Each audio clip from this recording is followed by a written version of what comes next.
Your father is undoubtedly a one-star general commanding a million-strong troops.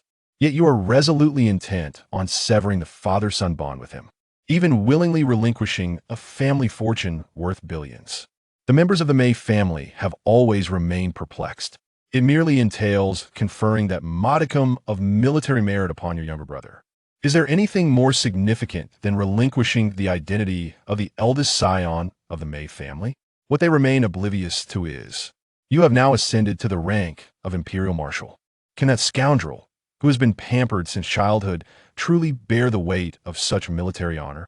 At this moment, seated in the principal position, Mei Chaofeng could no longer restrain herself and spoke up, inquiring about the plans upon their return. You casually remarked that you have no particular plans, attending to some personal matters, and will return to the military district after a while. Upon hearing this, Mei Chaofeng pondered for a moment, then furrowed her brow and said, "Let us not return to the army just yet. Since we are back, we might as well remain at home." You gazed at him with a hint of bewilderment. Why? Mei Chaofeng has not concealed much. Your brother is about to participate in the martial arts examination.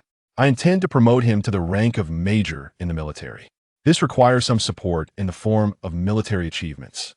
You feign ignorance, yet your inquiry is deliberate. So what?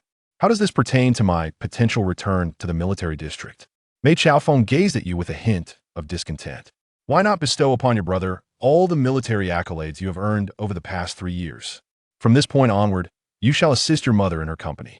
Though you have formed a certain understanding of the original owner's parents in your memory, encountering their true visage now still leaves you in a state of disbelief.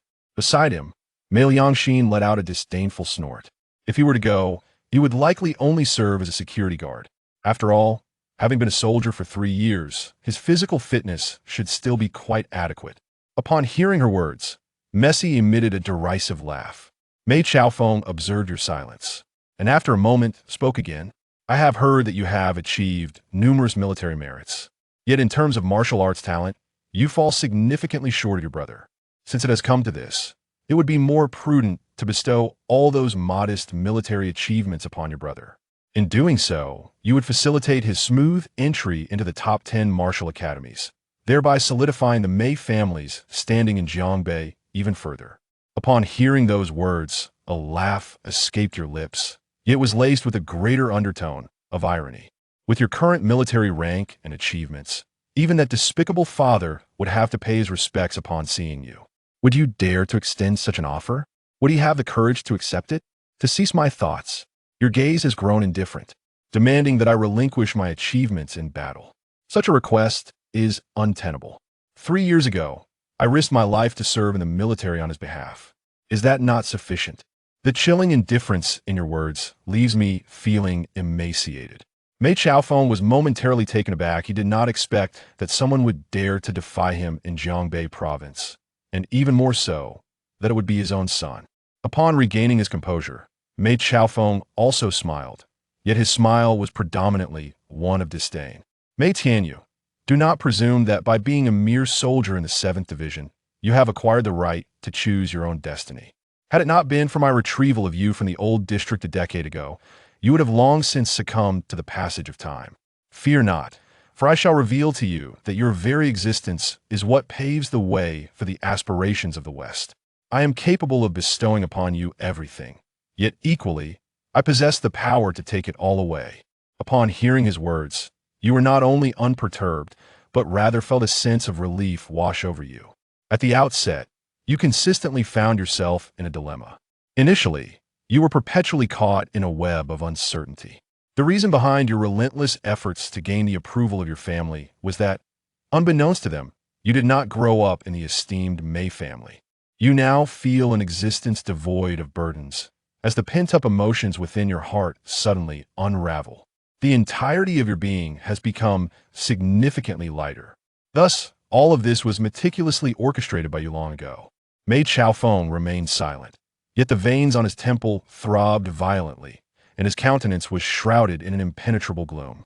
He could hardly fathom that his eldest son, who had once heeded his every command, now dared to defy him time and time again. Mei Tianyu, you shall bestow your achievements upon your younger brother. In the future, he will take over Jiangbei. Would he ever neglect you, his elder brother? Moreover, once he enters the prestigious 10 academies, a brilliant future awaits him. He is destined to achieve the status of a martial sage. As his elder brother, you too shall bask in his glory. Thus, this matter is settled.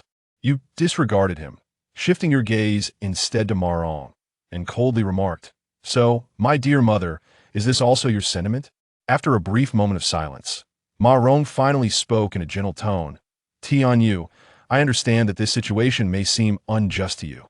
However, as you have ceded the credit for your achievements to your brother, both your father and I will ensure that you are adequately compensated." You nodded slightly, your tone level. "In that case, I shall take my leave. From this day forth, I shall have no further ties with the Mei family, nor with you." "Scoundrel!" Mei Kaosan rose in fury, exclaiming, "How dare you utter such profoundly rebellious words?" As soon as the words fell, a formidable aura erupted, and a hand swept towards you with great force. Yet this strike, comparable to the pinnacle level of a grandmaster, was effortlessly evaded by you. Impossible! In Mei Chaofeng's eyes, astonishment and fury intermingled. Even a true grandmaster would be unable to evade such a strike. But how did he manage to do so? You did not grant him ample time for contemplation, and turned away without hesitation. The so-called favor you claimed to have extended by bringing me back to the Mei family was repaid 3 years ago. Henceforth, I shall have no further association with you. Mei Chaofeng gazed at your silhouette, a glimmer of malice flickering in her eyes. With a voice as cold as ice, she declared, "Do you truly believe that serving in the military for 7 years has fortified your wings? This time, I shall make you aware that the Mei family stands unparalleled. Without the Mei family, you are naught but a shadow." In Marong's eyes lingered an enigmatic glimmer of emotion.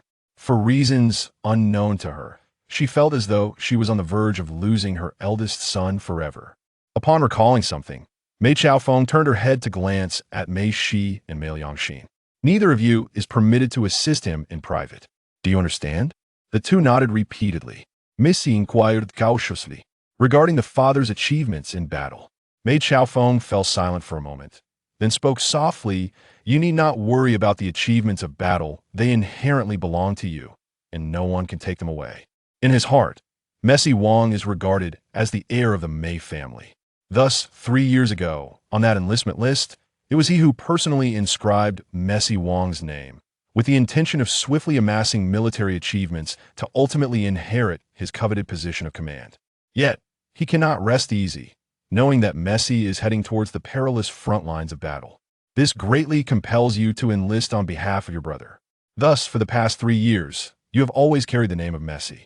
Upon hearing his father's words, Messi clenched his fist and replied, "Father, rest assured, I shall undoubtedly secure a place among the top 10 academies." Haha, indeed, you are truly a descendant of the Mei family, far superior to that wretched being. The flame of martial arts from the Mei lineage shall be ignited by you. Father, I shall return to my room to practice, striving for an excellent score in the college entrance examination. This has provided me with a sense of reassurance. The clouds of anxiety that had lingered in Messi's heart have significantly lifted, and his tone carries an unmistakable excitement. Upon witnessing his well-nurtured son returning to his room, Mei Chaofeng promptly descended the stairs. 2 days later, preparations were underway for a celebratory gathering to honor the safe return of his son, who had enlisted 3 years prior. In conjunction with this joyful announcement, it was declared that Mei Xiangwang would be promoted to the rank of major. Nightfall, you stroll alone along the bustling streets, feeling an unparalleled sense of ease. Though you have traversed this world for 3 years, the essence of your former self remains within, and the unresolved burdens in your heart linger unrelieved. This time, upon returning home, when you have truly discerned the essence of your parents, this pent-up frustration naturally unravels. In fact, upon your return this time, aside from visiting the Mei family, there exists an even more significant matter that Qing must attend to. At that moment, your phone began to ring. He is General He Dingjun of the Eastern Military District, sharing the same esteemed status as you, both commanding a formidable army of martial warriors. Westward I gazed.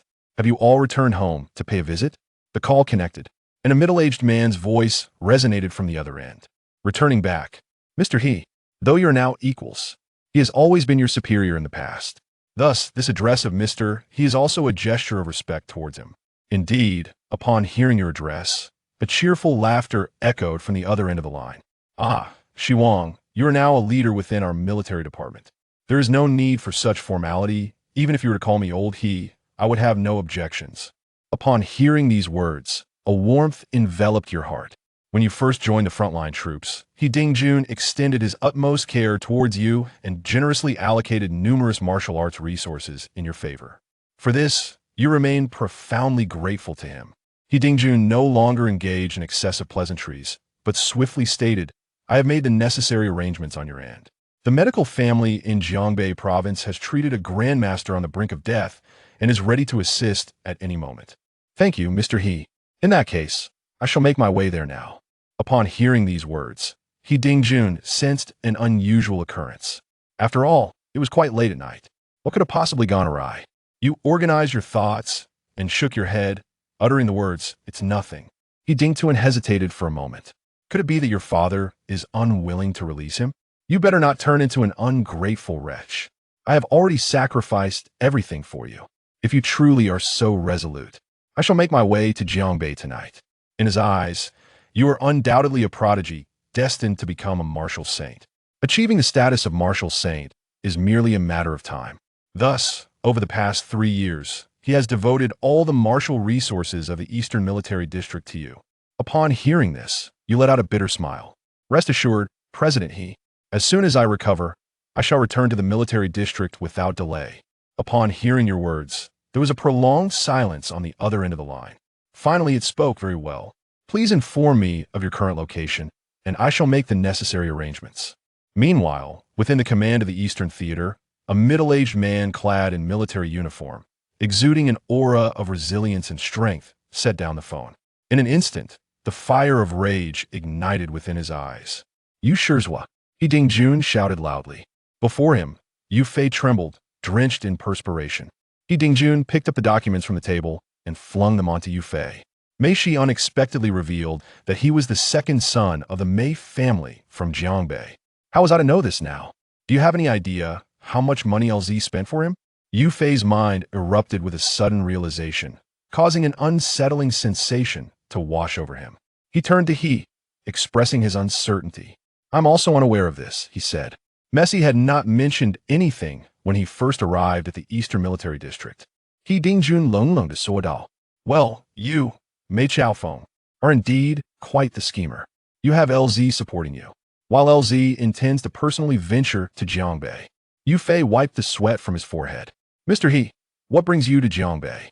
He Dingjun is truly enraged. Of course, he's going to demand someone be released. Either Mei Chaofeng must free LZ, or return the resources consumed over the years to me.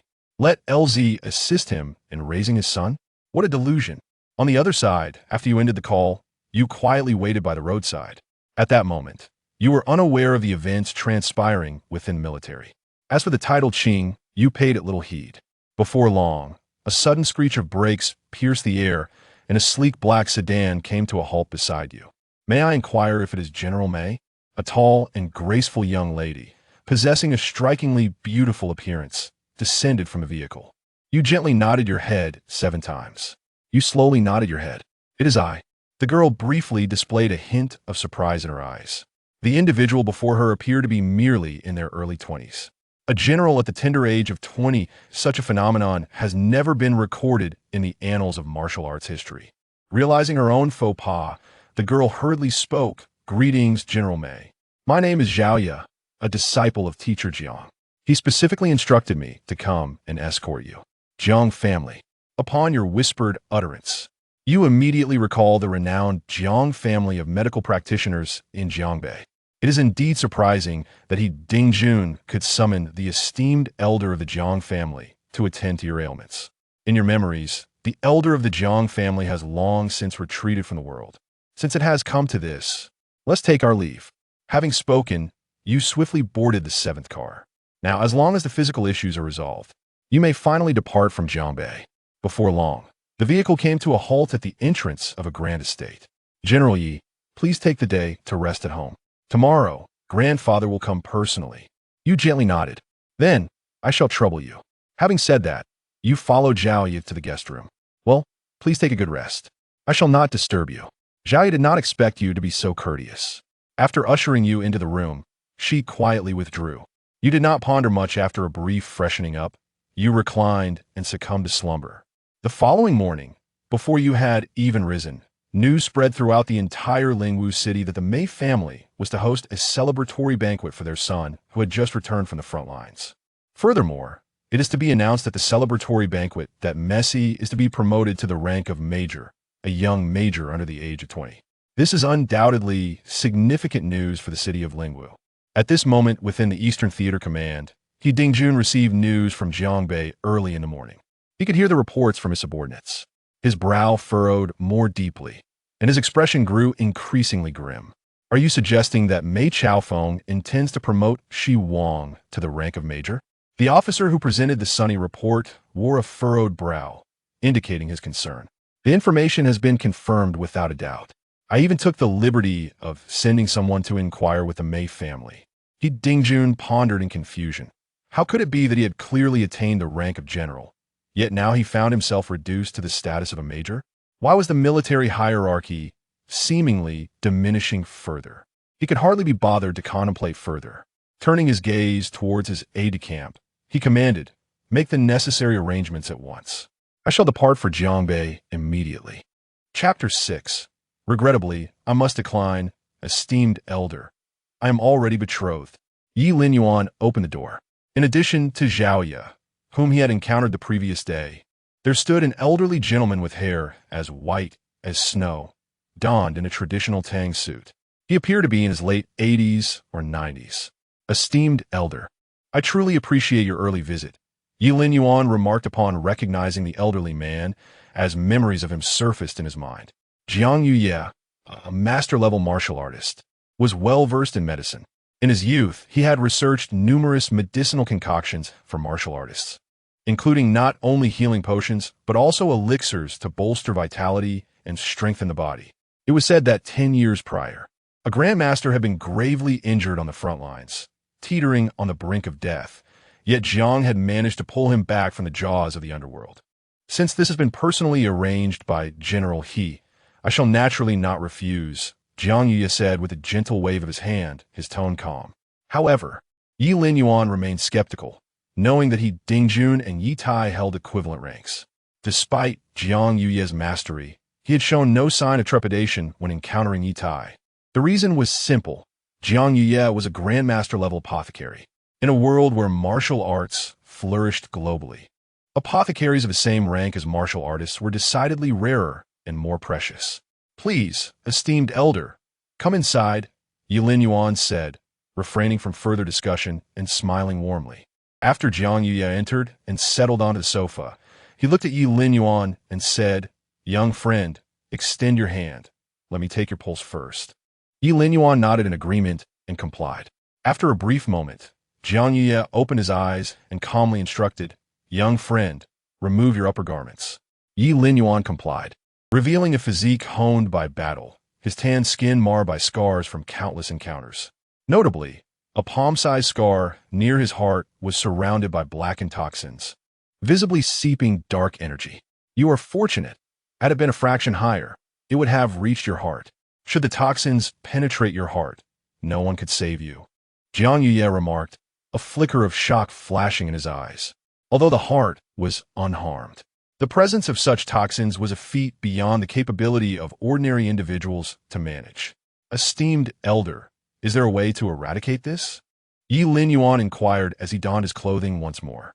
"Indeed. However, your injury has persisted for 10 to 15 days. The toxins have entered your body, and it will require some time to eliminate them," Jiang Ye replied, nodding.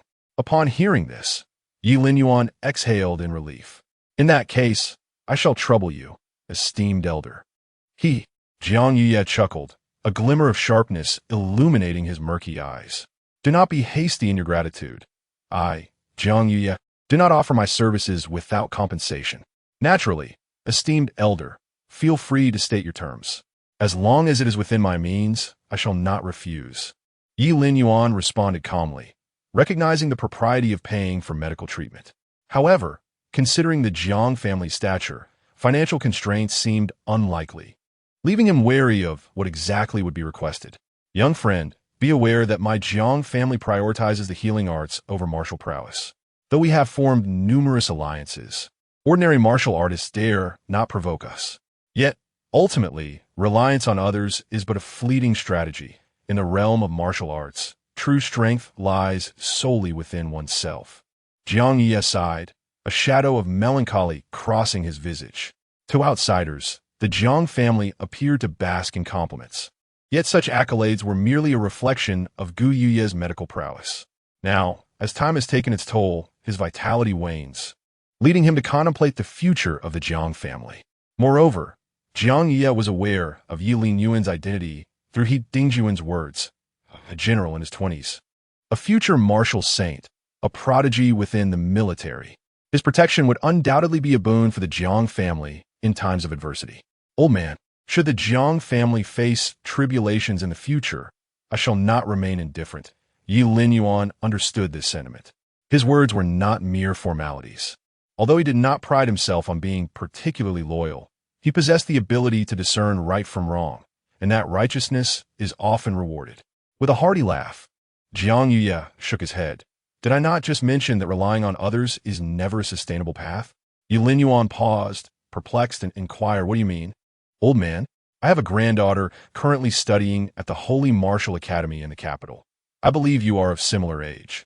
From what I've gathered from He Dingjun, you have devoted yourself to martial arts these past few years without pursuing a romantic relationship. Therefore, I wish to propose that you become the illustrious son-in-law of the Jiang family. Upon hearing this, Ye Linyuan was momentarily taken aback. He had considered the substantial cost He Dingjun had incurred, only to realize it was to facilitate his own potential sale. Old man, I have practiced martial arts since childhood and joined the military 3 years ago. I am but a rough man, even if you were to agree. Your granddaughter may not reciprocate. Furthermore, I'm already bound by a prior engagement, so I must respectfully decline. Ye Linyuan quickly rejected the proposition. As for the engagement, it was not a fabrication, but rather a match orchestrated by his parents. Though he had never met the individual, memories from his predecessor indicated that she held him in little regard, leading Ye Linyuan to dismiss the matter. Oh, such a situation exists. Jiang Yuye's eyes revealed a glimmer of disappointment. After all, engagements are arranged by matchmakers, dictated by parental authority. As an outsider, he felt it inappropriate to interfere. In ordinary families, this might be of little consequence, but in the martial era, the state encourages procreation, particularly among those with exceptional martial talent, as it is not uncommon for them to take multiple wives for the purpose of preserving superior martial lineage. However, the Yi and Jiang families are reputable clans that value social parity. Given this, I shall not press further. I will still treat your injuries, and upon my return, I shall prescribe a remedy and concoct a few elixirs to eradicate them. Jiang Ye deemed it unwise to pursue the matter further, rising to offer his farewells. Thank you for your understanding, old man. Ye Linyuan sighed in relief, supporting Gu Yuye as they prepared to exit. Just as they stepped outside, a person rushed in, glancing at Ye Linyuan and politely greeting him. Sir, the young lady from the Su family has arrived and specifically requests to see Ye Linyuan. Jiang Yuye frowned upon hearing this. Ye Linyuan? Isn't that the eldest son of the Yi family? What brings him here? I am uncertain. Show him out, and simply state that I am unavailable. Jiang Yuye waved his hand dismissively. Wait a moment, perhaps he is here to see me. Ye Linyuan interjected at this moment. You are the eldest son of the Yi family? Are you Bai? Jiang Yuye was taken aback, clearly caught off guard. This matter is rather intricate. Let us allow him to enter and ascertain the nature of his visit. Ye Linyuan chuckled and shook his head evidently. The Yi family has accomplished much over the years. In order to grant Yi by merit, even a family as esteemed as the Jiang family believes that the individual who enlisted all those years ago was Yi Bai, if he were merely an unremarkable soldier. That honor would indeed have been appropriated by the Yi family. Unfortunately, his current rank is one that Yi Bai could not possibly bear. Similarly, it is beyond the capacity of the Yi family to endure. Chapter 7. The fiancé Yi is bewildered. Has the Jiang family lost their minds? Ye Linyuan. Do not presume that hiding here will render you invisible to me. An irate voice echoed before the individual was even seen. At that moment, within the grand hall of the Jiang family, a young girl entered. Her complexion fair, with lips like rubies and teeth as white as pearls. Judging solely by her appearance, she was undoubtedly a rare beauty in Jiangbei. However, her expression was as frigid as frost, and her eyes gleamed with indignation. Upon spotting Jiang Yuye, she hastily greeted him with polite decorum. Jiang Ye nodded slightly, his murky gaze drifting over the scene without any intention of intervening. What is it? Ye Linyuan inquired. His brow furrowed, his tone as cold as ice. He was well aware of Su Yuhan's identity from memory, and it was clear she harbored a strong aversion towards him. Each encounter had been fraught with her scornful remarks, belittling him for his humble origins in the old city, insinuating that he was unworthy of her. Fortunately, his previous self had retained a semblance of dignity, refraining from acting like a sycophant in such circumstances. What is it? Ye Linyuan repeated, his demeanor unyielding. Given his awareness of her sentiments, he naturally would not approach her with warmth. Do not think that by hiding here, I will be powerless against you. I assure you, it is impossible for me to marry you, Su Yuhan declared icily. Upon learning of Ye Linyuan's return, she had rushed to the Ye residence with a singular aim, to dissolve their engagement. To her astonishment, Ye Tai had readily acquiesced. Yet, she did not dwell on it too much, as the annulment of the engagement was undoubtedly a favorable outcome for her. So, you have come merely to convey this? Very well, I understand. You may leave now, Ye Linyuan replied, his expression serene. He had already severed ties with the Ye family, rendering the engagement void in its entirety. His earlier demeanor had merely been a pretext to appease Jiang Yuye. However, he had not anticipated Su Yuhan would come to confront him directly. Do not think that you can retain me. HM. Su Yuhan was taken aback, clearly unprepared for Ye Linyuan's unexpected attitude. She had repeatedly broached the subject of their engagement dissolution. Each time, Ye Linyuan had dismissed her concerns with a casual remark, and in the past, he had always greeted her with a smile. Regardless of her harsh words, he had never seemed to take offense. Now, she was struck by an inexplicable chill emanating from him. Is there something else? Ye Linyuan asked, noticing her hesitation and growing impatient. And no, nothing. Su Yuhan felt a strange discomfort in her heart upon witnessing Ye Linyuan's demeanor. It was an indescribable sensation. She had stormed in with the intent to confront him about their engagement, only to have him brush her off so nonchalantly. It felt akin to striking a fist against a pile of cotton. What bewildered Su Yuhan even more was that not only had Ye Linyuan agreed to her request, but Ye Tai had also acquiesced with such ease. In the past, this would have been beyond her wildest imaginings. It is noteworthy that he is the commander of the demon army in Jiangbei town. Who dares to withdraw from the engagement with the Ye family, a rarity in the Xia kingdom? Since you possess self-awareness, that is even better. It saves me the trouble of wasting time on you. My apologies for my boldness today, Master Jiang. I hope you do not take it to heart. Su Yuhan let out a soft hum, then politely addressed Jiang Yuye. No problem at all, Jiang Yuye replied, his aged face nearly blooming with glee. In the past, if a junior from a Su family had dared to act so presumptuously before him, he would have been furious and driven them away. However, given the circumstances of the engagement being annulled with Ye Linyuan, he decided to endure this slight, just as he had been left in disappointment. Here came an unexpected stroke of fortune. I shall not disturb you further, Su Yuhan stated, departing without a backward glance. At that moment, Jiang Yuye cheerfully remarked, Young friend Yi, since the engagement has been dissolved, what do you think about my granddaughter? Hearing this, Ye Linyuan could not help but let out a bitter laugh. His excuse had been completely undermined by Su Yuhan's outburst. He found it difficult to refuse and could only say, Old man, it is best to deliberate on this matter. We must also consider your granddaughter's opinion, right? Ha! Jiang Yuye laughed heartily, nodding in agreement. In that case, it is settled. Once my granddaughter returns from the Sacred Martial Academy in Kyoto, I will introduce you. Meanwhile, Su Yuhan, who had yet to step outside the Jiang family's door, overheard their conversation. Her pupils trembled slightly, revealing an expression of disbelief. The Jiang family must have lost their senses. although their dialogue had not made it explicit. Any discerning person could deduce the implication. Was the old master of the Jiang family attempting to matchmake his granddaughter with Ye Linyuan? And, furthermore, with a renowned prodigy from the Sacred Martial Academy. This world had gone mad. Su Yuhan felt dizzy, first with Ye Tai agreeing to the annulment, then Ye Linyuan's indifference towards her, and now Jiang Yuye. After a moment of hesitation, she turned back. Master Jiang, there is something I believe you should know. In high spirits, Jiang Yuye waved his hand dismissively. Speak.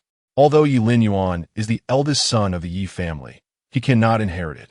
The true heir of the Ye family is solely Ye Bai. This was conveyed to me directly by Ye Bai himself. So do not be deceived by Ye Linyuan and entrust the fate of the Jiang family to such a person. Su Yuhan stood in silence for a moment before speaking. In her eyes, she could not discern any value in Ye Linyuan that would warrant Jiang Yuye's regard. If she were to force herself to think of one, it would have to be the Ye family. After all, Ye Tai was the commander of Jiangbei and a master-level warrior, a figure on the brink of greatness. As the eldest son of the Ye family, it was only natural, according to ethical conventions, that Ye Linyuan would succeed Ye Tai as the commander of the demon army in Jiangbei. But how could anyone know that Ye Bai was the true heir chosen by Ye Tai? Upon hearing these words, Jiang Yuye was momentarily taken aback, and then his expression darkened immediately. When has it ever been the case that a mere girl like you could point fingers at the affairs of the Jiang family? Depart. Jiang Yuye's temper flared instantly. What did this insinuation mean?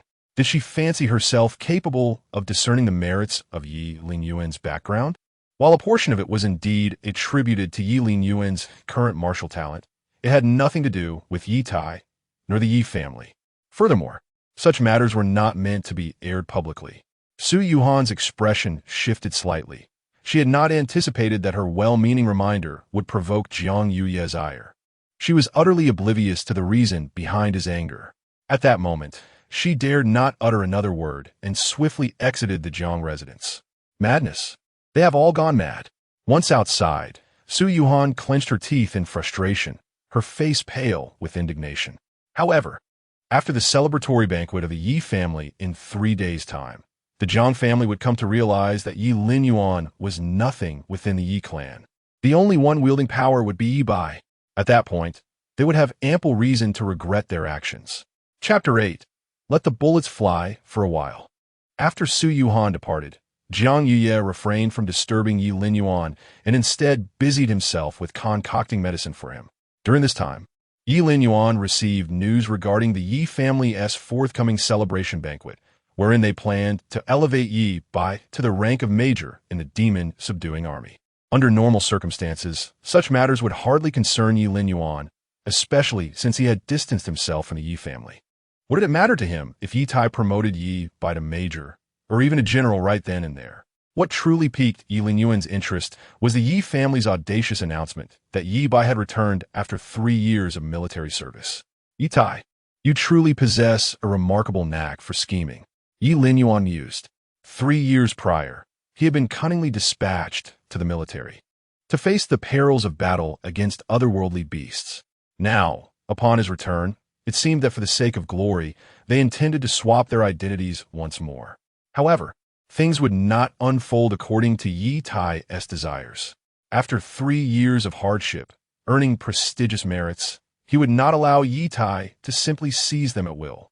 Well, since I have severed ties with the Ye family, as long as they do not provoke me, there is no need for me to contest anything. The immediate priority is to tend to my injuries. Ye Linyuan had no interest in that merit. Even if he were to bestow it upon Ye Bai, the latter would be unable to bear it. 3 days swiftly passed.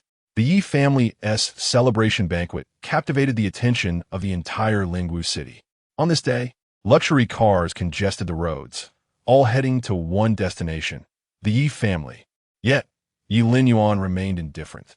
The medicine prepared by Jiang Yuye had already been delivered to him, and he was still focused on his recovery. Meanwhile, in a lavish entertainment venue within Lingwu city, the atmosphere was vibrant and intoxicating. Today, all expenses were to be covered by young Master Zhao. Amidst the revelry, a voice erupted, inciting cheers from the crowd. In a secluded booth, A young man clad in a suit, his collar partially unbuttoned, exuded an air of debauchery as he swirled his drink, a smile playing at the corners of his lips. Zhao Xiao, the news has arrived. The Ye family's celebration banquet is happening today. At that moment, a martial artist dressed in black, sporting sunglasses, entered and spoke in hushed tones. Upon hearing this, the young man's eyes sparkled with excitement. "Oh, it seems I am fortunate enough to witness the famed god of death from the border." Zhao Zai downed his drink in one gulp and slowly rose to his feet. However, Zhao Xiao, the Yi family's invitations are extended solely to the elite of Jiangbei. As newcomers, we might not even be permitted to cross their threshold. One of the bodyguards remarked with a wry smile. Realizing this, Zhao Zai slapped his forehead, having completely overlooked that fact. The Yi family was a powerful military clan of Jiangbei, and under normal circumstances, he could have barged in without concern. As long as he made his identity known, Ye Tai would not dare to act against him. However, the dilemma lay in the fact that the god of death was none other than Ye Tai's own son. As the saying goes, one ought to respect the Buddha when in the temple. Provoking him could lead to dire consequences. Let us head to the provincial governor's office. Zhao Zai contemplated briefly and immediately made a decision. "What are you up to, young man? You come to Jiangbei without informing me, and now you want me to attend the Yi family's celebration banquet? Do you have any idea who I am? I am the governor of Jiangbei, on par with Ye Tai. You expect me to attend a celebration for a junior? I cannot afford such embarrassment." Li Xingwen looked at the young man before him, casually reclining with his legs crossed, feeling rather helpless. To him, the Yi family celebration banquet was merely a trivial affair meant for children. It was not as if Ye Tai was celebrating his 80th birthday. Did it really require his personal attendance? "Li Xingwen, this matter has been specifically entrusted to me by my elder. Otherwise, do you think I came to Jiangbei for nothing?" Zhao Zai scoffed, a nonchalant expression on his face. "The elder? How could he have sent you to the Yi family?" Upon hearing this, Li Xingwen's expression shifted from helplessness to seriousness. "The elder of the Zhao family. He is one of the renowned martial saints of the capital." The involvement of a martial saint indicated the gravity of the situation. "Tell me, how are you managing as governor if you are unaware of the happenings in the Yi family?"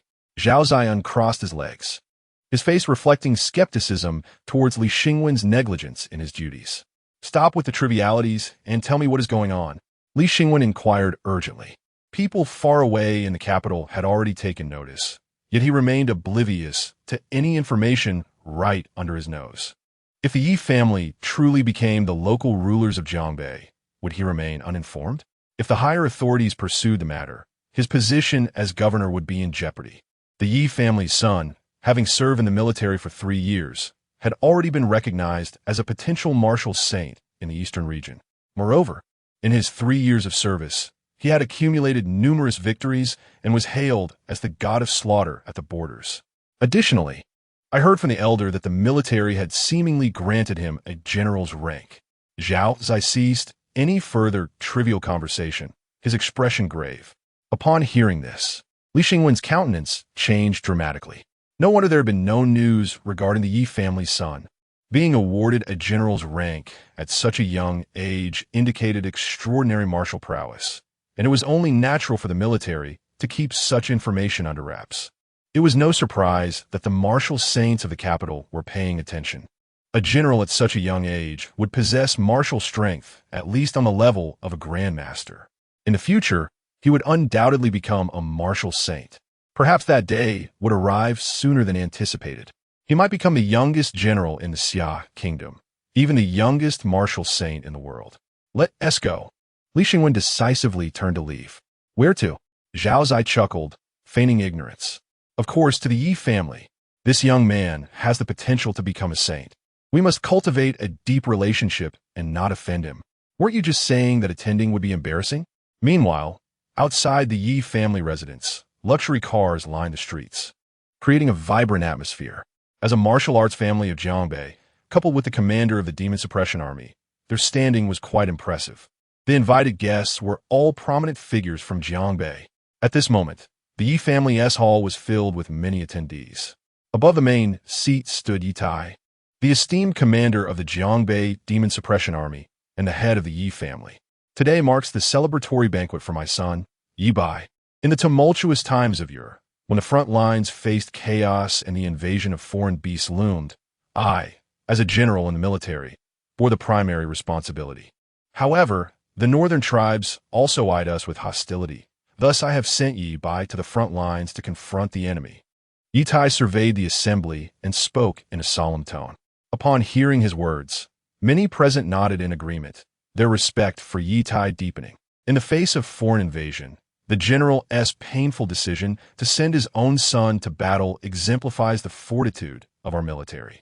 Today, I have gathered you all not only to celebrate Ye Bai's achievements, but also to invite you to witness this moment.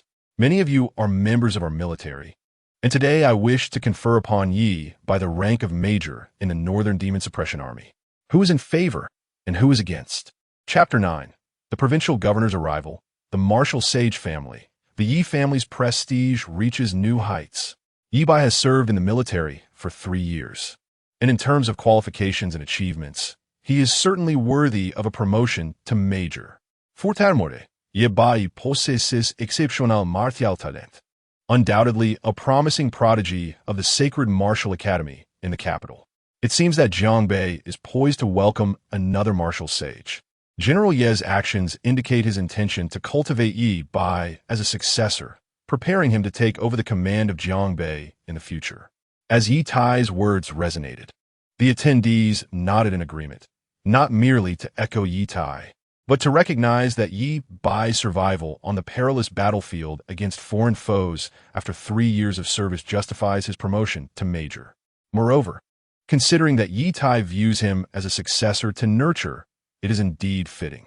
They all understood that this is likely just the beginning. With Ye Tai opening this door, Ye Bai's military rank will surely advance at an accelerated pace. This sets the stage for Ye Bai to inherit the command of the demon-suppressing army in Jiangbei.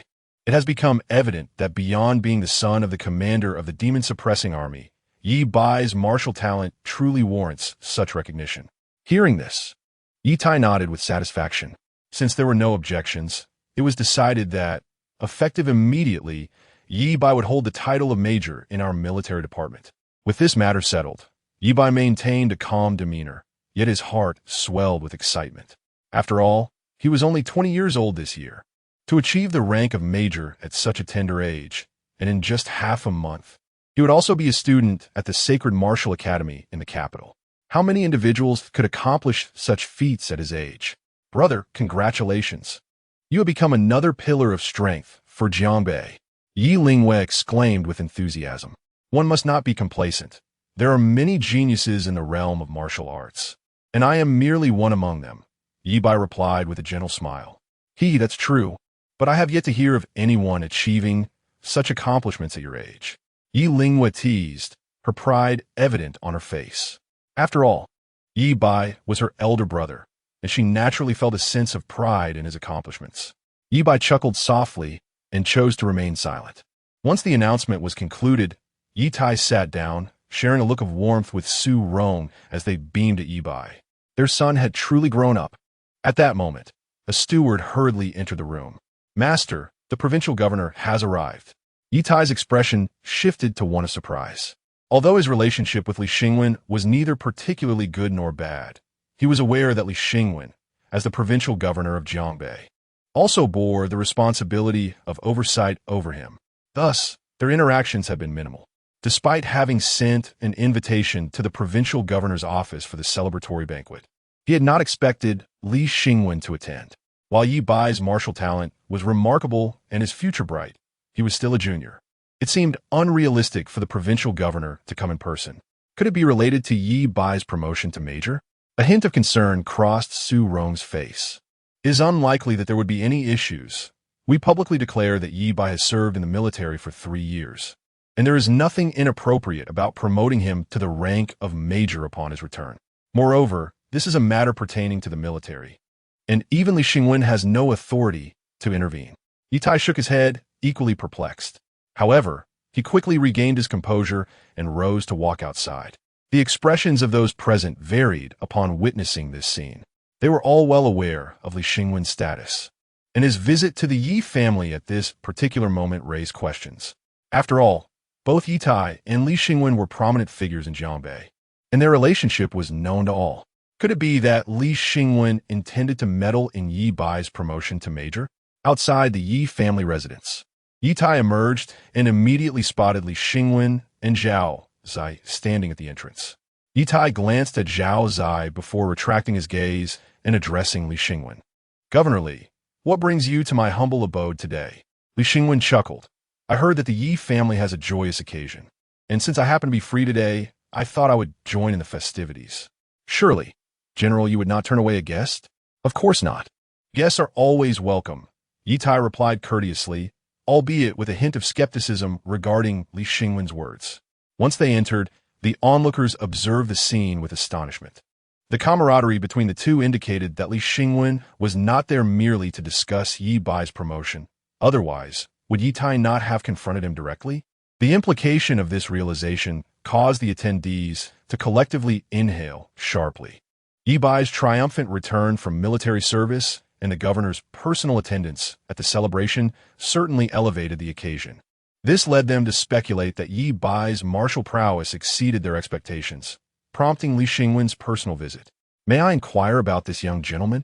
After settling down, Ye Tai turned his attention to the youth who had been accompanying Li Xingwen. Initially, Ye Tai had not given it much thought, but noticing that Li Xingwen seemed to regard the young man with great respect prompted his inquiry.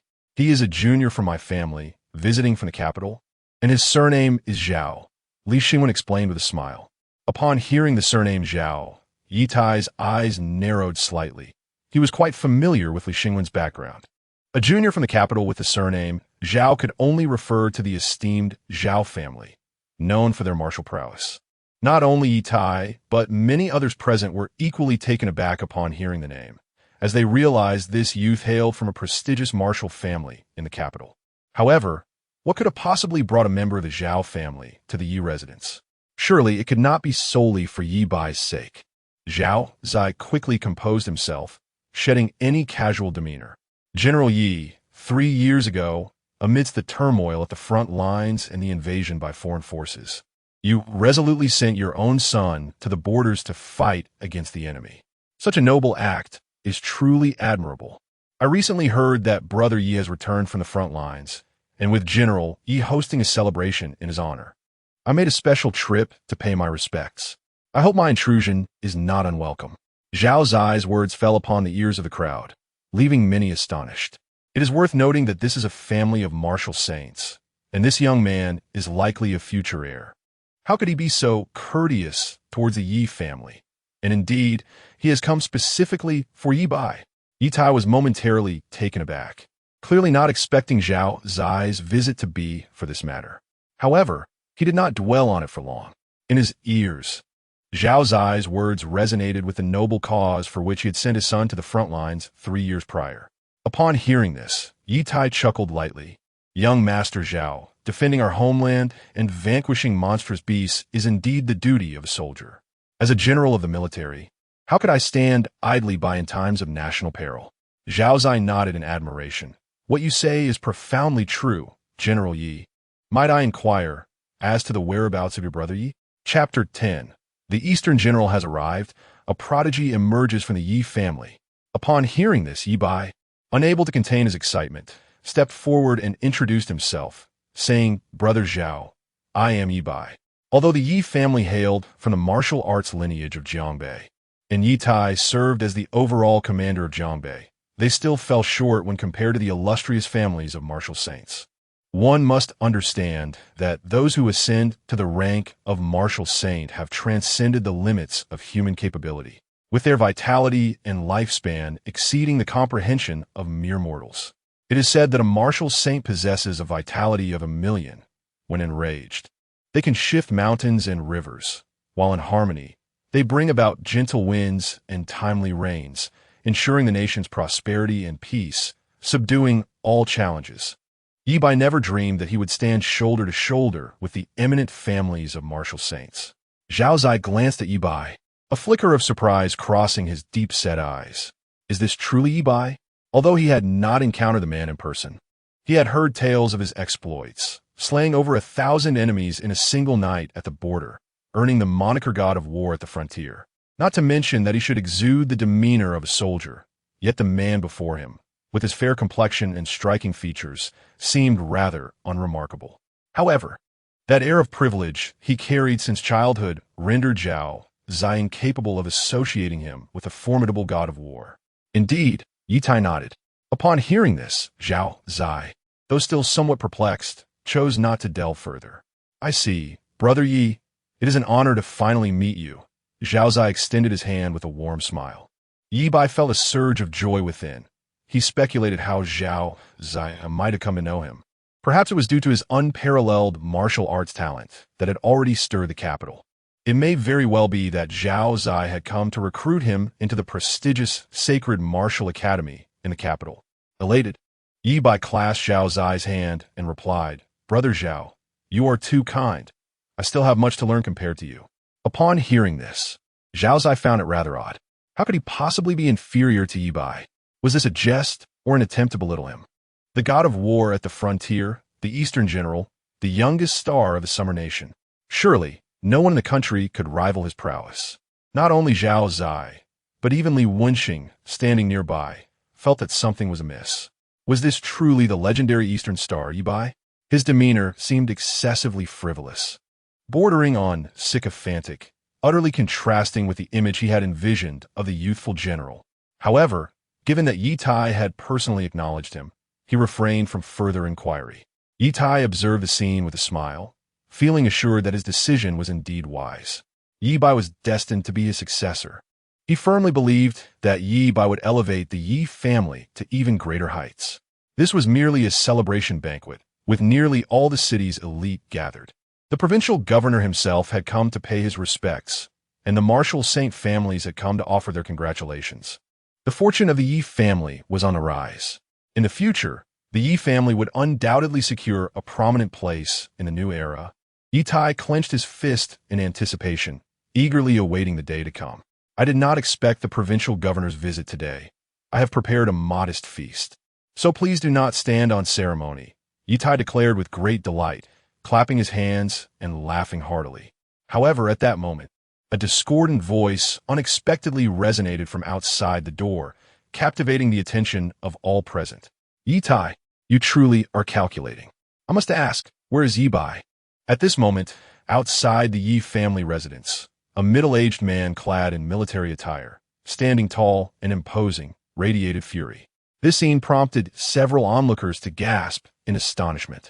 The Yi family was basking in glory today, with not only the provincial governor in attendance, but also representatives from the esteemed martial families of the capital. Who among them would dare to provoke the Yi family on such a momentous occasion? However, as their gazes fell upon the figure at the entrance, their expressions froze in disbelief. It was not for any trivial reason, but because of the golden insignia adorning the man's shoulder. The newcomer was none other than a general. Ye Linyuan, why are you not stationed at the military headquarters, but instead gracing us with your presence in Jiangbei? Ye Tai inquired, his brow furrowing with displeasure. Ye Linyuan scoffed, what do you think? Of course, I am here to demand someone. Now tell me, where is Yi Bai? Yi Bai? Again, it was about Yi Bai. At this moment, the crowd was utterly stunned into silence.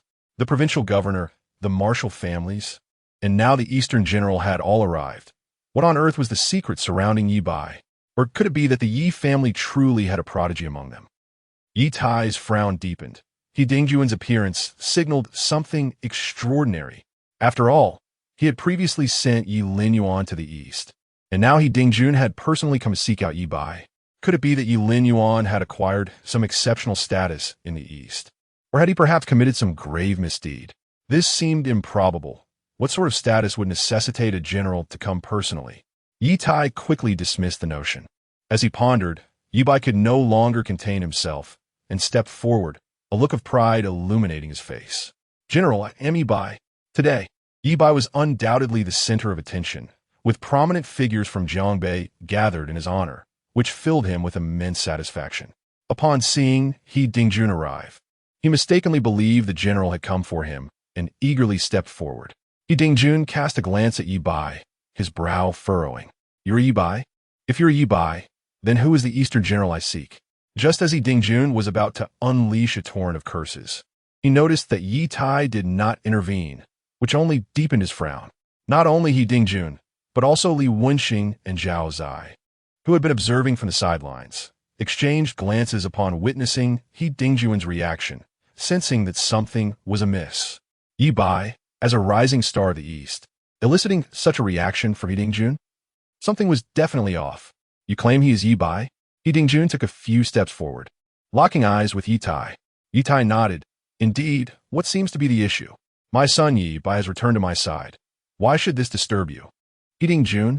Ye Dingjun narrowed his eyes, evading the topic, suddenly bursting into laughter. Oh, no need for such formality. It's been over a decade since we last met at the military headquarters. I simply came to pay a visit today. To his astonishment, Ye Bai had grown up so much. Ye Tai furrowed his brow, perplexed by Ye Dingjun's sudden shift in demeanor.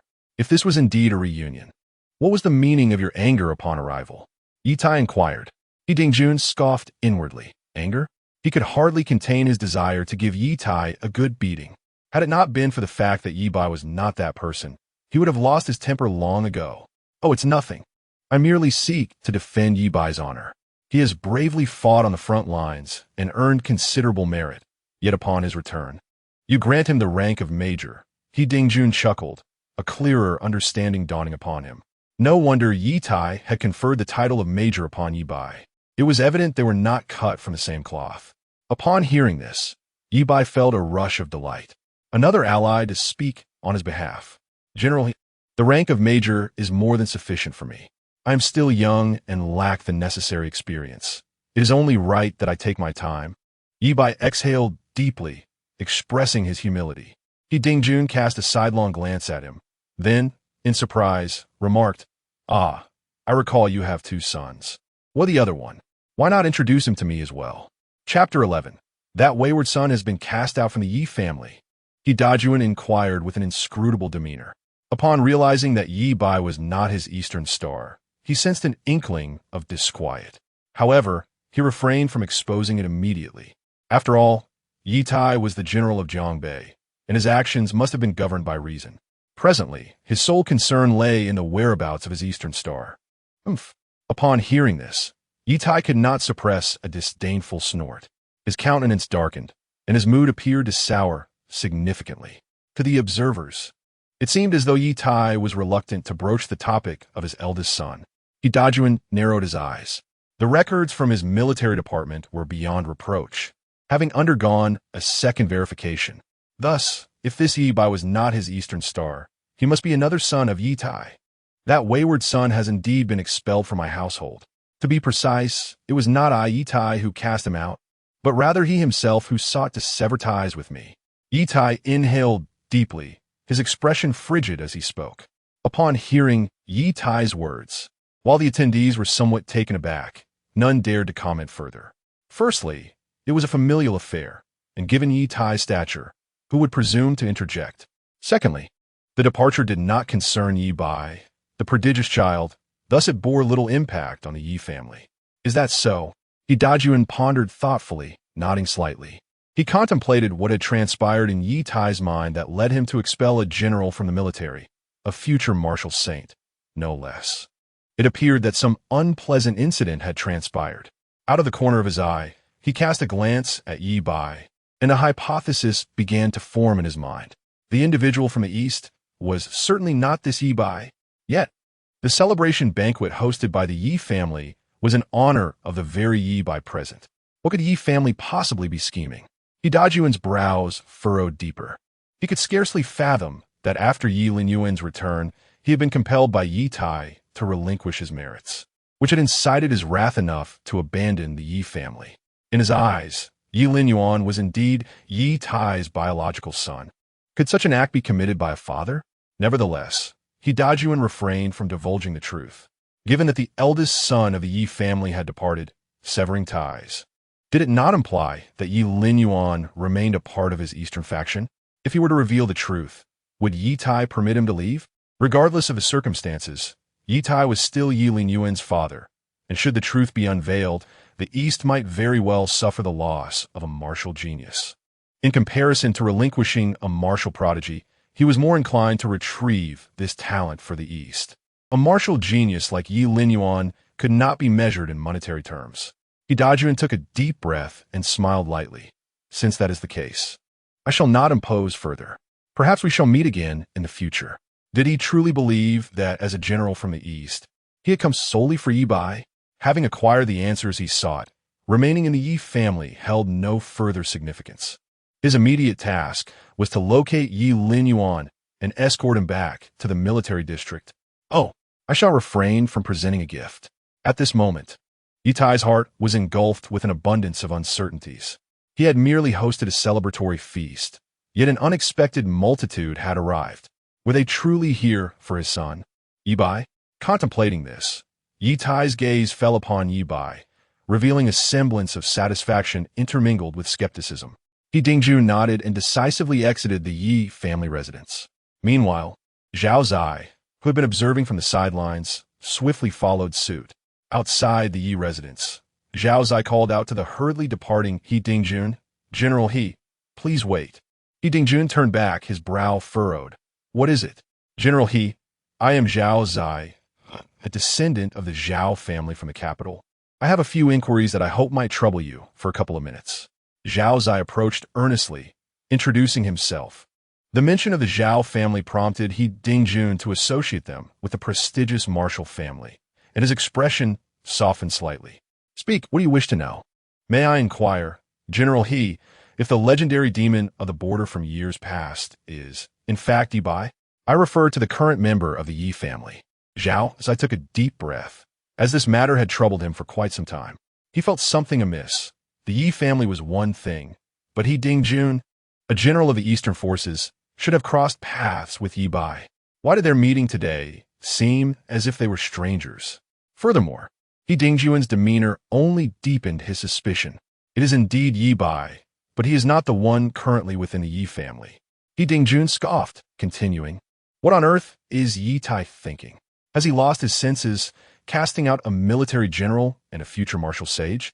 To replace him with someone else is utterly astonishing." Zhao Zai was taken aback. Although he had harbored doubts about Ye Bai's identity, He Dingjun's words left him incredulous. Just as He Dingjun pondered, what kind of charade was Ye Tai playing? "Why did you not reveal this earlier?" Zhao Zai inquired, frowning. He Dingjun let out a hearty laugh, responding nonchalantly, "Why should I expose it? What Ye Tai does is of no consequence to me. If he has expelled a general from the East, is that not advantageous for me? Indeed, without his position within the Ye family, he must return to the East." Zhao Zai nodded, a look of realization dawning upon him. "Well, I must seek out my esteemed general from the East. It is surprising that after 3 years of service, I do not even know his name." He Dingjun sighed heavily, his expression tinged with regret. "What on earth is the Ye family scheming? Forgive my intrusion." Within the Ye residence, Ye Bai basked in the limelight, his spirits soaring. "Yuhan, has the matter of the engagement been resolved?" Ye Bai inquired softly from his seat in the hall, directing his question to Su Yuhan. "Yes, I owe you my gratitude. Otherwise, I would not have had the courage to broach the subject with Uncle Yi." Su Yuhan replied with a calm demeanor, yet her appreciation for Ye Bai was evident. Prior to this, she had only dared to discuss the matter of annulment with her family and Ye Linyuan. Before Ye Tai, even if her father were present, she would not have the courage to speak.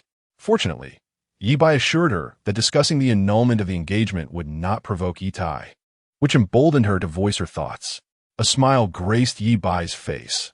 After all, Ye Linyuan was no longer associated with their family, and yet he dared to defy his father, inciting his father's ire. Under such circumstances, Ye Tai would undoubtedly acquiesce. "By the way, Yuhan, I met someone today from a prestigious martial arts family in Kyoto. I shall introduce you to him shortly." Ye Bai's eyes glimmered with intrigue as he spoke with a smile. "A martial arts family?" A flicker of astonishment crossed Su Yuhan's eyes as she inquired, "How do you know such a family?" "Perhaps it is due to my remarkable talent in martial arts that has captured Kyoto's attention," Ye Bai replied casually. Yet his expression revealed a lingering pride. Su Yuhan furrowed her brow, but chose not to pursue the matter further. At that moment, Zhao Zi happened to enter through the door. "Brother Zhao, come quickly." Chapter 12. A sudden departure. Ye Bai called out, "Where's my brother?" Upon hearing Ye Bai's exclamation, Zhao Zai cast a fleeting glance over his shoulder.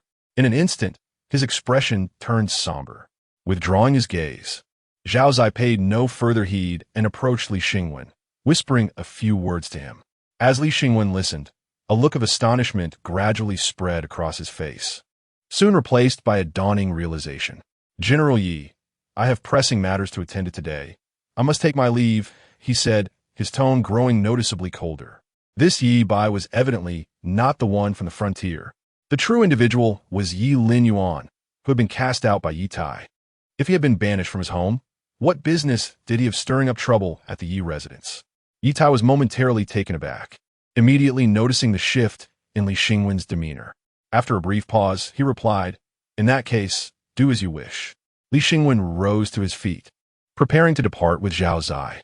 Meanwhile, Ye Bai sensed the tension in the air, but was unaware of the underlying circumstances. "Brother Zhao, what transpired? I called for you, yet you seemed oblivious." Ye Bai expressed his dissatisfaction. In the past, he would never have dared to address someone from the Marshall Saint family in such a manner. Yet today was different. All the powerful figures had gathered for him. Ye Bai was indeed the center of attention. Zhao Zai let out a cold chuckle. "Brother Ye Bai, I merely mistook you for someone else. If this were to spread, I assure you, you would find it impossible to enter the capital." He afforded Ye Tai a measure of respect, for Ye Tai was the general of Jiangbei, a high-ranking military officer. Even the Marshall Saint family would not dare to act too arrogantly in the presence of such a figure. Otherwise, given Zhao Zai's temperament, he would have long since struck Ye Bai down. "Brother, what do you even think you are? Do you believe you are worthy of such camaraderie?" Ye Bai was momentarily taken aback, quickly snapping back to reality from his previously exalted state, adopting a composed silence. As Li Xingwen and Zhao Zai departed, Su Yuhan also prepared to leave, passing by Ye Bai without pausing, as if their earlier exchanges had been mere jest. Witnessing this scene, Ye Bai clenched his fists, feeling as though a heavy stone had settled upon his heart, causing an overwhelming sense of oppression. The Jiang family. Ye Linyuan emerged from the washroom. Having dressed himself, the scar upon his chest had noticeably faded and was showing signs of healing. "Your physique is commendable. It appears you have practiced some form of body refinement martial arts. Your recovery rate exceeds my expectations," Jiang Ye remarked as he produced a sandalwood box, releasing a fragrant aroma of medicinal elixirs into the air. Ye Linyuan reached out to accept it, inquiring, "The wound is healing swiftly, yet toxins still linger within." Jiang Ye nodded. "The subsequent medicines are primarily to cleanse the toxins. Within a week's time, you should fully recover." "Thank you, Elder." Ye Linyuan expressed his gratitude. Jiang Ye smiled, reflecting, "Your physique is quite rare. You have likely reached the realm of gold skin and jade bones. For something to wound you, it must be of considerable caliber among the other races." "Indeed, it is formidable, likely on the cusp of the Marshall Saint level," Ye Linyuan replied with a faint smile. Jiang Ye took a deep breath, having stepped halfway into the realm of a Marshall Saint from that of a Grandmaster. The sheer power was terrifying. No wonder he was referred to as the god of death at the border. "Elder Patriarch, there is someone outside claiming to be from the military, named Ye Dingjun." At that moment, a voice resonated from beyond the door. Jiang Ye paused for a moment, then smiled. "It seems that someone does care about you." Ye Linyuan forced a wry smile and stepped out of the room. "Ha ha!" Ye Dingjun burst into hearty laughter upon spotting Ye Linyuan. "You rascal! I finally found you. I almost thought you wouldn't return." Ye Dingjun approached and patted Ye Linyuan on the shoulder. "Didn't we agree that you would come back once your injuries healed? Why did you come all this way, Commander Ye?" Ye Linyuan inquired, a strange emotion swirling in his heart. "Isn't it because I feared your father wouldn't let you go? You are now a budding Marshall Saint. If you don't return, it would be a tremendous loss for us in the East." Ye Dingjun replied casually, then immediately turned serious. "You need to explain to me what is going on with Ye Bai, and I heard from Ye Tai that you have severed ties with the Yi family." In the hall, Ye Dingjun slammed the teacup and his hand down onto the table with force, snorting coldly. "That Ye Tai is truly excessive. For the sake of Ye Bai, he actually demands you to relinquish 3 years of your dedication and effort. To justify this, he even orchestrated a farce of enlisting in place of his younger brother. What a despicable old creature Ye Tai is. He Dingjun was left dumbfounded. Is there truly such a parent in this world, so biased to this extent? Just because Ye Linyuan is the elder brother, he must support his younger sibling? What do you plan to do next? He Dingjun asked. He didn't offer to help Ye Linyuan, for with Ye Linyuan's current status, he hardly needed assistance. If anything, it was Ye Linyuan who would be helping him. Once his injuries healed, he would return to the military district to participate in the Star General selection. As for the Ye family, since he had distanced himself from them, the past was best left behind. Ye Linyuan sighed and said helplessly, well, with your current status, Ye Tai has no right to interfere with your records. However, I will remember this matter, and when I go to the military, I will certainly report his true nature. He Dingjun declared. Ye Linyuan took a sip of tea, remaining silent.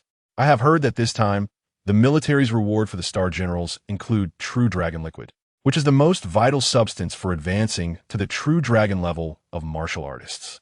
You must not miss out on it, He Dingjun added. Ye Linyuan nodded, responding. Yes, if my injuries heal, I should be able to attain a rating of 6.5 stars for the Star General. He Dingjun was taken aback, inhaling deeply. 6.5 stars? Even True Dragon level martial artists only achieve a 5-star rating, and you already possess 6.5? No wonder you are the leader of our military district. In the Yi family hall, ever since the influential figures like Li Xingwen and He Dingjun had departed, Ye Tai gradually lost interest. The celebration banquet concluded after merely an hour. Ye Tai sat on the sofa, his brows tightly knitted together. Do you not find today's events rather peculiar? He inquired. Su Rong shared his sentiments.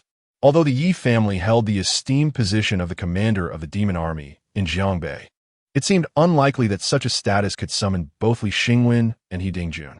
Furthermore, why did they depart so swiftly thereafter?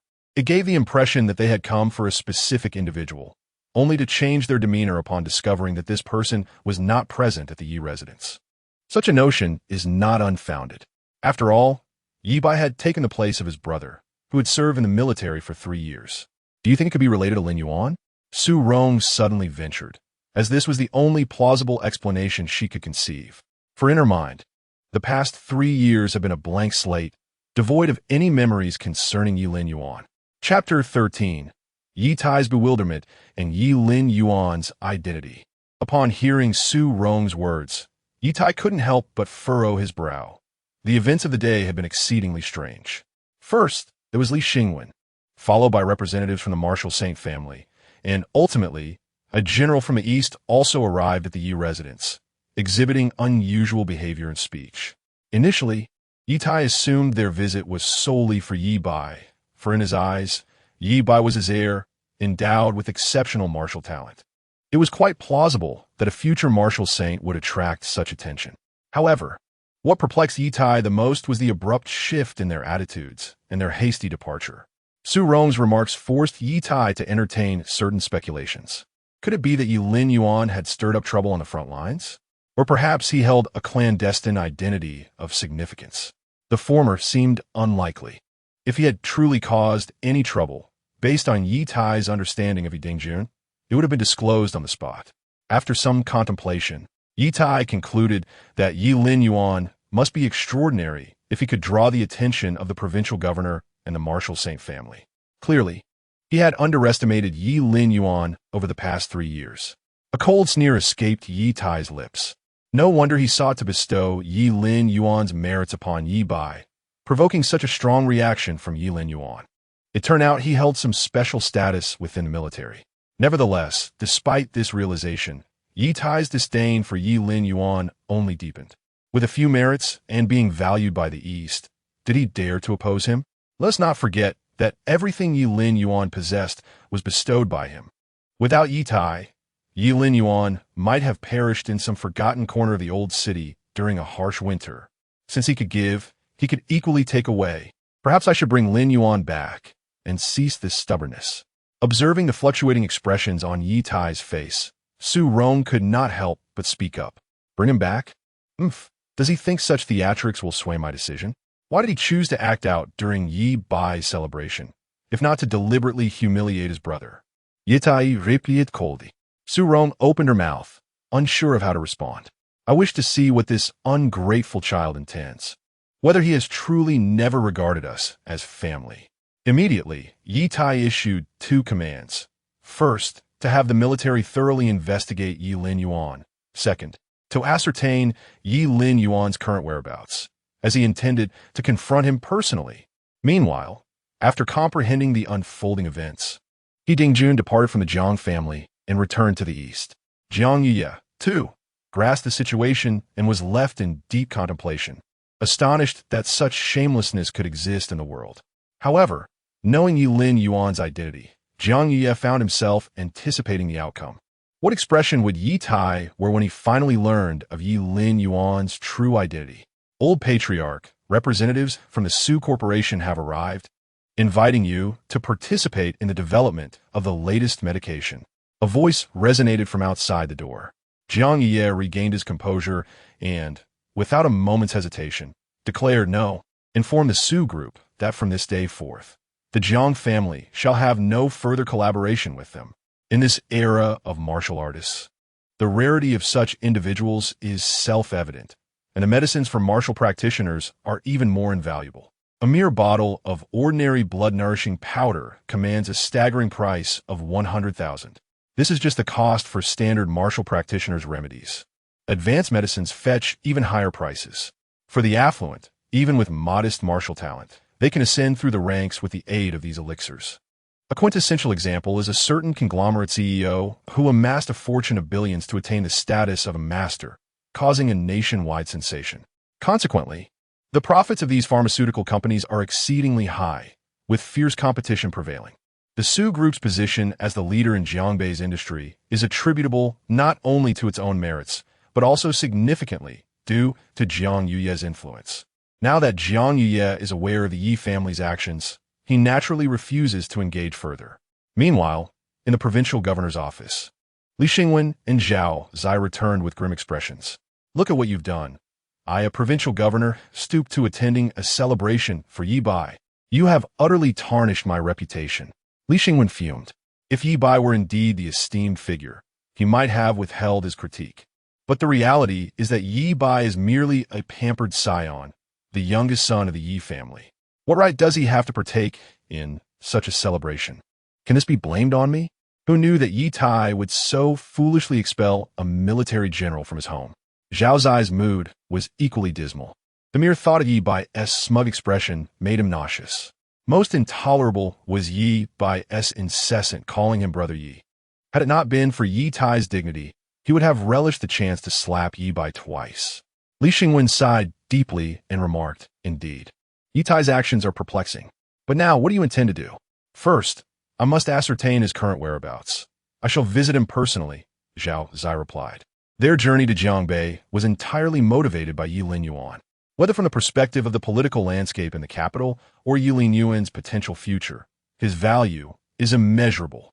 Hearing this, Li Xingwen hesitated before inquiring, what is the situation in the capital? The foreign factions are growing ever stronger, and the major martial saints are embroiled in fierce disputes over sovereignty. With the upcoming selection of celestial warriors, a victor may soon emerge, Zhao Zai responded, his expression grave. Thus, whoever aligns with the eastern faction stands to seize sovereignty. Li Xingwen's eyes flashed with intrigue. Could that individual truly possess such formidable strength, such talent and promise that they could alter the dynamics among the leading martial families? Zhao Zai took a deep breath and stated, he may be even more powerful than you imagine. Few in the military can rival his status. Upon hearing this, Li Xingwen's countenance changed dramatically. The highest rank in the military is that of general, which is further divided into brigadier, major, and full general. Beyond the rank of full general, one is assessed by their stellar achievements. 1 star, 2 stars, 3 stars, 4 stars, 5 stars. The effort required to ascend to each new star is beyond imagination. And one must also possess formidable strength. Individuals like Ye Tai and Ye Dingjun, who command a certain area, are indeed 1-star generals. Ye Linyuan's stature is unparalleled within the military. So what rank does he hold? 1 star? That seems improbable. Across the nation's major military districts, there are hundreds of 1-star generals. 2 stars? That would place him at the level of military leadership. Li Xingwen inhaled deeply, a chill running down his spine, daunted by the thought of what lay beyond. However, this situation seems reasonable. No wonder he could alter the dynamics of several renowned martial families. Yet, achieving such a feat at this age is truly astonishing. The Ye family must be regretting their decisions profoundly. After He Dingjuan's departure, Ye Linyuan remained with the Jiang family for the next few days. He was unaware of the events transpiring within the Ye family, nor did he wish to know. At this moment, he was diligently working on recovering from his injuries. Thanks to the elixirs provided by Jiang Ye, Ye Linyuan's wounds healed rapidly. At the very least, the injuries had completely mended. In another 2 or 3 days, the toxins would be entirely purged. Ye Linyuan opened his eyes, his vitality returning. Exhaling a breath of stagnant air, his physical condition continued to improve, and concurrently, as the toxins were eradicated, he sensed his realm beginning to loosen. Originally, his martial prowess was merely a step away from the true dragon level, but the regression of his vitality due to his injuries had delayed his breakthrough. Given his current state, once the toxins were cleared, he would be poised to step into the realm of a true dragon warrior. Ye Linyuan splashed cold water on his face at the wash basin and exited the room. After staying in the Jiang residence for so many days, it was time to get some fresh air. As he stepped outside, he noticed Jiang Ye tending to some precious herbs in the courtyard. Finally, he emerged. "How is your recovery progressing?" Jiang Ye inquired with a smile as he turned around. "It's going quite well. In another couple of days, I should be fully healed." "Thank you, Elder." Ye Linyuan expressed his gratitude. "That's wonderful to hear, but don't forget our agreement." Jiang Ye chuckled before continuing. Ye Linyuan nodded and was about to leave when Jiang Ye suddenly called out to him. "By the way, things have been rather unsettled in Jiangbei lately. You should exercise caution if you plan to go out." Upon hearing this, Ye Linyuan recalled sensing a trace of an alien presence while recovering these past few days. "What significant events have transpired in Jiangbei?" he asked. Jiang Ye set down the herbs he was holding and nodded. "Indeed, a cave has emerged about 100 miles from Lingwu City, initially assessed to be of double S rank." "A double S rank cave?" This implies that there are at least Grandmaster-level beings from other realms within. A glint of intrigue flashed in Ye Linyuan's eyes. Such caves are rare, usually accompanied by a multitude of otherworldly beasts or their nests. As Ye Linyuan pondered, Jiang Ye displayed a look of sudden realization, momentarily forgetting his own identity, and chuckled. "However, there is indeed a matter concerning you." Ye Linyuan retracted his thoughts and inquired, "What matter?" "The provincial governor's office sent word yesterday, requesting to visit you. As it seems someone from the capital wishes to meet you," Jiang Ye reflected. "The capital?" A flicker of intrigue crossed Ye Linyuan's face. Someone from the capital sought an audience with him? He recalled his last visit to the capital during his military rank conferral. Such a place, rife with influential figures and prominent families, where esteemed institutions like the Sacred Martial Academy and the Martial Saints lineage numbered in the dozens. For someone from there to desire a meeting with him, it must be of considerable significance. Ye Linyuan asked, "Did they mention the purpose of this meeting?" "They did not specify, but I have heard that a member of the Zhao family, a martial saint lineage from the capital, has arrived and is currently at the provincial governor's office, possibly related to you," Jiang Ye replied, shaking his head. "Very well, since I have no pressing matters. I shall make a visit." In the military department, at the martial arts training hall, Ye Tai strode in with purpose, surveying his surroundings. "How are matters in the cavern?" Ye Tai inwaited. A commanding officer stood and saluted before reporting. "Commander Yi, the Demon Suppression Army has been dispatched, and plans for a cleanup are underway." Ye Tai nodded and casually asked, "What about that matter?" "It appears there are insufficient permissions. It may require your direct authorization," the officer responded. A look of surprise crossed Ye Tai's face. Insufficient permissions? This was a commanding officer. It seemed Ye Linyuan's standing was more complex than he had initially perceived. He certainly could not fathom that Ye Linyuan held a rank superior to that of a commanding officer, even surpassing his own. After all, having served for 3 years, what accomplishments could a mere 20-something youth have achieved? Ye Tai approached the screen displaying the insufficient permissions, placing his hand upon it. Verifying identity. Gene match in progress. Verification successful. Welcome to the military department system, General Yi. Your current permissions allow access to the following information. Slowly withdrawing his hand, Ye Tai waved, and the officer, understanding the cue, departed. Instantly, information regarding Ye Linyuan appeared before him. Enlisted in the Eastern Theater's Vanguard Unit in the year 397 of the martial era, officially entering the battlefield in February of this year, slaying over 10 enemies on the first day, earning a merit increase of 10. On February 18th, the captain of the Vanguard Unit perished in battle.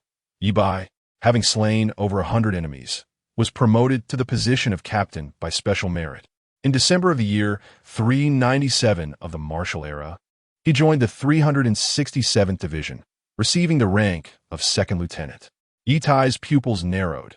Indeed, he had heard some news about Ye Linyuan in the first year. However, he had not anticipated that Ye Linyuan's rank would ascend so rapidly.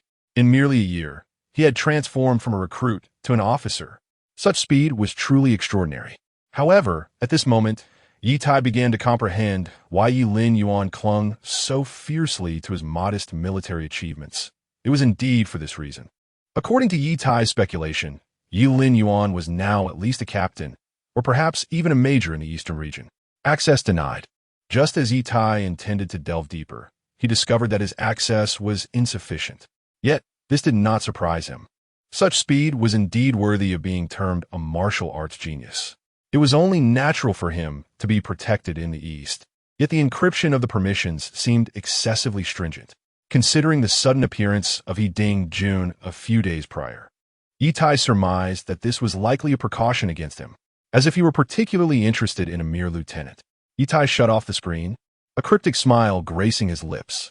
Upon exiting the martial arts hall, Ye Tai subtly inquired, "Do you mean to say that Ye Linyuan is currently at the Jiang family?" Indeed. Ye Tai strode purposefully away from the military headquarters, and once outside, he let out a cold snort. This ungrateful child certainly knows how to choose his locations. Just then, a phone call rang out. After answering, Ye Tai's expression abruptly shifted, and he hurriedly departed. Not long after, at the Yi family residence, in the hall, Su Rong sat on the couch with a troubled expression, as did Ye Bai and Ye Linyuan. Upon entering, Ye Tai immediately asked, "Are you saying that the Jiang family has severed ties with the Yi family?" Su Rong nodded, her face grim as she replied, "Yes, a few days ago we sought to invite Jiang Yi for the development of a new medication. But he outright refused. He stated that from now on, there would be no further dealings with us." Chapter 14. Is it all Ye Linyuan's fault? Ye Ling Yu comes knocking. The atmosphere in the Yi family hall was rather somber. Without Jiang Yuye's assistance, the Su group faced immense obstacles in the development of new medications, particularly in this era dominated by martial prowess, where martial medicines were in high demand. Major corporations would frequently unveil new products. Falling behind market needs could easily result in obsolescence. Thus, Jiang Yi was of paramount importance to the Su group. Upon hearing Su Rong's account, Ye Bai could not help but furrow his brow, saying, "Could it be that old Master Jiang felt our offerings were insufficient, prompting him to withdraw from our collaboration? Or perhaps we have inadvertently done something to displease him?" Ye Bai speculated that beyond these two scenarios, he could scarcely conceive of any other issues, especially since in Jiangbei, the best partner for Jiang Yi was undoubtedly the Su group, which had the backing of Ye Tai. It was a win-win situation. Generally speaking, there would be no reason for Jiang Yi to cut off their financial lifeline. Unlikely. We provide the Jiang family with a 50% share of our annual profits, and we haven't seen old Master Jiang around for days, nor encountered any of the Jiang family members. Ye Ling shook her head, dismissing Ye Bai's conjecture. Su Rong, upon hearing this, similarly nodded in agreement. As long as the Jiang family did not overstep, there was no need for them to sever ties with Jiang Yi. Yet currently, the Yi family had not engaged in any actions that would warrant Jiang Yuye's dissatisfaction. Why then had he suddenly announced the cessation of their cooperation? Could it be that another faction has covertly contacted Jiang Yuye, offering him terms he cannot refuse? Su Rong fell silent for a moment, gazing at Ye Tai, seemingly awaiting his decision. As he listened to the discussions within the hall, Ye Tai's expression grew increasingly grim. "I think not," he declared coldly. Upon hearing this, The eyes of Su Rong and Ye Bai instantly turned towards Ye Tai. Father, do you know the reason? Ye Bai inwitted. Ye Tai, with a stern countenance and a hint of anger in his voice, replied that Ye Linyuan is currently at the Jiang residence. Jiang Yuye's sudden announcement to terminate cooperation with the Yi family is likely related to him. Just moments ago, upon returning from the military, he had already learned of Ye Linyuan's news. Jiang Yuye had collaborated with the Su group for many years, maintaining a stable relationship without any changes. Why would the cooperation abruptly cease upon Ye Linyuan's return? Moreover, Ye Linyuan is presently at the Jiang household. It was impossible for Ye Tai not to draw certain conclusions. What? It's him. Ye Bai was momentarily stunned before asking, Father, given his current status, how could the Jiang family possibly take him in? And would old Master Jiang trust his words? Ye Tai scoffed, Do not underestimate your elder brother. His standing in the East is not insignificant at the very least. He holds the rank of captain. Upon hearing this, Ye Bai and Ye Linyuan immediately comprehended. At such a young age, a captain might very well be valued by Jiang Yuye, a gamble placed upon him. However, Jiang Yuye's judgment seemed rather poor to have chosen someone expelled by the Yi family. Ye Bai couldn't help but let out a cold laugh. After all, he was now a major. How excessive of him to have angered father that day. And now he dares to sow discord between us and the Jiang family. It seems he has never regarded us as family. Ye Linyuan was equally incensed, harboring some resentment towards Ye Tai for having brought him back years ago. Are you certain? Though Linyuan bears some grievances against us, I cannot believe he would engage in such treachery. Su Rong expressed her disbelief. What certainty is there? He is right there at the Jiang residence. Can any of you propose a second reason? Ye Tai shot her a glance and replied coolly. After a moment of silence, Su Rong could only sigh, suggesting they invite Jiang Yuye to their home for further discussion. Ye Tai narrowed his eyes, remaining silent. Observing her parents' concern, Ye Linyuan's face flushed with indignation as she strode purposefully outside. She was determined to confront Ye Linyuan. At the provincial governor's office, Ye Linyuan lifted his teacup to take a sip and, seated on the sofa, inquired, I heard from old Master Jiang that someone has been looking for me. Although Li Xingwen held the position of provincial governor, he found himself overshadowed by Ye Linyuan's current stature. Even He Dingjun paled in comparison. The reason for his courtesy towards He Dingjun was due to the latter's past kindness. There is no need for such deference towards anyone else. General Yi, we had intended to pay you a visit, yet it seems you have come to us personally. Li Xingwen speculated that the individual before him was none other than Ye Linyuan, the one who had been expelled from the Yi family. With an erect posture, sword-like brows, and bright eyes, he exuded a robust vitality imbued with a subtle aura of lethality. He was entirely different from Ye Bai, whom he had encountered at the Yi family estate. No matter, after spending ample time at the Jiang family, it was refreshing to step outside. He was ready to hear what was on the agenda. Ye Linyuan waved his hand, placing the teacup on the table, while his secretary, understanding the cue, promptly refilled it. Zhao Zai, Li Xingwen called out, and Zhao Zai entered from outside. General Yi, this is my nephew from the Zhao family in the capital. Li Xingwen introduced with a smile. Ye Linyuan nodded, being aware of the prominent martial families in the capital. General Yi, it is an honor. Zhao Zai inhaled deeply, adopting an unprecedented seriousness. Given Ye Linyuan's stature, even his father would show respect, let alone himself. This military general had vanquished countless enemies on the borders, standing as a pillar for humankind. There's no need for formality. Please speak plainly. What does the Zhao family seek from me? Ye Linyuan inquired. Zhao, as I paused momentarily before responding, I presume you will participate in the forthcoming stellar selection. You are likely to visit the capital soon. The foreign races are eyeing us closely, and the situation in the capital is rather intricate, with the major martial families entangled in protracted disputes over power. If we could secure your support, I believe the situation in the capital could stabilize swiftly, allowing us to unite against the foreign threat. Zhao, as I took a deep breath and continued, gaining the backing of General, you may not ensure the entire military support, but it would at least account for half of it. That is more than sufficient. Ye Linyuan furrowed his brow and replied, the military's role is to suppress the foreign races. As for what you mentioned, the military does not intend to interfere.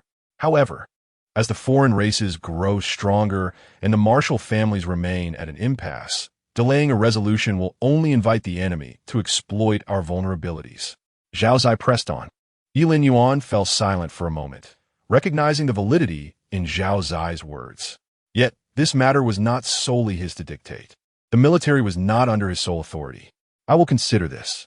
We can discuss it further once we reach the capital, Ye Linyuan stated calmly. Upon hearing this, Zhao Zai wished to say more, but upon meeting Li Xingwen's gaze, he swallowed his words. All right, we will leave this matter here for now. Everything shall be addressed upon our arrival in the capital. Meanwhile, outside the provincial governor's office, Ye Linyuan waited impatiently, her eyes peering inside. Upon spotting Ye Linyuan, she immediately approached with intent.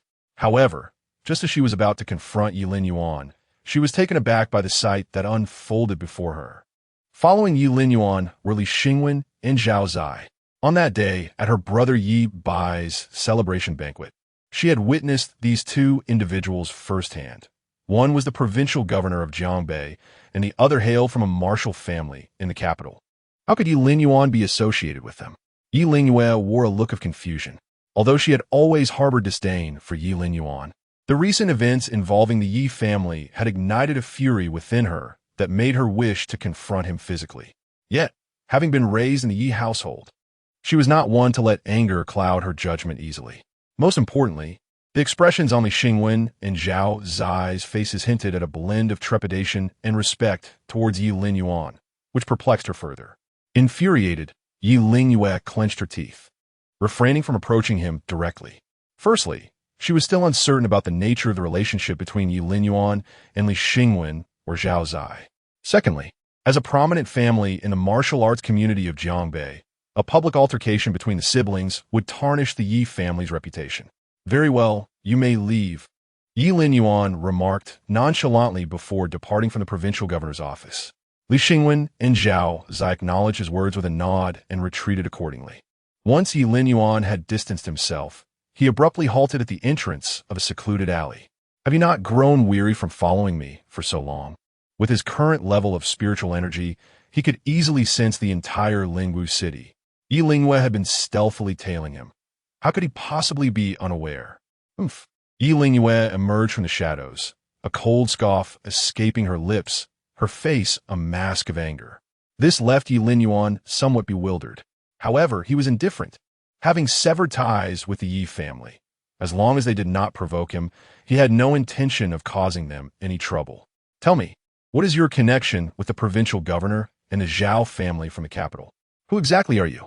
Ye Linyuan inquired, her brow furrowed in confusion. How could the provincial governor, Li Xingwen, and members of the martial arts aristocracy from the capital be so closely associated with Ye Linyuan? This was a stark contrast to the person she thought she knew. In response, Ye Linyuan refrained from offering any explanation and coldly retorted, "After following me for so long, is this what you wish to discuss?" Taken aback by his response, Ye Linyuan regained her composure and retorted, "Ye Linyuan, you are being utterly unreasonable. Did you ever consider us family? Why did you persuade Jiang Yuye to refuse collaboration with the Ye family?" Refusing collaboration with the Ye family? Ye Linyuan frowned, responding coolly, "What does Jiang Yuye's dealings with your family have to do with me? Stop pretending. My father has made it clear that you have been residing in the Jiang household these past few days. Who else could it possibly be?" At her pointed inquiry, Ye Linyuan felt increasingly bewildered. Why was Jiang Yuye's refusal to collaborate with the Ye family being directed at him? Moreover, when he had left, Ye Tai had shown no desire for him to return. Why was there suddenly an interest in him now? Or was it an investigation into his affairs? He did not believe Ye Tai was genuinely concerned for him. If that were the case, he would not have been forced to take Ye Bai's place in the military, nor would he have been compelled to relinquish 3 years of his hard work and sacrifice upon his return. If you have issues, seek treatment. Do not come here to act irrationally. I have no interest in indulging you, Ye Linyuan stated flatly before turning to depart. The matters between the Ye and Jiang families were of no concern to him, nor did he wish to delve into them. As for the perspective of the Ye family, he had already departed. Why should he care about their opinions? You, Ye Linyuan was momentarily taken aback by Ye Linyuan's nonchalant demeanor. When Ye Linyuan had just returned to the Yi family, he was almost completely compliant with her and Ye Bai. Even when she frequently mocked him, he still addressed her as third sister. Now, he dares to insult her? However, what she did not realize was that the previous incarnation had shown such deference and called her sister because he sought to integrate into this family. Now that the Yi family no longer regarded him as one of their own, why should he consider them his family? Moreover, Ye Linyuan was a transmigrator. Naturally, he held no affection for Ye Linyuan. Ye Linyu iklemit, Ye Linyuan, you umbrate full courage. Father brought you back from the old district, giving you everything. Not only do you fail to show gratitude, but you also seek to harm the Yi family. As she witnessed Ye Linyuan preparing to leave, she instinctively shouted, "Ungrateful? I've already stated that during my time with the Yi family, Ye Tai's kindness has long been repaid. I owe nothing to any member of the Yi family." Ye Linyuan halted, slowly turning around and stepping closer to Ye Linyuan. What? What are you going to do?" Ye Linyuan's pupils constricted as she sensed an inexplicable aura emanating from Ye Linyuan.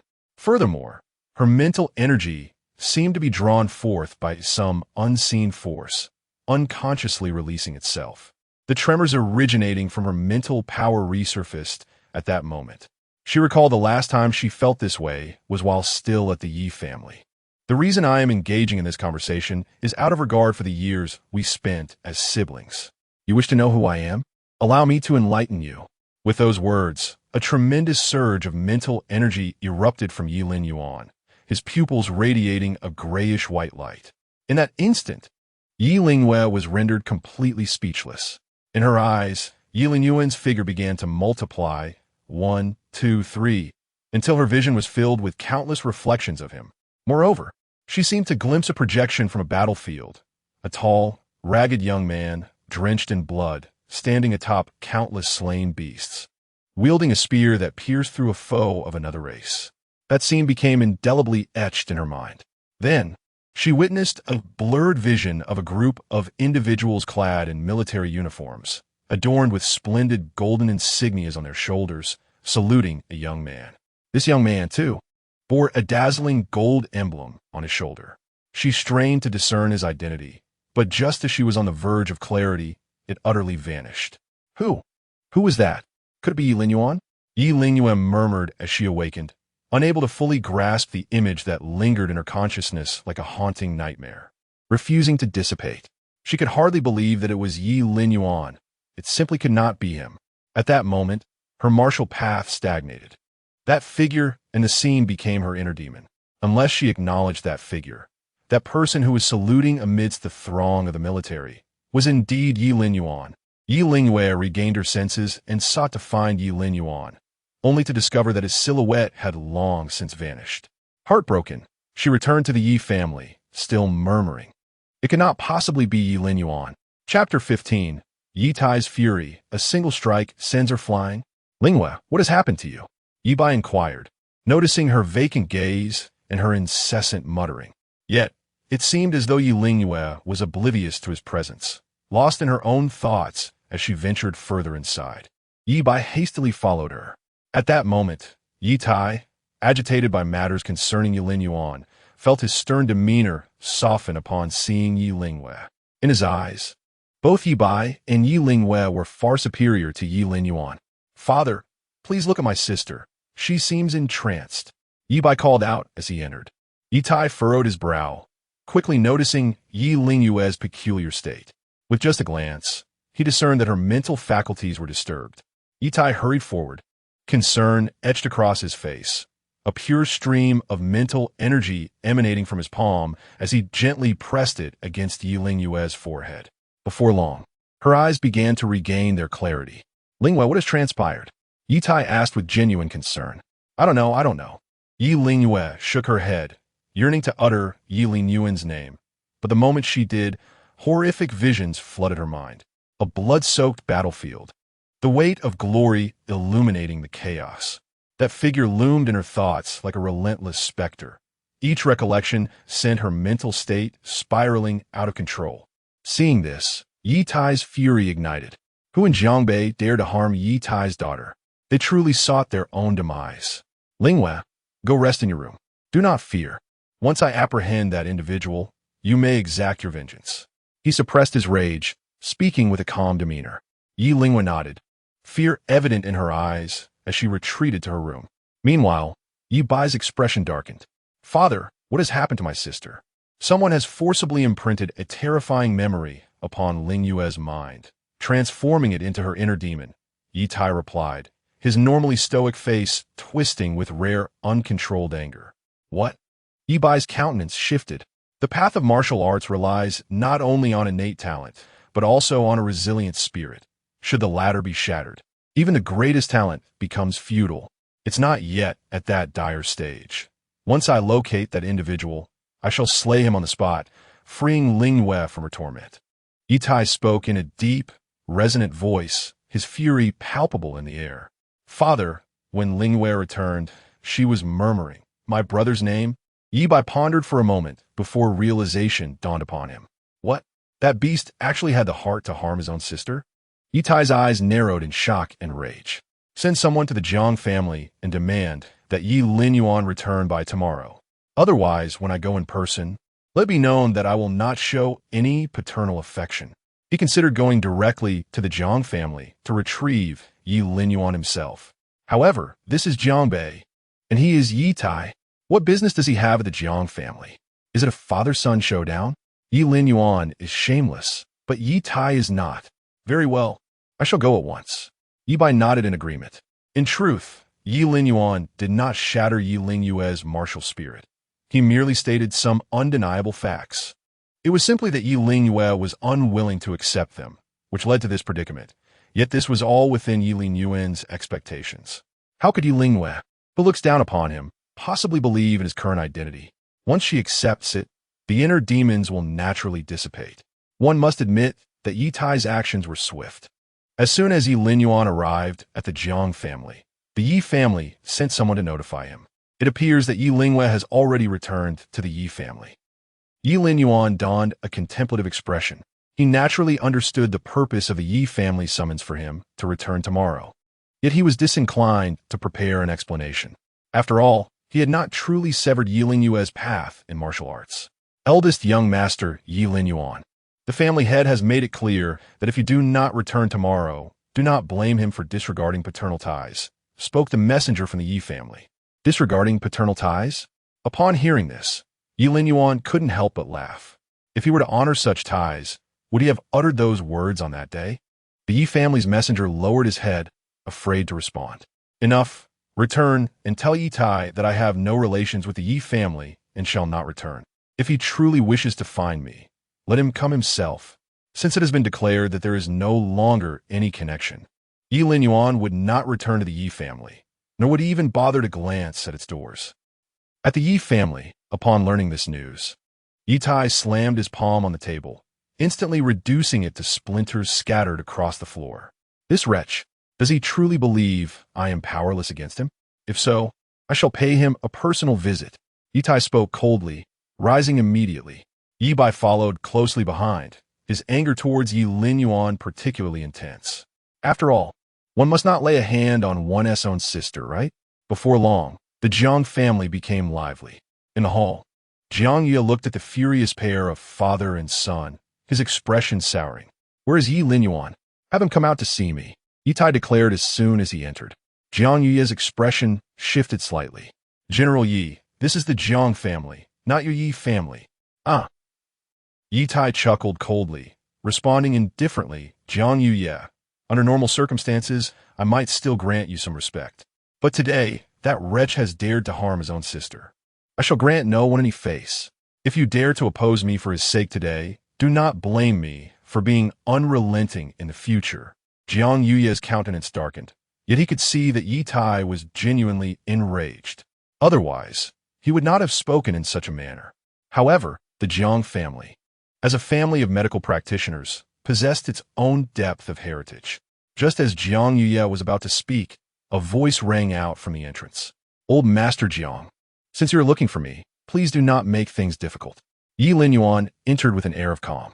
Upon seeing him, Ye Bai stepped forward, her gaze brimming with a chilling malice. Ye Linyuan, you wretched beast.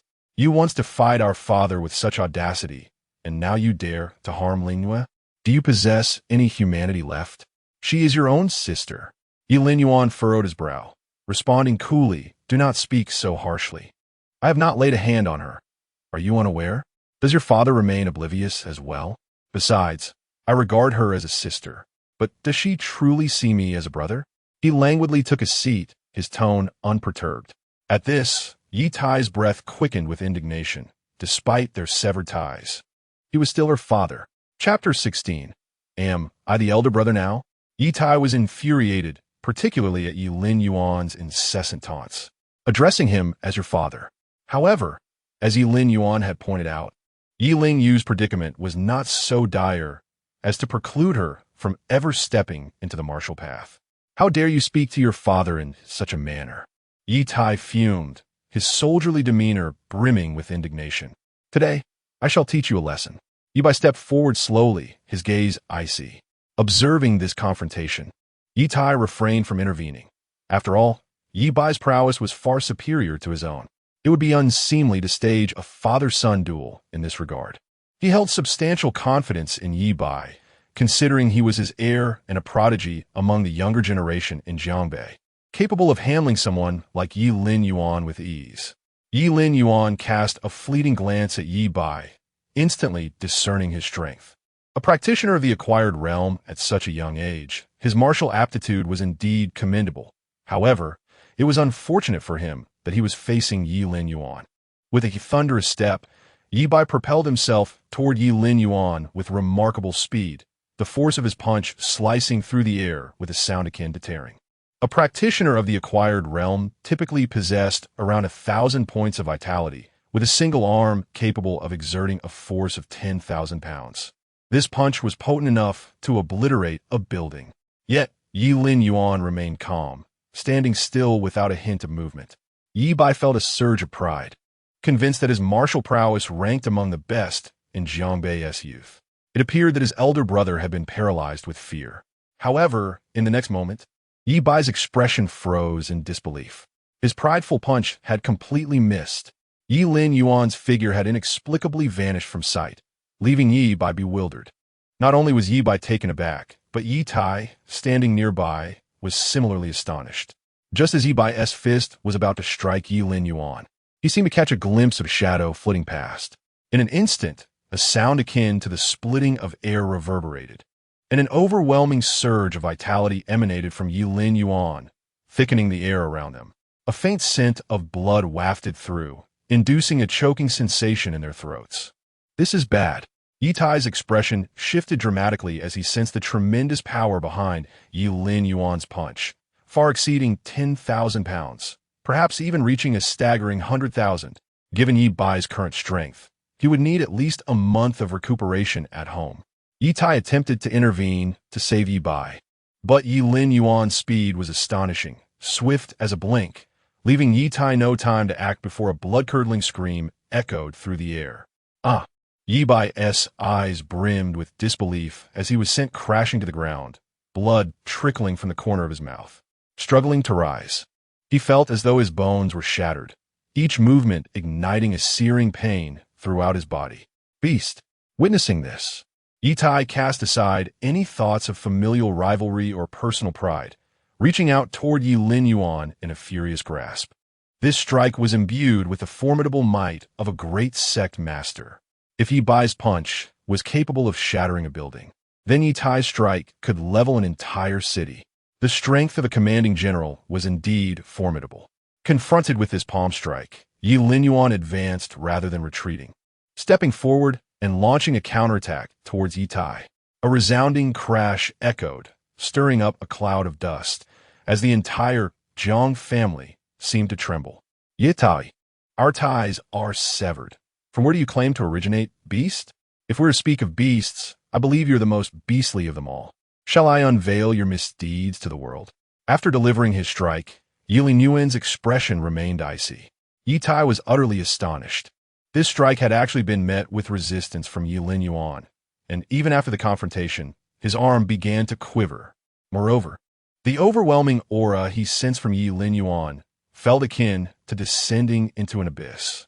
If Ye Tai's presence was as suffocating as a mountain pressing down, then Ye Linyuan's was that of a river, a sea, a chasm. Unfilial son, you dare to resist? Ye Tai questioned, both astonished and enraged. His astonishment stemmed from Ye Linyuan's formidable prowess, while his fury was directed at Ye Linyuan's audacity. Although he had witnessed Ye Linyuan's defiant demeanor during their time in the Ye family, he had merely thought that Ye Linyuan was seeking to claim military accolades after 3 years of service. He had assumed that Ye Linyuan's outburst was a result of his inability to accept the situation. What he truly did not anticipate was that Ye Linyuan would dare to strike him. After all, he was Ye Linyuan's father. In the past, when he had lost his temper, Ye Linyuan would immediately kneel in submission, obediently heeding his commands. Now, however, he had the audacity to rebel to such an extent and confront him. Are you out of your mind? That day, I severed all ties with the Ye family. When you refer to unfilial son, are you speaking of the one lying on the ground? Ye Linyuan furrowed his brow, contemplating, having struck me. Do you expect me to remain passive? If I do not retaliate, then what is the point of this confrontation? Upon hearing this, Ye Tai finally noticed the weakened Ye by lying on the ground, his expression shifting dramatically. Very well. I truly did not expect that beneath your previously submissive exterior lay such a beast. I regret ever having cared for you. I should have let you fend for yourself in the old district. Ye Tai trembled with fury, but he had genuinely felt Ye Linyuan's strength with that last blow. If a real fight were to ensue, the outcome was uncertain. If they unleashed their full might, the entire Lingwu city would be drawn into the fray. As a person of stature, he was concerned not only for the reputation of the Ye family, but also for the fear that his past schemes would be revealed by Ye Linyuan. If that were to happen, his reputation would undoubtedly be tarnished. General Ye, your words are misguided. When the beasts invaded, abandoning your eldest son was a grave mistake on your part. As the saying goes, to give birth and not nurture is a disservice to humanity. Retrieving him is your responsibility as a parent, not an act of benevolence. Jiang Yuye interjected. At these words, Ye Tai's face shifted between shades of green and white, ultimately resulting in a cold snort as he hurried to check on Ye Bai's condition. You have a heart of stone. Do you not realize your brother is about to undertake his martial examination? You are ruining his future. After Ye Tai finished examining the situation, his tone was frigid to the extreme. Just moments ago, he had referred to him as a beast, and now he addressed him as brother? Shouldn't he inquire if, during his time in the Ye family, Ye Linyuan had ever called him elder brother? Ye Linyuan showed no mercy, bluntly exposing the truth. As for this matter, how could Ye Tai be unaware? Ever since Ye Linyuan returned to the Ye household, Ye Linyue and Ye Bai had treated him with disdain, let alone calling him elder brother. However, when faced with such circumstances, Ye Tai consistently turned a blind eye. He believed that perhaps Ye Linyuan had not yet fully integrated into the family due to his short return, and that with the passage of time, things would improve. Yet, this waiting had brought them to the present moment. He had even forgotten that Ye Bai and Ye Linyue had never once referred to Ye Linyuan as brother. Perhaps he had simply grown accustomed to it. Ultimately, Ye Tai said nothing, his expression dark and his heart heavy as he departed the Jiang family alongside Ye Bai. Chapter 17. Ruined. No chance for the college entrance exam? Disturbances in the underground. Upon returning to the Ye family, Ye Tai hastily inquired about Ye Bai's injuries. With the martial arts examination approaching, there was no room for error. What happened? The injuries are severe. Just as Ye Tai brought Ye Bai through the door, Su Rong returned as well. Seeing Ye Bai, covered in blood, she rushed forward with concern. It's all because of your son, who is so ruthless. With the martial arts examination so near, he has gravely injured Ye Bai.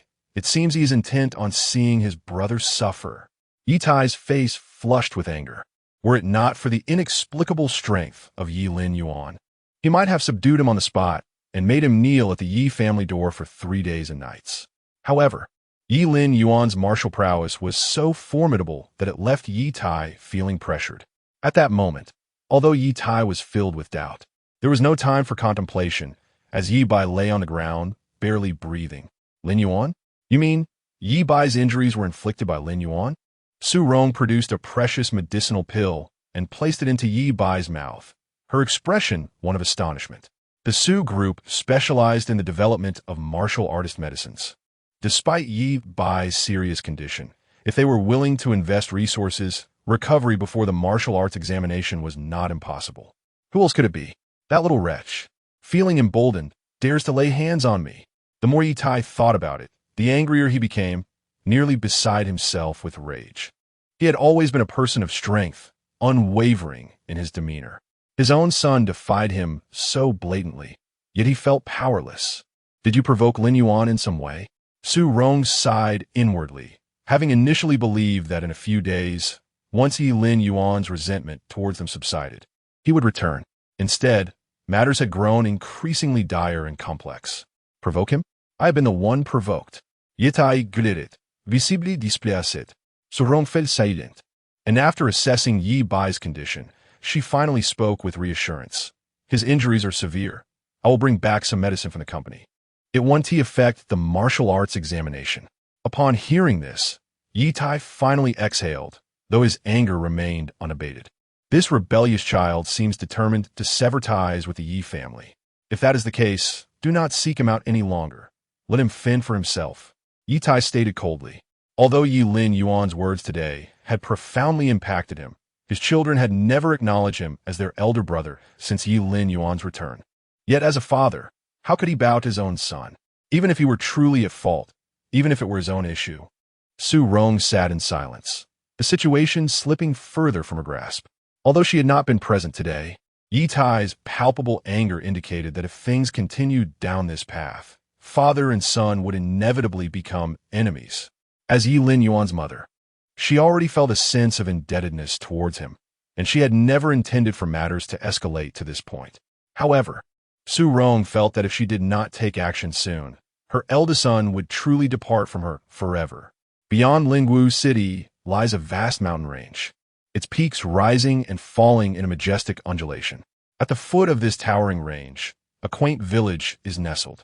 At the village entrance, several burly men, wielding farming tools, rolled up their pant legs in preparation for their return home. Occasionally, murmurs of conversation punctuated the air as they walked. What's going on lately? At night, I feel a chilling sensation on my back, as if someone is watching me. One man remarked, "You're not alone. I felt it too. They say a cavern has appeared in the mountains, harboring strange beasts. No wonder I felt so unsettled these past few days," another replied. "But there's no need to panic. The Demon Suppression Army has arrived, and their leader is at least a master warrior. Indeed, a master warrior's vitality is said to be like a furnace, capable of shattering mountains with a single blow." With such a figure present, before he could finish, a thunderous roar erupted from the mountains. The ground shook with a resounding boom, sending debris flying and clouds of dust billowing into the air. A thick black smoke rose from the mountain, darkening the sky like ominous storm clouds. Simultaneously, the commanding voices of the Demon Suppression Army rang out. "Withdraw! Everyone in the village! Evacuate immediately!" A stern-faced lieutenant from the army emerged from the depths of the mountains and landed at the village entrance. "What is happening inside? Why the sudden evacuation?" questioned a bewildered villager. With an icy demeanor, the lieutenant replied, "The beasts within exceed our expectations. If you wish to live, leave at once." Upon hearing that even the Demon Suppression Army could not handle the situation, the villagers wasted no time and fled in haste. Soon, families were seen evacuating from the village. "Contact the military headquarters immediately. This cavern is not merely double S class. It may be of an even higher level. We must request additional troops for suppression," the lieutenant commanded. "Furthermore, we require the presence of psychics to reassess the cavern's classification." With that, he turned and ventured back into the mountains. Within the encircling peaks lay a vast basin, at the center of which gaped a pitch-black chasm, unfathomably deep. A monstrous beast emerged from the cavern, inflicting devastating losses upon the army. "This is only one beast?" Who claimed this was merely double S class? The lieutenant's expression darkened, yet he pressed on into the basin. Meanwhile, in the capital city at the Sacred Martial University, the epitome of martial prowess, Every warrior dreams of entering its hallowed halls.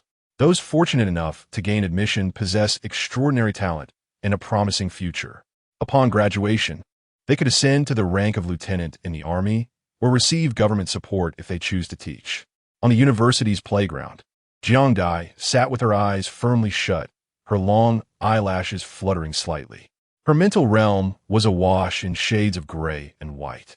Each person and object magnified frame by frame. It seemed as though the entire school lay within her perceptive grasp. My mental strength has finally surpassed level 7, Jiangbei exclaimed, her clear eyes sparkling with delight. Mental fortitude is a fundamental aspect of every warrior's training, as its impact proves invaluable in practical combat. This phenomenon is akin to a cheat in a game. It possesses the remarkable ability to slow down the actions of any individual with crystal clarity, and even perceive foes concealed behind walls or at great distances. Some martial artists with formidable mental fortitude can predict their opponent's next move, enabling them to react accordingly. However, honing one's mental prowess is no simple feat consequently. Most martial artists opt to specialize in either primary or secondary disciplines, though there are exceptional prodigies who choose to master both. Xiaodi, Xiaodi. Before Jiangbei could revel in her joy, a voice called out from a distance. Approaching was a young general, shouldering a golden branch insignia. "Teacher, what brings you here?" Jiangbei asked, her tone laced with surprise. "I just received a mission to survey a cavern in Lingwu City and thought of you. How about it? Would you like to accompany me and take a look?" Chapter 18. Altering Genes from Withering to Rebirth, the Grand Technique, Regeneration. After the affairs of the Ye family reached a temporary conclusion, Ye Linyuan remained at the Jiang residence. On this particular morning, he sat cross-legged by the window, his eyes tightly shut. The pores of his skin subtly opened and closed, his breathing steady, as if he had entered a remarkable state. This breathing technique was indeed extraordinary, worthy of being called a masterful skill. Ye Linyuan opened his eyes and exhaled a breath of vitality, a smile gracing his face. After several days of recuperation, the toxins within his body had been entirely eradicated. He could distinctly feel that each cell within him was brimming with energy and blood, even showing signs of overflow. This indicated that he had reached the pinnacle of great masters, with the true dragon level merely a step away. However, to break through to the true dragon level, one required true dragon essence to cleanse the entire body, thereby strengthening the muscular and cellular structure. Given his current standing, acquiring true dragon essence would merely be a matter of a single sentence. Yet, he found such low-grade essence beneath his consideration. The true dragon essence awarded for the military district star selection reached level 9. Should he absorb this essence, the development of his muscles and cells would be maximized. Upon entering the true dragon level, when facing opponents of the same tier, his vitality, strength, and speed would surpass theirs significantly. Hence, it could be said that true dragon essence lays a solid foundation for those aspiring to reach the true dragon level, making it exceedingly precious at such a stage. With a mere thought, Ye Linyuan directed his gaze to the system panel. Host, Ye Linyuan, age, 22, realm, pinnacle great master, vitality 100, 000, current reward level, 7. A quick glance confirmed that his vitality had fully recovered to its peak and even improved further. As for the reward level, it was quite straightforward. The function of his system was explicit: defeat enemies to gain various rewards, which included vitality, realm advancement, martial arts, elixirs, and more. The higher the reward level, the more substantial the rewards. After retracting the panel, Ye Linyuan formulated his next plan. Once he concluded matters in Jiangbei, he would return to the military district to prepare for the star selection. However, as Ye Linyuan glanced at the messages on his phone, a peculiar expression crossed his face. Stepping out of the room, he contemplated bidding farewell to Jiang Yuye. The rapid recovery of his injuries was largely thanks to Jiang Yuye. In the Jiang family hall, upon hearing Ye Linyuan, Jiang Yuye's face broke into a smile. "My young friend, although your injuries have healed and the toxins have been purged, there remains a possibility of relapse." Hearing this, Ye Linyuan furrowed his brow. He circulated his vitality throughout his body, ensuring his meridians were unobstructed, his vitality surging like a torrent. There was not a trace of hidden toxins within him. Old master, the toxins in my body have been completely eliminated. How could there be any talk of relapse? Ye Linyuan inwided. Jiang Ye shook his head slightly and replied, the toxin you suffered is a first among humans. Originating from the starry void, it would be prudent to remain vigilant. This statement held merit, as those alien beings were exceedingly enigmatic. Ye Linyuan nodded in agreement. Upon witnessing this, Jiang Ye continued, next, there exists a certain potion designed to safeguard your vital essence and simultaneously alter your internal genetic structure, inducing the production of antibodies. In the event that you encounter such toxins again, you will attain complete immunity. Furthermore, this genetic modification will enhance regenerative capabilities. Ye Linyuan's expression momentarily reflected astonishment. Enhance regenerative capabilities? Was this not reminiscent of the miraculous scenes of severed limbs regrowing from his past life? In this realm, he had never before heard such claims. Even among the most formidable martial saints, the ability to regenerate was unheard of. Jiang Ye shook his head, seemingly anticipating Ye Linyuan's thoughts. It is not to the extent you envision. It merely accelerates the process slightly. Ye Linyuan nodded in understanding, recognizing that even this minor enhancement would prove invaluable for someone like him, who often found himself amidst the chaos of battle. Jiang Ye retrieved a porcelain white vial from a spatial pocket and handed it to Ye Linyuan, adding, should you absorb it well, the effects may be even more pronounced. Ye Linyuan acknowledged this, accepting the vial and stepping into a dedicated training chamber, a common feature in every household of the martial artist era. Upon entering, he poured the contents of the vial into his palm, revealing a pill the size of a fingernail, radiating a celestial azure hue and exuding a herbal aroma. Without further contemplation, Ye Linyuan swallowed it whole. In the next moment, he felt a profound transformation occurring within him, as a piercing pain surged through his being. It felt as though something within him was being shattered and reassembled. Ye Linyuan understood clearly that it was his own genetic structure, as well as the cells within him. This elixir possessed tremendous destructive power, relentlessly fracturing his genetic chains while simultaneously invigorating his life force, stimulating his cells to grow incessantly.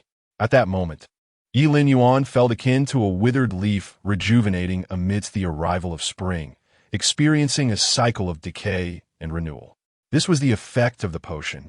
Yet Ye Linyuan's mind stirred, realizing that all martial arts were derived from the journey of comprehension, whether it be martial techniques or the path espoused by grand sects. The essence remained. Should he manage to integrate this concept of renewal into his martial discipline, perhaps he could indeed achieve the legendary feat of regrowing severed limbs.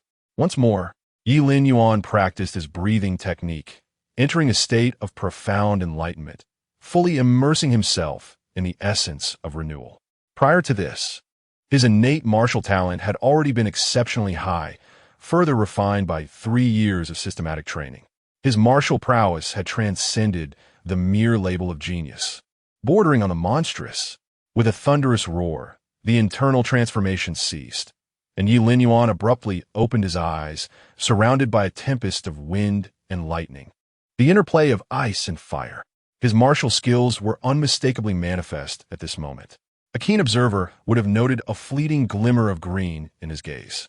The concept of withered would revived in spring illustrated the marvel of vitality, and within this, he comprehended a new form of martial art. Grand sect technique, regeneration. Ye Linyuan took a deep breath, his eyes still filled with profound disbelief. Rebirth. Even in the era of martial arts, such a phenomenon was unheard of. With this martial technique, did it not imply that even severe injuries could heal swiftly and even severed limbs could regenerate in a short span?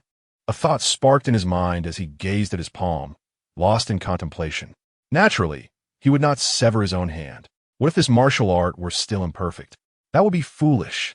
Suddenly, a small knife materialized beside him and swiftly made a cut across his palm.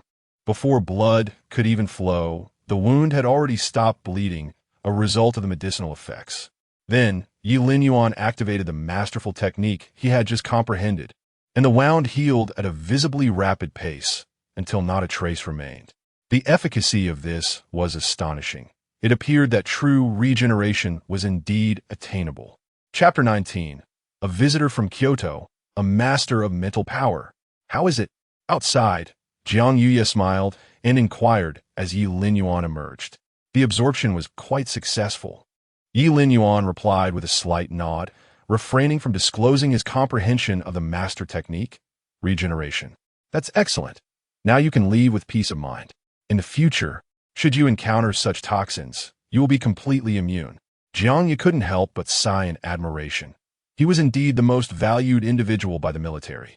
It had only been a short while, perhaps an hour, yet he had entirely absorbed this 8th tier, nearly 9th tier substance.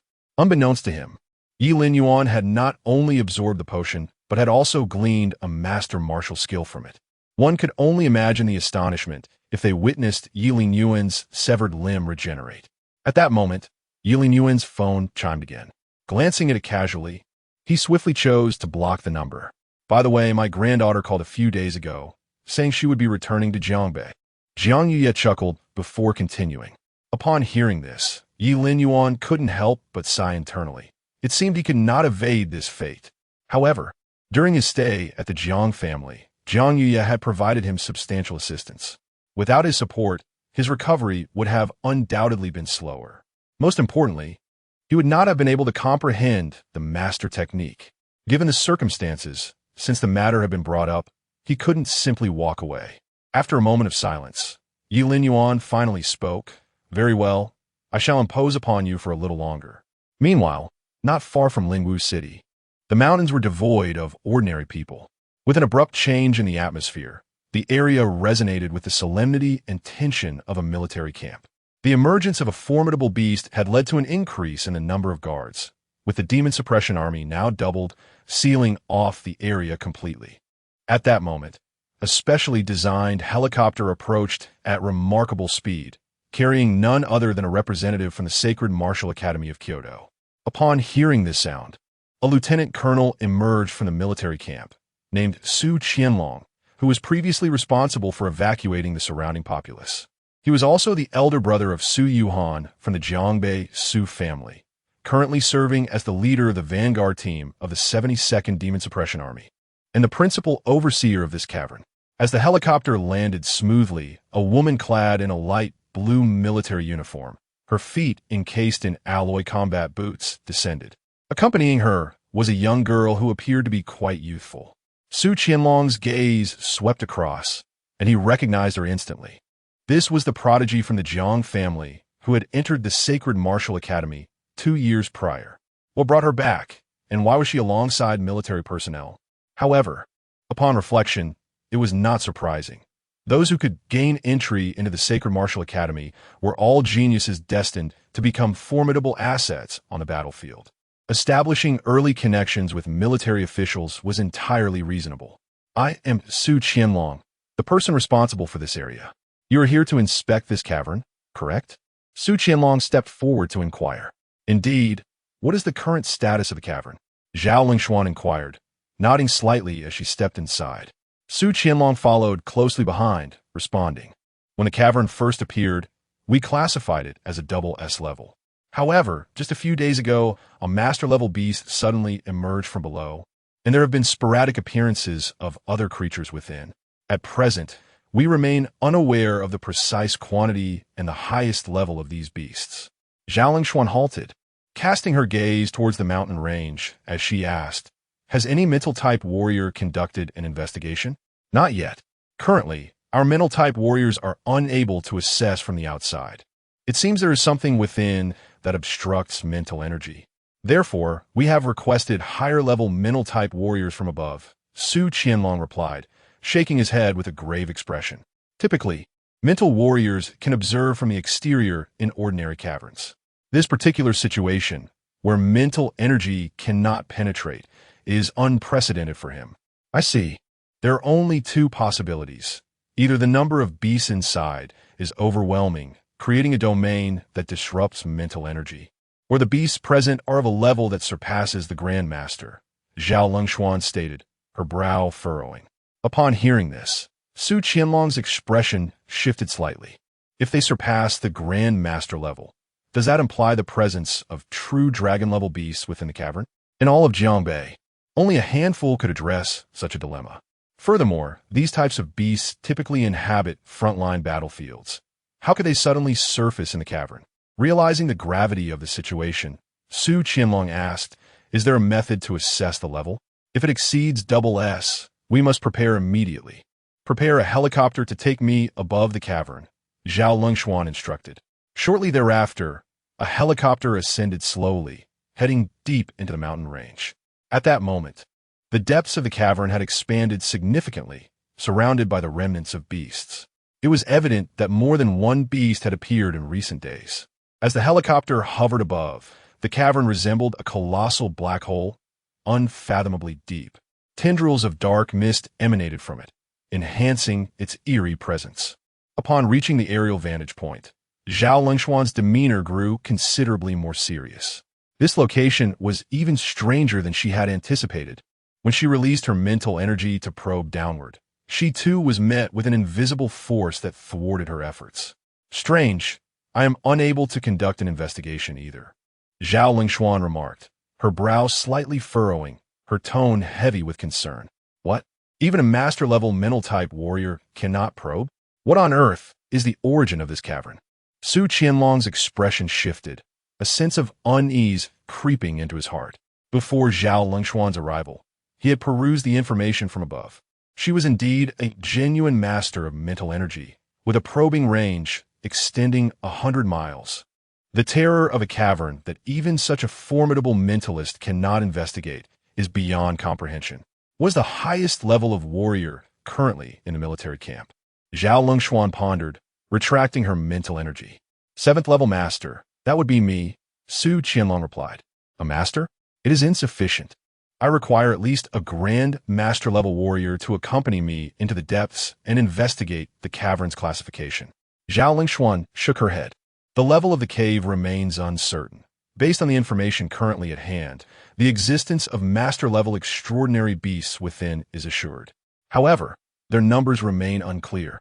Thus, the risk for a master descending is still exceedingly high. The most prudent course of action would be to enlist a Grand Master warrior. No, Su Qianlong rejected the notion without a moment's hesitation. The cave's level is unknown. Previously, we dispatched several small teams, yet none have returned. This is far too perilous. Even if I were to agree, General Yi would never consent. The demand for a Grand Master to accompany us into the cave is excessive. Su Qianlong understood well that Grand Master warriors are a rare treasure. Each one stands as a pillar of humanity. Should any unforeseen incident occur, it would result in a tremendous loss for mankind. Furthermore, spiritual masters are even more scarce. If anything were to befall Zhao Lengxuan here, Su Qianlong could not bear the consequences. Then let us return for now. I shall contemplate alternative strategies. Chapter 20. The Final Resort. An encounter at the Zhang family in the military camp. Zhao Lengxuan endeavored through numerous methods, yet her mental prowess remained unable to penetrate the abyss. Each time she approached the chasm, an imperceptible resistance thwarted her mental efforts. Faced with this impasse, she realized that the only way to comprehend the depths of the abyss was to explore it from within. With a trace of resignation, Zhao Lengxuan withdrew her mental energy. If it truly came to a dead end, she would have to submit a request to the military, though the chances of success were slim. Upon hearing this, Suqianlong Said, Zhao Lengxuan nodded, insisting that she would remain in Jiangbei for the next few days, continuing her attempts, though she doubted the outcome would change. Su Qianlong acknowledged her resolve and promptly began reporting the situation to the military. "I have other matters to attend to. Do remember to inform me if you receive any news." "Teacher, what will happen to the abyss if the application is unsuccessful?" Jiang Dai inquired curiously during their journey to Lingwu City. She had witnessed the events unfold and had also attempted to probe the abyss with her mental energy, only to find no change. Nuclear strike, completely obliterating the abyss. Zhao Lengxuan responded after a moment of contemplation. Without a proper assessment of the abyss's level, humanity cannot adequately prepare. The danger remains uncertain. The most prudent course of action would be its complete destruction. However, while such a strike could temporarily eradicate the aberrations within the abyss, it would also exacerbate the fissures deep within, leading to a resurgence of the aberrations in greater numbers and levels. Thus, this level of strike is kept strictly prohibited unless absolutely necessary. Jiang Dai's expression turned grave as she absorbed this information. If that occurs, Jiangbei will transform into a new battlefield, uninhabitable for humans. This is where I grew up. Once implemented, everyone must evacuate, for the subsequent emergence of unknown aberrations is unpredictable. Only when every aberration has been eradicated and the fissures completely sealed can humanity return. Should we reach that juncture, our living spaces will diminish once more. Therefore, the best approach is to accurately assess the abyss's level and prepare accordingly. Yet the military may not agree. Zhao Linyuan maintained a calm demeanor, though her tone was notably somber. I have heard that your grandfather has arranged a marriage for you. Are you prepared to meet your prospective partner upon your return? Sensing the atmosphere had grown heavy, Zhao Linyuan jested lightly. Jiang Di Blues hit, passing her lips. Teacher, please do not tease me. Rest assured, you are a prodigy of the Jingdu Sacred Martial Academy. If he does not meet my standards, I shall be the first to voice my dissent. Their conversation continued, and before long, the two arrived in Lingwu City. Zhao Linyuan and Jiang Dai proceeded to the Jiang family residence. Although Jiang Yuye was in Jiangbei, his reputation preceded him, having diagnosed countless martial artists. Thus, the Jiang family holds a significant position not only in Jiangbei, but also across the nation. Zhao Linyuan, as Jiang Dai's mentor, has come to Jiangbei and feels compelled to pay a visit. Grandfather, Jiang Ye, who is tending to the flowers and plants, trembles upon hearing this voice. A genuine smile spreads across his face. Ah, Dai, you have finally returned. The Jiang family, esteemed in the realm of medicine, now finds itself in an era where martial prowess reigns supreme. From a young age, Jiang Yuye's two sons understood this truth, dedicating themselves to martial training in hopes of becoming formidable warriors. However, the path of martial arts is fraught with challenges. The brutality of the battlefield is not merely theoretical. Tragically, after a few years of graduating from the martial academy, both sons perished in the beast-infested war zone, leaving behind only one descendant, Jiang Dai. Jiang Yuye feels immense guilt and sorrow, pouring all his energy and hopes into Jiang Dai, wishing for her to inherit his medical legacy and eschew the path of martial arts. Little did he anticipate that perhaps fate had smiled upon the Jiang family, bestowing upon them a prodigy. Jiang Dai not only displayed remarkable talent in inheriting Jiang Yuye's medical teachings, but also excelled in martial arts. 2 years ago, she was admitted to the Sacred Martial Academy with outstanding martial achievements. Yet Jiang Yuye still harbored concerns. After all, Jiang Dai is the sole heir of the Jiang lineage. Now, witnessing his granddaughter's safe return, the depth of his familial affection is beyond words.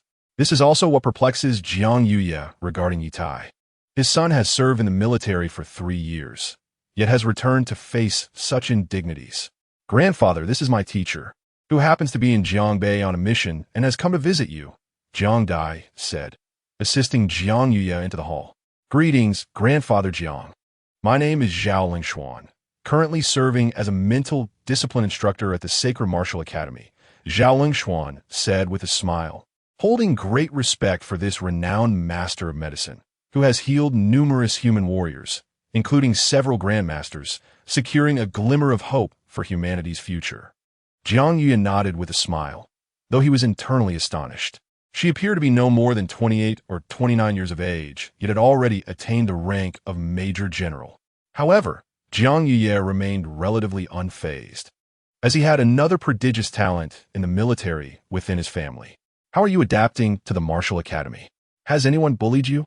Although I am advanced in years, I still possess some connections. If anyone dares to mistreat you, do not hesitate to inform me. Zhao Linyuan quietly observed this scene, aware of certain circumstances pertaining to the Jiang family, and thus refrained from interrupting. As she silently left the hall, intending to explore her surroundings, she suddenly caught sight of a remarkably familiar figure. That figure seemed to evoke memories long buried, rendering her motionless. Ye Linyuan, upon hearing the commotion outside, contemplated stepping out to investigate. Although he did not notice Zhao Longxuan standing not far away, he sensed a gaze fixed upon him. As Ye Linyuan turned around, he was met with the astonished gaze of Zhao Longxuan, who appeared to be staring at him in shock. This individual seemed somewhat familiar. Ye Linyuan furrowed his brow, striving to unearth memories of her from the depths of his mind. Yet, the recollections were too hazy, rendering him momentarily unable to recall. General Yi, is it truly you? I never anticipated encountering you here, Zhao Longxuan exclaimed, her voice trembling as she gradually regained her composure after a prolonged moment of astonishment. Do we know each other? Ye Linyuan inquired, raising an eyebrow and regarding her with a peculiar expression. You don't remember? Just 6 months ago, in the Eastern Third War Zone, you retrieved a helicopter from the abyss. Chop to the Yudimibiv, Su Rong Six Ye Linyuan. Apologies, I'm not familiar. Upon hearing these words, Ye Linyuan fell into contemplation. With a precise time and location, recollecting the details became significantly easier. Soon, Ye Linyuan recalled the encounter. Ah, it was you. That is why it felt somewhat familiar. A year ago, on the Eastern Front, a helicopter carrying a small squad was nearly consumed by the abyss's pull. At that time, Ye Linyuan had just completed a mission and sensed the disturbance of the abyss on his way back. Consequently, he went to investigate and fortuitously rescued a helicopter. Zhao Longxuan was one of those aboard.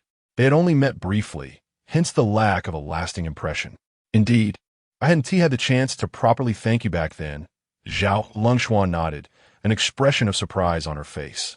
Though their encounter was fleeting, Ye Linyuan's figure was vividly etched in her memory. The scene of him leaping into the abyss and lifting the helicopter was still fresh in her mind.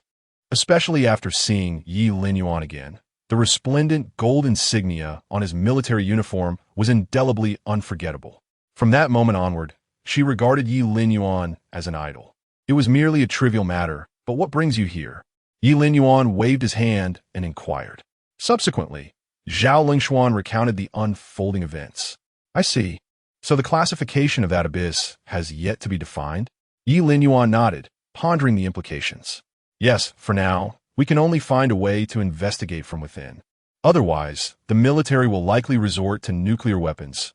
Zhao Longxuan sighed, a hint of helplessness on her face.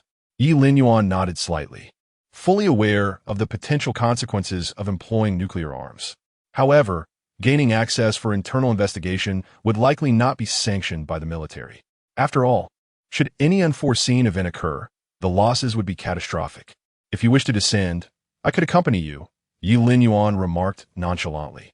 Now that he had recently recovered from severe injuries and honed his skills, he had also comprehended a new martial technique. This ignited a spark of excitement within Ye Linyuan. With the presence of a system, what posed a grave danger to others could be an immense opportunity for him. It is worth noting that he had already attained the strength of a top-tier sect. With one more step, he would reach the true dragon level. Should he vanquish foes and acquire some 10th level true dragon essence, his martial journey would be significantly more secure. Really? Zhao Longxuan's eyes sparkled with excitement. Though she quickly expressed concern, shouldn't we inform the military? After all, the abyss is exceedingly perilous. With me here, what do you have to fear? Moreover, I do not represent the military, Ye Linyuan replied with a light smile. Were it anyone else making such a statement, Zhao Longxuan would likely dismiss them entirely. However, this individual truly held the merit to speak thus. With your presence, I am certainly reassured. In that case, what shall we set forth?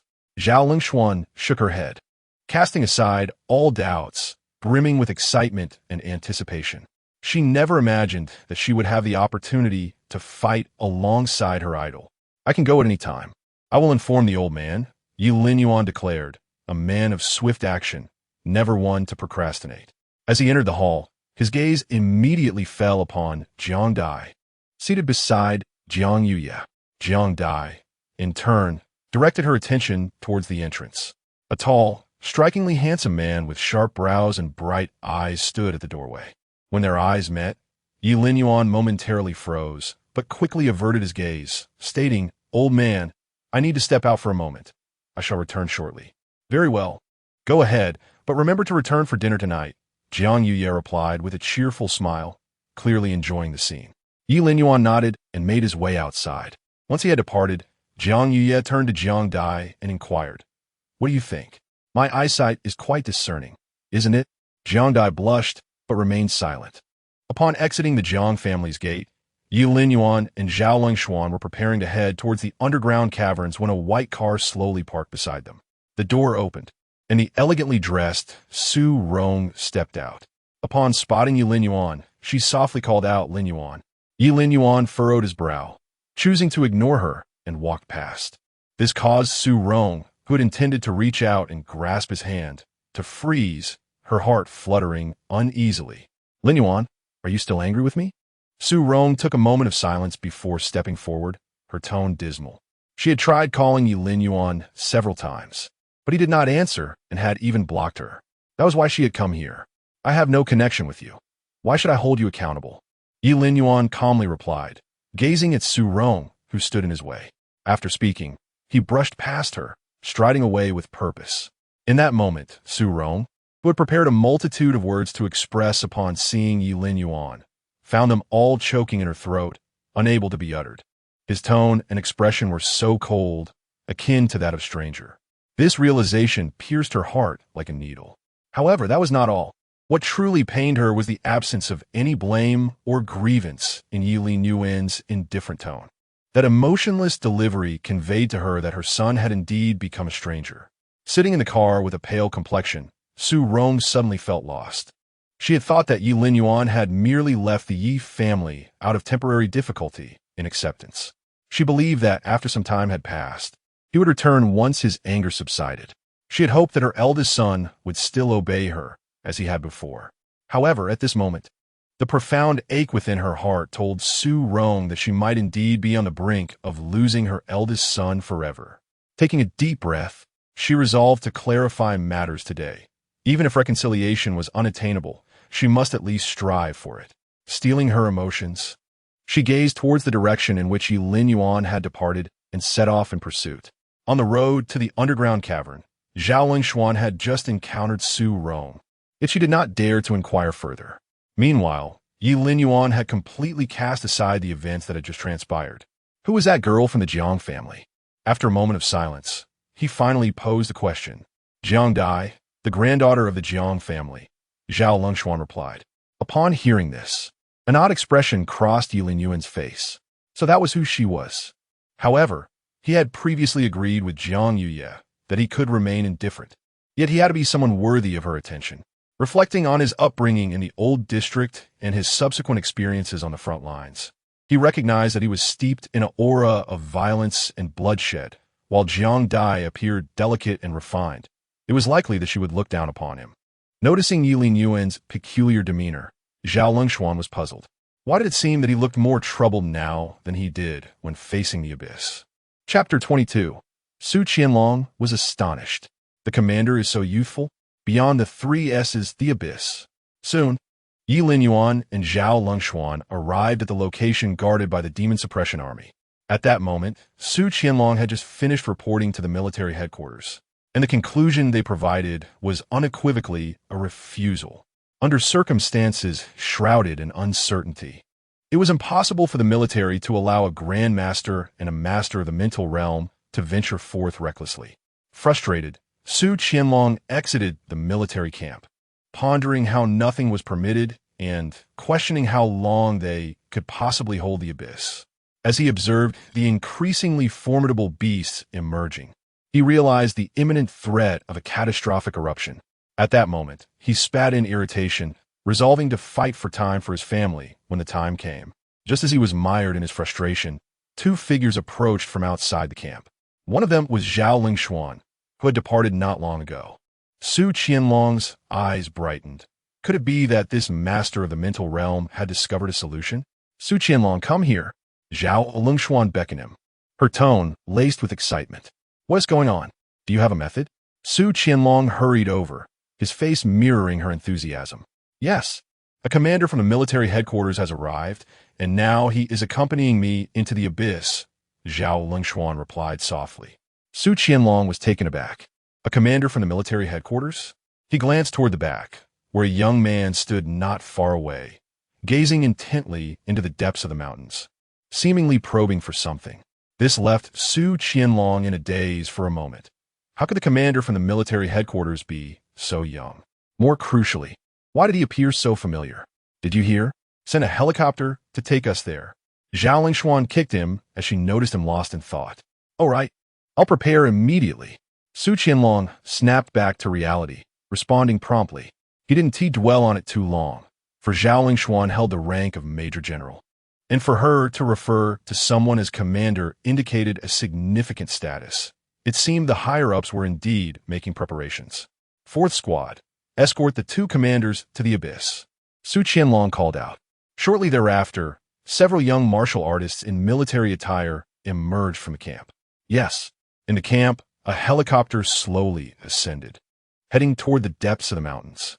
As they approached the abyss, Ye Linyuan felt the overwhelming presence of numerous powerful auras, all at the master level. It was evident that this was far from a double S-level abyss. Otherwise, such a plethora of master-level beasts would not exist. Yet this was fortuitous, as it presented him with the opportunity for bountiful rewards. Ye Linyuan felt a surge of excitement, realizing this trip had not been in vain. Commanders, we have arrived. Do you require us to lower the altitude? A member of the Demon Suppression Army called out. Ye Linyuan glanced down and replied, no need. With that, he took Zhao Lingshuan's hand and leaped down, plunging into the abyss amidst the astonished gazes of the onlookers. I can't believe it, exclaimed a stunned member of the Demon Suppression Army. Are we really jumping into the abyss like this? Truly, the commander is formidable. The others marveled, recognizing the audacity of their leader. Entering the abyss was as casual as returning home. What a bold move indeed. Darkness, dampness, and an unbearable stench enveloped the surroundings. Zhao Lingshuan was thoroughly startled by Ye Linyuan's actions, clutching him tightly, unwilling to let go. At that moment, the two were plummeting downward, the light from the entrance diminishing, with darkness encasing them entirely. After an indeterminate amount of time, they finally landed on the ground. The clammy atmosphere and shadowy space exuded a stifling sense of oppression. With a mere thought from Ye Linyuan, flames surged around him, providing the faintest illumination of their surroundings. How could they investigate further? Ye Linyuan took a few steps forward, incinerating several feeble aberrant beasts with his flames. It was futile. This was merely the first layer, and his mental prowess could not penetrate deeper. They would need to descend further. Zhao Lingshuan attempted to gauge the situation, but shook her head in dismay. Ye Linyuan nodded and urged her to proceed downward. Shortly after his departure, this layer was entirely consumed by the flames. The first layer, the second layer, the third layer. Usually, the depths of the cave do not exceed 40 layers, with the aberrant beasts becoming progressively more formidable as one descends. This was accompanied by an escalating degree of peril. It was not until the 20th layer that Ye Linyuan came to a halt. Evidently, this cave was at least of the 3 S-rank caliber, for even at the 20th layer, master-level aberrant beasts were already present. Ye Linyuan gazed ahead, speaking in a calm tone. Not far in front of them, several dozen master-level aberrant beasts were fixated on their presence. Ye Linyuan stepped forward, flames raging around him, as a long blade materialized in his hand. With a swift strike, the blade shimmered, enveloped in fire as it surged toward the aberrant beasts. Where the light of the blade passed, the beasts were cleaved asunder, reduced to ash by the flames. These master-level aberrant beasts were utterly defenseless before Ye Linyuan's supreme prowess. Simultaneously, the voice of the system echoed in his mind. Ding! Slaying an aberrant beast yields a vial of robust blood soup. Ding! Slaying an aberrant beast grants 1 year of cultivation. Ding! Slaying an aberrant beast rewards the martial skill, floating wind. Ding! Ignoring the voices in his mind, Ye Linyuan sheathed his blade. For the anticipated rewards had not materialized. All of these were merely master-level techniques, offering little advancement for him at this juncture. It was likely that my mental energy could penetrate further. Indeed, there must be Grandmaster-level aberrant beasts within. Zhao Lingshuan's expression became exceedingly grave as she looked up at Ye Linyuan, then spoke, but It's at the 30th layer. Ye Linyuan furrowed his brow, contemplating the implication that even higher-level aberrant beasts might reside at the 40th layer. Zhao Lingshuan nodded affirmatively. Indeed, but to ascertain the precise rank and number, they would need to descend another 10 layers. Upon arriving here, Zhao Lingshuan comprehended why mental-type warriors were unable to survey this cave. At the 40th layer, intense mental fluctuations were emanating. Firstly, aberrant beasts possessed no mental energy, as they were born from biological mutations, what is referred to as abyssal infection, a method employed by otherworldly entities. The mental energy fluctuations from the 40th layer likely indicated the arrival of an extraterrestrial being. If that is the case, then we are in considerable trouble. Since the emergence of the Celestial Rift, no foreign entities have manifested within the regions protected by humanity. Let us descend another 10 levels. They are merely formidable beasts, which I can handle. Ye Linyuan remarqued calmly. However, I cannot guarantee what awaits on the 40th level should danger arise. Zhao Lingshuan expressed her concerns. As long as the intruder is not a martial saint, we shall encounter no issues. Ye Linyuan drew his battle blade once more, his expression unperturbed. Zhao Lingshuan hesitated for a moment, then nodded, following Ye Linyuan deeper into the abyss. Soon, the master-level beasts were vanquished. Ye Linyuan and Zhao Lingshuan reached the 30th level, acutely aware of the perils that lay ahead. She swiftly deployed her mental energy to probe below, while Ye Linyuan dealt with the beasts that rivaled the might of formidable sections. This cavern exceeds the 3S rank. This is not good. We must retreat. Approximately 10 seconds later, a voice suddenly resonated, echoing throughout the cavern. Chapter 23. The Eruption of the Abyss? The disappearance of Ye Linyuan. Zhao Lingshuan suddenly spoke, beads of cold sweat forming on her forehead. Clearly, she had uncovered something horrifying on the 40th layer of the abyss. The flash of a blade cut through an aberrant beast as Ye Linyuan swiftly turned around, surpassing even the formidable 3S rank. Beneath them lay creatures rivaling true dragon-level warriors. Indeed, though uncertain if they were aberrant beasts, their mental prowess was formidable. Zhao Lingshuan nodded, her expression grave. Is there a specific count? Ye Linyuan posed momentarily, his demeanor largely unchanged. Possessing numerous master-level techniques, even several grand techniques, Ye Linyuan retained the capability to contend with true dragon-level warriors. Thus, upon learning of this situation, he felt no fear. Rather, a thrill coursed through him. What rewards might emerge from vanquishing these aberrant beasts? It was known that the rewards from his system were contingent upon the level of the beasts he slain. However, before entertaining such thoughts, it was imperative to ascertain the circumstances of the aberrant beasts below. Should there be a multitude, caution would be prudent. Zhao Lingshuan shook her head, remarking that the abyss was peculiar, with mental fluctuations surpassing even those of mental-type masters, rendering precise exploration impossible. Nevertheless, a conclusion had been drawn. This abyss was at least 3S rank, if not more. Upon hearing this, Ye Linyuan hesitated, contemplating whether to descend. Just then a shadow, stretching dozens of meters in length, suddenly surged forth from the depths of the abyss not far from them.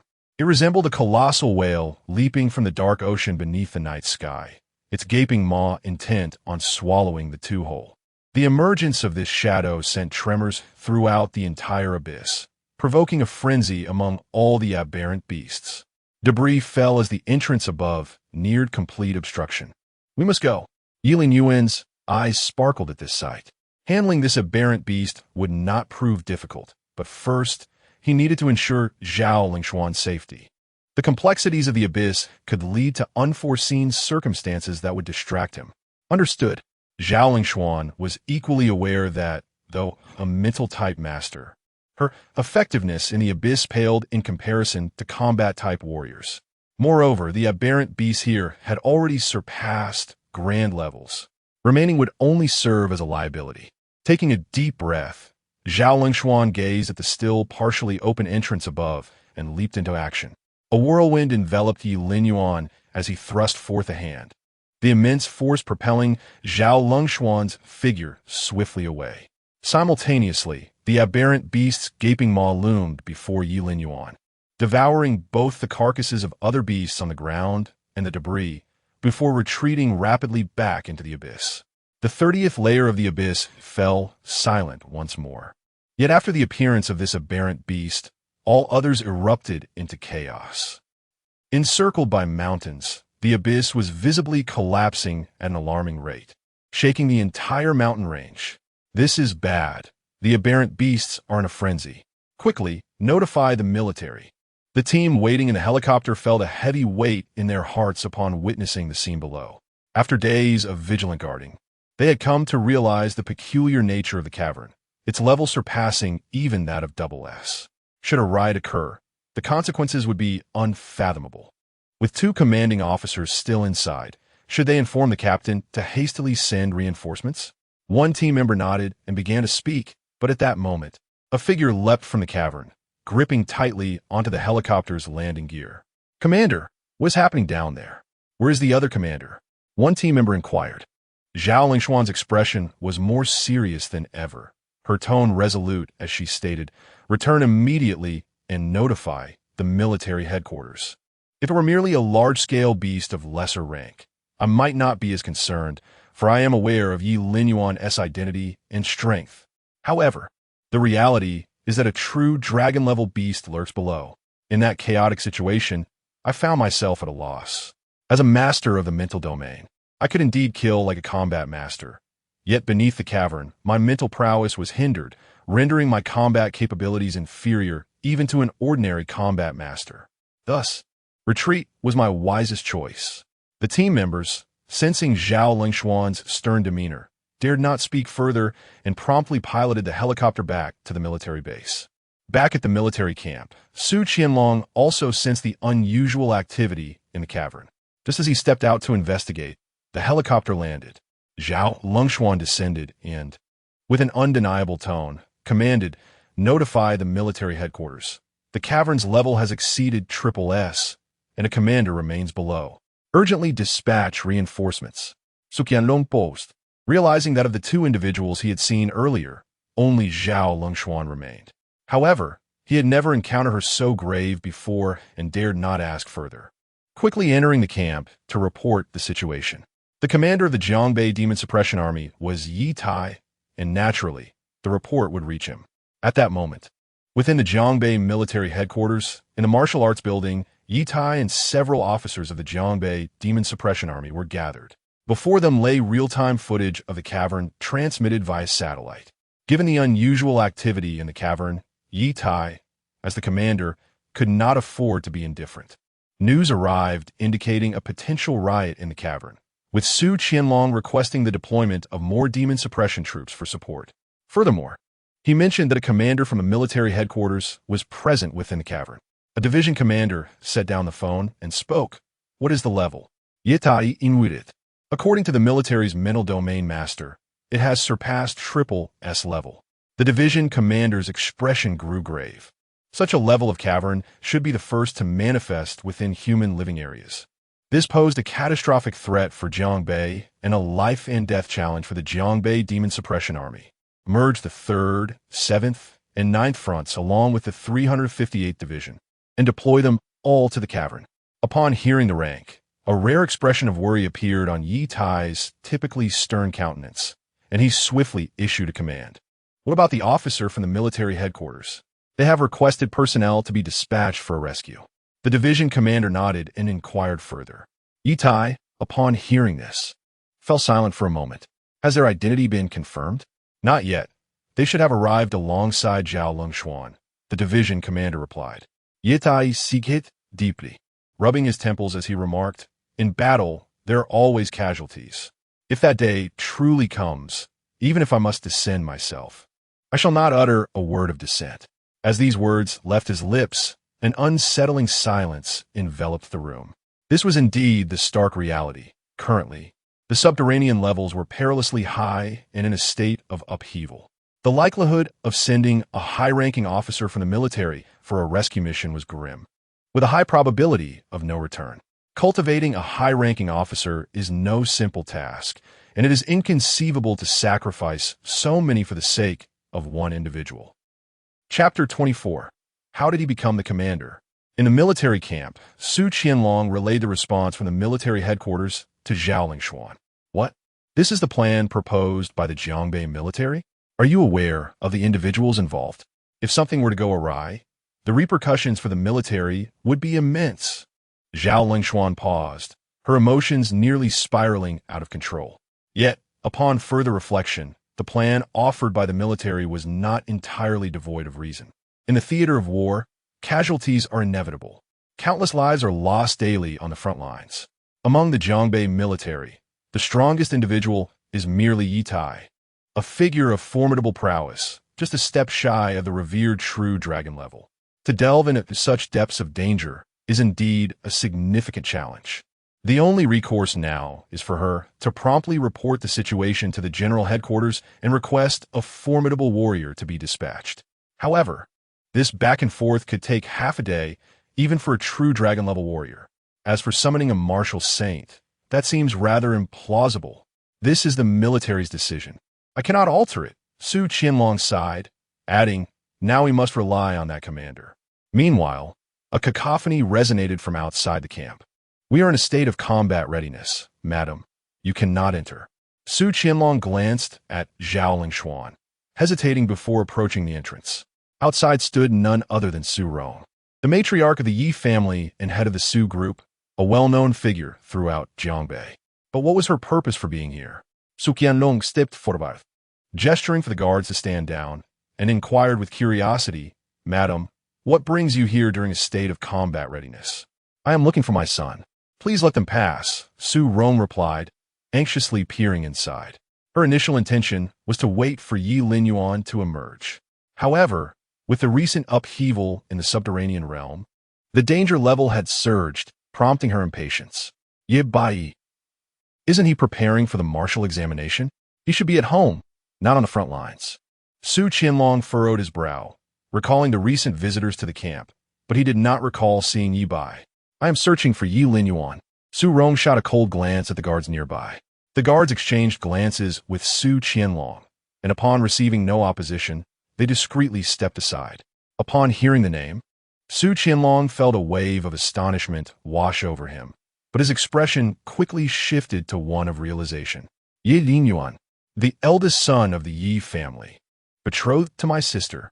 However, did he not vanish 3 years ago? I heard from Ye Tai that he has only recently returned. Ye Linyuan. He is not here, madam. Perhaps you were at the wrong location? Su Qianlong remarked with an odd expression as he recalled the details. Seeing that Su Rong disregarded him and continued to stride forward, he felt compelled to follow her. Madam, combat could erupt at any moment. It would be prudent for you to leave immediately. If any misfortune were to befall you, I would find it difficult to explain to General Yi. Su Qianlong gerit. Su Rong paid no heed, as her gaze instantly fell upon Zhao Linyuan, who stood not far away. She hastened towards her, anxiety lacing her voice. Where is my son? Wasn't he just with you? The moment the words left her lips, Su Qianlong, who followed closely behind, was rendered utterly dumbfounded. Wasn't it only the esteemed officer beside, Zhao Linyuan? He was Ye Linyuan? How could Ye Linyuan have risen to such a rank? Su Qianlong vaguely recalled having encountered Ye Linyuan during his time in the Yi household. Back then, Ye Linyuan had struck him as a poverty-stricken lad from the countryside, suddenly thrust into an alien environment, appearing exceedingly awkward and out of place. Moreover, he had heard from his sister that Ye Linyuan was not particularly well regarded within the Yi family. At that time, he had felt a twinge of sympathy for Ye Linyuan, but the thought of his sister's future being intertwined with such a person had swiftly extinguished any compassion he harbored. Now, how had he become an officer? Zhao Linyuan snapped back to reality, her lips pursed, a glimmer of hope flashing in her eyes. Previously, she had only known of Ye Linyuan's affiliation with the military. She was unaware that he was the scion of the Yi family in Jiangbei. If that were the case, then Ye Tai would surely not remain indifferent. Ye Tai, a paragon of strength, had long engaged in combat against otherworldly beasts and possessed a wealth of battle experience. There must be a solution. He's still in the underground. Hasn't emerged. Madam, the situation is dire. I implore you to allow General Yi to come to the scene before making any decisions. Zhao Linyuan spoke softly, her lips once more pressed together. Upon hearing this, Su Rong's complexion drained of color. Still in the underground? The recent disturbances had prompted an urgent city-wide notification. Thus she had gained some understanding of the underground severity. The very thought of Ye Linyuan remaining within its depths made her heart clench painfully. Have you informed Ye Tai? Su Rong inquired. We have already notified the military. Their response was to deploy forces to suppress the situation and to refrain from recklessness. Su Qianlong hesitated, his emotions a tumultuous blend of confusion, shock, and disbelief. He could hardly process the revelation that the person Zhao Linyuan had referred to as an officer was, in fact, Ye Linyuan. What rank did Ye Linyuan hold? Major General or perhaps General? The thought was almost unfathomable. Hand me the phone. I shall make the call. Su Rong's demeanor shifted, her tone imbued with an undeniable authority. Madam, I understand your sentiments, but the military has already made its decision. Please prioritize the greater good. Su Qianlong cautioned softly, though still taken aback by Ye Linyuan's identity. He did not wish for Jiangbei to suffer losses of elite warriors due to this revelation. Su Rong cast him a cold glare, her voice icy as she replied, I'm calling Ye Tai directly. I shall not leverage military resources. These individuals below are his own flesh and blood. While others may remain indifferent, he, Ye Tai, cannot. With those words, Su Qianlong felt a chill run down his spine as he sensed Su Rong's fury and quickly ushered her into the military camp, dialing the military's number. In the Jiangbei military headquarters, Ye Tai answered the call, his brow furrowing at times, only to relax moments later. The military command had long been issued and could not be altered. If you expect me to act as a father, throughout all, I, Ye Tai, have but one son, and that is Ye Bai. Ultimately, Ye Tai responded coldly. Moreover, you must return promptly. That place is not meant for you. As the call ended, Su Rong stood frozen, the chill in Ye Tai's tone palpable even through the phone. She suddenly recalled Ye Linyuan's words from that evening and Ye Tai's response. Ye Tai had stated that the entire purpose of retrieving Ye Linyuan was to mold him into a fine weapon. At that moment, she had thought Ye Tai was merely speaking out of anger. Yet now it seemed far from the truth, and she appeared to have grown accustomed to Ye Linyuan's selfless dedication and unquestioning obedience. The debt from the years when Ye Linyuan was lost had yet to be repaid, and now he was being sent to serve in the military on behalf of his brother. Her debts were far too immense. Had she awakened sooner and spoken a kind word for Ye Linyuan that night, perhaps the current circumstances would have been entirely different. Chapter 25. The Great Exotic Beasts. The mind-affiliated alien race unleashes the 10th level true dragon essence. A foul, decaying odor wafted through the air as Ye Linyuan emanated a pale blue aura, surveying his surroundings. It appeared he had been transported below the 30th level. Ye Linyuan contemplated quietly that he was currently ensconced within the belly of a gargantuan exotic beast. The creature's maw, which had just opened, could nearly swallow an entire house, having consumed both the beast's stone corpse and him in one gulp. Encased in a pale blue glow, he repelled the internal corrosion emanating from a beast. After stabilizing his mind, Ye Linyuan unsheathed his alloy combat knife and thrust it downward. A howl erupted from the beast as he eviscerated it. Such a formidable creature, comparable to a grand entity, had a hide tougher than iron. Even the most elite sniper rounds would scarcely inflict damage. Engaging this beast from the outside would indeed prove a formidable challenge. However, from within, Ye Linyuan's unique alloy weapon sliced through the creature with ease, catching it entirely off guard. The mental fluctuations intensified. It seemed there were indeed extraterrestrial entities lurking below. Although Ye Linyuan practiced mental cultivation, he had yet to attain the master level. Nevertheless, he could distinctly sense the escalating mental energy emanating from directly beneath him. A glance at the system revealed rewards that failed to meet his expectations. Yet, it was only natural to obtain true dragon essence. One must confront foes of true dragon caliber. Quickly, Ye Linyuan resolved to press onward. With this determination, he knew he needed to reap rewards before returning. Otherwise, it would be a fruitless endeavor. He He never partook in ventures that yielded no profit. Descending further into the cavern, Ye Linyuan continued downward, estimating his previous location to be around the 32nd level. As he progressed, the exotic beasts he encountered indeed grew in strength. However, he chose not to engage them. Each beast was a formidable opponent of grand caliber, and their sheer numbers dissuaded him from confrontation. His sole objective lay in the alien entity comparable to a true dragon lurking below. Before long, Ye Linyuan reached the 40th level, where the ground was scattered with pools of liquid resembling mercury. A silver aura emanated from it, reminiscent of moonlight.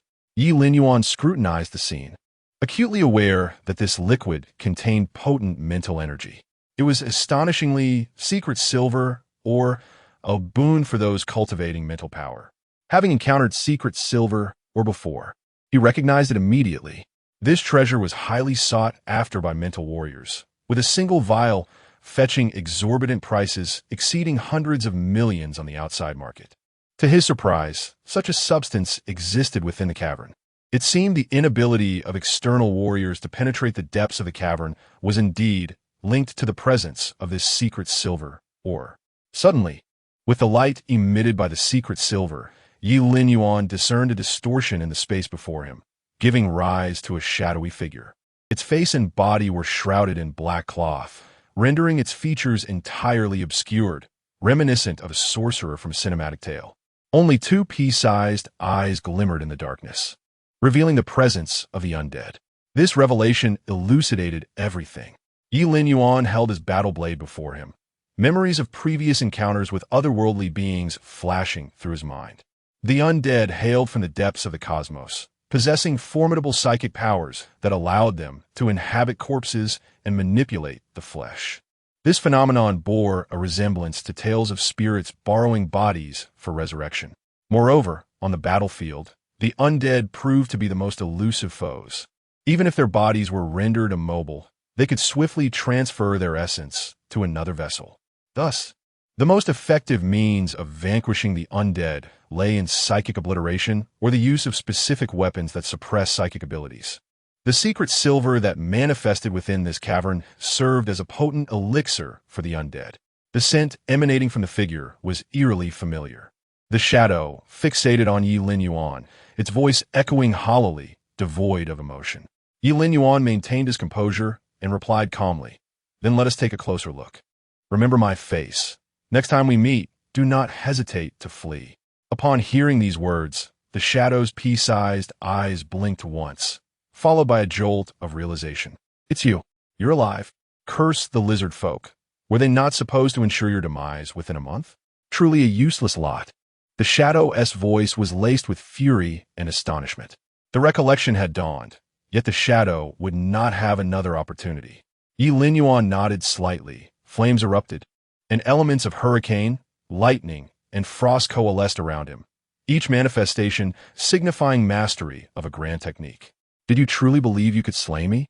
I have long heard of your unique physique on the battlefield, and now you have delivered yourself to me. With your body, my standing will undoubtedly ascend."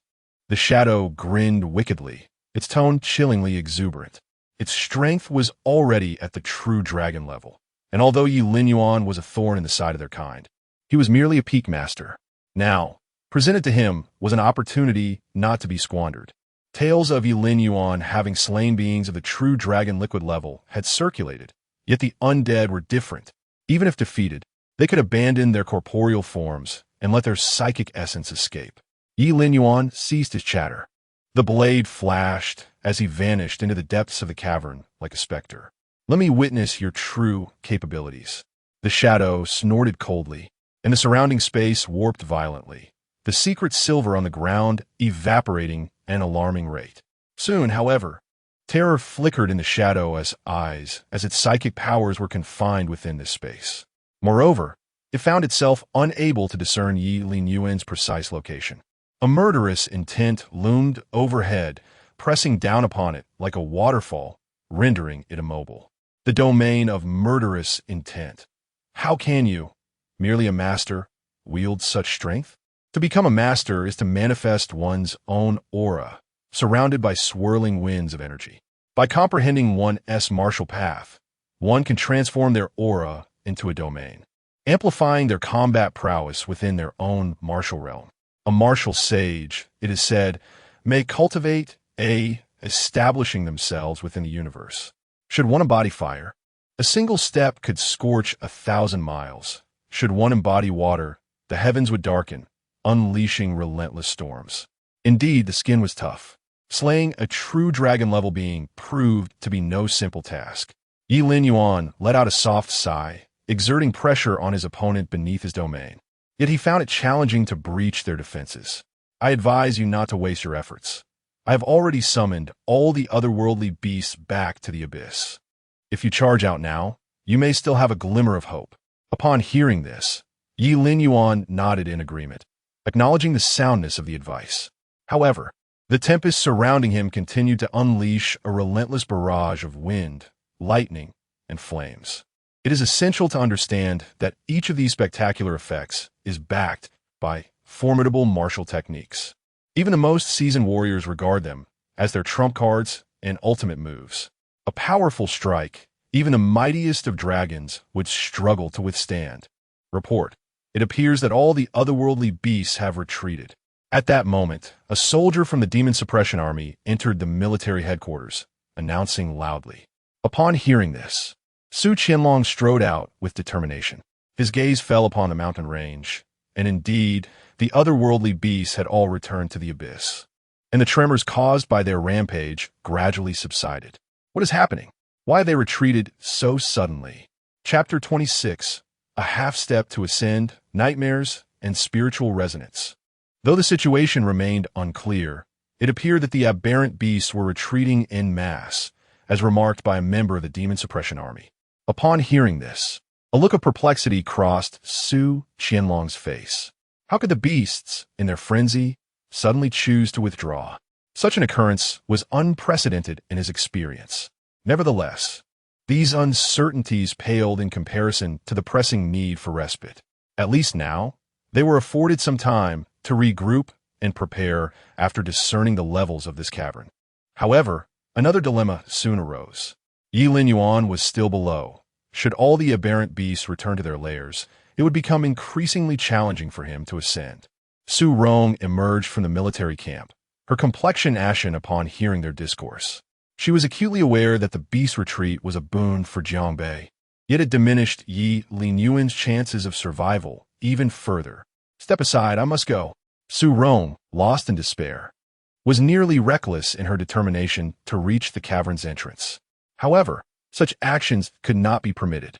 Firstly, her status was exceptional. Secondly, the aberrant beasts had only just returned to their lairs, and the chaos had only just subsided. The cavern remained in a perilous state. Madam, please remain calm. In the current situation, even if you were to go, it would be futile and exceedingly dangerous. Su Qianlong turned to her, sighing as he offered his counsel. Yet, despite his words, he understood that with the turmoil in the cavern now quelled, the grim truth loomed. Ye Linyuan was likely in dire straits. Otherwise, they would have sensed the ongoing conflict below. The spiritual energy emanating from beneath seemed to be steadily waning.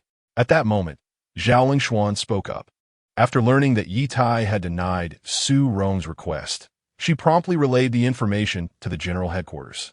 Moreover, her spiritual energy had been persistently probing the conditions within the cavern. Have you gathered any intelligence on Linyuan? Su Rong inquired eagerly upon hearing this. Zhao Lingshuan shook her head, replying, Not yet, but at the current rate of decay, my spiritual energy will be able to survey the entire cavern within half an hour. Prepare a helicopter and take me to the cavern. Upon hearing this, the flicker of hope that had ignited in Su Rong was swiftly extinguished. She glared coldly at Su Qianlong, insisting firmly.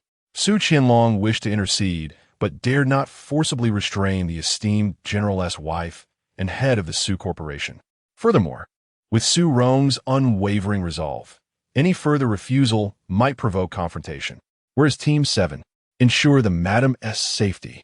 Su Qianlong gritted his teeth, conceding momentarily. He swiftly reported the situation here to Ye Tai. Su Rong, aboard the helicopter, arrived above the cavern, where the aberrant beasts had entirely vanished. The dark entrance revealed no signs of life. Disbelieving, she directed her spiritual energy into the cavern, commencing her search from the first level. Below the cavern, once the domain was unfolded, shadows were entirely sealed off by Ye Linyuan. After enduring countless trials of masterful techniques, the shadow's body had become utterly shattered. Ye Linyuan, you will inevitably be eradicated by us, the shadow declared ominously, as a faint blue orb materialized above its head. In that fleeting moment, Ye Linyuan felt an overwhelming surge of spiritual energy. This orb was the very essence of the Corpse Clan's spirit. Ye Linyuan narrowed his eyes, a glimmer of murderous intent flashing within. He had never been one to exhibit kindness. Leniency only begets calamity. With a swish, a blade of light infused with thunder and frost surged forth, various energies converging towards the pale blue orb. His battle blade, forged from exceedingly rare materials, was of the highest grade, imbued with the unique ability to sever spiritual power. Thus, the instant the blade of light made contact with the orb, it shattered like fragile glass, disintegrating in an instant. Ding! Host has slain an extraordinary beast, yielding a vial of level 10 true dragon essence. Ding! Host has triggered a double reward, obtaining the true dragon level martial art, Immortal Cell Cultivation Technique. As the orb shattered, a voice resonated within Ye Linyuan's mind. A wave of joy surged through him. Indeed, his system had provided a timely boon, with his pinnacle of great sect strength at a critical juncture for breakthrough. The system rewarded him with a level 10 true dragon essence. Moreover, it bestowed upon him a martial art of true dragon caliber. Immortal Cells. Ye Linyuan cast a glance, and a torrent of information flooded his mind. Immortal cells compress one's vital essence into the cells, inducing mutations that grant boundless vitality. In battle, these immortal cells would act like an eternal star, continuously supplying him with energy. If cultivated to perfection, these cells could truly achieve immortality. Ye Linyuan inhaled it deeply. It was no surprise that the system's rewards were extraordinary, transforming cells into stars to provide him with energy. How many cells does the human body possess? If all could be transformed, to what heights would his combat prowess ascend? Ye Linyuan daret not sipijulate. But the pressing matter at hand was not the immortal cells, but the issue of the beasts returning to their lair. There were numerous extraordinary beasts, with even the great sect beasts numbering over 100. Escaping would not be an easy feat for him, unless he could transcend the limitations of the great sect and elevate his realm once more. With this thought, Ye Linyuan seated himself and retrieved the true dragon essence awarded by the system, evenly applying it over his body.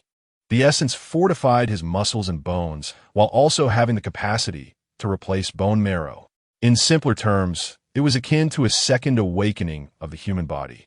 The higher the grade of the true dragon essence, the greater the potential for development, thus elevating the martial artist's future capabilities. Before long, Ye Linyuan's skin began to flush, a tingling sensation coursing through his bones. His vital essence surged wildly within him. In no time, he had completely absorbed the vial of true dragon essence. The vital essence and strength within him nearly doubled. The boundary has shifted. However, I have yet to fully ascend to the realm of a true dragon-level warrior. As of now, I can be aptly referred to as a half-step towards the dragon's ascent. Ye Linyuan opened his eyes, a glimmer of brilliance flashing within them. Concurrent with his breakthrough in realm, his mental fortitude has likewise experienced an augmentation, particularly beneath this cavern, where secret silver resides. The recently deceased Corpse Clan member retained a fragment of spiritual energy. As his mental power grew, Ye Linyuan encountered a new dilemma. It appeared that while absorbing this mental energy, he was influenced by the spiritual residue of that corpse, plunging him into a nightmarish reverie. This was not the first time he had encountered such a phenomenon. Rather, it could be said to be a unique ability of the Corpse Clan. They possess the capability to invade a warrior's mental realm, conjuring illusions that magnify fear from within. Those warriors with wavering resolve are easily ensnared by these nightmarish visions, forever trapped within. However, Upon recognizing the state of his own mental energy, Ye Linyuan remained unfazed. His path in martial arts is resolute, and 3 years of relentless pursuit have rendered his heart as steadfast as granite. Such nightmares are insufficient to sway him. Chapter 27. In this moment, she finally comprehended the reason why. Meanwhile, above the cavern, Su Rong was tirelessly searching for Ye Linyuan's whereabouts. She felt her mental probing range expanding. Initially limited to 30 layers, she could now delve even deeper. This brought her mixed emotions. Joy for the fact that her search had not yet revealed Ye Linyuan's trace, and anxiety at the thought of potentially uncovering something unbearable as she descended. Nevertheless, she resolutely pressed on, vowing not to abandon her quest until she found him. After a span of 3 to 5 minutes, a flicker of joy graced Su Rong's face. She had found him. He was safe. He was unharmed. She exclaimed in delight, only to quickly discern that Ye Linyuan's current state was troubling. He lay with his eyes tightly shut, seemingly struggling against something. Cautiously, Su Rong examined his condition and ultimately confirmed that Ye Linyuan had entered an illusion. She understood the terrifying nature of such illusions. Once ensnared, one could lose their sanity. Without a moment's hesitation, she focused her mental energy to connect with Ye Linyuan's consciousness, determined to enter his illusion and rescue him. The gate of the base resonated with a series of violent thuds, accompanied by the deep growls of monstrous beasts. Hold the line. By time for those inside to retreat. Military support will arrive shortly. The officer shouted as he battled the beasts, urging the 10-member vanguard squad behind him, who were engaged in a fierce struggle against the creatures. Among them stood a strikingly handsome young man, gripping his long blade tightly, frozen in place. Suddenly, a beast seemed to take notice of him and charged directly toward him. Move! Damn it! The officer caught sight of this and shouted urgently, seeing the boy still standing there in a daze. The officer disregarded the beast before him and sprinted toward the youth, blade in hand. With a sickening sound, the blade pierced flesh, warm blood splattering across the boy's face. The officer kicked the boy, furious. Have you lost your senses? This is a battlefield. There is no time for you to acclimate. Captain, this kid isn't even a warrior. I have no idea how he ended up here. Another squad member rushed over, casting a concerned glance at the boy sprawled on the ground. What? Is the military joking with me? The minimum requirement for enlistment is a proper warrior, preferably with combat experience. Why on earth did they send someone who isn't even a warrior? Is this a death wish? The officer's voice echoed ominously, and the boy gradually emerged from his stupor. I'm sorry, Captain. I will do my utmost not to hold the team back. The boy apologized as he got to his feet, but was met with the officer's icy glare. The battlefield was perilous enough. They barely had time to look out for themselves, let alone carry a burden. I do not care whether you are a warrior or not. Since you are here, you are a member of the Demon Subduing Army. Remember, the Demon Suppression Army exists to protect others, not to be protected. The young man nodded, gripping his long blade with unwavering resolve. Su Rong stared blankly at the scene before her. The figure of the youth was all too familiar. It was none other than Ye Linyuan at the onset of his military service, his face still bearing the innocence of youth, yet this only deepened her affection for him. At this moment, he was still her eldest son. The battlefield is unimaginably brutal, with each second a brush with death. And to think that Ye Linyuan was not even a warrior at this stage. Su Rong found it hard to fathom how someone without any martial prowess could survive amid such chaos. In that instant, she began to understand the profound change in Ye Linyuan's demeanor upon his return. She had unwittingly sent her son, who was not yet a warrior, to face death on the battlefield. The sky was a somber gray, with a relentless drizzle falling, the streets in disarray, vehicles strewn haphazardly. Corpses floated in the ditches, and the air was thick with the stench of blood and decaying bodies. The city gates had been breached. Had the vanguard squad perished entirely? An officer shouted into the silence of the streets. Aside from the patter of raindrops, the only sound was the roar of the exotic beasts. No one responded. Captain, they must all be dead. Apart from the captain, the vanguard squad consisted entirely of rookies with no battlefield experience. A member of the Demon Suppression Army, remarked somberly after a brief search. Retreat. This city has fallen after their withdrawal. The city was wholly overrun by the beasts. Time passed, and from the heap of corpses, a filthy hand emerged. Soon after, a boy crawled out from the mountain of dead. His clothes were tattered, his body smeared with blood and covered in wounds, his pale complexion a testament to his significant blood loss. I'm still alive. I must be quite fortunate. The boy grinned, dragging his weary body step by step away from the mound of bodies. However, the area was swarming with exotic beasts, starved and lacking nourishment. The boy aimlessly wandered through the fallen base. Occasionally, beasts appeared, and should he be discovered, he would surely become their next meal. I'm so hungry. If this continues. Ivildi. The boy, exhausted, rummaged through the refuse piled high with corpses, searching for something to sustain him.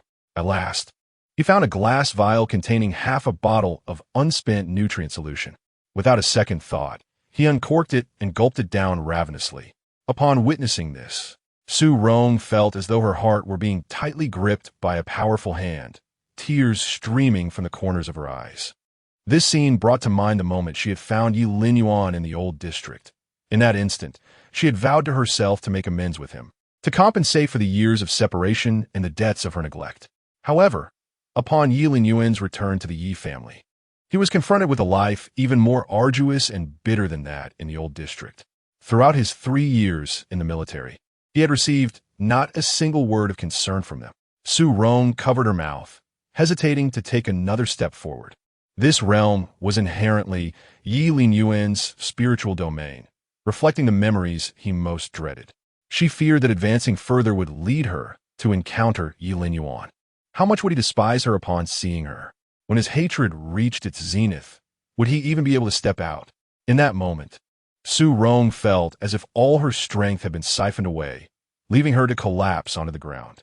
At this juncture, she finally comprehended the profound harm inflicted upon Ye Linyuan by his parents.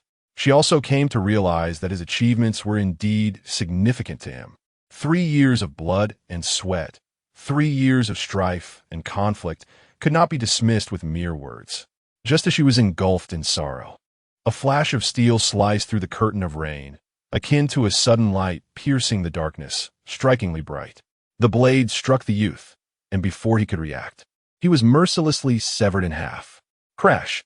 The glass tube shattered upon hitting the ground. The young boy's innocent face was marked by confusion and helplessness as he slowly fell to the earth. No! Su Rong let out a heart-wrenching cry, reaching out in desperation, only to see a figure approaching her with an inscrutable expression. Chapter 28. A surprising revelation for the Su family. Rain Han. That is your fiancé. Lin Yuan. As Su Rong discerned the visage of that figure, the youthful softness faded away, replaced by a countenance marked by resolute indifference. She called out softly, yet Ye Linyuan did not linger beside her, brushing past instead. She reached out in an attempt to grasp him, but ultimately clutched at nothing, staring blankly until Ye Linyuan's silhouette vanished entirely. Outside the cavern, aboard the helicopter, Su Rong's complexion was hauntingly pale. Within Ye Linyuan's mental realm, she witnessed an unforgettable scene. Unsure of how to confront him, she felt the weight of her maternal shortcomings, a debt to him so vast that she feared it might never be repaid in this lifetime. Madam, the Demon Suppression Army noted Su Rong's disconcerted state, which appeared to be a profound blow. Exchanging glances, they hastily returned, anxious about any potential issues she might face. Before long, a figure leaped forth from the depths of the cavern. Ye Linyuan, too, perceived Su Rong in the mental realm, yet it bore little significance to him, for she had become an inconsequential presence in his life. At least since the moment he returned to the Ye family and reunited with his parents, this was undeniably true. In the military camp, Zhao Lingshuan's concern eased upon witnessing Ye Linyuan's safe return. Commander, she rushed forward, inspecting him thoroughly before she finally felt reassured upon confirming he had sustained no injuries. Standing nearby, Su Qianlong's eyelids twitched uncontrollably. Just moments ago, Su Rong had been desperately seeking Ye Linyuan. Now, she returned as if recovering from a grave illness. This perplexed him, deepening his curiosity about Ye Linyuan's identity. What kind of person could be addressed as commander by a major general like Zhao Linyuan? And what level of power must one possess to emerge alone from such a formidable cavern? A master, a grandmaster, a supreme grandmaster? He could not say for certain, but he did know one thing. His name was Ye Linyuan, and he was destined to be his future brother-in-law. With this thought, a proud smile crept onto Su Qianlong's face. After all, the military commander was to be his sister's husband. After exchanging a few words with Zhao Linyuan, Ye Linyuan turned to Su Qianlong, noticing the latter's foolish grin. Ye Linyuan regarded him with curiosity before stating, "The cavern's level remains unchanged, and there are still numerous grand-level beasts. You must remain ever vigilant." Instantly, Su Qianlong's smile vanished, replaced by a serious demeanor. "Understood, Commander." That evening, at the Su residence, following the stabilization of the cavern, Su Qianlong, having guarded it for half a month, finally returned home. In the grand hall of the Su family, he animatedly recounted his experiences. "Father, you won't believe it. You know Ye Linyuan, the eldest son of the Yi family, the one engaged to our sister? He is now a commander in the military. My word, I never imagined how much he could change in just 3 years. Rainhan, that is your fiancé." Su Qianlong took a sip of tea, utterly astonished. Seated on the sofa, Su Yuhan furrowed her brow as she listened to Su Qianlong's words, her tone laced with disbelief. "Brother, what on earth are you talking about? How could he possibly be the head of the military?" Not only Su Yuhan, but also their father, Su Juqing, shared a similar frown. "Have you mistaken someone? The Yi family just expelled Ye Linyuan from their home a few days ago. How could he be the head of the military?" At the banquet celebrating Ye Bai's achievements, Su Juqing was present, and it was Ye Tai himself who confirmed this. If he were truly the head of the military, would Ye Tai have been willing to cast Ye Linyuan out? What? Su Qianlong, about to speak, was taken aback. "You mean Ye Linyuan was expelled from the Yi family? That can't be false." Ye Tai admitted it himself. Noticing his son's astonishment, Su Juqing sensed something was amiss. "What on earth is going on? Speak clearly." After a moment of hesitation, Su Qianlong replied, "Indeed, the head of the military is Ye Linyuan. Even a major general from the capital referred to him as such. Furthermore, Madame Yi personally came looking for Ye Linyuan. There is no way that could be fabricated." Upon hearing this, Su Juqing's composure shattered. He held unwavering confidence in his son, and since Su Qianlong asserted this, it must be true. After all, his son was employed within the military. Are you saying that even a major general from the capital addressed Ye Linyuan as chief? Su Huqing sought confirmation. If that were the case, Ye Linyuan's rank must be at least that of a general. Such a young general is virtually unparalleled in the military. But if that is indeed the case, why did Ye Tai cast him out? Naturally, it is true. I witnessed it with my own eyes. There could be no doubt. Moreover, I suspect that Ye Linyuan's current status may have already reached the level of A-star general. Su Qianlong pondered for a moment before dropping this bombshell. A star general? Does that not place him on par with Ye Tai? Su Juqing felt a chill run down his spine. A star general of such youth would likely ascend to leadership in the military, potentially becoming a marshal. Then why would Ye Tai expel Ye Linyuan and support Ye Bai? Su Juqing inquired, his brow furrowed. "I only just heard about this from you. What does it mean that Ye General has such a standing?" Su Qianlong shook his head, equally perplexed. Logically speaking, Ye Linyuan becoming the head of the military should have been a boon for the Yi family. Others would merely say that a tiger begets a tiger. It would have brought glory to Ye Tai.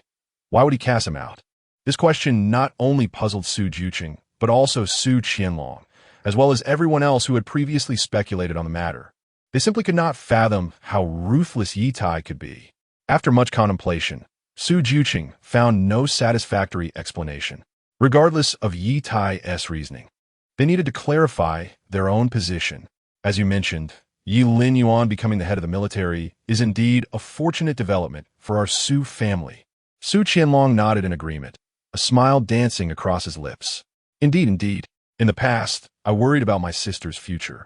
But now it seems there is no need for concern. It appears that our Su family may be reaching a bit too high."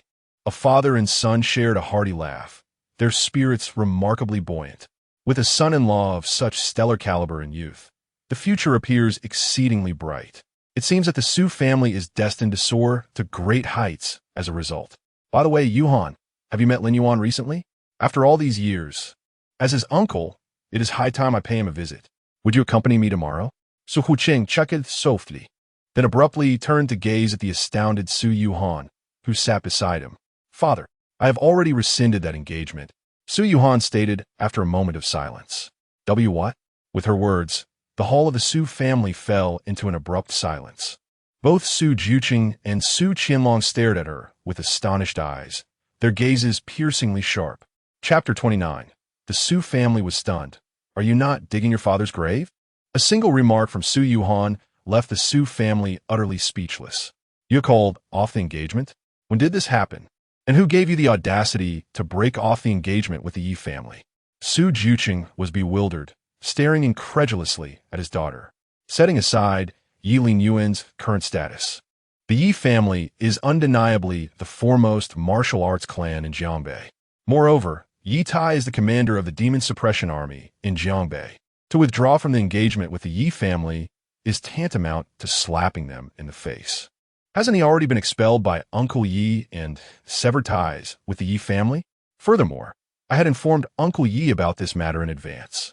Still in a daze. She had never anticipated that Ye Linyuan, 3 years ago, would now rise to a position of such authority within the military. What folly! Even if Ye Tai had ousted Ye Linyuan, he is still Ye Tai's son and will inevitably return. When that time comes, what will the Su family do? To make matters worse, Ye Linyuan has now become a high-ranking official in the military. Do you comprehend what this rank signifies at such a young age? It is nearly impossible to find a second individual of his caliber within the military. Should he assume command of the military and become a marshal? Su Juqing paced back and forth with a troubled expression, his tone laced with reproach. Disassociating from Ye Tai, considering Ye Linyuan's current status, it is highly probable he will take over the military and ascend to the rank of marshal. Even without contemplating the long-term implications, the present circumstances are dire. Ye Linyuan is a military officer. Who would dare collaborate with the Su family after the withdrawal of an engagement with someone of his rank? Who would risk associating closely with the Su family? This is merely a minor issue. If Ye Linyuan harbors resentment over this, the future for the Su family will be bleak. Su Yuhan's decision to annul the engagement is akin to dooming the Su family's prospects. Is it truly that severe to call off an engagement? Su Yuhan retorted defiantly, her chin raised. Do you not realize that your brother is currently serving in the military? He is the martial arts prodigy of the Su family. At the age of 28, he holds the rank of major in the Jiangbei military and has the potential to ascend to a higher rank before the age of 40. Because of your reckless action, you have jeopardized not only the future of the Su family, but also that of your brother. At her words, Su Juqing's hand instinctively rose in anger. Yet he refrained from striking her. He sighed deeply, his heart a tumult of conflicting emotions. Initially, he had believed the Su family was on the brink of a new era, but now it seemed utterly impossible. You must apologize immediately. I do not ask you to restore the engagement, but at the very least, do not let Ye Linyuan harbor any enmity. Otherwise, do not expect me, Su Juqing, to recognize you as my daughter. Su Juqing understood better than anyone the ramifications of Ye Linyuan's status. A military officer in his 20s, he is a beacon of hope for the future of the Eastern Sun and the nation. To provoke such a formidable figure would only bring calamity upon the Su family. This rebellious daughter has not only betrayed her father, but also doomed her brother. Su Juqing felt a heavy weight in his chest, nearly choking on his own blood in distress. Su Yuhan stared blankly at her father, bewildered by the first instance of his anger directed toward her. The severity of his fury was such that he threatened to disown her as his daughter. Numbly, Su Yuhan exited the Su household, still engulfed in a surreal haze. Was Ye Linyuan truly the chief of the military? Yet, her brother's words could not be false. A bitter smile escaped her lips as her gaze turned desolate. Meanwhile, at the Ye residence, Su Rong encountered Ye Linyuan in the depths of the cavern, witnessing the struggles he endured within his mental realm. A wave of guilt twisted her heart, leaving her visibly haggard. She remained oblivious to her own state, until Ye Tai returned from the military. What troubles you? Did you not heed my call to return promptly? Have you been injured? Ye Tai plopped onto the sofa, casting a sidelong glance at the silent Su Rong, his brow furrowing in concern. Did you truly consider him merely a pawn to pave the way for Ye Bai when you sought him back all those years ago? Su Rong unexpectedly interjected. Ye Tai could not help but frown at her sudden inquiry. In a calm tone, he replied, "Why do you ask this now? They're both my sons. Moreover, I've already discussed the matter of military achievements with you. I never anticipated this wayward child would become defiant after serving a few years." His casual explanation failed to convince Su Rong. She gazed at her husband, finding him strangely unfamiliar at that moment. Equally unfamiliar was her own self. How could she have agreed to the absurdity of allowing Ye Linyuan to cede his military merits to Ye Bai? Alas, her realization came far too late. Since witnessing that moment in Ye Linyuan's mental world, it had been indelibly etched in her mind, impossible to forget. She remained silent, prompting Ye Tai to sense something amiss. He frowned and said, "Could it be that you are blaming me for not going to the cavern?"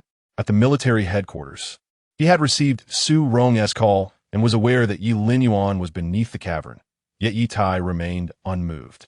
"You're still too focused on emotions. Has that ungrateful child ever regarded us as family?"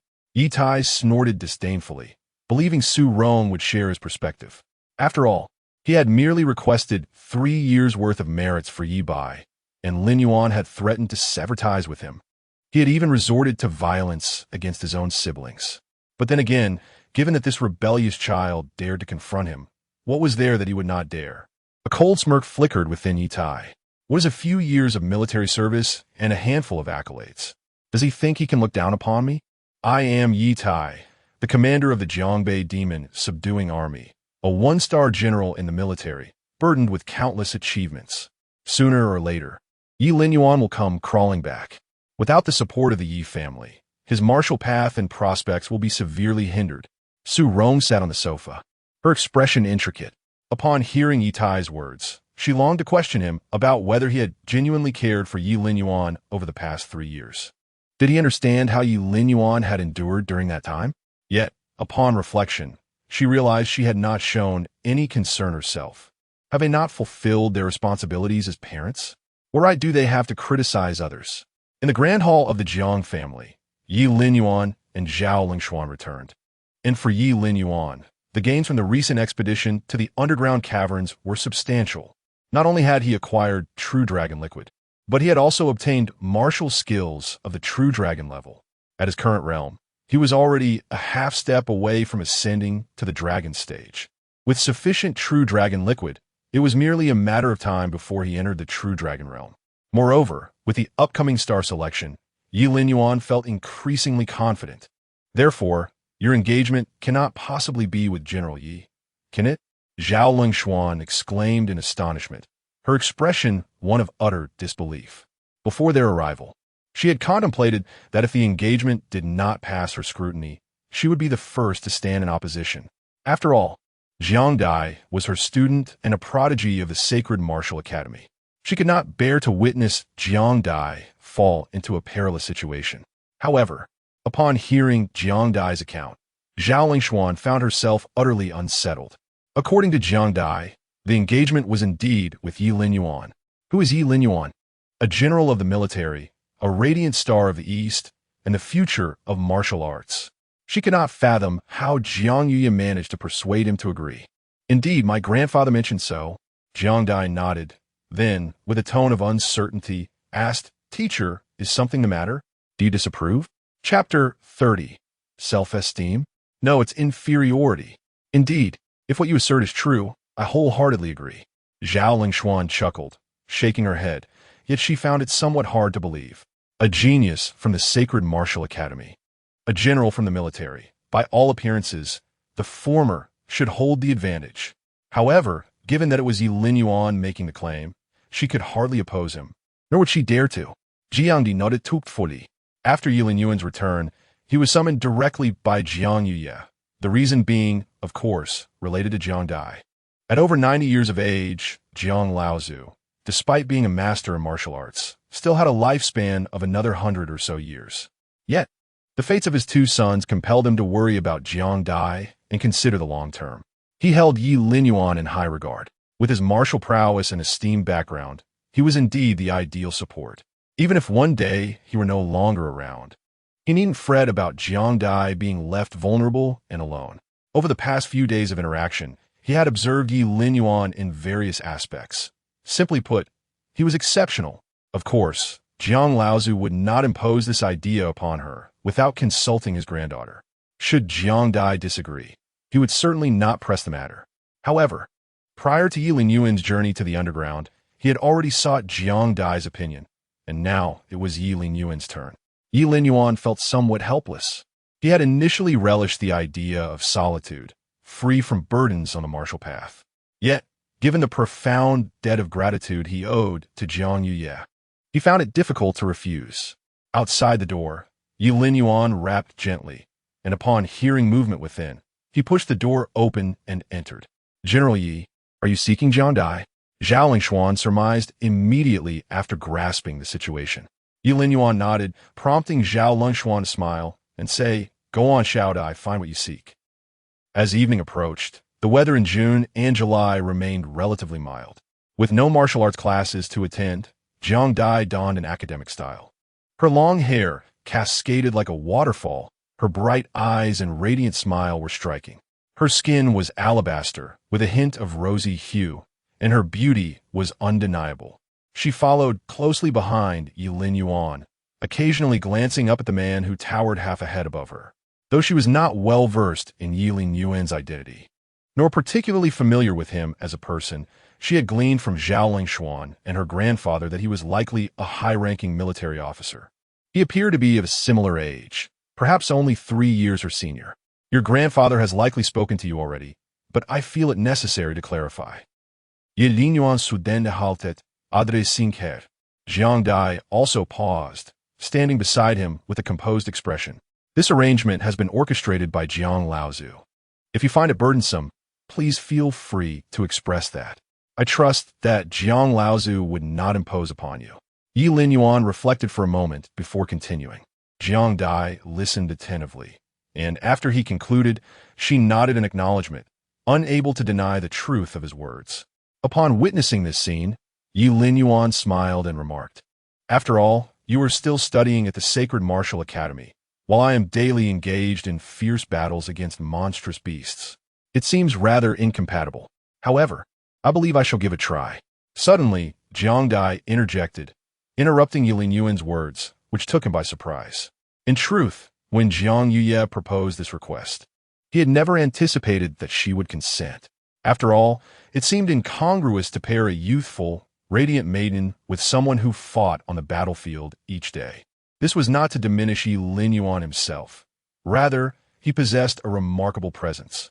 Standing at over 6 feet tall, with a tall and slender physique, and a sharply defined visage, he exuded not only handsomeness, but also an aura of robust vitality and sunshine. "What did you say?" Ye Linyuan asked, momentarily taken aback. "I said, I believe I can give it a try," Jiangbei replied, lifting her gaze to meet his, a smile gracing her fair face. Now, it was Ye Linyuan's turn to be bewildered. Was this correct? Had he received the wrong script? Shouldn't it be akin to Su Yuhan, who would rather suffer than agree? Have you thought this through? Once I resolve the matters in Jiangbei, I will likely return to the military headquarters immediately, and it may be uncertain when we shall meet again, Ye Linyuan said after a brief silence. Jiangbei, undeterred, smiled and replied, "I intend to join the military as well. It is only a matter of time before we meet." Ye Linyuan fell silent again, but he was not one to be rendered speechless merely by the presence of a beautiful woman. He quickly regained his composure, since she had expressed her wishes so openly. It would be rather unrefined to continue to decline. Nodding slightly, he softly said, "All right." Not far from them, Su Yuhan observed this exchange with a countenance rife with complexity. Originally, Su Juqing had sent her to seek Ye Linyuan's forgiveness. Yet, upon arriving, she found herself unable to take that step, uncertain of how to begin. Watching the two of them converse and laugh, her expression turned bitter. In Jiangbei, she was recognized as a great beauty, with suitors lining up from Jiangbei to the capital to pursue her. Yet in the presence of Jiangbei, she felt overshadowed. Jiangbei was a martial arts prodigy from Jiangbei, a goddess in the eyes of many since her days at the martial arts high school, coupled with her extraordinary talent. Even those who admired her dared not express their feelings openly.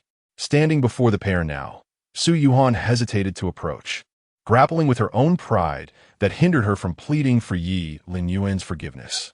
After all, he had previously exhibited a humble stance before her. Perhaps there were other reasons that restrained her from stepping forward. Ultimately, she quietly observed the scene for a while before silently departing. At that moment, Su Yuhan realized how laughable her previous thoughts had been. She once believed Jiang Yuye had lost his mind, forcing his granddaughter, the martial arts genius of Jiangbei, into the company of a fallen man cast out from his own home. Yet, it was now evident that Jiang Yuye was not mad. He was, after all, a high-ranking official in the military. Upon returning to the Su family, Su Yuhan's expression was one of complexity, and Su Juqing, upon seeing her seemingly lost soul, rose abruptly from the sofa. "How is it? Has Linyuan not forgiven you?" he inquired anxiously. Not only was he concerned, but Su Qianlong also gazed at his sister with evident worry. His apprehension stemmed not from his own future, but rather from a deep-seated concern for the Su family. Su Yuhan shook her head and replied, "No, it's just that I don't know how to broach the subject." Hearing this, Su Juqing erupted in anger, his voice sharp. "Why? Is it your worthless pride?" Su Yuhan pressed her lips together, remaining silent. This silence only fueled Su Juqing's fury further. He stepped before her and exclaimed, "Your pride is a gift from the Su family, and it was also bestowed upon you by Ye Linyuan in the past. Now, because of you, the future of the Su family is shrouded in darkness. Do you intend for me to personally bear this humiliation?" "Father, perhaps it would be wise to let my sister calm down first," Su Qianlong suggested, noticing their father's trembling rage and his sister's disoriented demeanor. He sighed inwardly, feeling an overwhelming sense of complexity. He had never anticipated that what should have been a joyous occasion would devolve into such turmoil. Yet, there was no alternative. Since the problem had arisen, a resolution must be sought. Standing in the courtyard, Su Yuhan felt somewhat numb. Was it truly her pride that was to blame? In reality, it was not entirely so. When she observed Ye Linyuan standing alongside Jiangbei, she felt that approaching them would render her a mere jester, rather than mere pride. It was more a profound sense of inferiority that plagued her heart. Chapter 31. The Martial Examination. Urgent telegram from the military headquarters. Summoning Ye Bai back to the military headquarters? It has been nearly a month since Ye Linyuan returned to Jiangbei. During this time, the underground cave incident had been a significant event for Jiangbei, but it has stabilized for now, leading to a natural decline in public interest. However, today, Jiangbei is once again bustling with activity. Every household with a senior high school student is bustling with preparations, for today marks the annual martial examination. For the common populace, this represents perhaps the most accessible opportunity for ascendance in this era of martial arts. Those who excel in their results may gain admission to prestigious universities. The future gleams with promise. Not only can they earn provincial accolades for themselves, but their parents may also bask in reflected glory. This is indeed a matter worthy of familial pride. The martial examination garners attention not only from martial academies, but also from various martial arts alliances, the Demon Suppression Army, and martial arts schools. These martial factions typically seek to recruit outstanding students after the examination concludes, as they are in constant need of fresh martial blood. In addition to the rewards offered by the martial academies, joining these factions can yield substantial bonuses. Among these factions, the military training camp is particularly notable. Those who pass not only receive commendations from the military, but also attain military ranks. Moreover, successful candidates enjoy elevated status within the martial academies, potentially ranking among the elite talents. Indeed, some martial prodigies, after completing their training in the military camp, can ascend directly onto the martial academy's leaderboard, surpassing even the upperclassmen.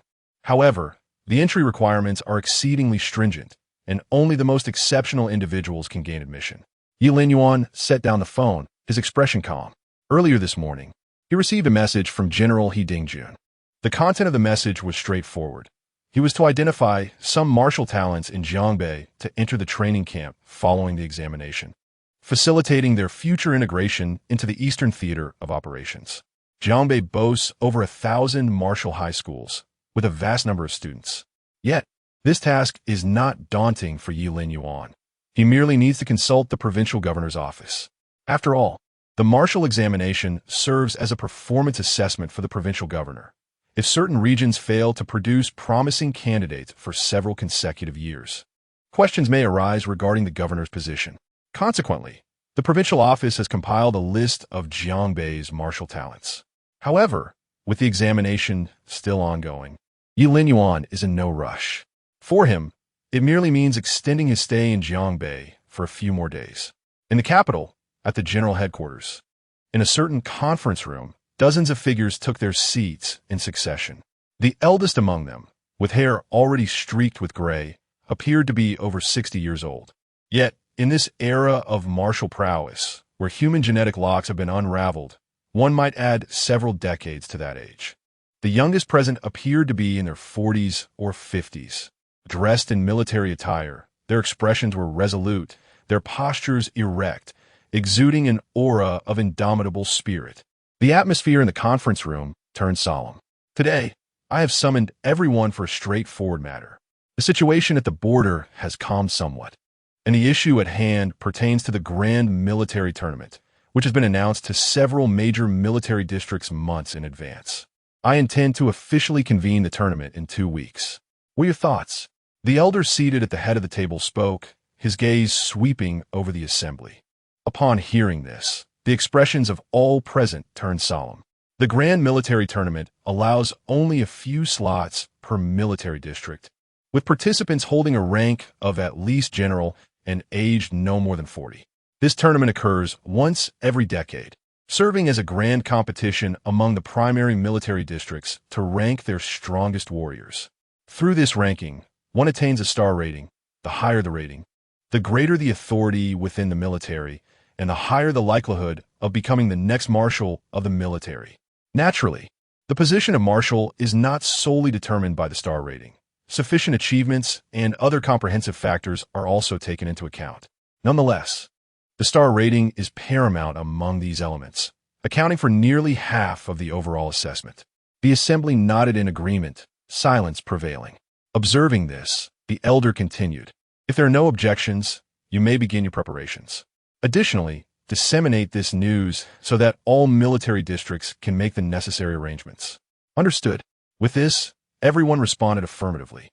This is indeed a significant event, as the foremost warriors from the major military districts will gather in Kyoto, including many from esteemed martial arts families and disciples of martial saints. The military must be thoroughly prepared. "And what of Ye Bai? Where is he at present?" The elder inquired with a nod. Someone chuckled. "Marshal, it seems you still hold him in high regard. The last time we saw him was during the awarding ceremony. Bear in mind, he is only 22 this year." The elder smiled, anticipation gleaming in his eyes. "I have heard from the eastern region that he returned to Jiangbei a few days ago. He should not yet have reached the east." A general, also smiling, added, "However, this selection for the grand military tournament is quite different, as numerous disciples of martial saints are eager to compete." The elder waved his hand, and the room fell silent. "Let us not dwell on such matters. Allow the martial saints to manage their own affairs. You must promptly inform everyone, including those on leave or engaged in missions, to prepare to come to Kyoto." At the Ye household, a festive atmosphere prevailed early in the day as preparations were fervently underway for Ye Bai's participation in the martial examination. Ye Tai, too, had cast aside his previous gloom, a joyful smile illuminating his face. In his eyes, Ye Bai was destined to succeed at the Sacred Martial Academy, and given the current martial achievements of students from Jiangbei, it was merely a matter of time before Ye Bai would emerge as the provincial champion, should he perform to his potential. As a father, he naturally felt elated. Early in the morning, Ye Tai personally escorted Ye Bai to the examination venue. Just as he entered the military district, he was approached hurriedly by someone. "Ye Tai, we have received word from the military. Ye Bai must return immediately due to an urgent task." Hearing this, Ye Tai's brow furrowed involuntarily. The command from the east? Ye Tai was momentarily taken aback, yet he did not dwell on it.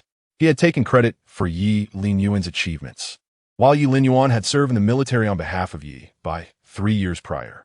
At this moment, he had effectively switched their identities. His concealed son, hidden for 3 years, was the very individual fighting on the Eastern battlefield. Any accolades or military honors rightfully belonged to Ye Bai. As for the command from the east, he paid it no heed. After all, he was the commander of Jiangbei. Requesting the return of an individual to the Jiangbei military headquarters was merely a matter of uttering a single phrase. Moreover, that individual was his own flesh and blood.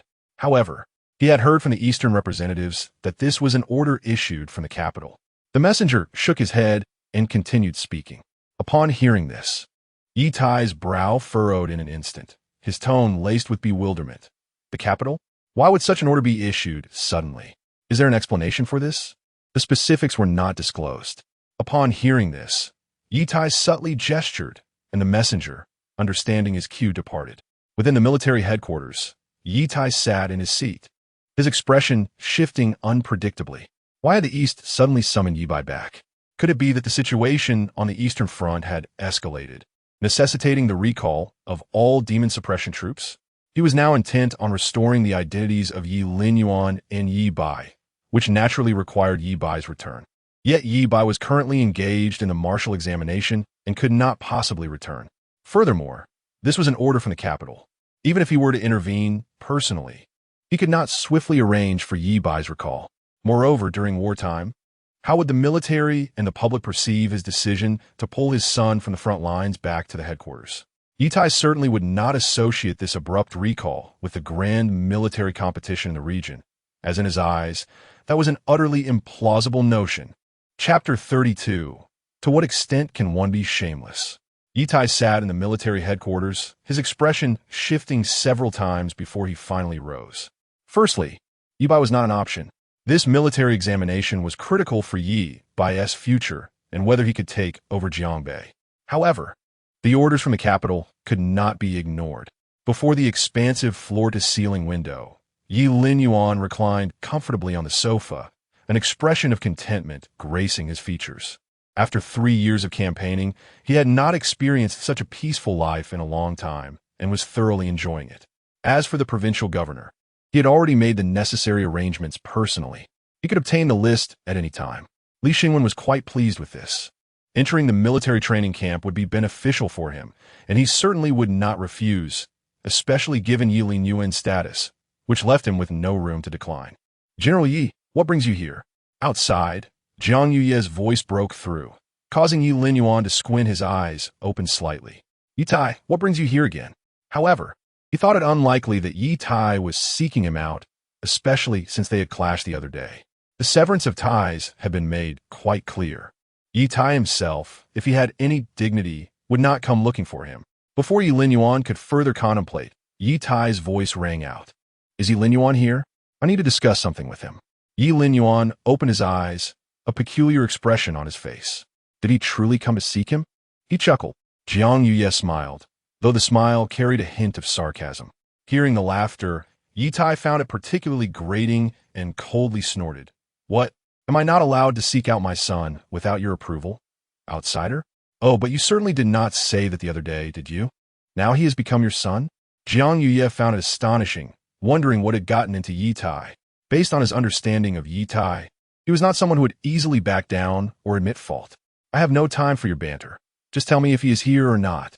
Ye Tai's expression turned icy, his eyes flashing with a hint of murderous intent. This old man was increasingly disregarding him. Apologies, but he is not here. Jiang Yuye replied flatly, his smile fading. Upon hearing this, Ye Tai's expression darkened instantly, and he coldly retorted, You old fool, you are pushing me too far. Do you believe I would turn the Jiang family upside down? His words were no jest. The power of a top-tier clan could easily dismantle a building. As his words fell, 6 military daggers began to materialize ominously around Ye Tai, accompanied by a swirling gust of wind. Is this your attitude in searching for someone? Ye Linyuan pushed open the door, regarding him with a calm gaze. He indeed had little desire to see Ye Tai, but given the current tension, It seemed that if he did not emerge, Ye Tai would resort to violence. Upon seeing Ye Linyuan, Ye Tai reined in his aggression, his expression surprisingly softening somewhat. The military daggers that had accompanied him also retreated, leaving Ye Linyuan utterly astonished. "Let us go inside and talk," Ye Tai declared, striding into the room without further ado and taking a seat. "Speak quickly." Ye Linyuan leaned against the door, his expression indifferent as he observed the unfolding scene. He did not believe that Ye Tai would suddenly exhibit a dramatic change of attitude. After all, previous events had thoroughly clarified matters for him. Upon hearing those words, Ye Tai's previously relaxed demeanor contorted once again, and just as he was about to erupt, he contained himself and sighed, saying, "Linyuan, I acknowledge my shortcomings over the years, and it is only natural for you to harbor resentment towards me. However, you are my son.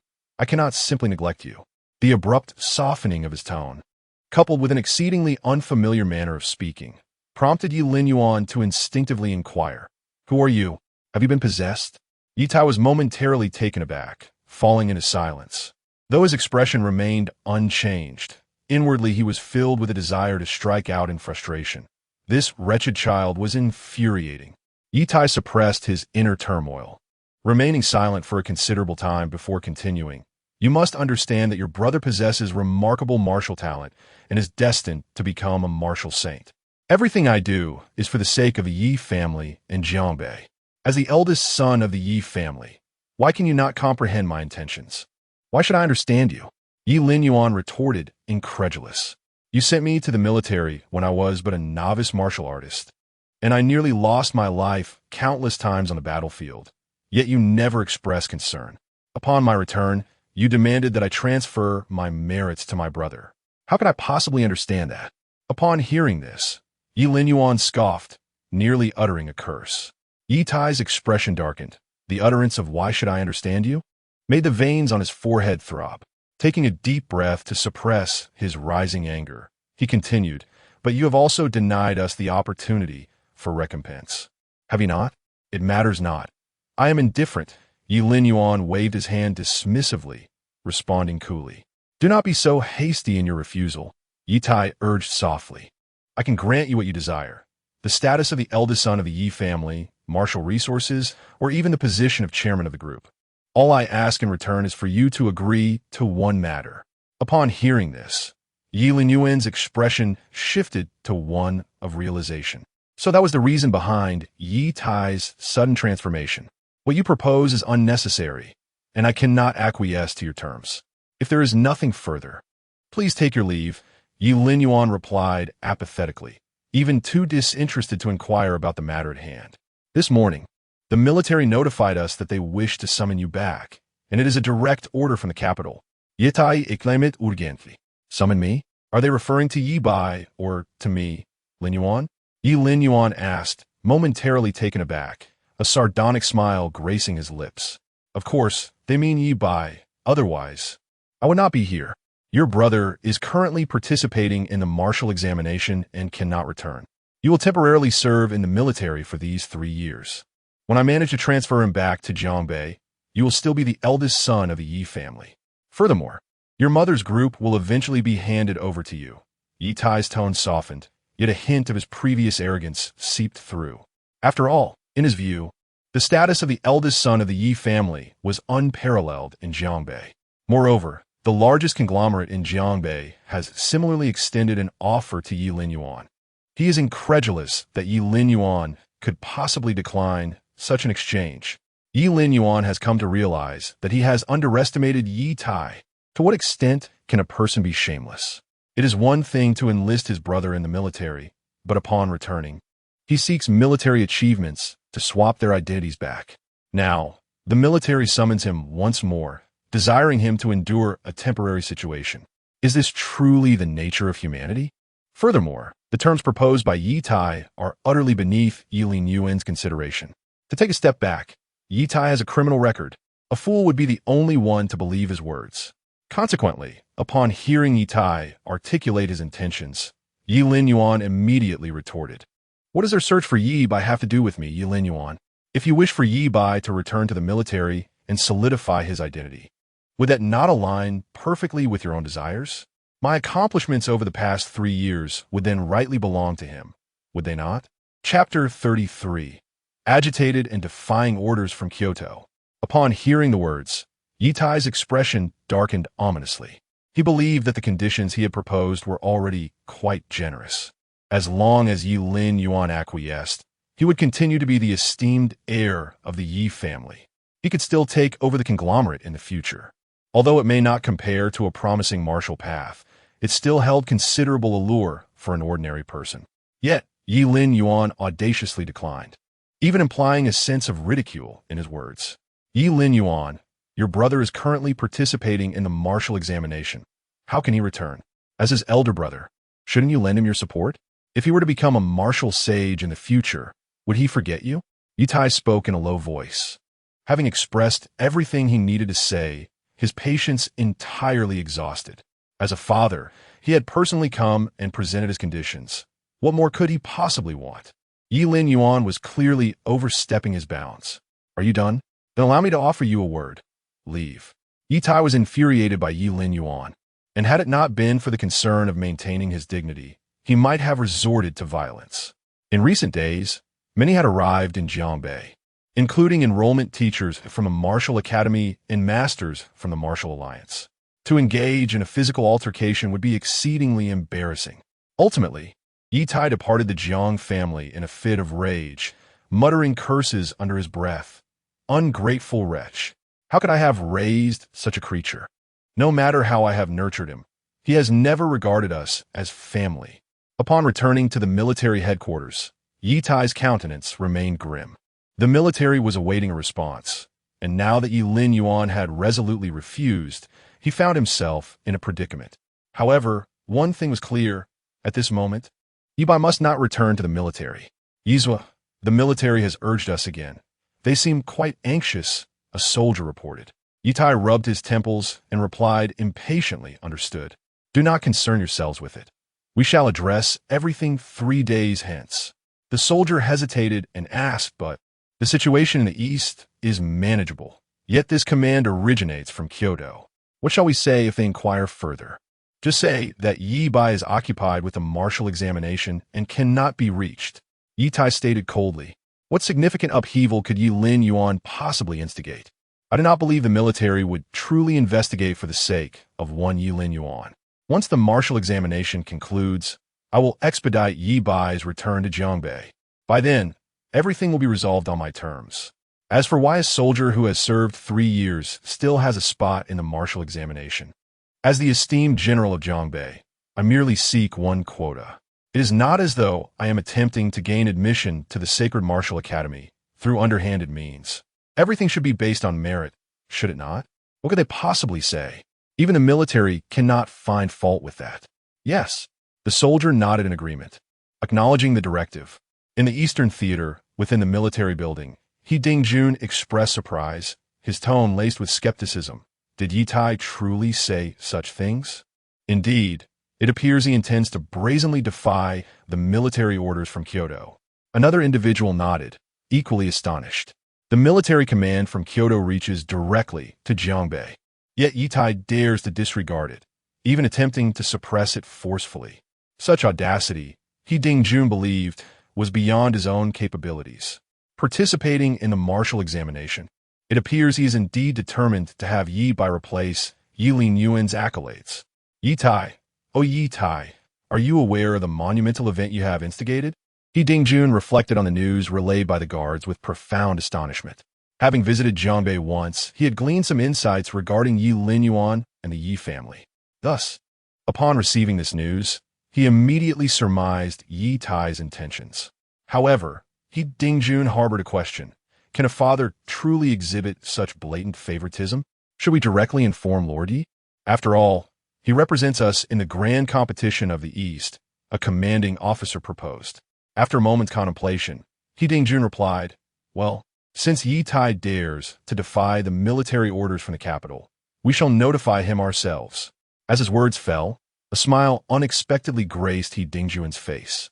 If he dares to challenge the military orders from the capital, it seems Ye Tai is nearing a moment of profound reckoning. In the afternoon at the Jiangbei Provincial Governor's office, vehicles congregated in a bustling assembly. The martial examination posed fierce competition for students, but equally so for the prominent martial academies. Each year, during the recruitment season, they must familiarize themselves with information in advance to engage with students possessing commendable martial talents, lest they be outmaneuvered. At that moment, the lively governor's office suddenly fell silent. Many gazed in astonishment at the unfolding scene. "Lord Yi, please come in. The list has been prepared for you." Governor Li Xingwen wore a smile, adopting a humble demeanor, almost bowing in deference. This left the visiting recruitment teachers utterly astounded. Who is Li Xingwen? Setting aside Ye Tai, who oversees the Demon Suppression Army, Li Xingwen is unequivocally the foremost authority in all of Jiangbei. Even Ye Tai could not compel him to such subservience. Who then is this young man? Ye Linyuan chuckled lightly and replied nonchalantly, "There is no need for such formality. I merely wish to peruse the list."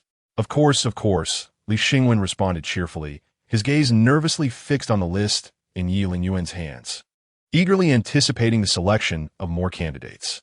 This one, and these few as well.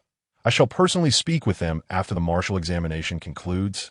Ye Linyuan indicated several individuals noted for their martial aptitude. Li Xingwen's eyes followed, swiftly committing these names to memory. "Very well, I will make the arrangements." He nodded in agreement. Ye Linyuan glanced at the others waiting nearby and, without lingering, smiled and said, "You all continue with your tasks. I shall not impose further." Li Xingwen personally escorted Ye Linyuan to the exit. Upon returning, a fervent discussion erupted among those present. "Governor Li, who is that young man? Indeed, how have we not heard of him before? He seems exceedingly young. Could he be a scion of a martial saint family?"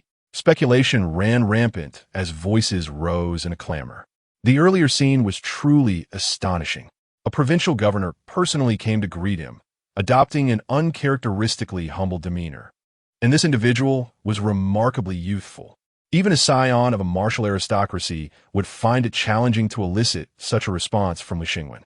Representatives from a military were present, intending to select a few individuals from Jiangbei to enter the training camp. Li Xingwen took a deep breath. He did not feel ashamed, but rather spoke with grave seriousness. "The military? Why have I never encountered such a figure before? Is he the son of a commanding officer?" Someone inquired. Not at all. He is the commanding officer himself, the prodigy from the eastern region 3 years ago." As Li Xingwen's words echoed, silence enveloped the room. The prodigy from the eastern region who had suddenly risen to prominence 3 years ago, only to vanish just as swiftly? His emergence had nearly caused a nationwide sensation. And after his disappearance, many assumed he had perished, lamenting his fate. After all, that area was a battlefield where lives were lost daily. No one could guarantee what might transpire in the next moment. To everyone's astonishment, he not only survived but stood here in perfect health. Moreover, he was referred to by Li Xingwen as the commanding officer of the military. One might dare to ask Governor Li, what is his current military rank, and where does he hail from? Chapter 34. Astonishing Identity? Why is my name missing? Upon the utterance of these words by Li Xingwen, a wave of shock swept over the crowd. The martial genius from the border, who had once captured the attention of many, had seemingly vanished without a trace. Over time, many assumed he had perished on the battlefield, and as the years passed, he became a distant memory. Yet unexpectedly, they found themselves face to face with the very person in the Jiangbei Provincial Governor's office. As for his military rank, it remains somewhat unclear. However, I heard from my nephew that he is at least a general. Li Xingwen shook his head, feeling a tinge of regret. He was genuinely curious about Ye Linyuan's current status, but refrained from asking directly. Furthermore, even Zhao Zai, who hailed from the capital, seemed perplexed, suggesting that the military had provided substantial protection for him, making it difficult for ordinary individuals to glean information. A general? Goodness.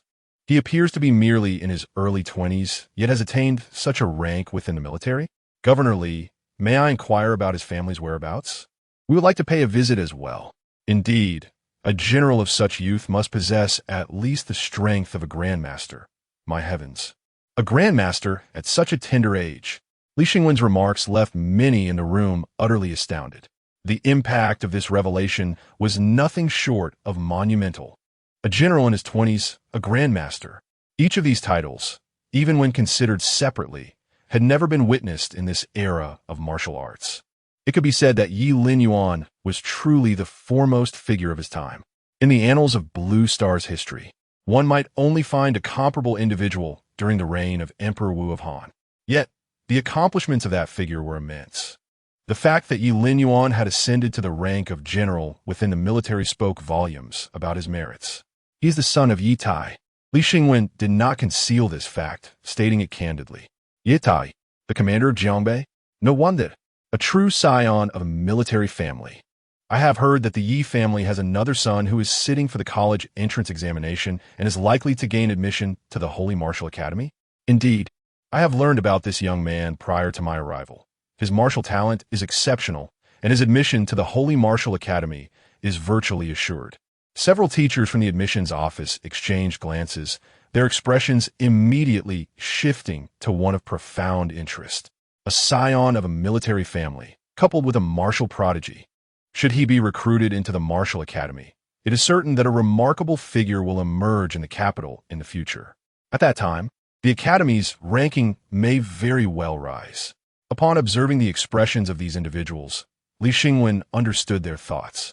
After a moment's hesitation, he stated, I must preface my words by saying that just a few days ago, Ye Tai personally acknowledged that he had expelled Ye Linyuan from the family. And this Ye Linyuan is the very person we just spoke of. Upon hearing this, the admissions office teachers, who had previously been filled with astonishment and were mentally calculating their prospects, were left momentarily speechless. Expelled from his family? What kind of protocol is this? Is it even right? To cast out a general barely in his 20s? Has Ye Tai lost his senses? Even at his age, Ye Tai was merely beginning to make his mark. Why is this so? Someone inquired. Upon hearing this, Li Xingwen fell into a contemplative silence.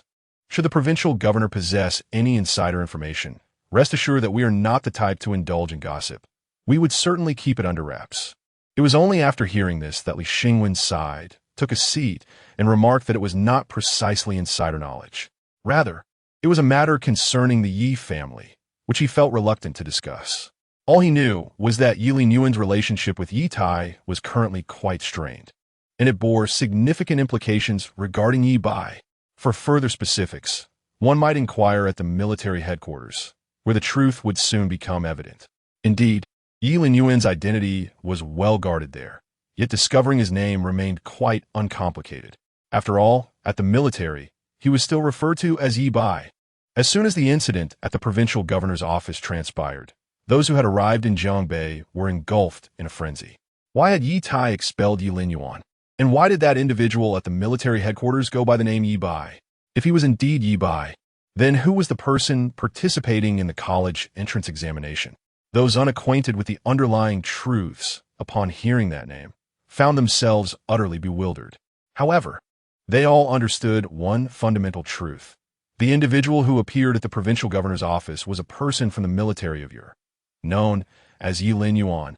The martial examination did not last long, approximately 2 days, as the liberal arts portion was minimal, and the martial arts assessment primarily required testing one's vitality and combat prowess, supplemented by a practical examination. The practical assessment did not entail gathering all students participating in the martial examination for group combat. Such an endeavor would be overwhelmingly laborious, with distinctions between winning and losing groups rendering it impractical within a mere couple of months. In reality, the practical assessment was quite straightforward, as each martial arts academy possessed independent mechanical dummies. The strength of these dummies varied according to the number of levels. Rankings were determined by the highest level achieved and the least time taken. This method was not only precise, but also remarkably efficient, allowing the martial examination to conclude within approximately 2 days. At present, everyone awaited the announcement of results. However, prior to that, there was another matter for the martial students: the opportunity to receive an additional reward. At the First Martial Arts High School of Lingwu City, the only students present today, aside from those in their first and second years, were the third-year prodigies. The announcement today pertained to the talents selected by the Martial Arts Alliance or various martial arts schools. Ye Bai was indeed among them. However, as Ye Tai's son, he regarded all martial alliances and schools with disdain. His sole ambition was to enter the training camp organized by the military. Each year, this camp attracted martial talents from across the nation, providing them with unparalleled training at this stage of their martial journey. In the office, after an instructor wearing glasses disclosed the list of individuals chosen by other martial factions, he produced another document. He then proceeded to read out the names of those participating in the military training camp. Yet he urged caution against excessive elation. This is merely a list. Whether one can ultimately participate depends on the evaluations conducted by the military and the results of the military examination. Upon hearing the teacher's words, the students standing nearby immediately fell silent. Li Bangfei, Xiameng, Shen Shua. One name after another was announced, and Ye Bai's expression transitioned from initial confidence to sheer incredulity. For as the final name was called, his own was conspicuously absent. This left Ye Bai momentarily stunned. Once the teacher completed the reading, he earnestly inquired, "Teacher, why is my name not on this list?" The bespectacled teacher, equally perplexed, pondered the matter. Logically speaking, Ye Bai's academic performance should have qualified him for the training camp. How could his name be missing? This list was issued by the provincial governor's office, and the specific reasons elude me as well. Now, those whose names have been called should proceed to the provincial governor's office, where personnel from a military will conduct your evaluations. Chapter 35. Why? Simply because I find you displeasing. Once everyone around him had departed, Ye Bai silently left the school. His fists clenched tightly, a sense of injustice coursing through him. Especially after his classmates had learned that his name was absent, the looks they cast his way were unbearable. Having been the center of attention since childhood, his pride was exceedingly high. How could he possibly accept such a stark disparity? Why should he be excluded from a training camp that others could enter? In the provincial governor's office, within a spacious training room, Ye Linyuan stood at the forefront, casting a sweeping glance around before speaking in a measured tone. Your martial arts talents are not lacking, barring any unforeseen circumstances. You should all gain entry to the training camp. Instructor, I've heard that the rewards for the training camp are quite substantial. Were they this time? A slender boy inquired from the crowd below. With a playful expression, Ye Linyuan replied, 1 million in cash, a master-level technique, and a breakthrough elixir. Wow, a master-level technique sells for tens of millions on the martial arts official website. Such a reward is extraordinary, and the breakthrough elixir, a 7th-tier potion, is said to significantly enhance the success rate of breakthroughs. Its value is equally over 10 million. This is worth it, truly worth it. No wonder they say the training camp is the first lesson in a martial artist's transformation. The students below were awestruck, their eyes ablaze with enthusiasm. The total value of these rewards could easily amount to several tens of millions, and yet, this was merely the secondary incentive. The primary allure lay within the training camp itself. All manner of nourishing food, martial techniques, and combat strategies would be available free of charge. Entering the training camp was akin to stepping into a treasure trove for martial artists, a coveted opportunity that many talented individuals would vie for. Noticing their reactions, Ye Linyuan couldn't help but smile, adding, while the rewards are indeed generous, I must first lay out the rules. Within the training camp, everything must be procured with points. Your basic needs, including food and shelter, will require points. Furthermore, there are no regulations. You may be killed by others, or you may kill someone else, and the military will not intervene. As for any troubles you may face upon exiting, that too is of no concern. Upon hearing Ye Linyuan's words, the students who had previously been so fervent were suddenly doused with cold water. Could participating in a training camp really cost them their lives? The stakes seemed excessively high. The terms have been set. If anyone wishes to withdraw, now is the time to leave. Ye Linyuan was not engaging in fear-mongering. He was merely stating the facts. The warriors nurtured within this camp were destined for the battlefield, not to remain as sheltered flowers. Thus, brutality was inevitable. Instructor, I withdraw. I'd rather join a martial arts school, even if the rewards are lesser. Someone voiced, stepping forward. Anyone else? Do not blame me for not warning you. If you choose to withdraw now, it is still an option. Should you wait until you are selected and then wish to leave, you will be treated as a deserter. Ye Linyuan continued. Subsequently, 2 or 3 more individuals stood and exited through the door. Ultimately, of the 10 selected, only 2 remained. It appears this is better than I anticipated. You 2, return and await further news. Once confirmed, someone will escort you. Ye Linyuan observed the 2 individuals before him, a young man and a young woman, and was somewhat taken aback. He had initially believed that securing even one candidate would be commendable. Yes, instructor. They replied in unison before stepping outside. At that moment, a voice filled with fury echoed from outside. Ye Linyuan turned to glance and recognized it was Ye Bai. Maintaining his composure, he remarked, "You seem to have recovered well. I assumed you would be unable to participate in the martial examination." Upon hearing this, Ye Bai immediately recalled the incident where he had been struck and sent flying, his expression darkening significantly. "Ye Linyuan, I now see why I was not selected. It was you orchestrating this. I warn you, this is personal vengeance. Do you not fear the military's investigation?" Ye Bai's demeanor shifted to one of realization, his voice dripping with coldness. He asserted that, given his talent, there was no way he could have been excluded from the training camp. It must have been Ye Linyuan's machinations. He deliberately raised his voice, intending to capture the attention of their classmates, aiming to restore his long-standing pride by revealing that his non-selection had its reasons. As anticipated, upon the conclusion of Ye Bai's declaration, the remaining students who had not yet departed paused in their tracks. Do not overestimate yourself. In my eyes, your talent is utterly worthless, and in the training camp, it appears rather mediocre. Ye Linyuan stated bluntly as he approached and patted Ye Bai on the shoulder, showing no mercy. Ye Bai sidestepped, his gaze icy and filled with indignation. Mediocre? Then pray tell, why were they chosen? If you fail to provide me with a reasonable explanation, I will certainly report this to the military. His implication was clear.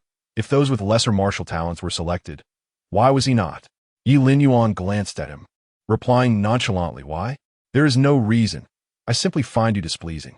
With that, he lost interest and turned to leave. "Ye Linyuan, how dare you?" Ye Bai was astonished that, despite invoking the military, Ye Linyuan remained so audacious. It was evident that he was targeting Ye Bai, disregarding even the military's authority. The sheer nonchalance of his demeanor nearly drove Ye Bai to the brink of fury. However, the truth behind Ye Linyuan's decision to exclude Ye Bai from the list was not without justification. The training camp admitted only martial prodigies destined for the military. Although Ye Bai possessed commendable talent, his poor character would inevitably lead to significant issues if he were to enter the camp. In simple terms, Ye Linyuan simply disdained him. Observing Ye Bai trembling in rage, rooted to the spot, the surrounding classmates could not help but feel a sense of satisfaction. Just moments ago, Ye Bai had nearly accused them of being less capable in martial arts. Ye Bai took a deep breath, striving to regain his composure. So what if it's a training camp? What significance does it hold? Even without it, I remain major of the Jiangbei Demon Army.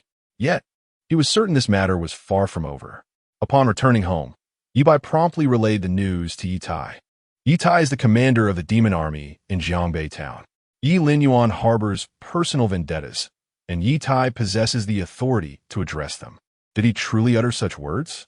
Upon hearing this, Ye Tai's expression remained stoic, yet internally, he had already sentenced Ye Linyuan to death. Perhaps this sentiment had been brewing for quite some time, though it had not manifested as strongly until now. Ye Linyuan repeatedly tested his limits, seeking to obliterate Ye Bai's future, an act he could never forgive. Indeed, he even claimed that his disdain for Ye Bai was the sole reason he omitted his name. Ye Bai, with a solemn countenance and clenched fists, resolved to take matters into his own hands. "Do not concern yourself with this for now. I shall handle it.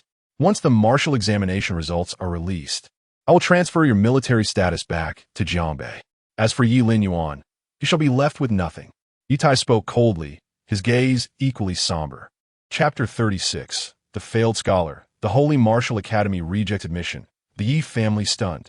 While awaiting the martial examination results, Ye Tai had not sought punishment from the military department regarding Ye Linyuan's vendetta.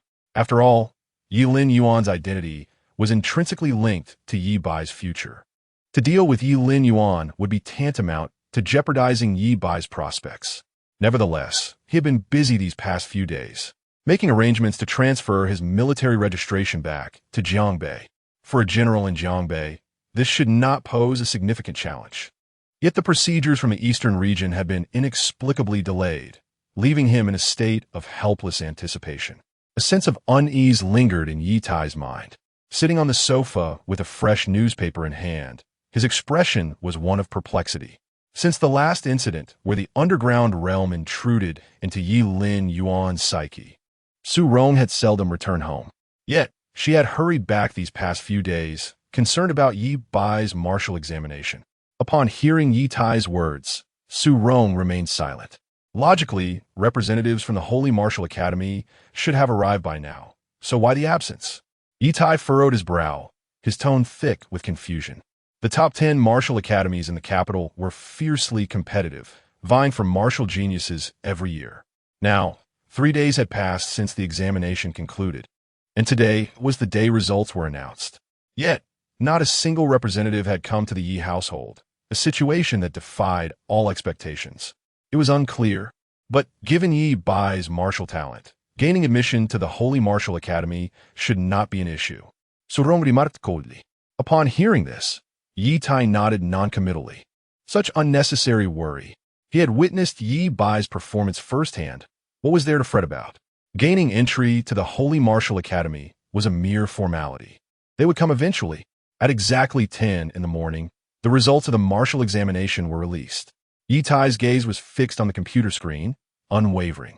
Jiangbei Martial Examination Results Inquiry. After refreshing the page repeatedly, the screen finally changed. Ye Bai's results appeared before him. Third, Ye Tai's eyes darkened, his spirits plummeting instantly. The son he had high hopes for had not secured the title of provincial champion. Noticing the change in his father's expression, Ye Bai instinctively glanced at the screen, his demeanor shifting dramatically. Father, I have disappointed you. I did not perform well during the examination. My injuries from the previous days affected me. Ye Bai spoke softly, his voice lacking conviction. His injuries had long since healed under the care of Su Group's medicine. Yet his confidence and the promise made to Ye Tai weighed heavily on him. Now, having failed to achieve first place in Jiangbei, he felt compelled to offer an excuse. Upon hearing this, a flicker of shadow passed through Ye Tai's eyes, yet he did not take his frustration out on Ye Bai. No matter. The martial world is filled with hidden talents. Until the end, anyone could emerge as a dark horse, and this is merely a normal occurrence. You need not blame yourself. At least admission to the Holy Martial Academy is assured. Ye Tai comforted him, yet internally he harbored a profound resentment towards Ye Linyuan. He was fully aware that Ye Bai was about to take the martial examination and still unleashed such ruthless measures, depriving Ye Bai of the champion title. Ye Linyuan, what a cruel heart. Reflecting on the events of the past few days, Ye Tai felt that his patience had reached its breaking point. His eyes narrowed slightly, his expression elusive, leaving one to ponder the thoughts swirling within. Shortly thereafter, the enrollment list for the Sacred Martial Academy was unveiled, triggering an uproar throughout the city. While Ye Tai seethed with indignation, Ye Bai's name was conspicuously absent from the top 10 list of the Sacred Martial Academy. How could this happen? Father, my grades are surely sufficient for admission into the Sacred Martial Academy. Ye Bai was equally bewildered, although he had not secured the title of martial champion. His scores were undeniably impressive. Gaining entry to the Sacred Martial Academy was an absolute certainty. Perhaps it was an oversight. There is no need to fret. I shall inquire immediately. Ye Tai inhaled deeply and strode out with purpose. Provincial Governor's Office. What is to become of Ye Bai? Will he be admitted or not? Someone inquired. Let us observe for now. The complexities surrounding the Ye family could provoke discontent if mishandled, replied another admissions officer from the Sacred Martial Academy. Upon hearing this, the other admissions officers nodded in agreement, acknowledging the sentiment. Since learning of the Ye family's circumstances, their hesitation regarding Ye Bai's admission had only grown. If they admitted him and the military official were displeased, how would they justify their decision? Conversely, Not admitting him would be a blatant violation of protocol. After all, Ye Bai's scores had surpassed their admission threshold by a significant margin. The admissions officers found themselves in a perplexing situation. For the first time, they were united not in competition for candidates, but rather standing together, choosing to wait and see. Just as they were deliberating, a sudden screech of brakes pierced the air outside the provincial governor's office. A burly middle-aged man, stern-faced and clad in military uniform, strode in with an imposing presence. The onlookers exchanged glances, their expressions somber. How dare they underestimate the Ye family? Upon entering, Ye Tai's icy gaze swept across the room, causing an immediate chill to envelop those present, as if a deadly aura hung like a dagger in the air. The general was incensed. "Speak to me. Why is my son's name absent from the admissions list when his scores are adequate?" Ye Tai demanded, rude, flanked by a cadre of military officers, as if ready to unleash their fury at any moment. "General Ye, please calm yourself. The situation is rather intricate." One of the Sacred Martial Academy's teachers interjected with a wry smile. "Intricate? How so? Enlighten me." Ye Tai glared at him, his military demeanor unwavering, the tension escalating. "It is not that we wish to deny admission, but Ye Bai's background is exceedingly complicated. His martial examination results include a merit bonus for his 3 years of service in the Eastern Front. However, we are acquainted with an individual named Ye Linyuan, who is said to have been the one serving in the East. How do we ascertain the validity of this merit bonus?" The teacher sighed, speaking softly. Upon hearing this, Ye Tai erupted with fury, his tone frigid. "Let me be clear. Who is that Ye Linyuan? He is merely a treacherous wretch I retrieved from obscurity, now long expelled from my household. How could he have served in the East? The one who served there is Ye Bai, my own son. Would I mistake my child? Have you all grown muddled, incapable of discerning even this matter?" Upon hearing the name Ye Linyuan, Ye Tai's fury ignited instantaneously, and he unleashed a torrent of wrath upon the gathered individuals. "Indeed, we naturally trust what General Ye has stated. However, we are not in a position to make decisions on this matter. We must await the verification from the Martial Academy before we can provide conclusive admission information. After all, you are well aware that this is a martial examination, and should there be any misconduct, we would be unable to bear the consequences of the higher authorities' reprimands." A teacher hastened to explain, acutely aware of Ye Tai's volatile temperament and the peril of provoking him at such a moment. "Very well. If you insist on investigating, then do so thoroughly and ascertain whether it is truly Ye Bai. Should you fail to provide the Ye family with an explanation, do not blame me for lacking compassion." Ye Tai understood that, given the suspicions raised by the Holy Martial Academy, no matter how he acted today, he could not alter the situation. Nonetheless, he felt no trepidation, for the military department would undoubtedly uphold Ye Bai's name, unaltered. However, there was one matter he must begin to prepare for in advance. Chapter 37. The end is merely the beginning. Undercurrents at midnight, Ye Tai left the provincial governor's residence with a pallid complexion. Although he was consumed with rage regarding the matter at hand, he was acutely aware that this was the governor's estate. Regardless of his temper, he could not resort to violence here. Moreover, those involved hailed from the Sacred Martial Academy, and he was reluctant to express his true sentiments, as Ye Bai would eventually need to attend the Sacred Martial University. What good would it do to eliminate a revered teacher from the academy? However, this matter was far from a simple conclusion. Over the past few days, Ye Tai had come to a profound realization about Ye Linyuan. Ye Linyuan had never regarded them as family, repeatedly defying and wounding them. Both Ye Lingyu and Ye Bai had suffered at his hands. This turmoil even impacted the current martial examination, stripping Ye Bai of the title of provincial martial champion and nearly jeopardizing his admission to the Sacred Martial University. As Ye Tai entered the carriage and settled in the rear, his expression shifted unpredictably, a glimmer of amusement flickering in his eyes. Meanwhile, Ye Linyuan harbored none of these complex thoughts. He had resolved all matters in Jiangbei and found no further purpose in remaining there. Furthermore, he had received word from the eastern region that the military selection for the Star of Generals was about to commence. "Old sir, I apologize for the disturbances in recent days. Now that I have settled matters in Jiangbei, It is time for me to depart. Ye Linyuan expressed with a smile to Jiang Yi, his gratitude evident. Ah, splendid. I have heard that there will soon be a grand competition for the stars of generals in the capital. Given your status and age, I presume you will have a slot? Jiang Yi inquired with a grin, nodding in agreement. Indeed, the military has issued orders for me to proceed to the capital for the competition, Ye Linyuan replied. Perfect. We can set off together. As Xiao Dai is also headed to the Sacred Martial University. Viank, Yuye de Market.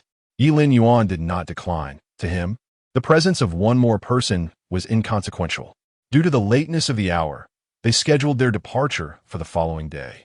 For Ye Linyuan, the affairs in Jiangbei were resolved, yet many remained, including those from the Sacred Martial University and various martial factions. They were all awaiting the opportunity to recruit promising martial students, thus would not leave immediately. Additionally, there loomed a significant matter, whether Ye Bai, who had long been regarded as a prodigy in Jiangbei, would gain admission to the Sacred Martial University. The news of Ye Tai's visit had spread throughout the entire Lingwu city, inciting much speculation regarding why Ye Bai had not been accepted, especially given that his scores were undoubtedly sufficient. Nevertheless, this concern held no bearing for Ye Linyuan. He felt a sense of relief, finally able to leave Jiangbei behind, free from the need to encounter them again. In these past days, a multitude of events had transpired in Jiangbei. From the incidents in the underground caverns to the impending martial examination and the forthcoming military training camp competition, it could be said that the occurrences of the past year paled in comparison to the whirlwind of these few days. With the announcement of the martial examination results, the matter would reach its formal conclusion. As for whether Ye Bai would be admitted, that decision rested entirely with the Sacred Martial University. Although the day of the results has passed, admissions remain a possibility should they desire it.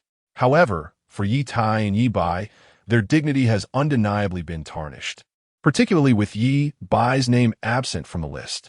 In the dead of night, beyond 100 miles from Lingwu City, the cave has seen a significant increase in the presence of the Demon Suppression Army, encircling the mountain range both internally and externally. Within the heart of the cave, numerous members of the army are seen entering and exiting, diligently purging the area of the aberrant beasts. The cave remains perilous, especially given its proximity to the urban center. It is imperative that it be thoroughly cleansed. Captain, we have a situation below. A small squad of the Demon Suppression Army is engaged in ridding this layer of aberrant creatures. Suddenly, one soldier speaks up. Our mission is to cleanse this layer. The beasts below are to be handled by more formidable forces. Let's not interfere. The captain's gaze silences him. The levels of aberrant beasts vary, and thus the tasks assigned to the squads differ in accordance with their strengths. However, I sense that there may be no living souls below. It feels as if countless eyes are watching me. The soldier at the cave's entrance remarks, his voice trembling. In response, the captain casts a glance in his direction, preparing to investigate when a ferocious roar from below suddenly erupts. The entrance begins to collapse, its opening widening as if something formidable is attempting to emerge. Not good.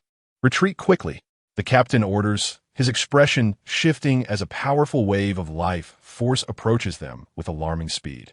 No sooner has he spoken than an aberrant beast lunges forth, devouring them whole. Above the cave, helicopters circle ominously. The soldiers aboard peer down with grave expressions, and amidst the silence, they seem to hear a distant scream. Call in several squads to ascertain the situation below. One soldier urges. Immediately, the members of the Demon Suppression Army utilize their communication devices, repeatedly calling out for a response, yet none answer from below. Night envelopes the landscape, with the helicopters casting a faint glow against the eerie silence of the mountains. An unsettling premonition blankets the hearts of all present. Quickly notify the military command. Are there any survivors below? Su Qianlong stands at the entrance of the military camp, flanked by a psychic warrior. Since Ye Linyuan's previous foray into the cave, the psychic energy within has dissipated, allowing the psychic warrior to directly probe the situation within. No signs of life detected. The squad that entered may well be in grave peril, the psychic warrior states, his expression grave. Why is this happening? Have we not thoroughly assessed the levels of the aberrant beasts? Each layer was assigned warriors of equivalent strength for the cleansing. How could this have gone awry? Su Qianlong's face darkens as he regards his companion, his voice laden with fury. To have lost so many warriors in a single night, including masters, this catastrophe is entirely due to the inadequate risk assessment conducted at the mission's inception. From the depths of the cavern, I sensed a disturbance in the fabric of space. The fissures had not vanished, and formidable beasts were emerging through these rifts. It is likely that the misfortunes befalling these squads are entwined with this occurrence. The psionic warrior let out a heavy sigh, his expression grave. A spatial rift? This implies that the towers have not abandoned this abyss, but rather intend to utilize these fissures to transport an even greater number of aberrant creatures, orchestrating a large-scale assault. Upon hearing this, Su Qianlong began to pace back and forth at the entrance of the military camp. If his suspicions held any truth, the situation could become exceedingly dire. Jiangbei could very well fall. Immediately notify Ye Zhuo and clarify the circumstances. Su Qianlong, unwilling to hesitate, promptly issued the order. In the dead of night, at the Ye residence, Ye Tai was abruptly awakened by the insistent ringing of the telephone. In his drowsy state, clarity washed over him in an instant. Understood. I shall head to the military headquarters at once. Chapter 38. The Outbreak. Unexpectedly, Kyoto is furious. The sky was tinged with white as the sun slowly ascended. A heavy atmosphere enveloped the entire Lingwu city. Taxis, broadcasts, and televisions were all disseminating the same alarming news. Last night, a significant eruption occurred in the cavern situated 100 miles from Lingwu city. According to the warriors' assessments, a spatial rift lies beneath, through which an unending stream of aberrant beasts is being transported. It is highly probable that the alien race is preparing for a large-scale assault on Jiangbei. The security department has urged the public to minimize outdoor activities and remain prepared for immediate evacuation. According to military sources, General Ye Tai, the commander of the Jiangbei Demon Suppression Army, has promptly arrived at the military headquarters. He has initiated a thorough analysis and investigation of the cavern situation, advising the residents of our city to remain calm and urging warriors and retired members of the Demon Suppression Army to be ready for mobilization at any moment. Voices from all directions filled Lingwu city, prompting much discussion among its inhabitants. Another cavern incident? Didn't the last one stabilize? Who knows? This time seems more serious. There's a rift down there, and the number of aberrant beasts is uncertain. In my opinion, we should pack up and prepare to flee. Come on, brother. General Yi himself is on the scene. What could possibly go wrong? Exactly. With General Yi here, Jiangbei is safe, and so are we. In addition to the broadcasts, many passers-by engaged in animated conversations. Upon hearing of the cavern's eruption, their immediate reaction was panic and flight. However, upon reflection, the presence of Ye Tai alleviated their fears. Born in Jiangbei, Ye Tai is the son of a prominent commander in the Jiangbei Demon Suppression Army. He later attended the martial arts university, making a name for himself on the battlefield and earning significant accolades, which led to his extraordinary succession of his father's position. He subsequently became the commander of Jiangbei, maintaining peace for over 20 years without any major conflicts. Thus, in the hearts of many in Jiangbei, Ye Tai is akin to a guardian deity. At the military headquarters, in the conference room, General Ye Tai slammed his palm onto the table in a fit of rage. What do you mean the situation is stable? Who told me that? He had personally visited the cavern last night, and the conditions were dire. At least hundreds of formidable aberrant beasts were active below, climbing higher and higher. An eruption could occur at any moment. The cavern's rating was already above SSS. It was inherently perilous. We were too complacent. I never anticipated there would be a rift beneath. A voice lamented. The current situation is grim, based on the levels and numbers of the aberrant beasts emerging. Should an eruption occur, our forces in Lingwu City may not be able to withstand it. After a moment of silence in the conference room, a bespectacled individual, articulate and composed, spoke up. His words cast a heavy pall over the gathering once more. The number of aberrant beasts has reached a terrifying threshold, with an outbreak looming on the horizon.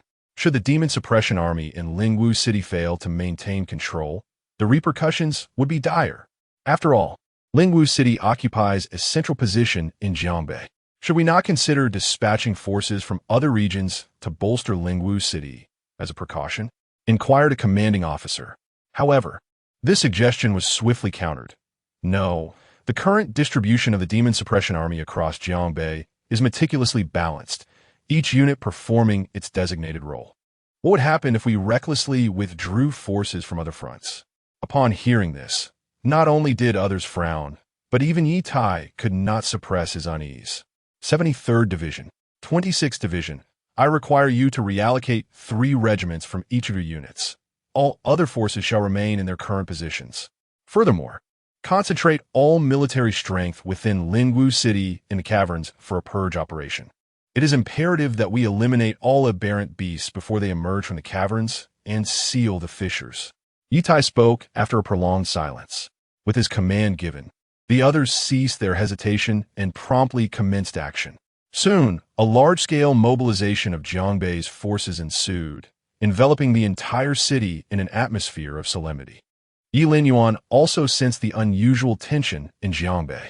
He observed the broadcast on television, his expression impassive. He was most acutely aware of the situation within the caverns. What surprised him was that, despite the passage of time, the crisis in the caverns remained unresolved. Ye Tai had been preoccupied with paving the way for Ye Bai, seemingly neglecting the caverns. However, Ye Linyuan was disinclined to intervene. As a soldier, he felt compelled to address the cavern issue before departing. This was not an act of assistance for Ye Tai, but rather a duty towards the ordinary citizens of Lingwu City. Yet, upon reflection, Ye Tai was the commander of the demon suppression army. Resolving a cavern crisis should not prove insurmountable. He preferred to avoid confronting Ye Tai's demeanor. Thus, after bidding farewell to the Jiang family, Ye Linyuan set forth on his journey to Kyoto. Merely an hour had passed when the caverns erupted in a cataclysmic burst. All aberrant beasts surged forth like ravenous wild dogs, relentlessly assailing the defensive lines established by the demon suppression army. The ferocity of this onslaught took everyone by surprise, particularly the forces of the demon suppression army. Several divisions had only just arrived and were immediately thrust into the fray. Ye Tai could no longer remain at the military headquarters. He proceeded directly to the cavern encampment. The magnitude of this outbreak demanded urgent attention. Commander Yi, the provincial supervisor, is here, came the voice of Su Qianlong from outside. Come in. Ye Tai rubbed his temples, feeling fatigued. The recent concerns surrounding the martial examination had already weighed heavily on him. Now, with the cavern eruption occurring so abruptly and the inability to suppress it at the outset, the burden was particularly taxing for Ye Tai. Li Xingwen entered, casting a glance at the nearby defensive lines before turning to Ye Tai and inquiring, "What is the current situation? Please enlighten me. If it is dire, I shall promptly notify the populace to evacuate." As the provincial supervisor, while he could not directly interfere with the operations of the demon suppression army, the survival of Lingwu City was at stake, and he was both entitled and obligated to grasp the full extent of the situation. The situation appears rather bleak. It may be prudent to commence preparations for evacuation, as the emergence of the underground crisis was exceedingly abrupt. My primary forces have yet to arrive. Ye Tai rubbed his temples, his voice heavy with concern. Despite his esteemed position as a general, there is no fault to be found in his actions. The breach of the underground defenses occurred subsequent to the assessment. A large-scale evacuation will undoubtedly require formal reporting, which will inevitably alert the military to the circumstances in Jiangbei. The reputation Ye Tai has painstakingly built over the past 20 years could be obliterated in an instant. Yet, Ye Tai understands that he cannot sacrifice the lives of so many in Lingwu City for the sake of his own reputation. Very well, I comprehend, Li Xingwen nodded, observing Ye Tai's haggard appearance, hesitating as he stood rooted in place. Is there something else on your mind? Ye Tai inquired, furrowing his brow. Ah, never mind, it's nothing. I shall take my leave. Li Xingwen suddenly shook his head, choosing not to elaborate further. Ye Tai, still frowning, watched as he departed, muttering to himself after a moment. Utterly perplexing. Chapter 39. The situation escalates. Jiangbei must change commanders. If necessary, assistance can be sought from other military divisions to ascertain whether any troops can be mobilized. Li Linyuan stepped out briefly before returning. After much hesitation, although he did not articulate his thoughts, he conveyed the essence of his concerns. His intention was for Ye Tai to consult Ye Linyuan, the eastern commander, as it would be relatively easy to mobilize some troops. Moreover, given that this is a battlefield, Ye Linyuan would undoubtedly set aside personal sentiments. However, upon further reflection, he realized that should he voice this, Ye Tai might not take him seriously, and it could potentially impact him adversely. In light of the dire circumstances of the war, Ye Tai, as the backbone of the demon suppression army, must remain unscathed. Li Linyuan departed the front lines and promptly returned to the provincial governor's office, issuing a city-wide evacuation order. Instantly, the entire Lingwu city erupted in chaos, with citizens engaged in fervent discussions. Was the abyss truly that terrifying? Even General Yi could not subdue it personally. As a native of Lingwu City, the sudden order for evacuation left many in panic time to hurry. One's life is paramount, with the city now at a state of primary combat readiness. The situation at the front lines likely exceeded their worst fears. The evacuation of Lingwu's populace ignited a tumultuous uproar, drawing the gaze of the outside world toward this pivotal region of Jiangbei. Should this area fall, the entire Jiangbei would likely succumb, transforming it into a new battleground. Consequently, the pressure on the military escalated significantly. Not only that, but even the capital's attention was now diverted. Initially, it was believed that the various regions were relatively tranquil, with preparations underway for the stellar general competition. Unexpectedly, such a significant upheaval occurred in Jiangbei. Moreover, prior to this, they had dispatched a master of the mental arts to assess the situation in the abyss. Now, with the explosive emergence of the abyss and the evacuation of the populace, Lingwu City teetered on the brink of disaster, and Jiangbei found itself in a precarious state. It is crucial to note that Jiangbei is home to hundreds of millions. If it were to fall, what fate would await these people? How many lives would be lost in this catastrophe? This represents a grave dereliction of duty on the part of the Jiangbei military. Within the military, Ye Tai's expression fluctuated between shadows of worry and determination. Just moments ago, a call from the military had berated him vehemently and demanded an expeditious resolution to the abyssal crisis. Faced with such exigencies, even Ye Tai, bold as he might be, dared not defy orders. Fortunately, the capital had not yet sought to hold him accountable for the previous summons of Ye Linyuan back to the military. Nonetheless, Ye Tai understood that had it not been for the urgent eruption of the abyss, would the capital have tolerated this situation for so long? Commander, the situation at the defensive line is deteriorating rapidly. We have mobilized all available troops, yet these aberrant beasts are exceedingly ferocious. Without reinforcements, we can only hold the line for at most 3 more days. A commanding officer reported gravely to Ye Tai. Upon hearing this, Ye Tai fell into contemplative silence. 3 days left to evacuate everyone from Lingwu City. At that time, the citizens of Lingwu City should have mostly evacuated, and if Ye Tai were to withdraw, the losses would be minimized. However, how could Ye Tai bear to do so? He had defended Jiangbei for over 20 years, and the people regarded him as their guardian deity.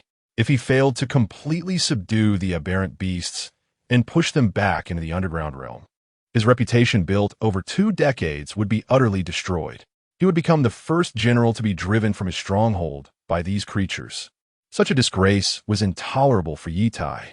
Yizhua, perhaps we should notify other battle zones to see if we can mobilize some troops? Someone suggested. Ye Tai waved his hand dismissively, replying calmly, "There is no need. Let the forces at the 8th and 9th defensive lines return to consolidate our position and apply full pressure against the aberrant beasts. Additionally, we will form a martial alliance with the local martial arts schools and associations near the 8th and 9th lines to hold the line." After much deliberation, Ye Tai ultimately rejected the proposal. Seeking assistance from other military districts would take at least a day or 2 to arrive, and by then, it was uncertain if the defensive line could hold. Moreover, there was the matter of reputation. Ye Tai was the supreme commander of Jiangbei. overseeing 300,000 demon suppression troops. If a disturbance in the underground realm caused chaos, how would outsiders perceive him? If reinforcements could arrive before the line collapsed, it would be one thing, but if they failed to make it in time, it would be a complete disaster. If worst comes to worst, I shall take to the field myself. Ye Tai's decision was not without basis. He was a formidable force in his own right. Having fought on the battlefield for many years, he was well aware of the capabilities and weaknesses of the aberrant beasts. Even when faced with a true dragon-level creature, he had his methods of dealing with them. However, the suddenness and rapidity of this underground disturbance were unprecedented.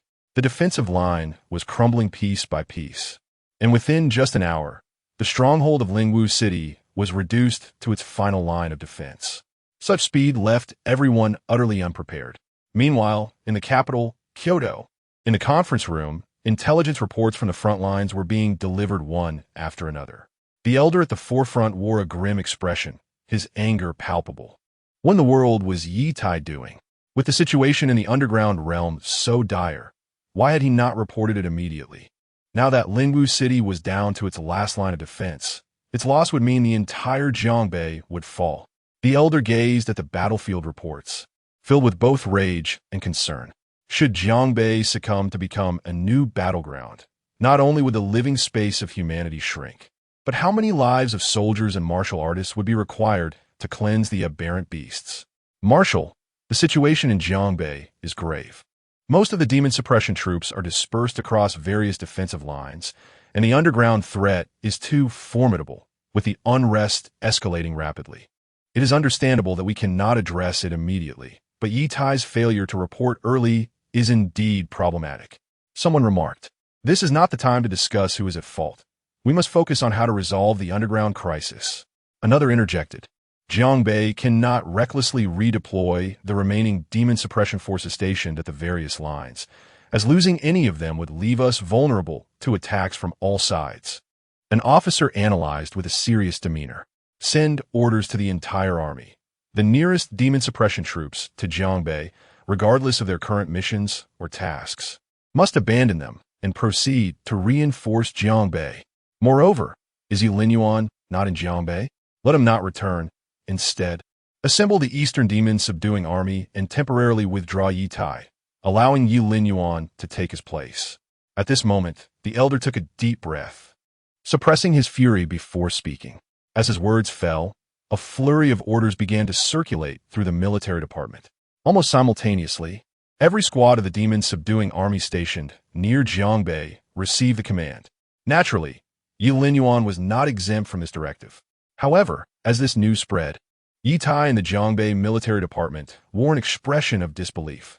The military department intended to replace him? It was inconceivable. He was the commander of Jiangbei, the very pillar of strength for the entire region. Moreover, having defended Jiangbei for over 20 years, how could they simply decide to remove him? Ye Tai was filled with incredulity, given his credentials and achievements. Who possessed the right to supplant him? Chapter 40. Who can replace me, Ye Tai? Assistance from all sides. In the Jiangbei military headquarters, a multitude of individuals gathered. The news of a change in command in Jiangbei spread like wildfire, inciting a wave of astonishment. Those present were all high-ranking officials within the Jiangbei military, with the lowest rank being that of a division commander. No one had anticipated that the capital would issue such an order, although the matters concerning the underworld were significantly intertwined with the military. It seemed excessive to change commanders on the eve of battle. However, upon reflection, the current situation in Jiangbei was exceedingly complex, with Lingwu City teetering on the brink of chaos. The capital's decision, therefore, was likely made with Jiangbei's interests in mind. But who would be the replacement? The Eastern commander, the Western commander, perhaps a martial saint, or a general parachuted in from the capital? Confusion reigned in the hearts of the gathered officials. After all, considering Ye Tai's status and the accolades he had amassed over the years, who could possibly take his place? Everyone was aware of the news from the capital. From this moment until the arrival of the new commander, I will temporarily oversee operations here, directing the Demon Suppression Army to eliminate the aberrant beasts. Ye Tai maintained a calm demeanor, yet his tone carried an ambiguous undertone. Although he professed this deep down, he harbored contrary thoughts. The commander of the Jiangbei Demon Suppression Army held a position that ranked among the top 10 within the military. Who could replace him? Who would dare to assume his role? Unless those few high-ranking officials from the military personally intervened. Yet that possibility was slim, considering they had already attained the status of martial saints. Ye Tai felt a chill within. The capital's decision had indeed left him with no dignity whatsoever. To be replaced at the battlefield, he would likely be the first in history. Commander Ye, regardless of the circumstances, in Jiangbei, I acknowledge only you as the commander. Several key forces were en route, and it wouldn't be long before we could completely suppress the aberrant beasts. We must respond to the capital. You have defended Jiangbei for so long. How can they simply replace you? Once Ye Tai's words echoed, many present could not contain their voices, expressing their discontent on his behalf. Within the Jiangbei military, these individuals could be considered Ye Tai's confidants, the majority of whom he had personally elevated. Thus, their loyalty to him was unmistakable. Observing this, Ye Tai's expression remained largely unchanged, yet inwardly, he could not suppress a flicker of amusement. Nevertheless, he feigned seriousness and admonished, unruly behavior. The orders of the military must be heeded. Furthermore, the capital merely stated it was temporary. They did not declare that I, Ye Tai, am to be replaced. Upon hearing this, the atmosphere in the room fell into a momentary silence. Yet, someone still spoke up, Commander Ye, even if it is temporary. I shall not heed his command. Ye Tai waved his hand dismissively, saying enough. Our immediate priority is to resolve the underworld issue, not to debate whose commands to follow. You all must return to your posts. Our final line of defense must not falter before the main forces arrive. Yes, Commander Ye. Once the others departed, Ye Tai's expression turned icy. To replace him? Was this not a slap in the face to Ye Tai? He intended to demonstrate to the capital and to the outside world that, without anyone else, he could still resolve the underworld crisis. Not long after departing, Ye Linyuan received news from Kyoto. A sense of exasperation washed over him. Was it really necessary for him to intervene in a mere underground cavern? After finally managing to rest a few days from the eastern battlefield, he found himself once again thrust into the fray. He turned to Zhao Linyuan, who was beside him, engrossed in a tablet, inquiring about the current situation in Jiangbei regarding the cavern. The outlook was rather bleak. Just half an hour prior, Lingwu City had issued a level 1 state of alert, prompting an evacuation of all personnel, indicating that the unrest within the cavern had surpassed the military's expectations. Zhao Linyuan, still scrolling through the freshly released updates from Lingwu City, relayed this information. It seems that Ye Tai is indeed overly concerned for his son. In recent days, he had been so preoccupied with Ye Baiwu's examinations that he neglected to manage the situation regarding the cavern. It was no wonder he was being relieved of his duties by Kyoto. Ye Linyuan nodded, his tone wavering. Then, what shall we do now? Zhao Linyuan asked. Return. Even if not for Ye Tai, it is for Jiangbei, Ye Linyuan replied coolly. If Jiangbei were left with only Ye Tai amidst a battlefield, he would not hesitate to depart. Ye Tai's fate held no significance for him. However, this was Jiangbei, home to hundreds of millions, and it had not yet succumbed to devastation. He had a duty to return. It was not merely a military order, but a matter of responsibility. Shortly thereafter, at the Jiangbei military headquarters, military vehicles and helicopters began to arrive, disembarking troops from various regions of the Demon Suppression Army. Their ranks varied in strength, predominantly comprising master-level warriors, with some even being junior grandmasters. This influx thrilled Ye Tai. In less than half an hour, a contingent of at least 1,000 had assembled, and their prowess was formidable. One should not underestimate this 1,000-strong force. Organized into specialized teams of the Demon Suppression Army, their combat effectiveness could potentially double. As the saying goes, quality surpasses quantity. The majority of these warriors were masters, possessing commendable battle capabilities. This bolstered Ye Tai's confidence in quelling the unrest in the cavern. As for the general temporarily appointed by Kyoto, Ye Tai paid it no mind, for in Jiangbei, there was only ever one general, himself. Moreover, he had yet to lay eyes on the general dispatch from Kyoto. In the military conference room, several new faces had appeared. After the arrival of the attendees, Ye Tai promptly convened a meeting. The objective was straightforward: to resolve the issues surrounding the cavern before the arrival of the general. In doing so, both Kyoto and the outside world would not perceive him as derelict in his duties. Rather, he could emerge with significant merit. This is the current situation. Does everyone understand? Ye Tai surveyed the room and spoke in an even tone. On the large screens within the conference room, real-time updates of the defense lines were displayed. Understood, Yizwa, came the response from one of the newcomers. Ye Tai nodded and remarked, the recent emergence of the underground creatures has been rapid, with both their numbers and levels alarmingly high, presenting us with a formidable challenge. My sole demand is to push the beasts back before our defenses crumble, regardless of the cost. The assembly responded with solemn nods, their expressions grave. They had witnessed the dire scene. The entirety of Lingwu City, or rather all of Jiangbei, was left with but a final line of defense. This was a matter of utmost importance for the future of Jiangbei. Now, I shall devise our strategy. You need not concern yourselves with the defenses, as the Jiangbei demon-slaying army will continuously reinforce them. At this moment, I require a squad of refined warriors to infiltrate the battlefield from the flanks, diverting the attention of the beast from our defensive line. Additionally, all master-level combat gear should be transitioned for aerial deployment of large-scale weaponry to eliminate the creatures. Ye Tai swiftly orchestrated the tactics, drawing upon his extensive combat experience as the commander of Jiangbei. As the strategy unfolded, several seasoned veterans who had just arrived to offer support could not help but admire his decisiveness. The commander was indeed a force to be reckoned with. His approach both assertive and methodical, exuding an air of disciplined order. Chapter 41. Are you not qualified? I have a habit of arriving early. After the tactical arrangements, the Demon Suppression Army commenced their operations. With the reinforcement of the defensive lines, the situation improved considerably. The frequency and number of beast attacks on the defenses had diminished significantly. Moreover, with master martial artists hunting on the battlefield, the beasts quickly found themselves at a disadvantage. Seizing this opportunity, the Demon Suppression Army advanced significantly. Ye Tai stood before the screen, observing the real-time images transmitted by satellites. After several days of a stern countenance, a semblance of a smile finally graced his face.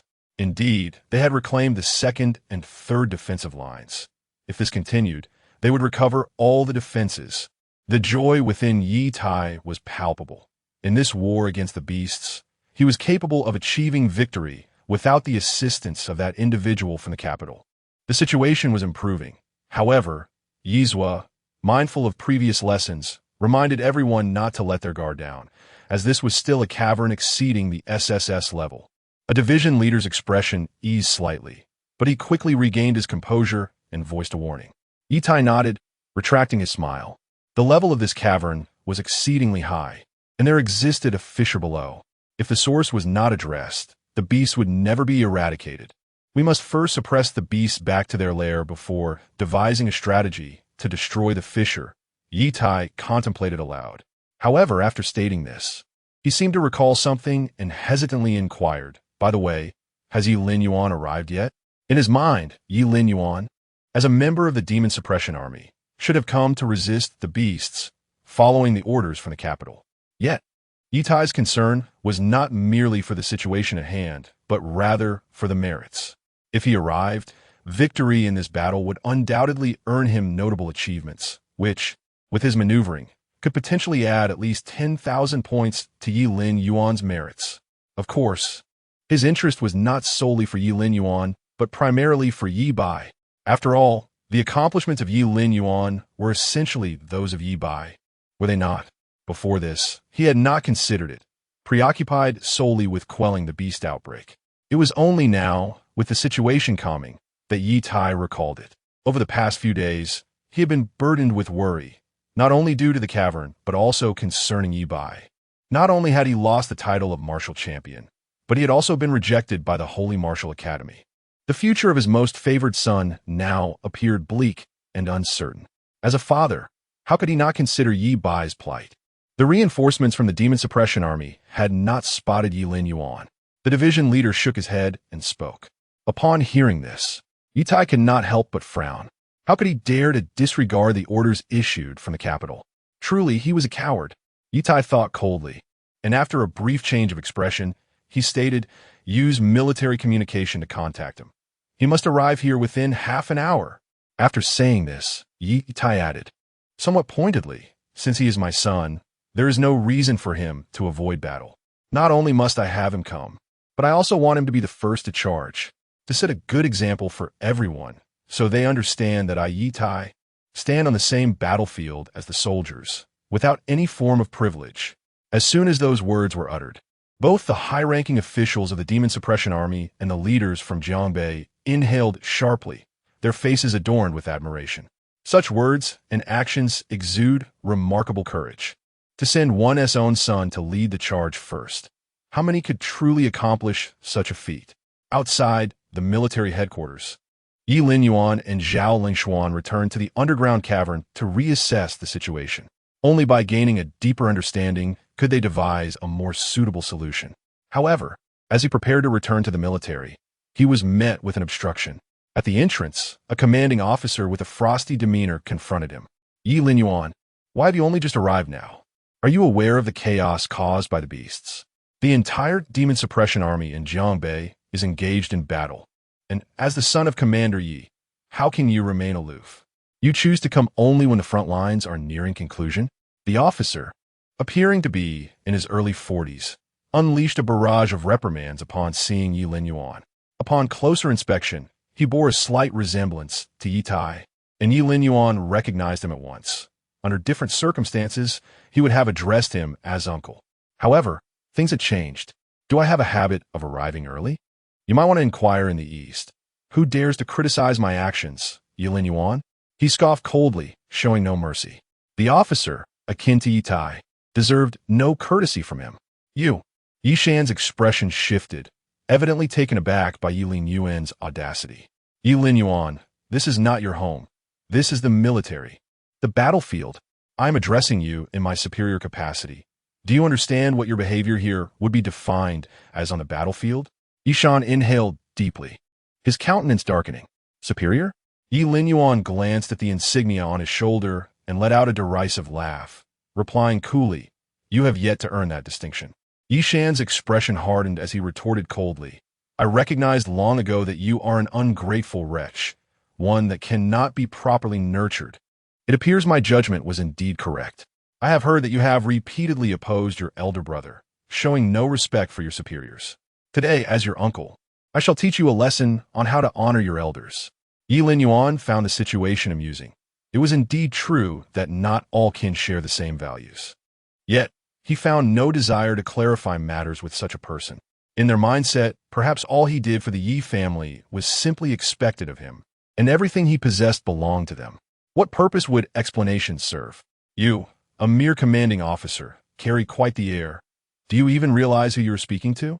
At that moment, Zhao Lingshuan could no longer restrain herself. Ye Shan turned, only then noticing that a major general stood beside Ye Linyuan. Chief, you heard his words just now. Not only does he show no respect for his elders, but he also disregards military orders. As a senior, it is my duty to discipline him. Ye Shan was taken aback, hastily trying to explain, though he was perplexed as to why this major general was standing alongside Ye Linyuan and appeared so unfamiliar. Could it be that someone from Kyoto has been dispatched to replace the position of the elder brother? If that is indeed the case, it would simplify matters considerably. Merely a major general. Zhao Lingshuan furrowed her brow slightly and discreetly glanced at Ye Linyuan. She was not well versed in the intricacies of Ye Linyuan's family affairs. Given the connection with him, she refrained from being too categorical in her remarks. Yet, the demeanor of the other party was utterly intolerable. I have stated before, you lack the qualifications. Hasten to vacate the premises. Upon witnessing his immediate retreat, Ye Linyuan had no desire to engage in further discourse. Ye Shan shot a fierce glare at Ye Linyuan, silently stepping aside, while inwardly cursing him as a wretched creature. After all, Ye Linyuan was accompanied by a major general, and the other's rank was indeed insufficient. Lacking qualifications? Do I possess such qualifications? At that moment, a deep, cold voice echoed from behind. Chapter 42. a general of such rank, have no authority to command me. Do I possess such qualifications? A deep, cold voice resonated, causing many to don solemn expressions and salute in the military camp. Yishan was no exception. Ye Tai approached, flanked by numerous officers. Zhao Linyuan observed Ye Tai with a calm demeanor, yet her heart was rife with confusion, stemming from her earlier exploration of the underground chambers. Wasn't Ye Linyuan a son of the Yi family? Why did their relationship with Ye Tai appear so strained? Shouldn't it be a joyous occasion for a son to become a leader in the military? Why was he cast out instead? However, she refrained from probing further into the matter. As Ye Tai drew near, he cast a cold glance at Zhao Linyuan before directing his gaze at Ye Linyuan. This is the military headquarters, a battlefield, not your home. Control your temper. Do not disgrace me.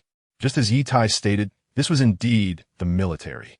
In his view, Ye Linyuan could defy him and oppose him elsewhere, but here, in the barracks, his word was law, and Ye Linyuan was obliged to comply. Otherwise, it would be seen as insubordination. What identity do you think you possess when speaking to me? Ye Linyuan raised an eyebrow, regarding him with an odd expression. At this, Ye Tai hesitated momentarily. He was well aware of the implications of Ye Linyuan's words. Having severed ties, what shame could still be cast? Nevertheless, he chose not to elaborate further. Given his understanding of Ye Linyuan over the past few days, he might inadvertently reveal more than intended, ultimately tarnishing his reputation completely. What identity? The commander Jiangbei, a one-star general of the military, and certainly not merely a father, for this is a battlefield. Ye Tai repeat ijiri. Upon hearing this, many high-ranking members of the Demon Suppression Army, along with external reinforcements, displayed expressions of admiration. It was said that during critical times on the front lines, Ye Tai, though far away in Jiangbei, still sent his son to the field. Such resolve and vision were truly commendable and worthy of respect. Everyone marveled. Even among the prominent generals of the Xia nation, few could achieve such a feat. As Ye Tai's words resonated, his confidants began to speak in succession. Linyuan, when I came to retrieve you back then, I was closely following Yizhua. You should have seen how overjoyed he was when he found you. I've heard that these past few days, you haven't even entered your family home, wanting to sever ties with Yizhua. Is that true? It's natural for a young child to have a bit of a temper. Perhaps after spending a few years in the army, you've picked up some bad habits. Once you are reassigned to Jiangbei, I shall personally instruct you. Indeed, Linyuan, in terms of seniority, we are all your elders. Heed the advice of your uncles and aunts, and cease your quarrels with your father. Jiangbei is in turmoil, precariously hanging by a thread, and as the commander, Yizhua faces immense pressure. How can you, as his son, be so thoughtless? As Ye Tai's voice faded, a cacophony of reproaches and admonishments filled the air. They assumed the role of elders, justifying their criticisms with claims of ignorance. Beneath their ostensibly benevolent expressions lay a barrage of verbal assaults. Witnessing the scene, Ye Tai could not help but let out a cold chuckle within himself. In Jiangbei, no one had ever dared to defy him, not even Ye Linyuan. While outside his sphere of influence, Ye Tai found it difficult to express his sentiments, but within the military, matters were quite different. Not only Ye Tai, but even the higher-ups of the Demon Suppression Army, who had come to provide support, regarded Ye Linyuan with altered expressions. The brief exchange of words and the tableau before them resembled that of a benevolent yet helpless father confronting his rebellious and unruly son. Clearly, in their minds, Ye Linyuan had been branded as a rebellious figure. Listening to the voices surrounding him, Ye Linyuan cast a glance at Ye Tai and noticed a faint smile gracing the latter's features. In response, Ye Linyuan scoffed, turning his gaze toward those who had spoken moments earlier, and said flatly, "Elders, whose elders do you claim to be? I share no relation with Ye Tai, so I suggest you temper your disdainful expressions, lest you find yourselves expelled from the military camp." His voice, though not loud, resonated like thunder in the hearts of all present. At that moment, the gazes directed at Ye Linyuan underwent a dramatic transformation. Arrogant, domineering, dismissive of authority, and disregarding discipline. These labels suddenly adorned Ye Linyuan. No one had anticipated that he would dare to speak in such a manner, even addressing Ye Tai by his given name. How audacious! How could he speak so freely?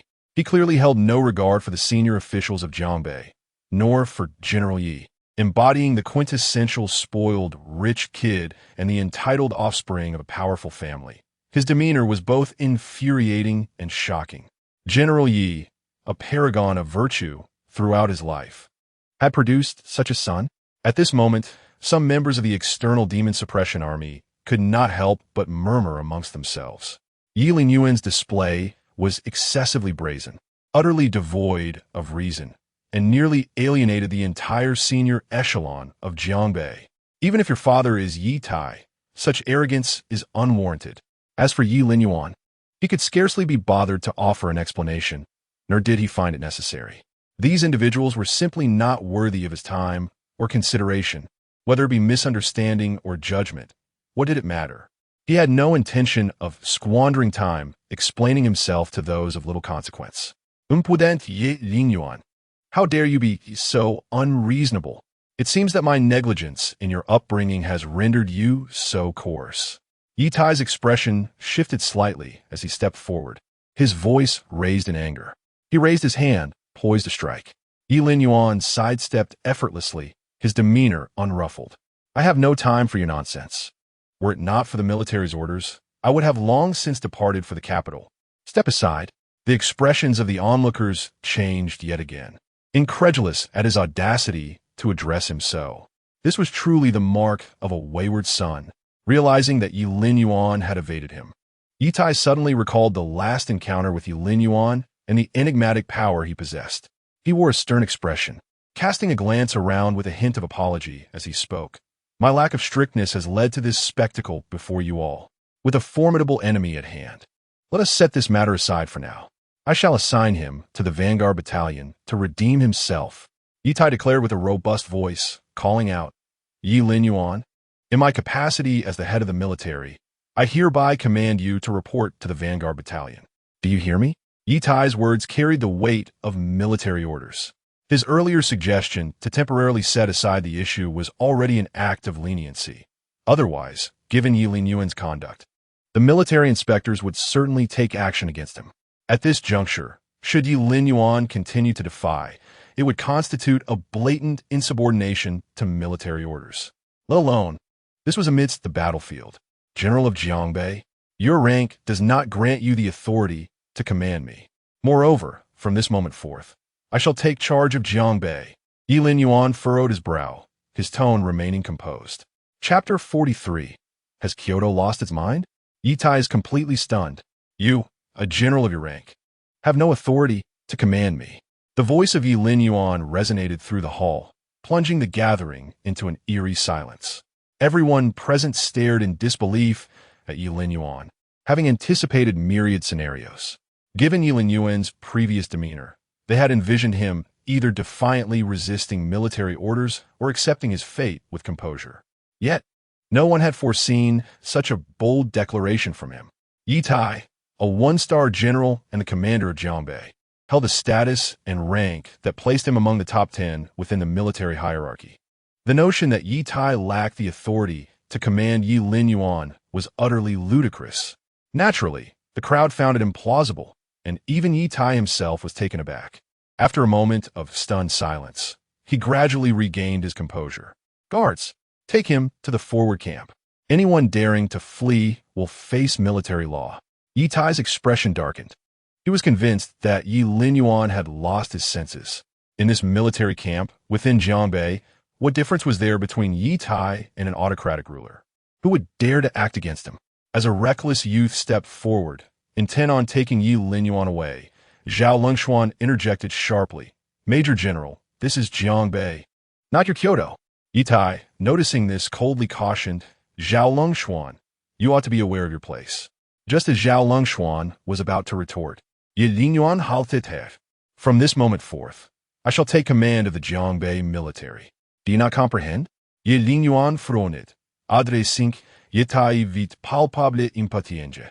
Ye Tai, momentarily at a loss, briefly entertained the notion that Ye Linyuan might be attempting to usurp the position of Jiangbei commander from his brother. Yet, upon further reflection, he dismissed the idea. Who was Ye Linyuan to claim such authority? However, Ye Linyuan's tone suggested he was not jesting. What do you mean? Ye Tai queried, bewildered. If you cannot grasp it, inquire at the military headquarters. I shall reiterate. The Jiangbei military is now under my command. All members of the Demon Suppression Army stood frozen in place. Ye Linyuan's demeanor was far from mere pretense. Nevertheless, they quickly connected the dots, recalling the recent announcement from the military regarding a change in command on the Jiangbei front. Could it be that the appointed individual was none other than Ye Linyuan? As this realization dawned upon them, the crowd was left speechless. After all, Ye Linyuan was scarcely in his 20s. The average age among those present was significantly greater than his. How could he possibly take command of Jiangbei and become its chief commander? This was utterly inconceivable. Not only did they share this sentiment, but Ye Tai harbored the same disbelief. What right did Ye Linyuan possess to take control of Jiangbei? Commander Ye, urgent communication from Kyoto. At that moment, a soldier rushed over, saluting. Ye Tai snatched the phone, and a voice emerged from the device. Indeed, it is true. The individual in question is Ye Bai. I assure you that Kyoto has not disregarded you. As the conversation concluded, the line went dead. Yet Ye Tai's hand remained suspended in midair, unable to lower it. From Kyoto, a personal confirmation had arrived. The one designated to take command of Jiangbei was none other than the very Ye Linyuan standing before him, also known within the military as Ye Bai. Upon reaching this point, Ye Tai finally comprehended the situation. The audacity of Ye Linyuan was rooted in his possession of the imperial sword from the capital. However, one could not help but wonder why the capital would appoint Ye Linyuan to replace him. After all, Ye Linyuan was merely in his early 20s, lacking the experience, strength, and accomplishments that he possessed. Had the capital lost its senses by promoting such an individual? This would undoubtedly plunge Jiangbei into turmoil. Yizwa, what do you think? At that moment, someone inquired from behind him. Ye Tai gradually regained his composure, his expression grim, remaining silent. It seemed he had tacitly acquiesced. Witnessing this scene, the onlookers transitioned from disbelief to wide-eyed astonishment as they gazed at Ye Linyuan. Could it be true?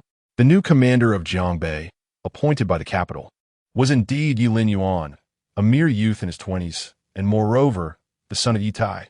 The crowd paused, glancing at the sullen face of Ye Tai, falling into silence. Observing their reactions, Ye Linyuan chose not to engage further. You, from this day forth, you are suspended from duty. He cast a glance at those who had stood behind Ye Tai earlier, pointing at 3 or 4 individuals and issuing a direct order. Among them was Ye Shan, who had previously confronted him at the entrance. Why are you seeking personal revenge, Ye Linyuan? How can you treat your uncle this way? Yizwa, please say something. Ye Linyuan ignored their pleas and proceeded towards the military headquarters, turning back to declare, all officers of rank and above, as well as master-level warriors, report to the military headquarters in half an hour. I wish to hear the latest developments regarding the underground.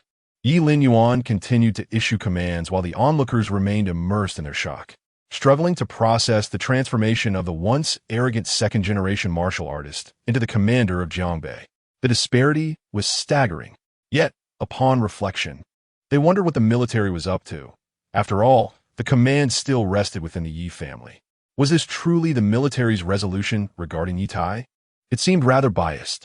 Moreover, it indicated that the position of commander in Jiangbei would remain within the Ye family for at least a century.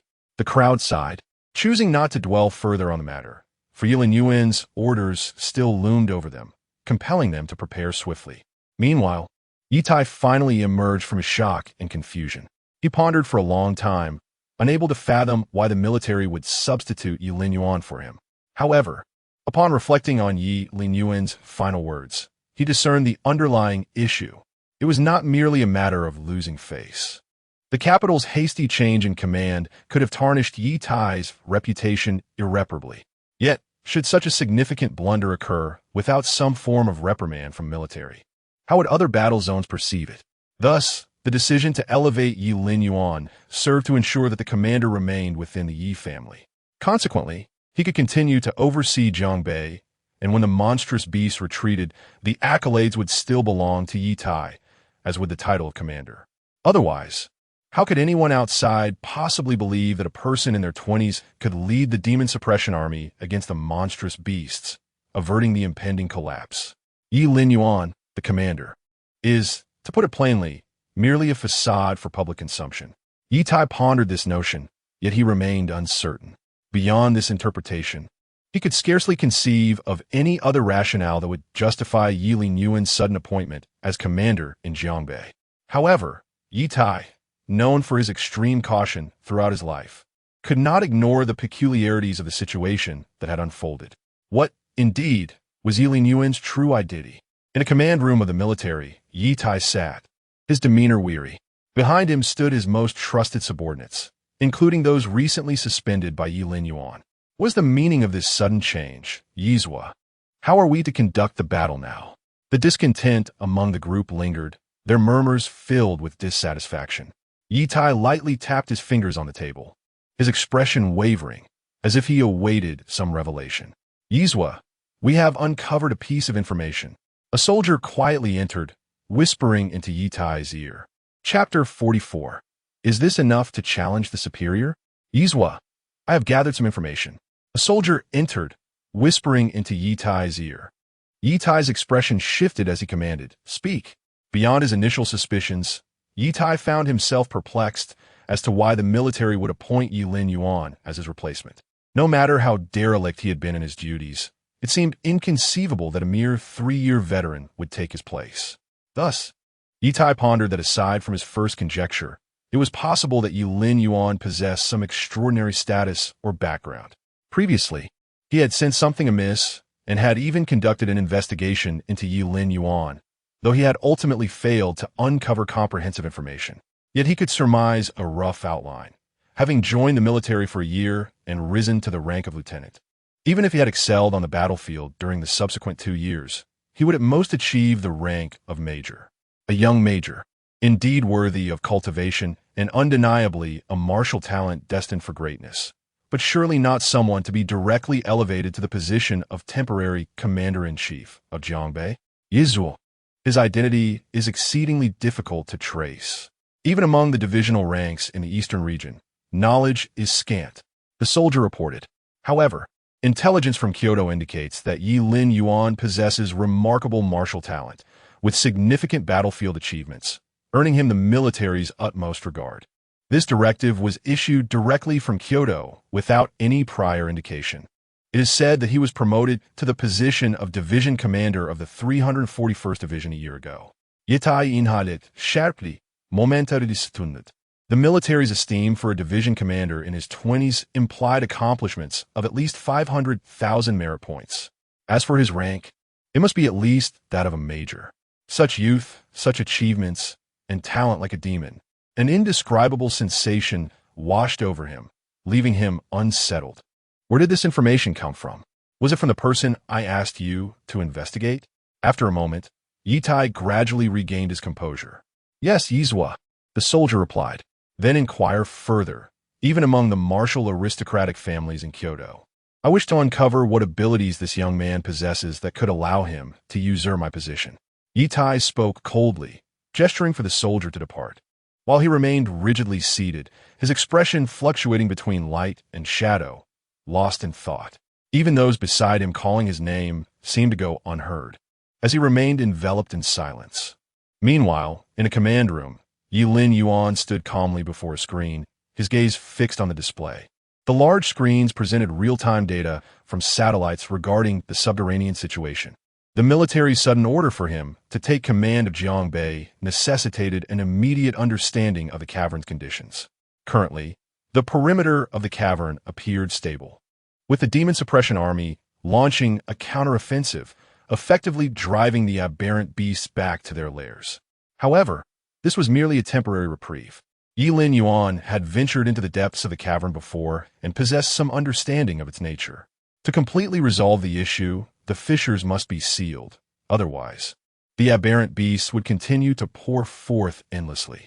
After reviewing the information, Ye Linyuan's mind began to formulate a plan for resolution. Upon stepping outside, several figures approached him with palpable anger. Ye Linyuan, on what grounds have you suspended our father's position? What authority do you possess? A group of young men clad in military uniforms, seemingly in their teens, confronted him. The eldest among them appeared to be in his early 20s. Yet one individual was distinctly recognizable. Ye Shan's son, Ye Lin, who could be considered his cousin, albeit from time long past. The news of Ye Linyuan's suspension of several high-ranking officials in Jiangbei had spread like wildfire throughout the military division. Everyone was taken aback, for those dismissed were loyalists of Ye Tai, closely related to him as well. Ye Linyuan's direct action in suspending them left no regard for Ye Tai's authority, effectively striking a blow to his face. Within the military ranks, while these individuals were not outright tyrannical, they certainly acted with a degree of overbearingness. Even officers of equal rank were reluctant to provoke them, for they had the formidable backing of Ye Tai. To challenge them was tantamount to challenging Ye Tai himself. Observing this, Ye Linyuan couldn't help but furrow his brow. Was the Jiangbei military division now devoid of respect and hierarchy, allowing mere officers to question their superior? You, Ye Linyuan, do not mistake your temporary command of the military for unchecked power. Do you believe I won't inform Uncle Ye to break your legs?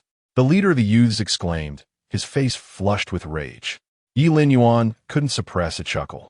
It seemed the plight of his former self had reached these young men's ears. Otherwise, given his previous status as the Ye family's eldest son, how could they dare to raise their voices against him, even threatening him with bodily harm? The reasoning behind such audacity was not unfounded. Years prior, when Ye Linyuan was brought back to the Ye family by Ye Tai, he had been met with disdain, and neither Ye Bai nor Ye Linyuan treated him as an elder brother. Consequently, these youths naturally regarded him with contempt. Now, upon seeing Ye Linyuan, they mistakenly believed him to be the same taciturn figure from years ago, someone they could easily bully. However, Ye Linyuan had no intention of engaging in trivial banter. He did not even cast a glance at them, instead stating coolly, according to military regulations, how is one punished for defying a superior on the battlefield and disobeying military orders? A soldier quickly responded, reporting to the superior.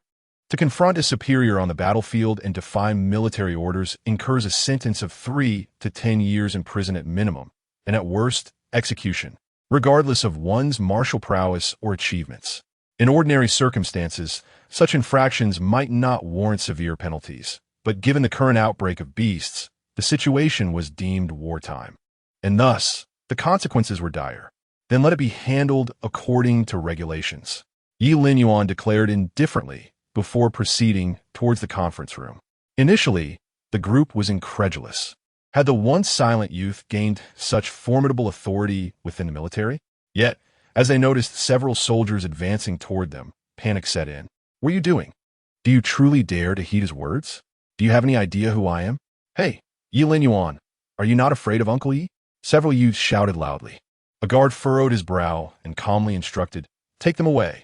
At that moment, a group approached from the distance, led by none other than Ye Tai. What is the meaning of this? A stoic figure behind him inquired. The youths, perceiving a glimmer of hope, cried out in unison, Father, save me. Ye Linyuan threatened to execute me. Uncle Ye, Ye Linyuan is exceedingly cruel. When he first returned, I even played with him, and now he treats us this way. Indeed, Uncle Ye, you must command them to cease. These youths, having been pampered since childhood and of noble lineage, were considered arrogant scions in Jiangbei, accustomed to their domineering ways. They believed that their familial connections would effortlessly resolve their predicament, even at this juncture. What on earth is happening? Clarify this at once. Yishan demanded coldly. His son was among those youths. How could he remain indifferent?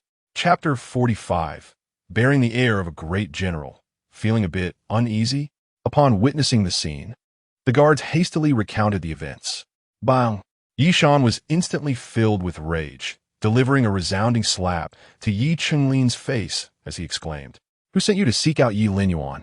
Taken aback, Ye Lin, along with the youths accompanying him, instinctively shrank back and fell silent.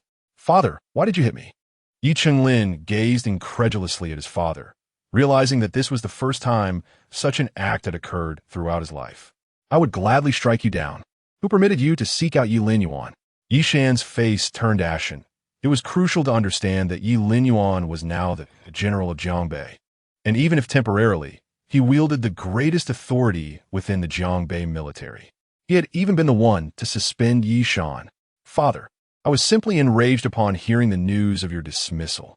Ye Chenglin muttered, "How could someone like him, who was brought in from outside, have the audacity to relieve you of your position? Jiangbei belongs to our Yi family." Upon hearing this, Ye Shan's expression shifted dramatically, and he kicked his son with a fierce determination, looking at him as if he were a disappointment. Silence. "Nonsense. How could I have spawned such a fool?" Ye Shan was on the verge of losing his temper. While it was true that Ye Linyuan had been brought back, and previously Ye Tai had not regarded him highly, it was one matter to speak of it in passing, but entirely another to say such things in front of Ye Tai. Moreover, he had clearly observed Ye Tai's change in demeanor earlier, with Ye Linyuan now established as the general and his martial prowess solidified. Who could predict whether Ye Tai might suddenly reconsider? To utter such words at this moment was tantamount to courting disaster. Not to mention, he had already been suspended by Ye Linyuan. What purpose did it serve for them to seek him out? "Ye Tai, my son has been spoiled. Please do not take it to heart. I shall ensure he is properly educated henceforth." Ye Shan turned to Ye Tai, speaking softly. Ye Tai cast a cold glance in his direction, remaining silent. Witnessing this exchange, Ye Chenglin was drenched in cold sweat, finally realizing the gravity of his earlier words. "Ye Tai, they're still young. Is Ye Linyuan's punishment not a bit excessive?" Ye Shan pressed on, steeling himself to plead. After he finished speaking, others began to voice their opinions in succession. "Let us detain them for now and address the matter later." Ye Tai pondered for a moment before speaking indifferently. The guards hesitated. On one side stood the newly appointed general, while on the other was a seasoned one-star general who had long defended Jiangbei. "So, my words no longer hold weight?" Ye Tai's icy gaze fell upon the guard, who quickly shook his head. "Yes, Ye Tai." In the military conference room, a long table made of black stone, approximately 10 meters in length, was adorned with military caps crafted from special materials.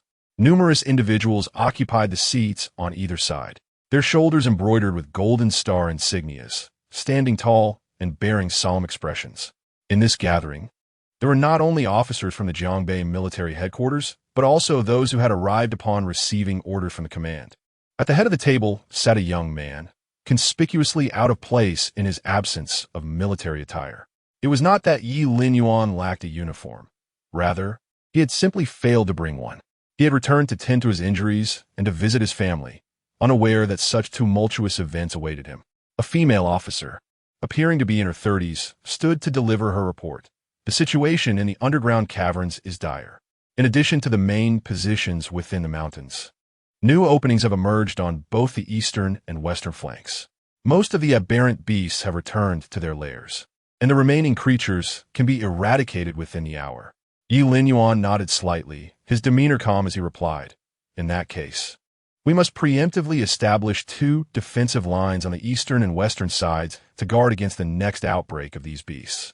After a brief pause, he inquired, "Has the intelligence team arrived?" "Commander." One individual rose to speak. "Please elaborate on the current conditions of the caverns." Leaning back in his chair, Ye Linyuan exuded an air of seasoned authority.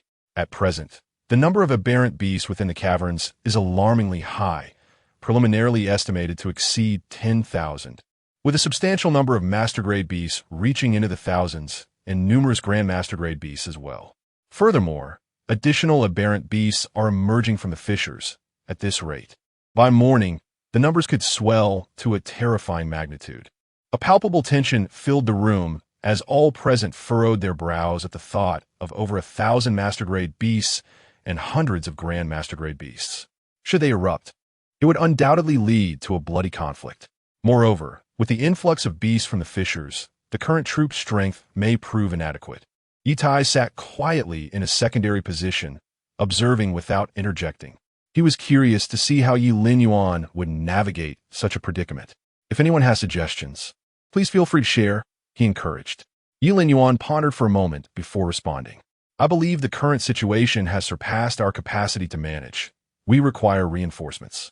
The aberrant beasts could erupt at any moment, and the Jiangbei forces are evenly distributed, making it difficult to mobilize. If we draw troops from other locations, we may not arrive in time to counter an outbreak. Thus, we should prepare nuclear-grade weaponry, so that we are equipped to respond should the need arise. However, the use of such weapons would render Jiangbei uninhabitable for humanity. A heavy silence enveloped the conference room as everyone grappled with the gravity of the situation. Ye Tai couldn't help but smile wryly. Mobilizing troops and formulating strategies required decades of battlefield experience. He remained composed in his seat, biding his time for someone to seek his counsel. Yet, before anyone could speak, Ye Linyuan interjected, given the current number of aberrant beasts in the caverns.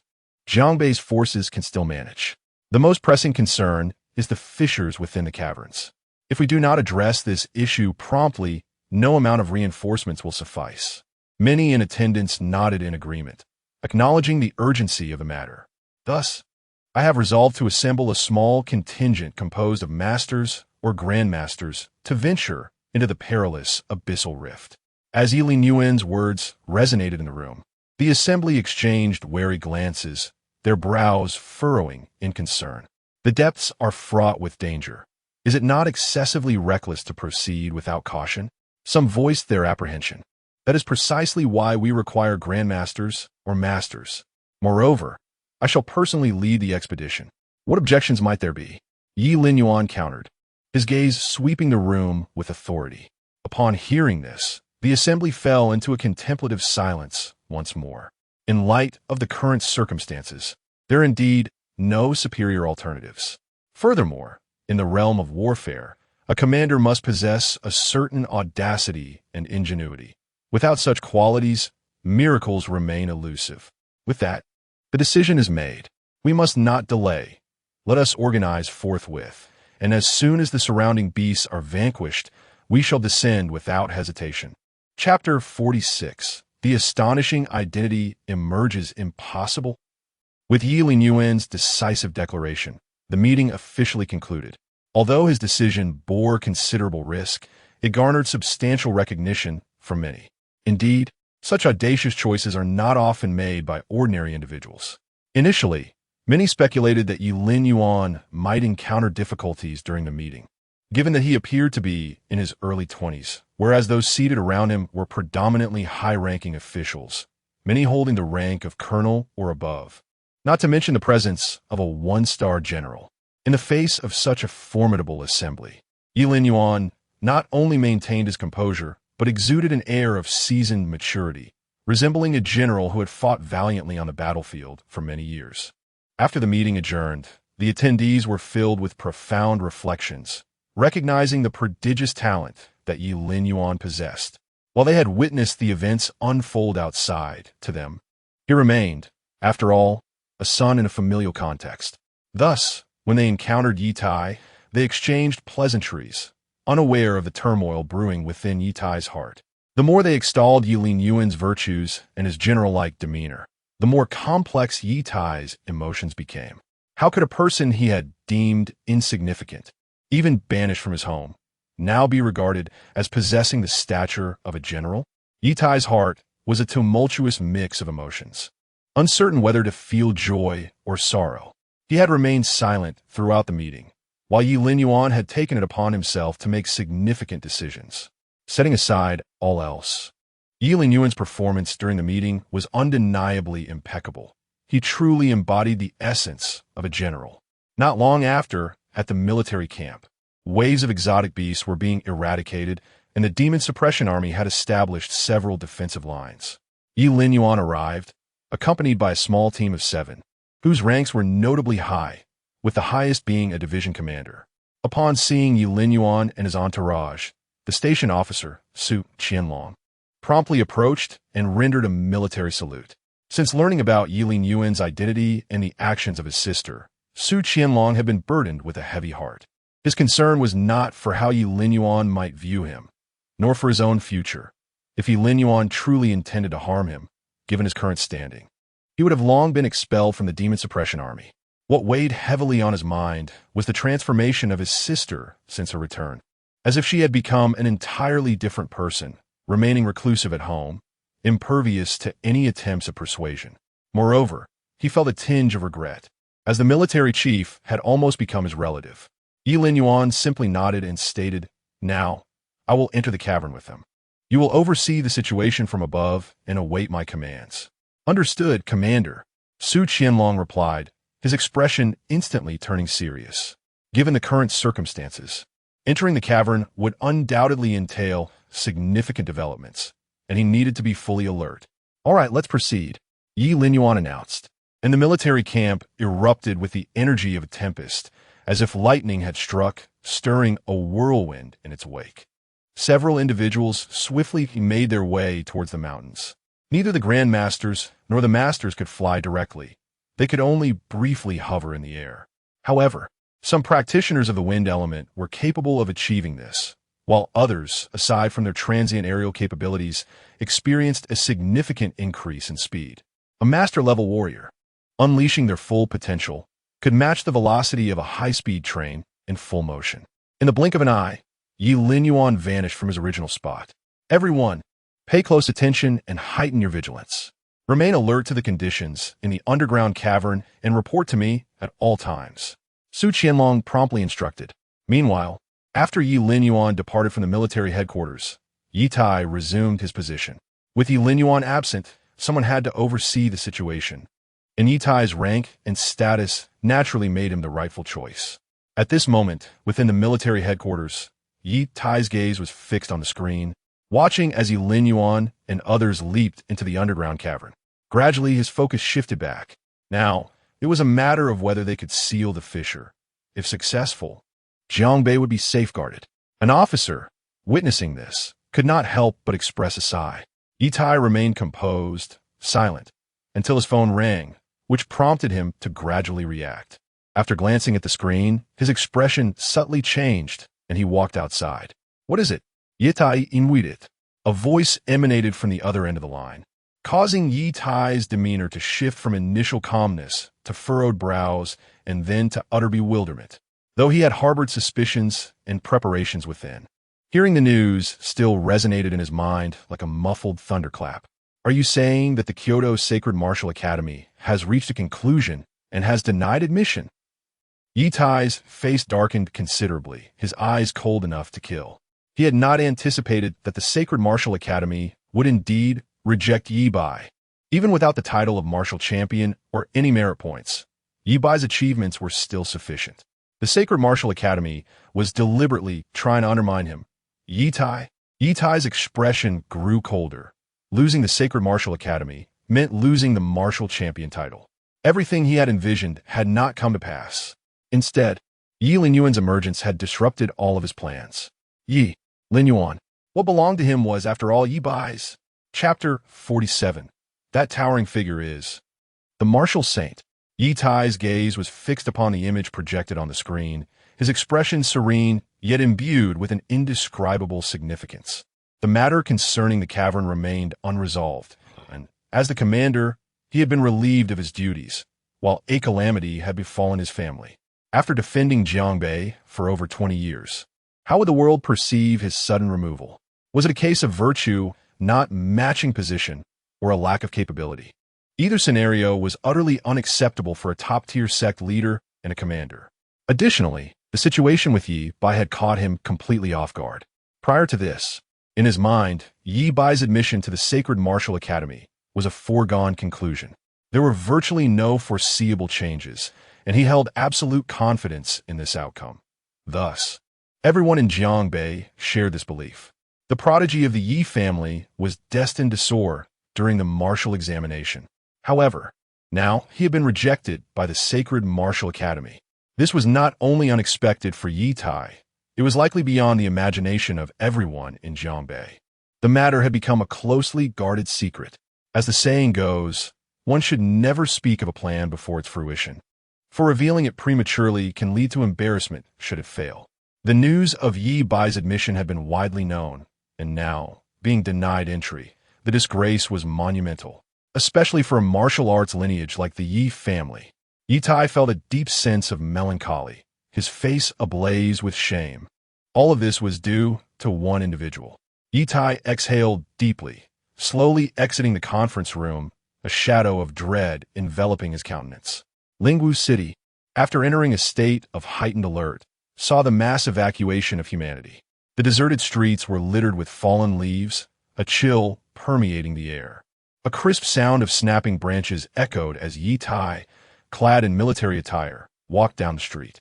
He paused in front of a martial arts school, his steps slowing as he entered. Inside the training hall, a figure sat cross-legged, emanating a terrifying aura. Winds and flames swirled around, while thunder raged. More astonishingly, behind this individual, a vague silhouette of a colossal whale, towering over 100 feet, seemed to materialize, appearing as if it were one with the person, rendering their form immensely majestic, as if they could stabilize the cosmos with a mere gesture. Ye Tai stepped inside and casually seated himself in the training hall, remaining silent for a considerable time before finally speaking. Ye Bai has failed the examination. Moreover, the Sacred Martial Academy has rejected his admission. Are those people mad? Or are they intentionally opposing me? Ye Tai? The figure in the hall was shrouded in obscurity. Although they wore no garments to conceal their features, upon closer inspection, they appeared remarkably hazy. With a wave of their hand, a tea set materialized in the hall, steaming cups of tea appearing before Ye Tai. Do you still not understand? A calm and clear voice resonated in the space. Understand what? What are you trying to convey? Ye Tai furrowed his brow, utterly perplexed. Before his arrival, everything would unfold as we had envisioned. Ye Bai would enter the Sacred Martial Academy, eventually taking over Jiangbei, and the Ye family, after many years, would stand the greatest chance of becoming leaders within the military. As for my disciple, the words lingered in the air, echoing throughout the space. Had there been anyone else present, they would surely have been left speechless. The imposing figure before us, along with the manifestation of a divine presence behind him, was undeniably that of a martial sage. Ye Bai was, astonishingly, a disciple of a martial sage. It is no wonder that Ye Tai and the Ye family exuded such immense confidence. Are you referring to Ye Linyuan? Ye Tai was astounded, yet found it hard to believe. Although he had harbored suspicions prior, what capabilities did Ye Linyuan possess? What could grant him such influence? What exactly had Ye Linyuan accomplished within the military to warrant such attention from above? Ye Tai inhaled deeply, directing his gaze toward the figure in the arena. Does this even matter? Ye Bai has lost everything, and his future grows ever more uncertain. Your plans from years ago have already encountered unforeseen changes. The figure spoke softly. Upon hearing this, Ye Tai fell silent. Years ago, he had regarded Ye Linyuan as a fine blade to pave the way for Ye Bai. Now, that blade had turned against him. This game of substitution had not yet concluded. Was this not the perfect opportunity? Observing Ye Tai's silence, the figure continued. Yet, if he truly possesses great merit, how would the military justify the transition? Ye Tai inquired. Such concerns were not unwarranted. He had previously thought that Ye Linyuan had garnered some military achievements, but nothing to the extent of notoriety. He believed he could control everything. As long as he could recall Ye Linyuan to Jiangbei, nothing would be impossible. However, it now appeared that Ye Linyuan was indeed esteemed by the capital. A situation beyond his control. I will take action. You need not worry. The figure spoke with an air of tranquility and confidence befitting a martial sage. Ye Tai, witnessing this, hesitated briefly before uttering one final question. What is his current standing? The figure fell silent, then, after a moment, responded with a light-hearted tone. General. Upon hearing this, Ye Tai felt as though struck by lightning. General? A general in his early 20s? Such a phenomenon had never before been witnessed in this era of martial prowess. Ye Linyuan was, astonishingly, a general. This explanation rendered everything clear. No wonder the military held him in such high regard. No wonder, at the celebration banquet, Li Xingwen and He Dingjun had come in person. No wonder it involved military secrets. What are the specifics? Ye Tai's breath quickened as he sought to press further. Was the answer not already given? You desire his merits, while I desire his demise, though it may sound harsh, given that he is your own son. However, you likely would not be heartbroken. Ye Tai entered with a heavy heart and departed with a surge of tumultuous emotions. Ye Linyuan was a general, destined to ascend to the pinnacle of the military. If Ye Bai were to acquire this illustrious merit, neither the Sacred Martial Academy nor the provincial top scholar would be worthy of his regard. It must be understood that obtaining this merit equates to inheriting the command of the Jiangbei demon-slaying army, with immense potential to ascend to the rank of military commander in the future. In light of this comparison, what significance do the Sacred Martial Academy and provincial accolades hold? Moreover, he need not concern himself with the military affairs, as a martial sage personally oversees the operations. Once the subterranean ordeal concludes and Ye Linyuan is reassigned, as a one-star general would have no trouble nurturing a commander-level talent. As for matters of appearance and prowess, in this era of martial arts, they are perhaps the most easily resolved challenges. Furthermore, with Ye Bai's extraordinary martial aptitude, Ye Tai possesses unwavering confidence that he can elevate Ye Bai's strength to parity within a mere few years. The most formidable obstacle, however, lies within the genetic system. Although Ye Linyuan bears Ye Bai's name, the genetic records inscribed within the military system are indeed his own. This aspect presents the most significant challenge. Chapter 48. Have they gone mad, stabbing the great sex nest? After Ye Tai departed, a contemplative expression emerged among the figures remaining in the arena. Perhaps it was the sign of a destined star. However, this bore little significance for him. What truly mattered was that he needed Ye Linyuan dead, and he also required Ye Bai to ascend as the heir of Jiangbei, potentially even taking over the military command in the capital in the future. Meanwhile, within the depths of the cave, Ye Linyuan and his companions plummeted rapidly. The lower tiers housed beasts of insufficient rank, and having just returned from battle, they were utterly oblivious to the arrival of Ye Linyuan and the others. It was only upon reaching the lower levels that the true challenges awaited them. After all, the beasts lurking below were predominantly masters of the domain, possessing exceptional sensitivity. If they were to be discovered, it could very well provoke an onslaught from the entire horde of cave creatures. Military analysts estimated that this cave harbored no fewer than 10,000 beasts. Even though this small team was formidable, with such a tide of beasts, resistance would prove arduous, not to mention the presence of equally powerful entities. Have we sensed the location of the fissure? Ye Linyuan inquired during their descent. In the final layer, the beasts, they're all masters, and our intrusion will undoubtedly rouse them. When that occurs, we cannot escape a confrontation, and it is likely to incite an assault from the entire cave's beasts. A major, wearing a pained smile, spoke with an air of gravity. This sequence of chain reactions was nearly inevitable, leaving no room for evasion. After a moment of reflection, Ye Linyuan declared, "Leave a few individuals above the 40th layer to guard the entrance, preventing the beasts from counterattacking and sealing off our retreat. Once we descend, should the beasts awaken, I will stand against them while you two seal the fissure. Furthermore, if a counterattack occurs, immediately contact the demon suppression army above and summon them into the cave to retaliate against the beasts." Ye Linyuan swiftly issued these commands. This strategy would at least secure their escape route, providing a glimmer of hope for retreat, even if they were to stir the beasts of comparable might to the masters. Understood. The team responded promptly. Soon, the presence emanating from below grew increasingly potent, and according to previous arrangements, only 3 individuals reached the 40th layer in the end: Ye Linyuan and 2 commanding officers.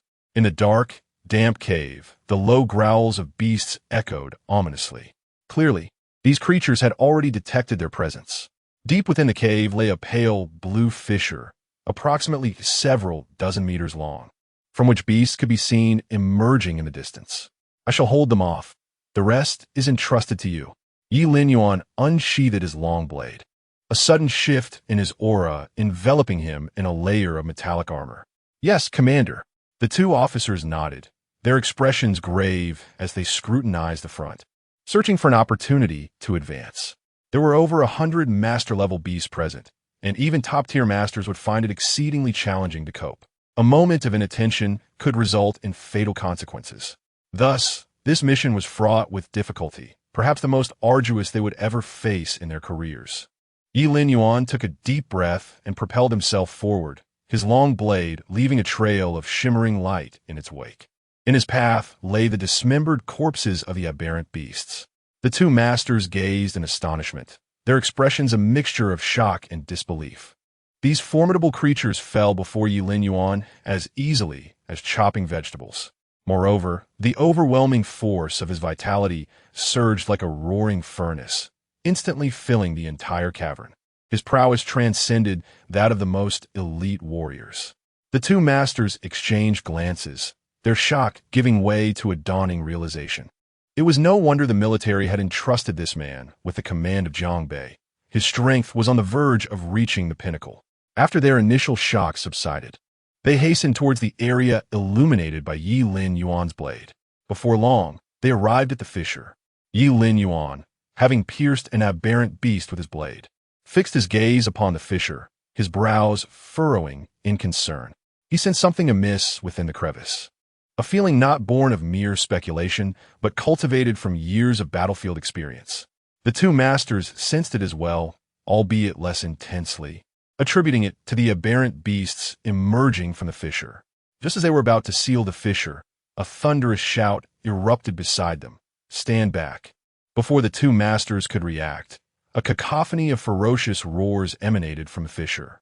An overwhelming tide of aberrant beasts surged forth, each one a formidable entity. It was as if they had been lying in wait, anticipating some command to emerge. Ye Linyuan struck with his blade, felling dozens of beasts, yet from the fissure, countless more continued to pour forth, overwhelming the two masters before they could respond. Witnessing this onslaught, Ye Linyuan unleashed every martial technique at his disposal, each strike cleaving through the aberrant beasts until he caught sight of their stark white bones. "Commander, these beasts seem to have been prepared for this." One of the masters gasped, nearly spent. Ye Linyuan fell silent, grappling with guilt. He had orchestrated this operation. Now, the two masters had transformed from living beings into mere remnants of flesh and bone. However, as realization dawned, he identified the core issue. Yet, there was no time for further contemplation. "I will get you out of here," he declared. Taking a deep breath, he delivered a powerful strike against the fissure, causing its luminescence to dim, though it remained partially open. In that brief moment, hundreds of elite, aberrant beasts surged forth. This lair was a certain death trap, even for the most skilled warriors. The likelihood of escape for a true dragon-level fighter was exceedingly slim. "Let the magic suppression army counterattack," Ye Linyuan commanded, relaying the orders, which were received by Su Qianlong above, who simultaneously led the magic suppression army into the cavern. In the military's conference room, a situation has arisen in the cavern. A commanding officer suddenly entered, his expression grave and his steps hurried. His arrival instantly heightened the tension among those present, as they were all anxiously awaiting news from below. "Speak," Ye Tai commanded, his gaze fixed on the screen without turning away. Intense fluctuations emanated from below, and the latest intelligence revealed that the monstrous beasts were in a state of upheaval. Moreover, there were not merely hundreds of these formidable creatures, but rather over 1,000. Upon hearing this, chaos erupted throughout the room. How could the presence of 1,000 of these great beasts only now be detected? If this were indeed the case, it would not only spell doom for the teams below, but could potentially lead to the entire Jiangbei region falling into ruin. "Commander Yi, I believe this matter must be immediately reported to the military headquarters. Additionally, we must mobilize the demon-subduing army from other defensive lines," someone urgently suggested. "This is the worst-case scenario, but we have no other options left." Yet, Ye Tai remained fixated on the screen, silent and contemplative. Chapter 49, A Fatal Decision. The Jiangbei military headquarters was in utter chaos. What transpired beneath the abyss remained shrouded in mystery. However, the unsettling fluctuations from the otherworldly beasts below signaled their alarming numbers and levels, sufficient to plunge the entire Jiangbei into despair. Although the citizens of Lingwu had begun a mass exodus, this was merely confined to the city itself. Jiangbei still harbored hundreds of millions of souls. The fall of Jiangbei would inevitably lead to countless deaths. Yizhua, make a decision swiftly. The beast from the abyss may erupt at any moment, and delay could prove catastrophic. Within the military headquarters, several commanders gathered, their expressions grave as they cast anxious glances at Ye Tai. Ye Tai's gaze remained fixated on the images displayed on the screen, standing in silence for what felt like an eternity until his form finally wavered. This heartless entity. Ye Tai's visage darkened, and he muttered a cold curse. The subject of his ire was none other than the martial saint. Ye Linyuan's repeated defiance had indeed provoked his fury, stirring within him a desire to strike him down. The martial saint's words resonated with his own thoughts. Yet one thing Ye Tai had not anticipated was the sudden emergence of the beast from the abyss. Originally, when Ye Linyuan and his team descended, the military had thoroughly surveyed the situation within the abyss, conducting a risk assessment prior to their operation. Even if discrepancies existed, they were expected to be minimal. Yet now, the circumstances within the abyss had surpassed all expectations, revealing the presence of thousands of formidable beasts. It is crucial to note that high-ranking warriors are exceedingly rare, and, similarly, those formidable beasts require significant sacrifices from their otherworldly creators. The sheer number of these high-ranking beasts beneath the abyss far exceeded any Ye Tai had witnessed in his lifetime. He could hardly conceive of anyone capable of orchestrating such a feat other than that martial saint. While he coveted Ye Linyuan's accomplishments, he remained indifferent to his fate. However, he could not bear to witness the downfall of Jiangbei, as the martial saint clearly had not considered the lives of its inhabitants. Ye Tai inhaled deeply, believing that the martial saint would take matters into his own hands, even if he feared exposure. He would surely find someone to act in his stead, yet he never imagined it would come to this. Was he apprehensive about leaving any trace? Certainly, at that moment, Ye Tai could afford no more contemplation, as the entire military awaited his command. What were the chances of suppressing the beast below by mobilizing troops from other fronts? Ye Tai sank heavily into his seat, feeling an immense weight upon him. The likelihood was slim, perhaps even impossible, but at the very least, it could buy them some time until reinforcements arrived. Beside him, someone spoke in hushed tones. Upon hearing this, many present fell silent, for they understood that even if reinforcements were summoned from other fronts, it would merely be a case of robbing Peter to pay Paul, failing to address the root issue. As for reinforcements, they feared they would not arrive in time. All eyes turned to Ye Tai, awaiting his decision. After a brief silence, Ye Tai finally spoke. Deploy nuclear-grade weaponry to eliminate the immediate threat. As the words fell, the expressions of those present shifted dramatically. Commander Ye, but below there are still the demon suppression troops, and Ye Linyuan and the others have yet to emerge. At that moment, no one questioned this decision. They all understood the consequences of the actions taken. This might be the most prudent course of action available. However, the pressing issue remains. There are still individuals below, and those accompanying Ye Linyuan are all officers of the demon suppression troops, each possessing strength at least at the master level, including grandmasters. Should a nuclear-level weapon be deployed, the underground cavern would be obliterated, and those individuals would meet the same fate. Such catastrophic losses would be far too great for the military. Not to mention, Ye Linyuan is the appointed commander by the capital. I am fully aware of this. Yet on one side lies the lives of hundreds of millions in Jiangbei, while on the other, a handful of military officers. A choice must be made. Ye Tai's voice was low, and he sighed deeply. Making this decision seemed to drain every ounce of strength from him. Yet Ye Tai recognized that the martial saint had brought matters to this point. There was no turning back. The underground must be subdued, and Ye Linyuan must remain there. Otherwise, if he were to emerge, all efforts would be in vain. Commander Ye, perhaps we should consult with the capital first. Some expressed concerns. After all, nuclear-level weapons are typically in a state of prohibition. The repercussions of their use are immense. If deployed, Lingwu City would inevitably become a new battlefield, unfit for human habitation. Of course, this could preserve the majority of cities in Jiangbei.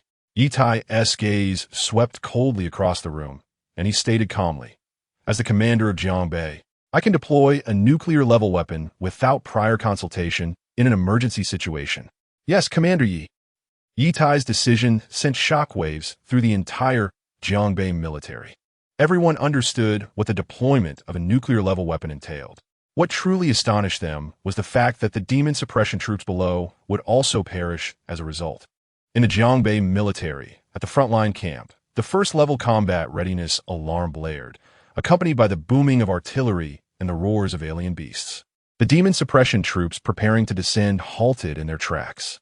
This alarm sound was one they dreaded most. Once sounded, it signified that they would soon face new battlefields for years to come. Su Qianlong suddenly dashed out of the camp, his gaze fixed intently on the distance. Is the military going to deploy a nuclear-level weapon? Su Qianlong furrowed his brow tightly. The situation in the underground had become this complex. Captain, we should retreat. At that moment, a member of the demon suppression troops emerged from the cavern and approached Su Qianlong. What is the situation below? What about the officers who went down earlier? Have they returned? Su Qianlong grasped the other's collar tightly, demanding loudly. No, the alien beasts below have all gone into a frenzy. We barely made it to the 10th level when the alarm sounded.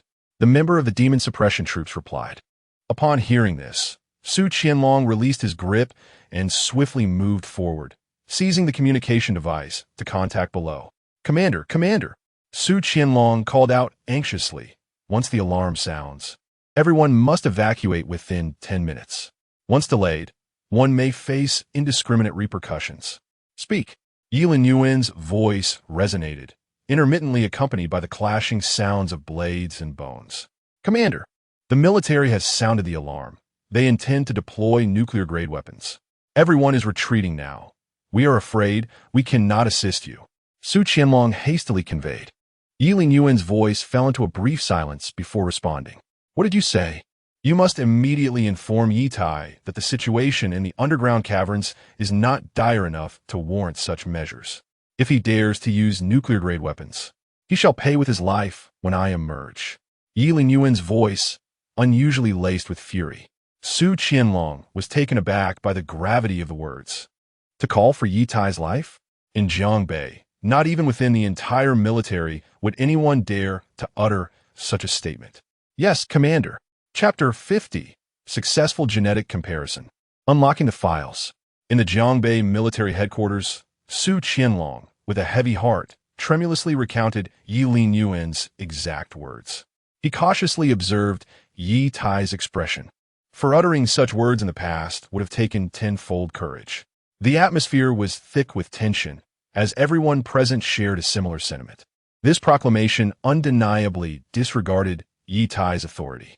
However, one must consider that Ye Linyuan had been appointed as the commander of Jiangbei by the military authorities in the capital, granting him the utmost authority within the Jiangbei military headquarters. Given Ye Linyuan's declaration, Ye Tai would certainly tread carefully. After all, his words bore the weight of military orders. This decision was irrevocable, and despite being his son, Ye Tai could not neglect the lives of millions in Jiangbei for personal reasons. Surprisingly, Ye Tai did not erupt in anger. Rather, he exhibited a profound sadness. Witnessing this, the onlookers could not help but sigh inwardly. If roles were reversed, it would indeed be Ye Tai who suffered most, having to make such a choice with his own son still below. Even Su Qianlong momentarily faltered. If it weren't for his long-standing awareness of Ye Linyuan's precarious position within the Ye family, he might have been convinced otherwise. Nevertheless, Ye Tai's words represented the highest military command in Jiangbei. As a mere officer, it was an audacious act to question Ye Tai's decisions, especially considering the rare instances he encountered him. Preparing for evacuation, the plan would proceed as intended, Ye Tai stated calmly. Should nuclear-grade weapons be employed, Lingwu City would undoubtedly cease to exist. The populace needed to evacuate, and they were equally at risk. In the cavern, amidst the dim surroundings, Ye Linyuan switched off the communication device, his expression grave. Commander, the upper command has retreated, and I faintly heard alarm signals. At this juncture, Ye Linyuan, accompanied by 2 brigade commanders, ascended to the upper levels to meet with those who had just descended. Yet, the formidable beasts still roamed below, and several had begun to ascend, encircling the group. You heard correctly. Ye Tai intends to deploy nuclear-grade weapons to quell the cavern. Ye Linyuan inhaled deeply, his gaze icy. The situation within the cavern was indeed dire, yet it had not escalated to the point of necessitating such extreme measures. Why the urgency? It seemed as though we were destined to be forsaken, he mused with a bitter laugh. Following his remark, a member of the demon-suppressing army sat down on the damp ground, suddenly bursting into laughter. Upon seeing his demeanor, silence enveloped the group, the atmosphere growing heavy with despair. It is not yet time. I will lead you out. Ye Linyuan grasped his long blade firmly, shouting resolutely. Commander, it is futile. Once the procedure is initiated, the launch will occur in no less than 10 minutes. Given the current circumstances in the cavern, without the support of the demon-suppressing army, our chances of escape are nearly non-existent. Commander, do not concern yourself with us. Your chances of survival are greater if you venture forth alone, they implored, their voices tinged with a grim acceptance. The two commanders, whose bones were already visible, offered a fleeting smile. Commander, with your youth and such prowess, you are destined to become the backbone of humanity. Please, do not linger for us. Indeed, I know not your identity, but you must surely be the pride of the military. To perish here would be a grave injustice. Let's go. Unperturbed, Ye Linyuan continued to wield his blade with increasing ferocity, unleashing the full spectrum of his masterful techniques. Each strike was executed with such precision that even an ordinary grandmaster would struggle to withstand it. However, the onslaught of monstrous beasts was relentless, and he found himself overwhelmed, unable to vanquish them all. Furthermore, more formidable creatures emerged from the depths of the cavern, amplifying his sense of futility. For the first time, a feeling of powerlessness crept into Ye Linyuan's heart. How he wished to be a saint in this moment. Go, Commander! The demon-slaying soldiers cried out, witnessing Ye Linyuan's steadfast battle against the beasts. He remained silent, dismissing the sentimental notions of shared destiny and the promise of ascent. Such expressions felt overly sentimental. Yet, his blade spoke volumes. Several soldiers rose, seizing their weapons, igniting the last remnants of their vitality to join the fray. Even the two commanders stood, aware that their efforts were likely in vain, yet still yearning to shed their final drops of blood in the fight against the beasts. This fervent struggle persisted for 2 or 3 minutes until the external alarms ceased and their movements came to a halt, leaving them to collapse in exhaustion. They gazed up at the cave entrance, where a faint light emerged, growing increasingly brilliant against the backdrop of the abyss. Ye Tai! Ye Linyuan's voice erupted in a guttural roar, his gaze icy and resolute. Turning to the demon-slaying soldiers, a wave of anger transformed into self-reproach as he murmured, I apologize. It is my fault that you are all in peril. Commander, it is not your doing. We fear not death. As soldiers, we accept our fate on the battlefield without regret. Yet, to die in such a manner feels profoundly unjust, exclaimed one soldier, frustration evident in his tone. These monsters seem to be awaiting us. We did not fall to their hands, but rather to our own. To perish without clarity is utterly infuriating. The commander sighed deeply, his voice a blend of anger, resignation, and unfulfilled ambition. The soldiers nodded in agreement, their eyes reflecting a shared sense of indignation. Commander, should you survive, please remember to inform me next year, so that I may find closure, declared a young man in his 30s with a wry smile. I am Chun Simon, colonel of the 72nd Demon-Slaying Division in the southern region.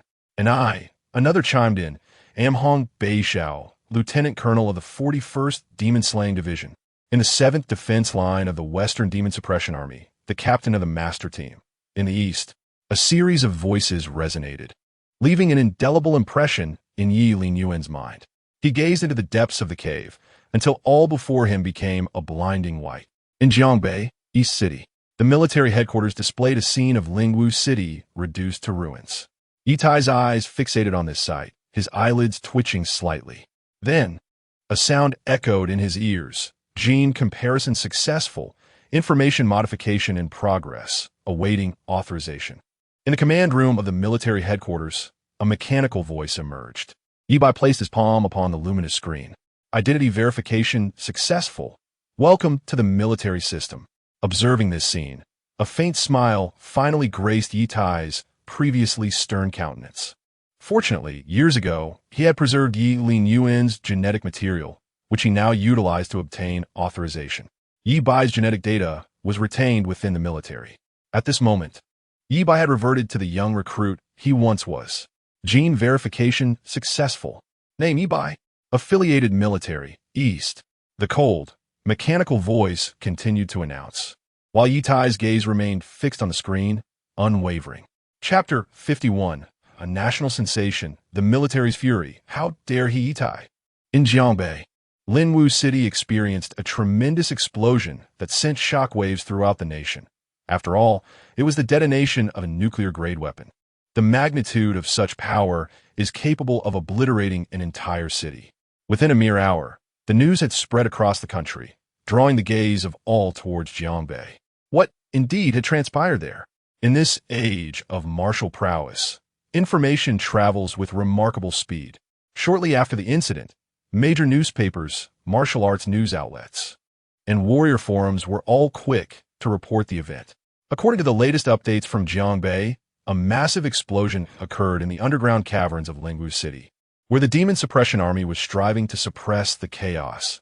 Yet the results remained far from satisfactory. Spiritual warriors conducted assessments, revealing that the number and level of the aberrant beasts lurking below were alarming. Should they spiral out of control, Linwu City would fall within 20 minutes, and Jiangbei would face a massive invasion of these creatures within a single day. The danger assessment report predicted a potential death toll of at least 10 million. In light of these dire circumstances, General Ye Tai, a one-star general from Jiangbei, was compelled to order a nuclear strike. Notably, prior to this, General Ye's son had ventured into the underground in an attempt to seal the rift. At this moment, news of the incident resonated nationwide, filling the streets and airwaves with the same alarming report. The revelation captured the attention of the entire nation. Was it true that such a catastrophic event had unfolded in Jiangbei? No wonder Linwu City had vanished from the map. The implication of nuclear-grade weaponry suggested that Linwu City would become a new battlefield. Such levels of assault had long been prohibited. Did they not see the reports? If deployment was avoided, millions could perish, not to mention General Ye's son, still trapped below. It is evident that General Ye must have wrestled with his conscience to make such a decision. It was also rumored that Jiangbei had recently seen a change in leadership, and that individual was none other than Ye Tai's son. Could he be the one trapped beneath the surface? What a shock it would be if a figure of such caliber, appointed as the commander by the military, were to perish in such a manner. In an instant, the nation was abuzz with astonishment. Some were taken aback by Jiangbei's use of nuclear weaponry, while others held great admiration for Ye Tai's noble resolve. Simultaneously, curiosity rippled through the populace. Was the newly appointed commander of Jiangbei indeed the one trapped in the depths? If so, what a tragic fate awaited him. The impending battle to quell the chaos in the underground caverns had exacted a heavy toll on the military, including the loss of an exceptional talent. At this moment, all eyes were fixed on Jiangbei, awaiting the latest developments. In the capital, within the military headquarters, an elderly gentleman with graying hair sat on a sofa in a conference room, surrounded by stacks of newspapers spread across the table. The Kyoto Daily, the Warrior Daily, and even the International Times. Clearly, the events in Jiangbei had reached Kyoto. Furthermore, the international community was keenly observing this situation. After all, the use of nuclear-grade weaponry is an exceedingly rare occurrence. Such a weapon is typically reserved for the gravest of emergencies, as the repercussions it entails are monumental. Jiangbei, what on earth transpired that warranted the sudden deployment of nuclear-grade weaponry, while we in Kyoto remain oblivious to any news? This incident has already reached international ears. Do you comprehend the magnitude of attention it has garnered? Xiao Shun pointed to the newspaper on the table, still imbued with the scent of ink, his tone tinged with barely concealed ire. Such a monumental event in Jiangbei, and yet the military department in Kyoto has received not a whisper of information. Whose decision was this? He could not bring himself to believe it was Ye Linyuan's doing, for he possessed unwavering confidence in Ye Linyuan's capabilities. A rising star in his 20s, a brilliant figure within the military, with him at the helm, even the gravest crisis in Jiangbei would ensure that Kyoto's military department would be informed. Yet now, an entire city has vanished, and only now does Kyoto receive word. Marshal, rumors abound that the Jiangbei cavern erupted, and Ye Tai resorted to nuclear-grade weaponry to restore order. Moreover, Ye Linyuan was still within the cavern at that time. Before him, several high-ranking military officers sat, their expressions grave and laden with concern. One of the senior officers, facing Xiao Shun's inquiry, steeled himself to respond. They all understood the significance of Ye Linyuan to the military, and he was also Xiao Shun's most esteemed rising star. He was destined to inherit the military's mantle. Yet now, he finds himself within the cavern, subjected to indiscriminate nuclear strikes. Upon hearing this, Xiao Shun's gaze turned frigid, the temperature in the conference room plummeting instantaneously. The officers present felt as though countless blades were poised above them, ready to descend at any moment. What did you say? Xiao Shun nearly spat the words through clenched teeth, his entire being trembling with tumultuous energy. A shadow seemed to materialize behind him. Marshal, this news originates from Jiangbei. It is unlikely to be false, when the senior officer spoke again. Although this was an exceedingly sorrowful revelation, it was a fact that must be acknowledged.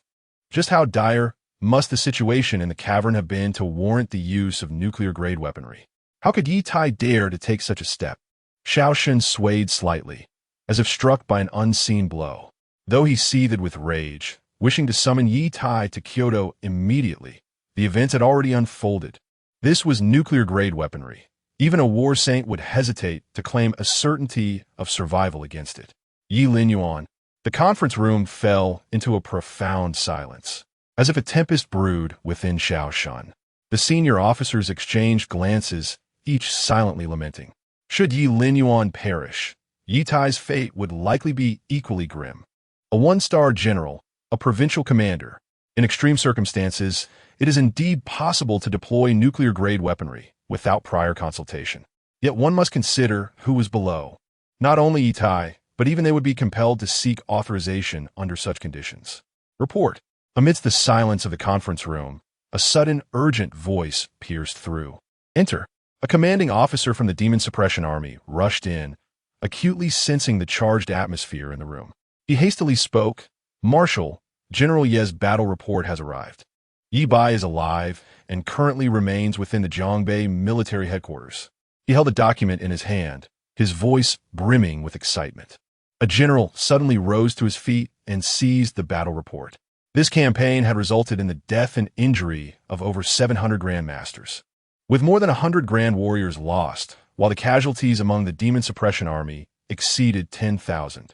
Furthermore, Ye Bai is not dead. The situation in the underground is dire, and my son, Ye Linyuan, continues to fight valiantly in the depths, with Ye's heart burdened by the survival of billions in Jiang. He employed nuclear-grade weaponry, ultimately bringing the underground conflict to a resolution. He recited the battle report, yet there was no trace of joy on Xiao Shun's face. Instead, his countenance grew increasingly grim. Ye Linyuan had previously reacted by stating that Ye Bai from years past was, in fact, Ye Linyuan. Thus, who exactly is the Ye Bai mentioned by Ye Tai? Someone inquired with furrowed brows. Prepare the aircraft, and summoned the martial saint from the military headquarters to make a personal visit. Chapter 52. He is the star of war, the pride of the military, the scorching sun. In the Eastern Theater, at the military headquarters, He Dingjun listened to his subordinate's report, his expression shifting from shock to fury, and finally to deep regret. He had employed nuclear-grade weaponry, and yet Ye Linyuan remained below. In that moment, He Dingjun felt an overwhelming emptiness in his mind. From the beginning to the end, he had never anticipated that events would spiral into such chaos. Even when he was in Jiangbei and became aware of the complete circumstances, he could not have foreseen this outcome. In his view, Ye Tai, despite his biases, was still a father. Even if their roles were reversed, Ye Tai would still have to address Ye Linyuan as commander. How could he dare? How could he so ruthlessly deploy nuclear-grade weapons to quell the underground turmoil, knowing there were people still down there? At this instant, He Dingjun was engulfed in profound regret. He lamented not having brought Ye Linyuan back before and regretted his own mercy for not confronting Ye Tai on the spot, which ultimately led to this disastrous conclusion. The Eastern Theater, The military had suffered the loss of a prodigy, a genius of martial arts. How could he justify this to the military? Struggling to his feet, Ye Dingjun stepped outside, his anger boiling over. That dog Ye Tai, how dare he? A plane took off from the Eastern Theater, with Ye Dingjun's furious voice echoing, drawing the attention of many members of the Demon Suppression Army. Commander, what has happened? Why this lack of decorum? And that Ye Tai, isn't he the commander of Jiangbei? In Jiangbei, in Dongqing City, after Lingwu City was reduced to ruins, most of the populace had evacuated. Among them were the Jiang family, the Su family, and provincial governor Li Xingwen, all present in Dongqing City. Li Xingwen had also witnessed the unfolding national crisis, holding a newspaper in hand, his expression beyond words to describe. Ye Tai, truly a heart of cruelty. His tone was laden with shock. The situation underground was indeed perilous. He had even sought out Ye Tai specifically and ultimately issued the evacuation order, yet he never anticipated that Ye Linyuan was still beneath the surface. How could Ye Tai dare to utilize nuclear-grade weaponry? Was this truly to quell the underground threat, or was it an act of murder? Should Ye Linyuan perish? The military would not let this matter rest lightly. Ye Tai had squandered a winning hand. Zhao Zai sat on the sofa, equally astonished. Where did Ye Tai find the audacity to deploy nuclear-grade weapons? Even without knowing Ye Linyuan's true identity, it should not have escalated to such extremes. This was dire. Suddenly, Zhao Zai stood up, an odd tone in his voice. I suspect the military has already received word. Given my identity, I fear I may arouse their suspicion. With that marshal's temperament, it would be wiser for me to leave. Li Xingwen furrowed his brow and reprimanded. Stop right there. Do you think that leaving now will spare you from scrutiny by the military? In fact, it will only heighten their suspicions. Remain here and answer any inquiries they may have with honesty, without concealment. As Zhao Zai took a step forward, he abruptly halted, nodding in acknowledgement. The military headquarters was incensed. Even the revered families of martial saints were reluctant to provoke it. That marshal was the sole individual capable of penetrating the vastness of the cosmos, a saint. In the Eastern City's military headquarters, following the evacuation of Lingwu City, the Demon Suppression Army from Jiangbei had assembled here. Among them were Jiang Yuye, Su Rong, Ye Linyuan, and Su Yuhan, individuals of particular significance from Lingwu City, personally escorted by the Demon Suppression Army. Yet now, they found themselves barred from entering the military premises. Despite their awareness of the unfolding events and their desire to seek clarity, they were unable to gain access. Even Su Rong was hindered at the gates. What was Ye Tai truly doing? Outside, the crowd was a mix of anger and anxiety. Meanwhile, inside the military, the situation was likely no better.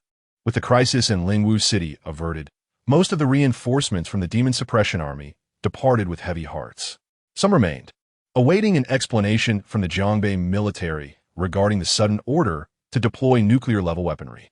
They questioned why the officers and their subordinates who had accompanied them had perished under such mysterious circumstances. Within the confines of a command room in the military headquarters, only Ye Tai's most trusted confidants occupied the seats. General Ye Tai had executed a genetic exchange, fully transforming Ye Bai into Ye Linyuan. This meant that all of Ye Linyuan's accolade from 3 years prior were now attributed to Ye Bai. Remember, from this moment forth, you're Ye Bai, the very same Ye Bai from the East 3 years ago. Ye Tai implored earnestly, his gaze fixed upon his son. Yes, father. Ye Bai nodded solemnly, his heart surging with emotion. He had learned from Ye Tai that his esteemed elder brother had attained the rank of general. No, to be precise, he was now the general. In a few days, I will petition the military to allow you to remain in Jiangbei. From now on, you must diligently train. Do not set foot outside Jiangbei until you reach the Grand Sect. Ye Tai continued. Father, I promise I will not disappoint you this time. Ye Bai declared with a serious expression.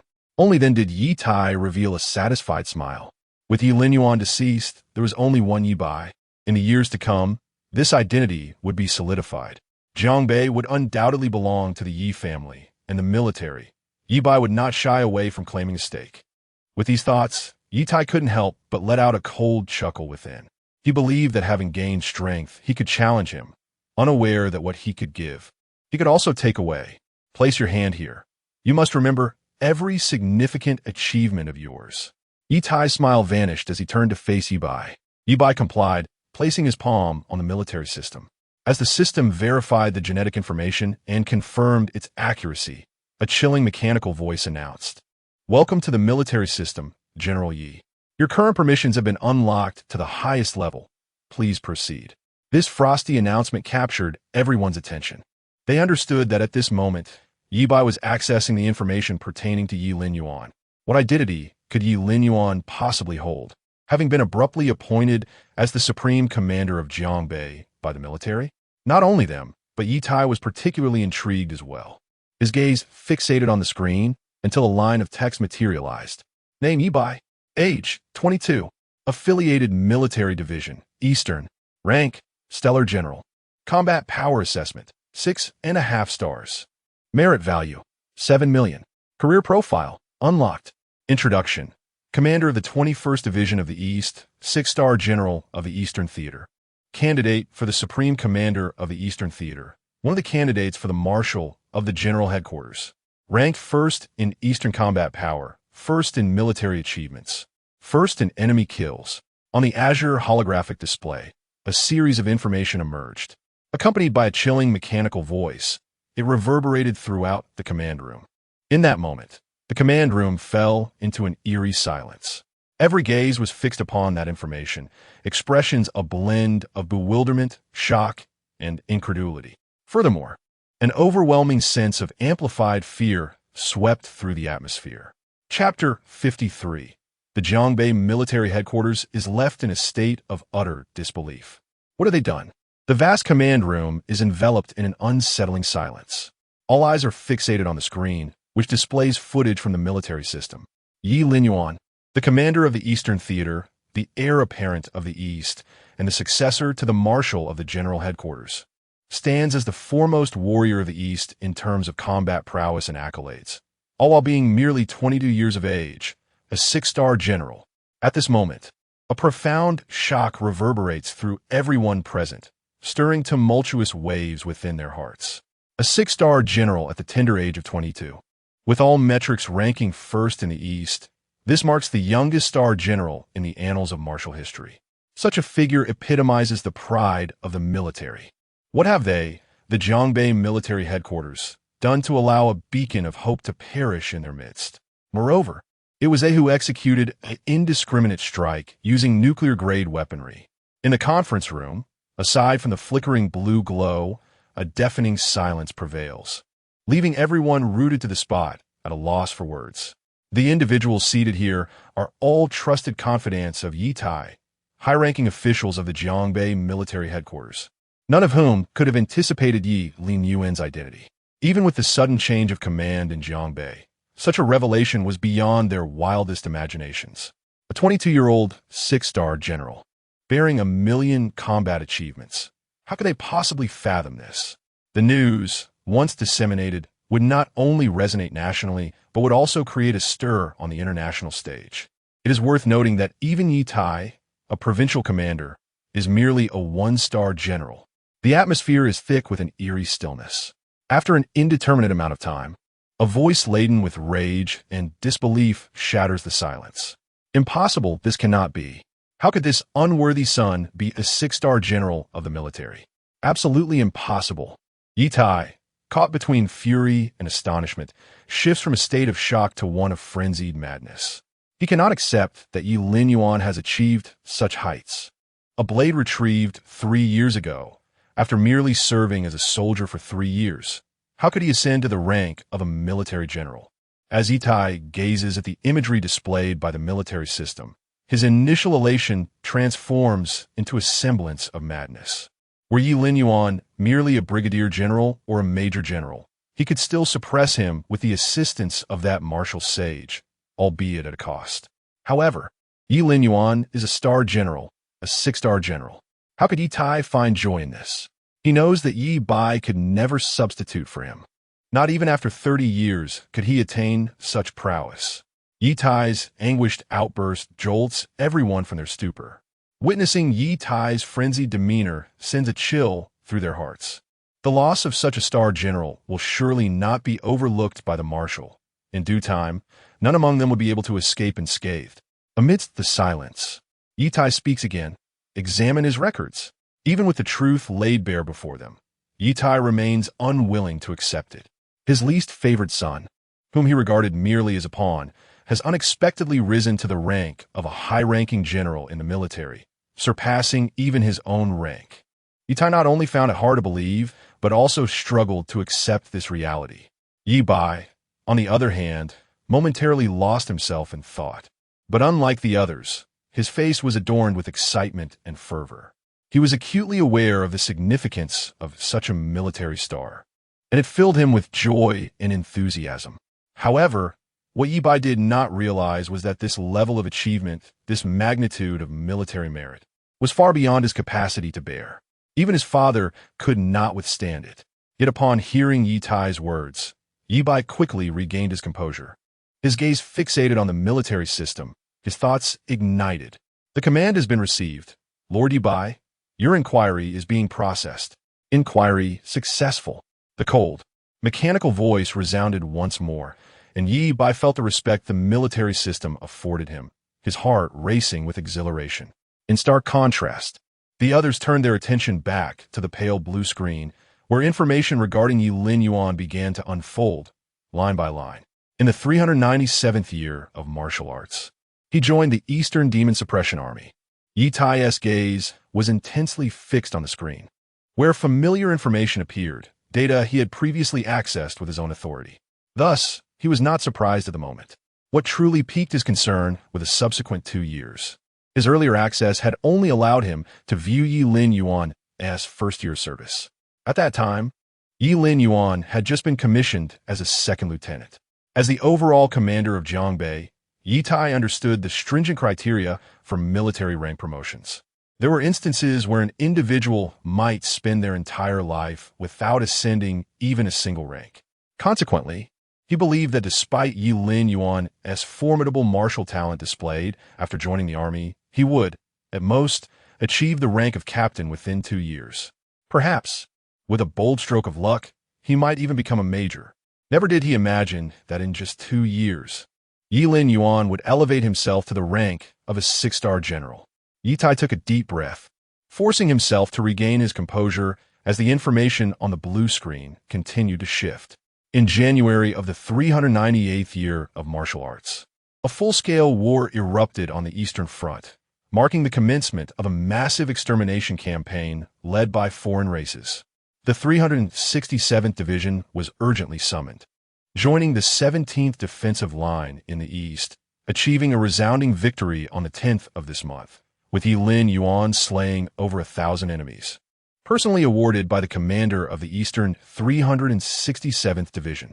In February of this year, following the great triumph at the 17th Defensive Line, the 367th Division was tasked with supporting the 8th Defensive Line, achieving another significant victory in April, with Ye Linyuan slaying over 10,000.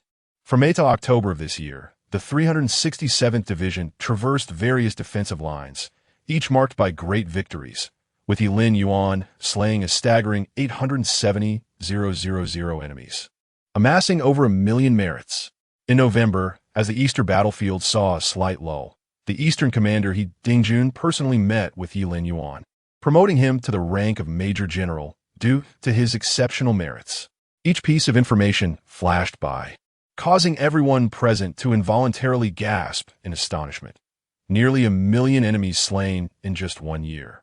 In the span of a single year, he transformed from a mere soldier to a general, and all achieved through the sheer force of his valor and accomplishments. Such an individual is truly formidable, and his standing within the military is undoubtedly monumental. He has endured countless battles, slaying nearly 1 million enemies in a single year. He returned to the military headquarters. Yet merely a month after his return to Jiangbei, he met his demise in the depths of the cavern. Should the military learn of this incident, it would surely incite their wrath, potentially prompting even the marshal to pay a personal visit. At this moment, the dozens of commanders present felt their legs weaken and a chill creep down their spines. In the year 399 of the martial era, information continued to flicker. Each succinct introduction encapsulated grand and sweeping battles. In April of the year 400 of the martial era, Ye Linyuan was tasked with venturing into the eastern abyss, single-handedly striving to quell its turmoil, only to encounter foreign foes, wielding the strength of a half-step martial saint. On that fateful day, Ye Linyuan vanquished his adversaries, sustaining grave injuries. The marshal, Xiao Shun, personally awarded him the title, the Six-Star General, bestowing upon him the moniker of the Eastern Sun, the pride of the military, an unparalleled star of warfare. Subsequently, he was forcibly mandated by the military to take a leave of absence for recovery. Chapter 54. The Arrival of the Military Saint.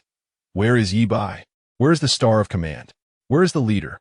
Under the scorching sun of the eastern region, the military headquarters shines like a radiant star.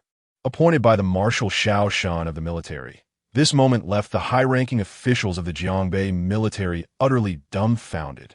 Some collapsed into their seats, paralyzed with shock. As trusted aides of Ye Tai, they were acutely aware of his intentions, and he had no need to conceal them. In the eyes of the Jiangbei elite, Ye Bai was the most suitable candidate to inherit the position of commander, and they had all unanimously supported him. Yet now, the identity of Ye Linyuan had taken everyone by surprise, leaving them in disbelief. What have they done? They had directly caused the demise of a radiant star of the military, an unparalleled general, a leader. What shall we do now? If the military were to discover this, calamity would surely follow. Ye Shan was the first to react, his face turning ashen. At this moment, the information had fully emerged, revealing Ye Linyuan's identity. It was beyond their ability to suppress. If this matter was not handled properly, a bloody storm would likely sweep through Jiangbei. The military headquarters was poised to face the greatest reckoning. Ye Tai stared numbly at the pale blue screen, feeling as though all his strength had been drained. His expression was one of profound despondency. That was his son. His son was a military star, a six-star general, who had been personally buried in Lingwu City by him. Ye Tai remained seated, his expression shifting numerous times before ultimately darkening. He now harbored regrets about bringing Ye Linyuan back. Had he not retrieved Ye Linyuan, he would still hold the position of commander of Jiangbei, living in peace. Simultaneously, he felt hatred for his eldest son, whom he had deemed unworthy and neglected. Why must he strive so fiercely? Regret now came too late. Ye Tai slowly turned his head, and everyone present fixed their gazes upon him. Suddenly, he smiled faintly and said, "What is there to worry about? Ye Bai is here, right before your eyes." He understood well that Ye Linyuan's identity could not be concealed, nor could Ye Bai take his place. Yet, at this juncture, he had no choice. All he could do was pray that the military saint would suppress this incident and allow Ye Bai to remain in Jiangbei until he possessed the strength to surpass his elder brother. Upon hearing this, everyone was momentarily taken aback, their eyes wide with astonishment as they looked at Ye Bai. "Commander, this..." They could not help but feel anxious. Though it may have sufficed before, now a six-star general had transformed into a postnatal martial artist. A military star, forged in the crucible of battle, had become a pampered heir of a noble family. How could such a transformation possibly be concealed? The military was not so naive, who had always been unwaveringly loyal, began to waver at this moment. What is there to fear? I have already sent the battle report to the military after the campaign, informing them of Ye Bai's survival. After enduring this great battle, one could easily find an excuse to delay for a few years, especially with the intervention of Ye Bai's esteemed teacher. Was there truly any cause for concern? Ye Tai feigned composure, yet internally he grappled with uncertainty. He had learned from the renowned martial sage that Ye Linyuan had ascended to the rank of general.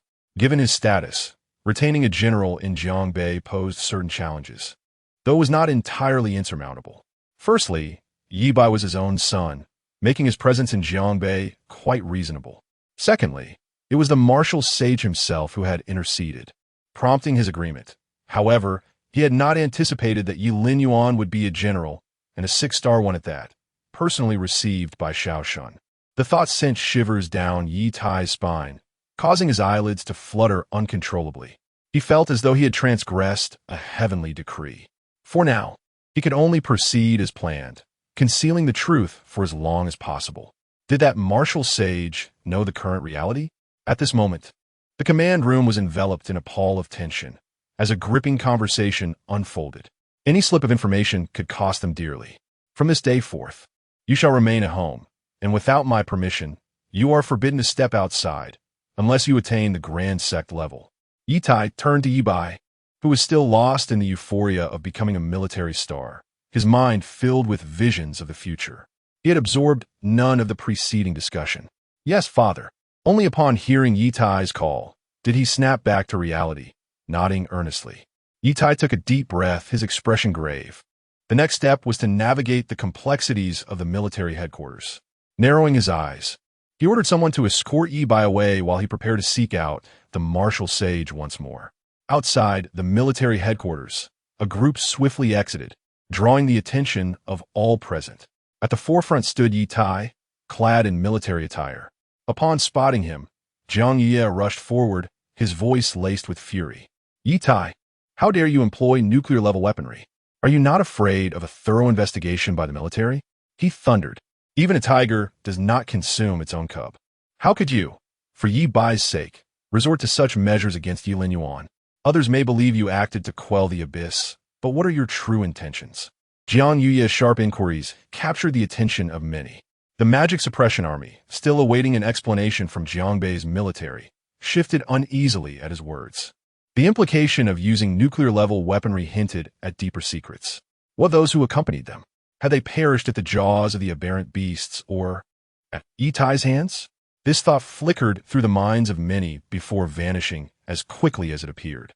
Ye Tai, already anxious about the potential exposure of his actions, found his frustration boiling over at Jiang Yuye's indiscreet accusations. Old fool, we are in the military headquarters. Your reckless slander could undermine morale, and such a crime warrants death. Guards, remove this old fool and execute him. Anger surfaced on Ye Tai's stern visage as he called out loudly. Soon, several guards advanced, seizing Jiang Yuye. Having lived for over 90 years, I have never encountered a person like you. Ye Tai, even as death approaches, do you still lack the wisdom to repent? Jiang Yuye let out a few hearty laughs, wholly unafraid, allowing several guards to escort him away. Mi Yi, Su Yuhan, Ye Linyuan, and several individuals of notable standing in Lingwu City observed this scene with wide eyes filled with astonishment. Although Jiang Yuye was merely a master, his medical skills had garnered him considerable goodwill. How could Ye Tai dare to brazenly attempt to take his life? In response to their gazes, Ye Tai's eyes turned chillingly cold, and his stare sent an undeniable shiver through those who met it. Noticing their reactions, Ye Tai ceased his words and strode purposefully out of the military department, intending to make his exit. However, at that very moment, a voice thundered over the military department and throughout the entirety of East City, akin to a divine clap of thunder. Where is Ye Bai? Where is the Star of Destiny? Where is the commander? Chapter 55. The Martial Sage's Inquiry. The Truth Revealed to the World. In an eastern city military headquarters, Ye Tai strode purposefully, determined to confront the martial sage and strategize his response to the military department. The onlookers were taken aback by Ye Tai's decisive and ruthless actions. Did he truly dare to eliminate Jiang Yuye? This was the collective thought of the people from Lingwu City. Meanwhile, the demon-subduing army, who had not yet departed and were en route to provide support, found themselves in a state of utter confusion. What had transpired in the underground? What actions had the Jiangbei military taken? The sudden deployment of nuclear-grade weaponry, with no explanation provided to them, left them questioning the fate of those who had perished. As they observed Ye Tai's ashen visage, they dared not inquire further. This general of Jiangbei appeared to be on the brink of fury. Consequently, their perplexity only deepened. As Ye Tai descended the steps, a voice resonated as if from the heavens, overpowering the military headquarters and the entirety of Eastern City. It thundered like celestial lightning. Where is Ye Bai? Where is the Star General? Where is the commander? This voice, akin to divine authority, reverberated throughout the vast military compound. Instinctively, everyone gazed skyward, and even Ye Tai found himself pausing in his tracks. In the azure sky, a towering figure, engulfed in flames, descended with great strides. With a resounding crash, he landed, creating a substantial crater in the steel-forged ground. The spectators were momentarily stunned. The arrival was none other than a martial sage. This was Qi Zheng, ranked 6th on the military's holy list and 9th in the national combat rankings, an 8-star general. My word, a martial sage from the military has arrived. What could this signify? Uncertainty loomed, yet excitement bubbled within as they marveled at the opportunity to witness the presence of a martial sage in their lifetime. An undeniable sense that something extraordinary was unfolding permeated the air. The newcomer, clad in battle attire, exuded an imposing stature. His chiseled features resembled those sculpted by the finest artisans, radiating an aura of authority as if a king had descended. The 8 resplendent military insignias displayed upon his uniform were vivid and imbued with a solemn gravitas. Externally, he appeared to be in his 40s.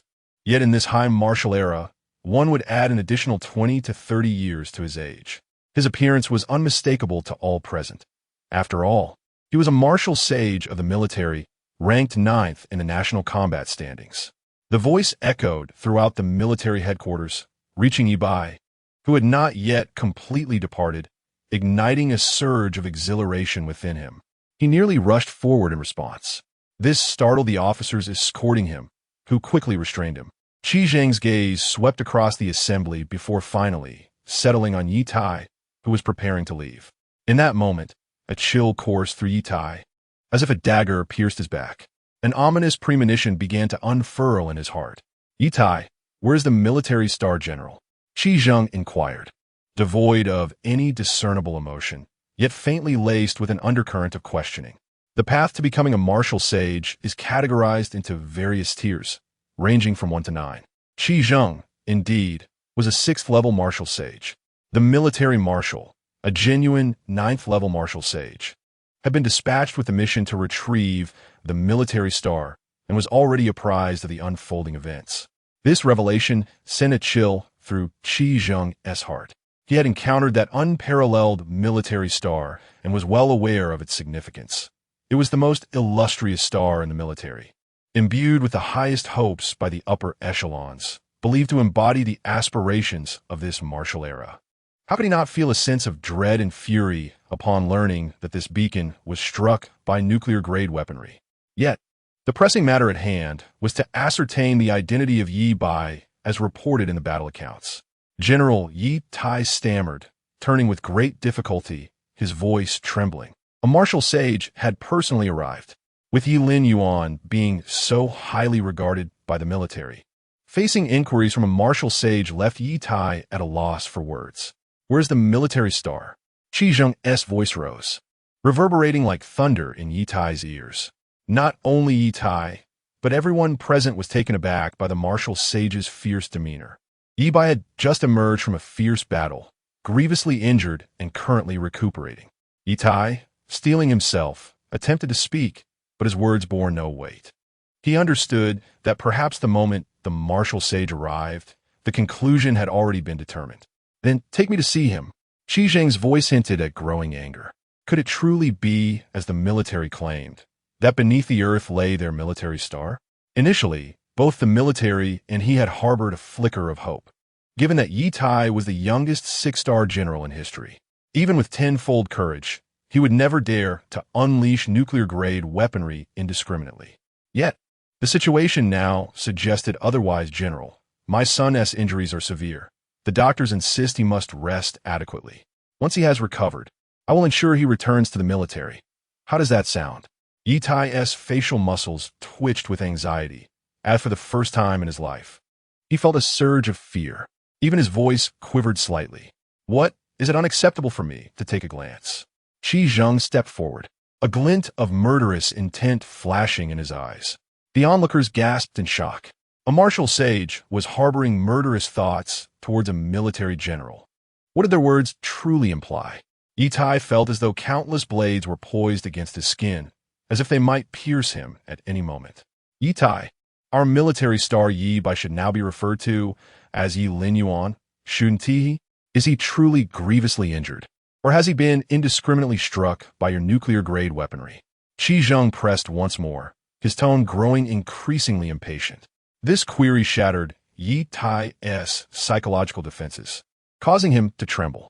A flicker of panic crossed his eyes, but vanished almost instantly. Simultaneously, those present were equally shaken by the gravity of the situation. Following the subjugation of the underground by nuclear-grade weaponry, reports from Lingwu City emerged, asserting that it was not Ye Linyuan who perished beneath the earth. Was it? What relevance does this have to Ye Bai? Is he not the son most favored by Ye Tai, who, after 3 years of military service, was promoted to major in Jiangbei? As for Ye Linyuan, was he not the one cast out by Ye Tai? How did he ascend to become a stellar figure in the military? Father, he has come to seek me, demanding my presence with such aggression. What does this signify? At this moment, Ye Bai, who had been hiding nearby, could no longer contain himself. In his mind, Ye Tai's silhouette loomed like a mountain, eternally blocking his path. Now, witnessing his father being subjected to such questioning, rendered speechless, was more than he could bear. Simultaneously, within the confines of his understanding, he recognized the prestigious status of a military star, but remained unaware of the profound implications it entailed. Ye Bai's sudden appearance captivated the attention of all present. Qi Zheng's gaze shifted to him, and his brow furrowed deeply. You mean to say he is Ye Bai? If so, that implies it was Ye Linyuan who enlisted. And it was also Ye Linyuan who suffered indiscriminate strikes from your nuclear-level weaponry. Qi Zheng lost his composure on the spot, the aura of the martial sage erupting forth, his divine form behind him radiating like a resplendent sun, blindingly brilliant. Chapter 56. The Military's Wrath. I come from hell.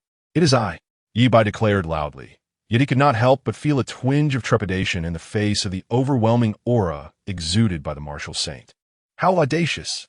How audacious! Ye Tai, how dare you deploy nuclear-grade weaponry? Do you comprehend what this star general signifies for the military and the future of humanity?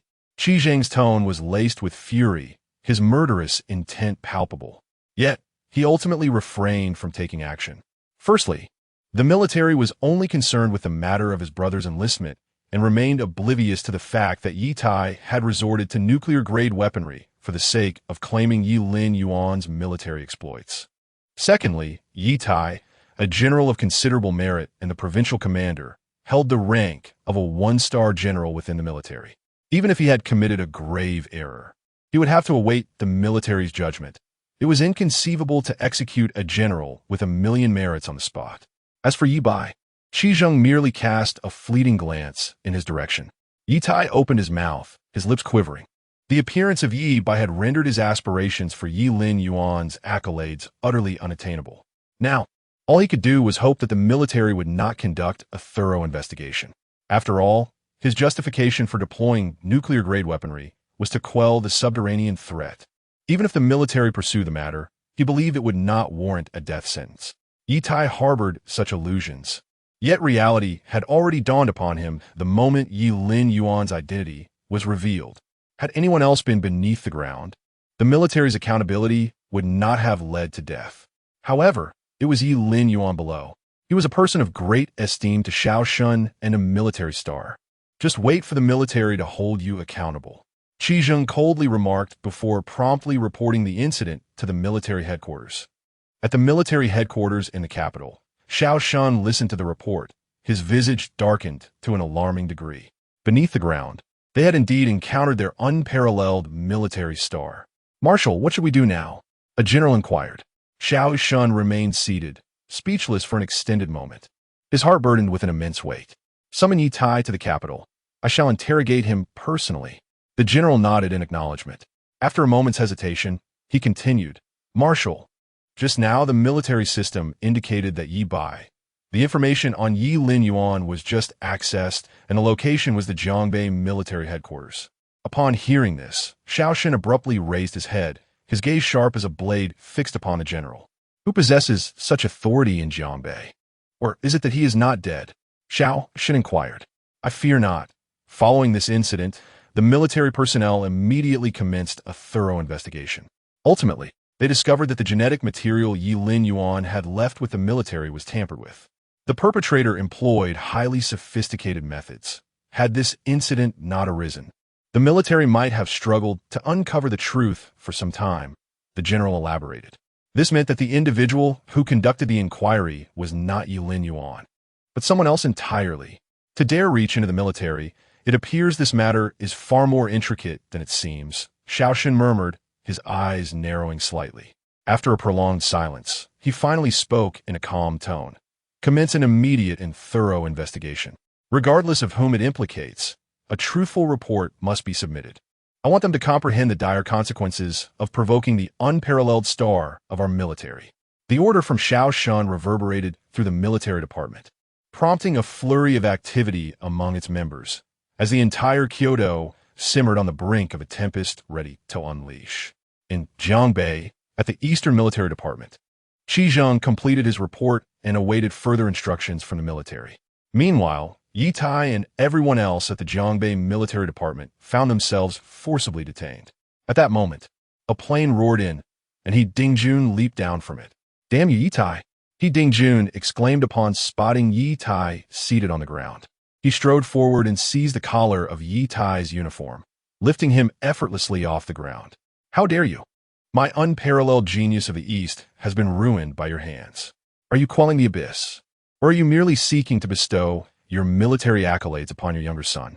He Dingjun, having been privy to the events during his time in Jiangbei, immediately connected the dots upon hearing this news and angrily confronted Ye Tai.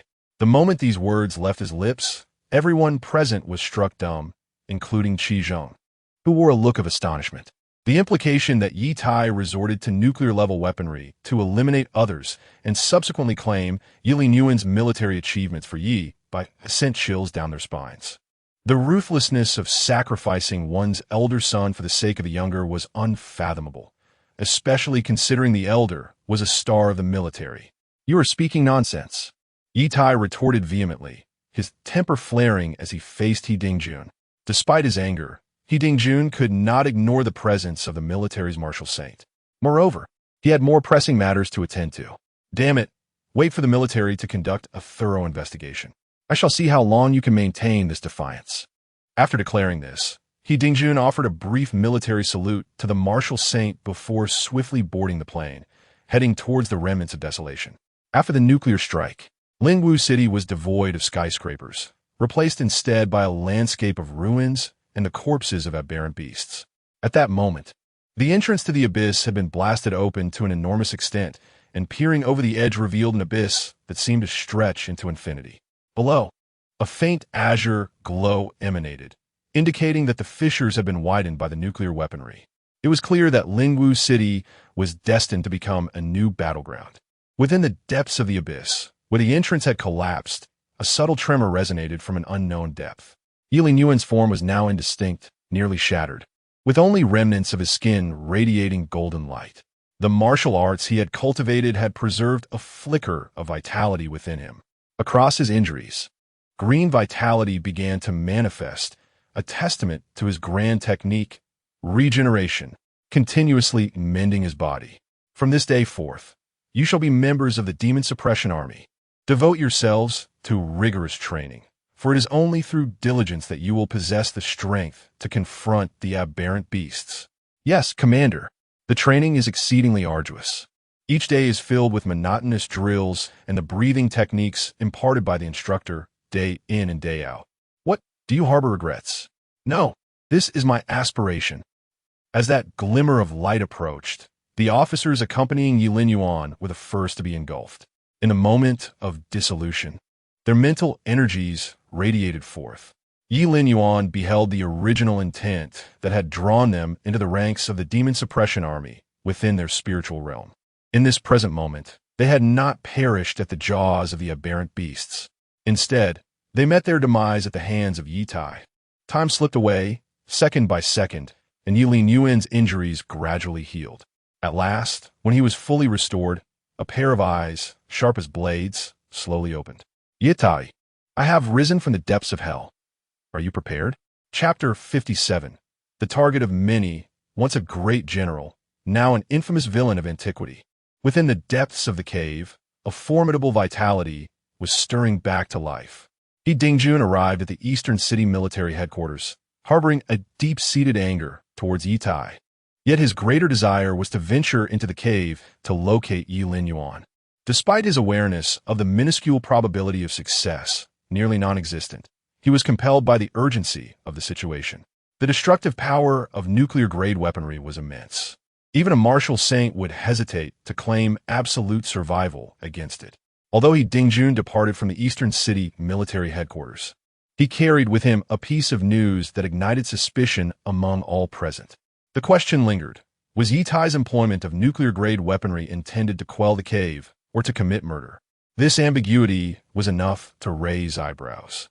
Those in the upper echelons of the military understood that while the circumstances within the cave were dire, they had not escalated to the level warranting such extreme measures.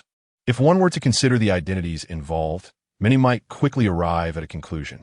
Yet at present, everyone was acutely aware that those within the cave were led by Ye Linyuan, Ye Tai's own son. Could he truly wield nuclear-grade weaponry against his own flesh and blood?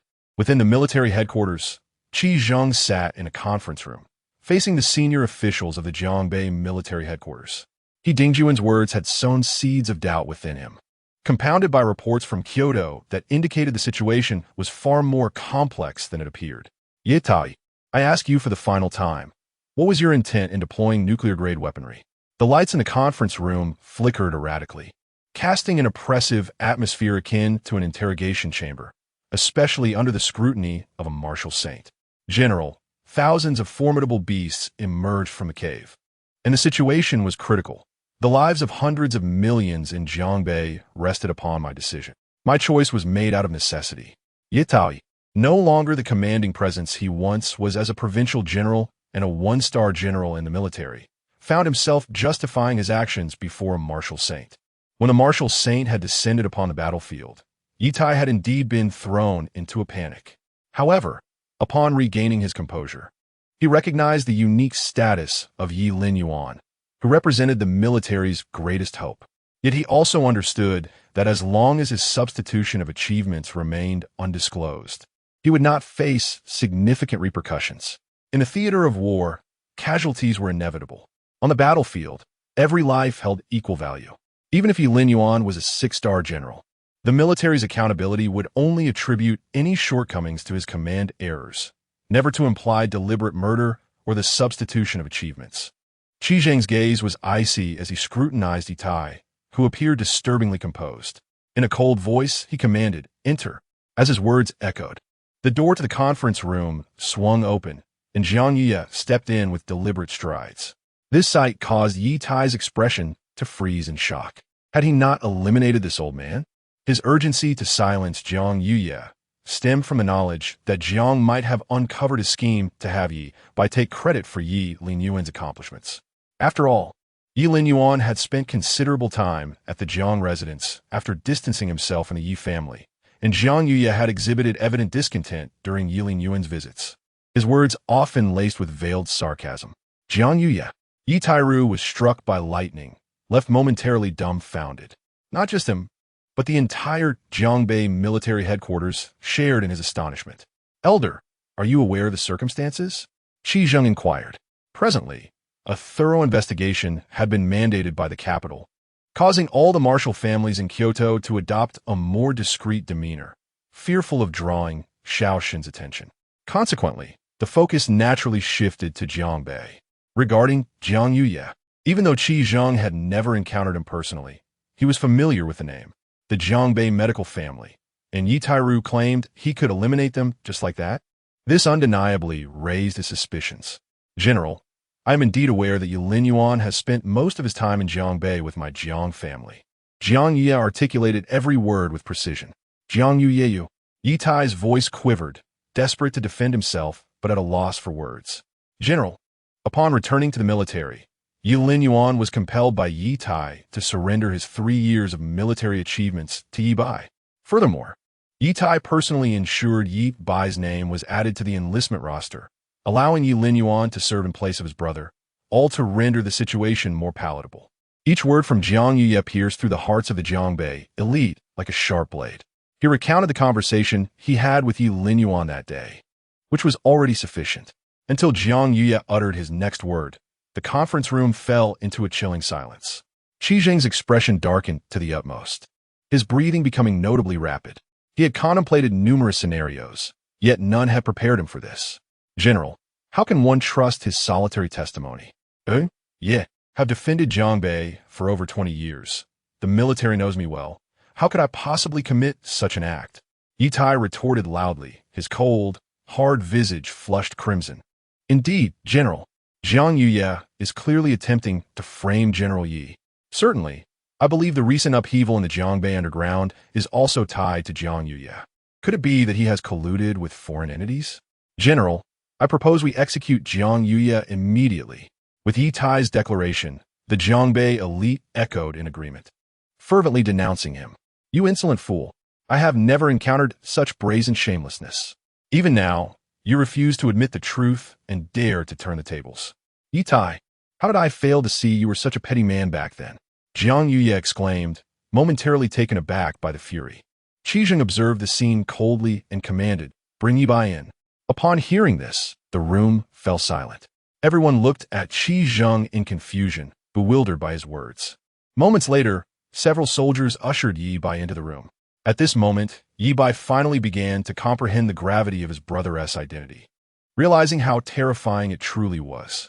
So terrifying that even his father, whom he had always viewed as a towering figure, would have to bow down. His joy dissipated, replaced by an endless hatred for Ye Linyuan, blaming him for bringing such turmoil to the Jiangbei martial family. Place your hands on the table, Qi Zheng instructed. News from the capital revealed that Ye Linyuan's genes had been altered. If the information within the military department pertains to Ye Linyuan, there is no need for further elaboration. However, this raises a new dilemma. Ye Tai's desire to alter the military's genetic composition and level of authority is utterly insufficient. Thus, it is plausible that a formidable figure lurks behind Ye Tai.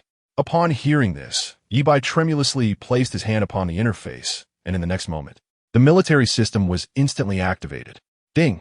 Your Excellency Ye Bai, welcome to the military system. Genetic verification in progress. Verification successful. Your current status is that of a 6-star general with the following access privileges. The cold, mechanical voice resonated, leaving Ye Tai and all the senior officials in Jiangbei utterly astounded, a chilling sensation surging within their hearts. Chapter 58, Approaching with Intent to Kill. Xiao Shun, let him go. Ye Tai and all the senior officials of Jiangbei fixed their gazes upon the military system, especially Ye Tai, who, at this moment, resembled a wooden sculpture, standing frozen in place. The scene he had once yearned to witness had now become the final straw that broke him, delivering a fatal blow. Ye Tai, how dare you commit such an atrocity, deploying nuclear-grade weaponry? Below lies your son? Qi Zheng, upon witnessing the spectacle, could not help but comprehend the gravity of the situation, despite his reluctance. Ye Tai had orchestrated this earth-shattering event for the sake of Ye Bai.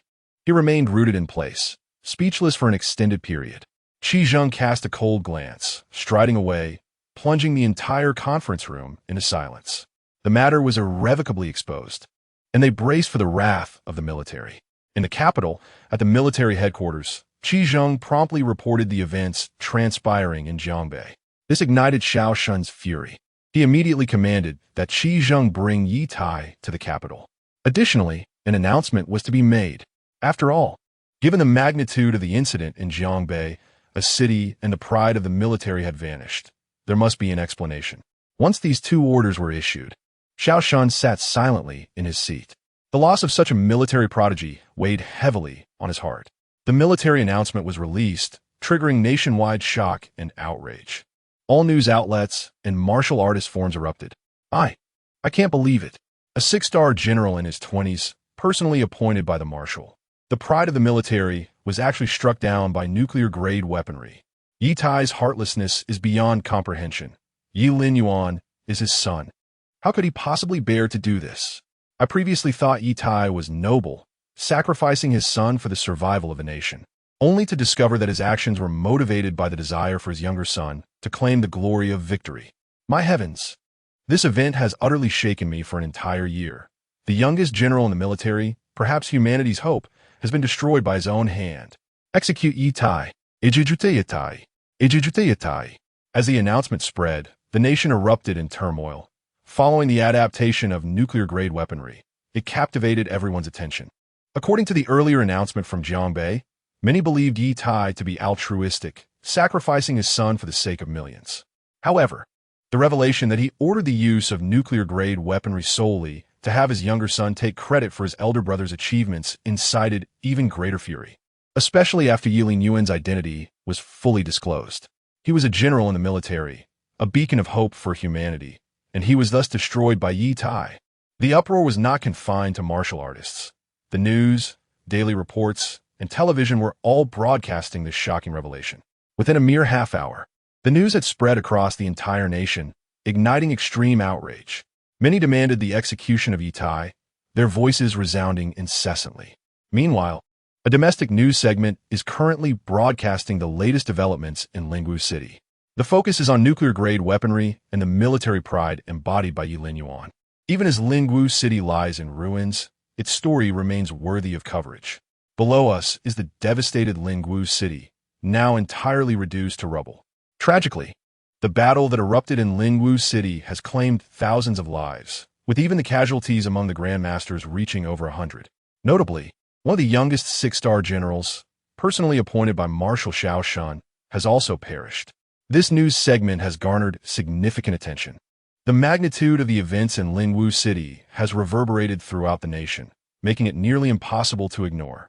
Within the broadcast, a plane hovers in the air, from which descends an individual clad in military attire.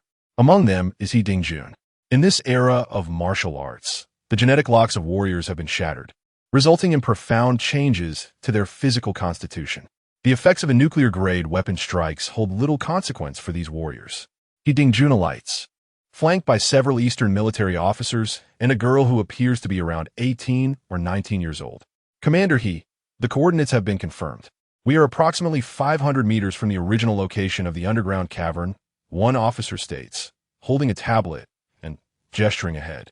Ye Dingjun nods and begins to walk forward, each step laden with gravity. The likelihood of survival in the aftermath of such a nuclear strike is exceedingly low.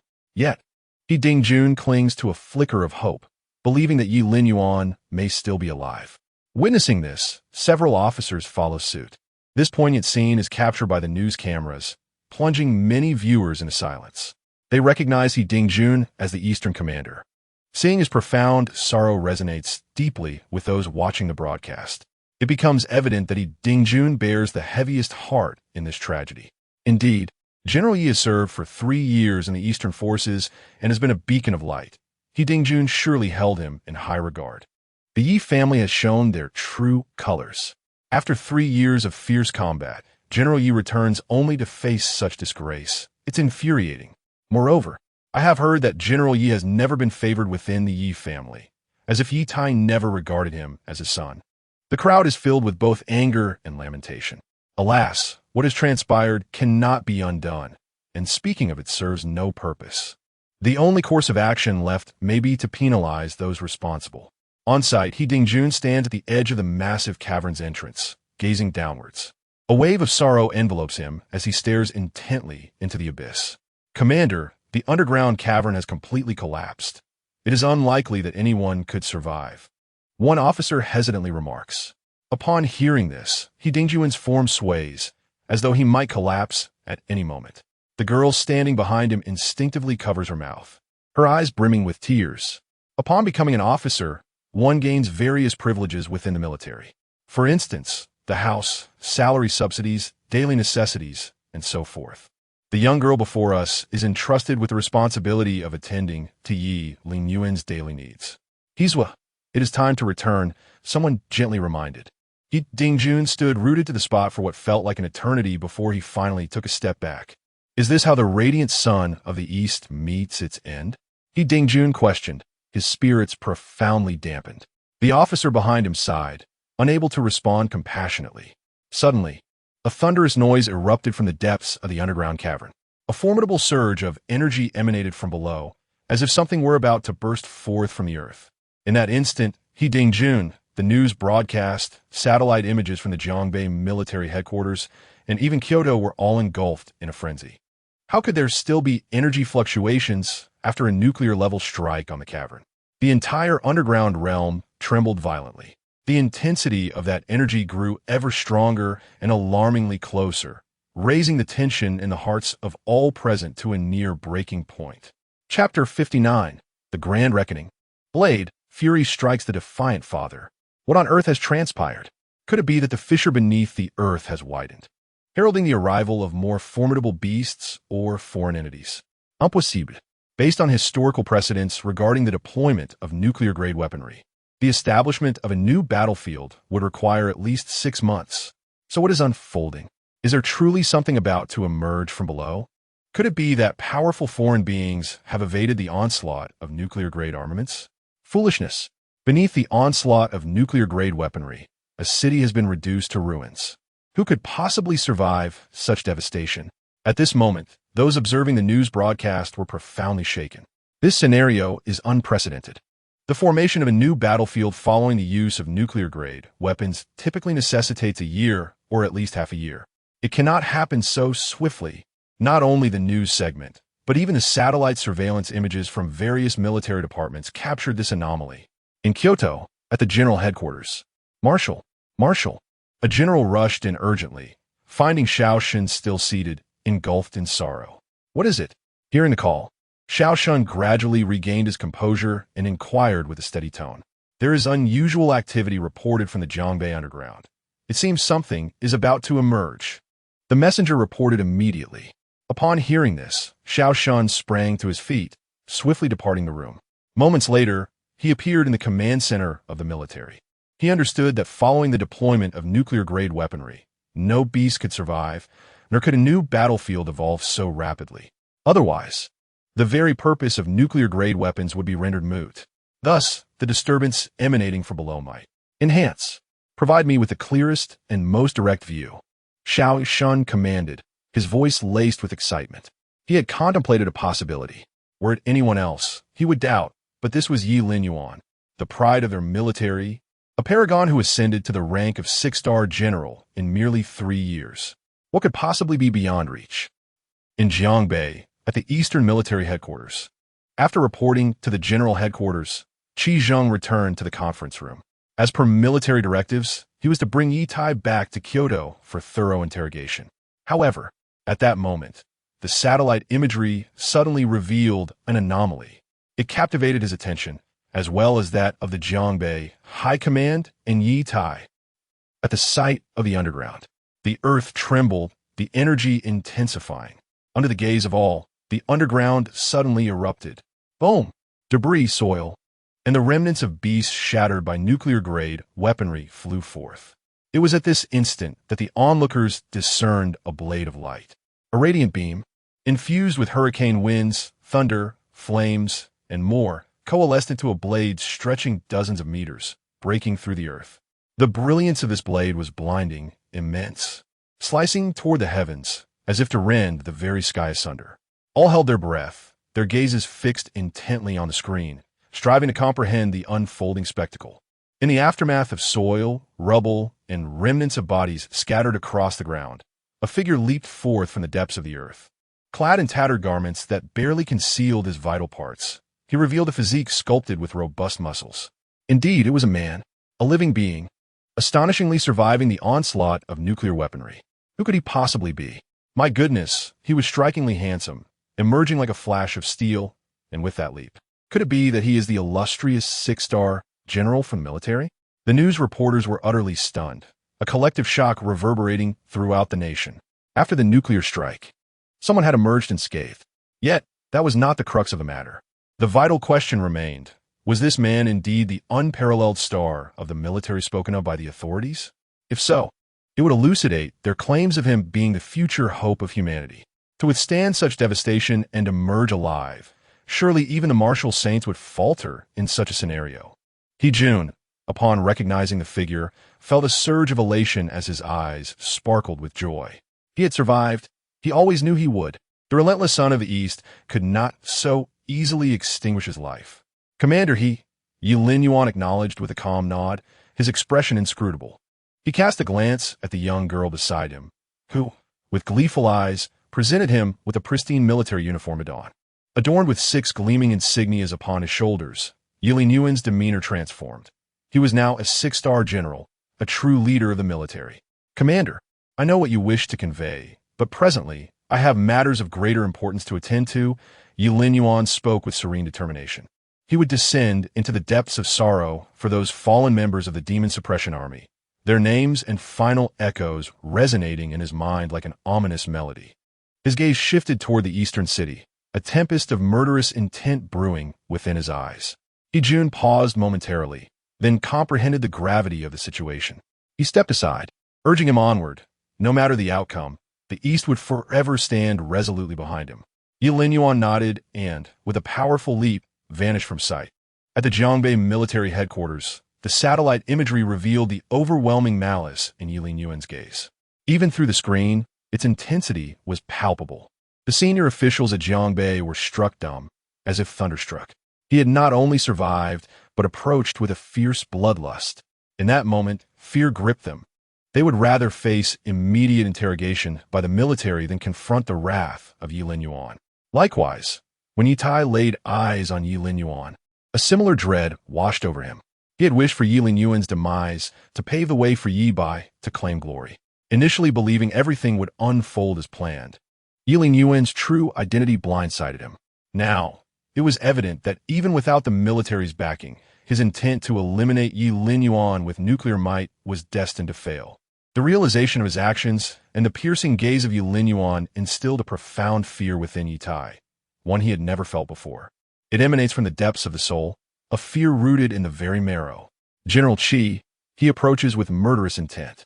"The military headquarters intends to summon me back for an investigation, does it not? Let us depart at once." Ye Tai, disregarding his image, exclaimed loudly. Qi Zheng furrowed his brow. The murderous aura in Ye Linyuan's eyes resembled a sea of corpses and rivers of blood. Even someone of his vast experience could not help but feel a chill in his heart. Naturally, he wished to dismiss Ye Tai, but in accordance with the military's directives, he had to deliberate. Moreover, Ye Tai had earned commendations for his decades-long defense of Jiangbei. Should he perish in such a manner, it would be a difficult matter to justify. Qi Zheng hesitated briefly and reported to the military headquarters. However, the response he received was both surprising and reasonable. "He is to go." This was a direct command from Shaoshan. Upon receiving the orders from the military, Qi Zheng found himself seated in the command room, allowing Ye Tai to shout frantically. Mere minutes had passed when a wave of murderous intent enveloped the eastern military headquarters, thick with an overwhelming stench of blood. It was as if the souls of countless beings had been slain, leaving an indelible mark of carnage. "Ye Tai, come forth to meet your demise." Chapter 60.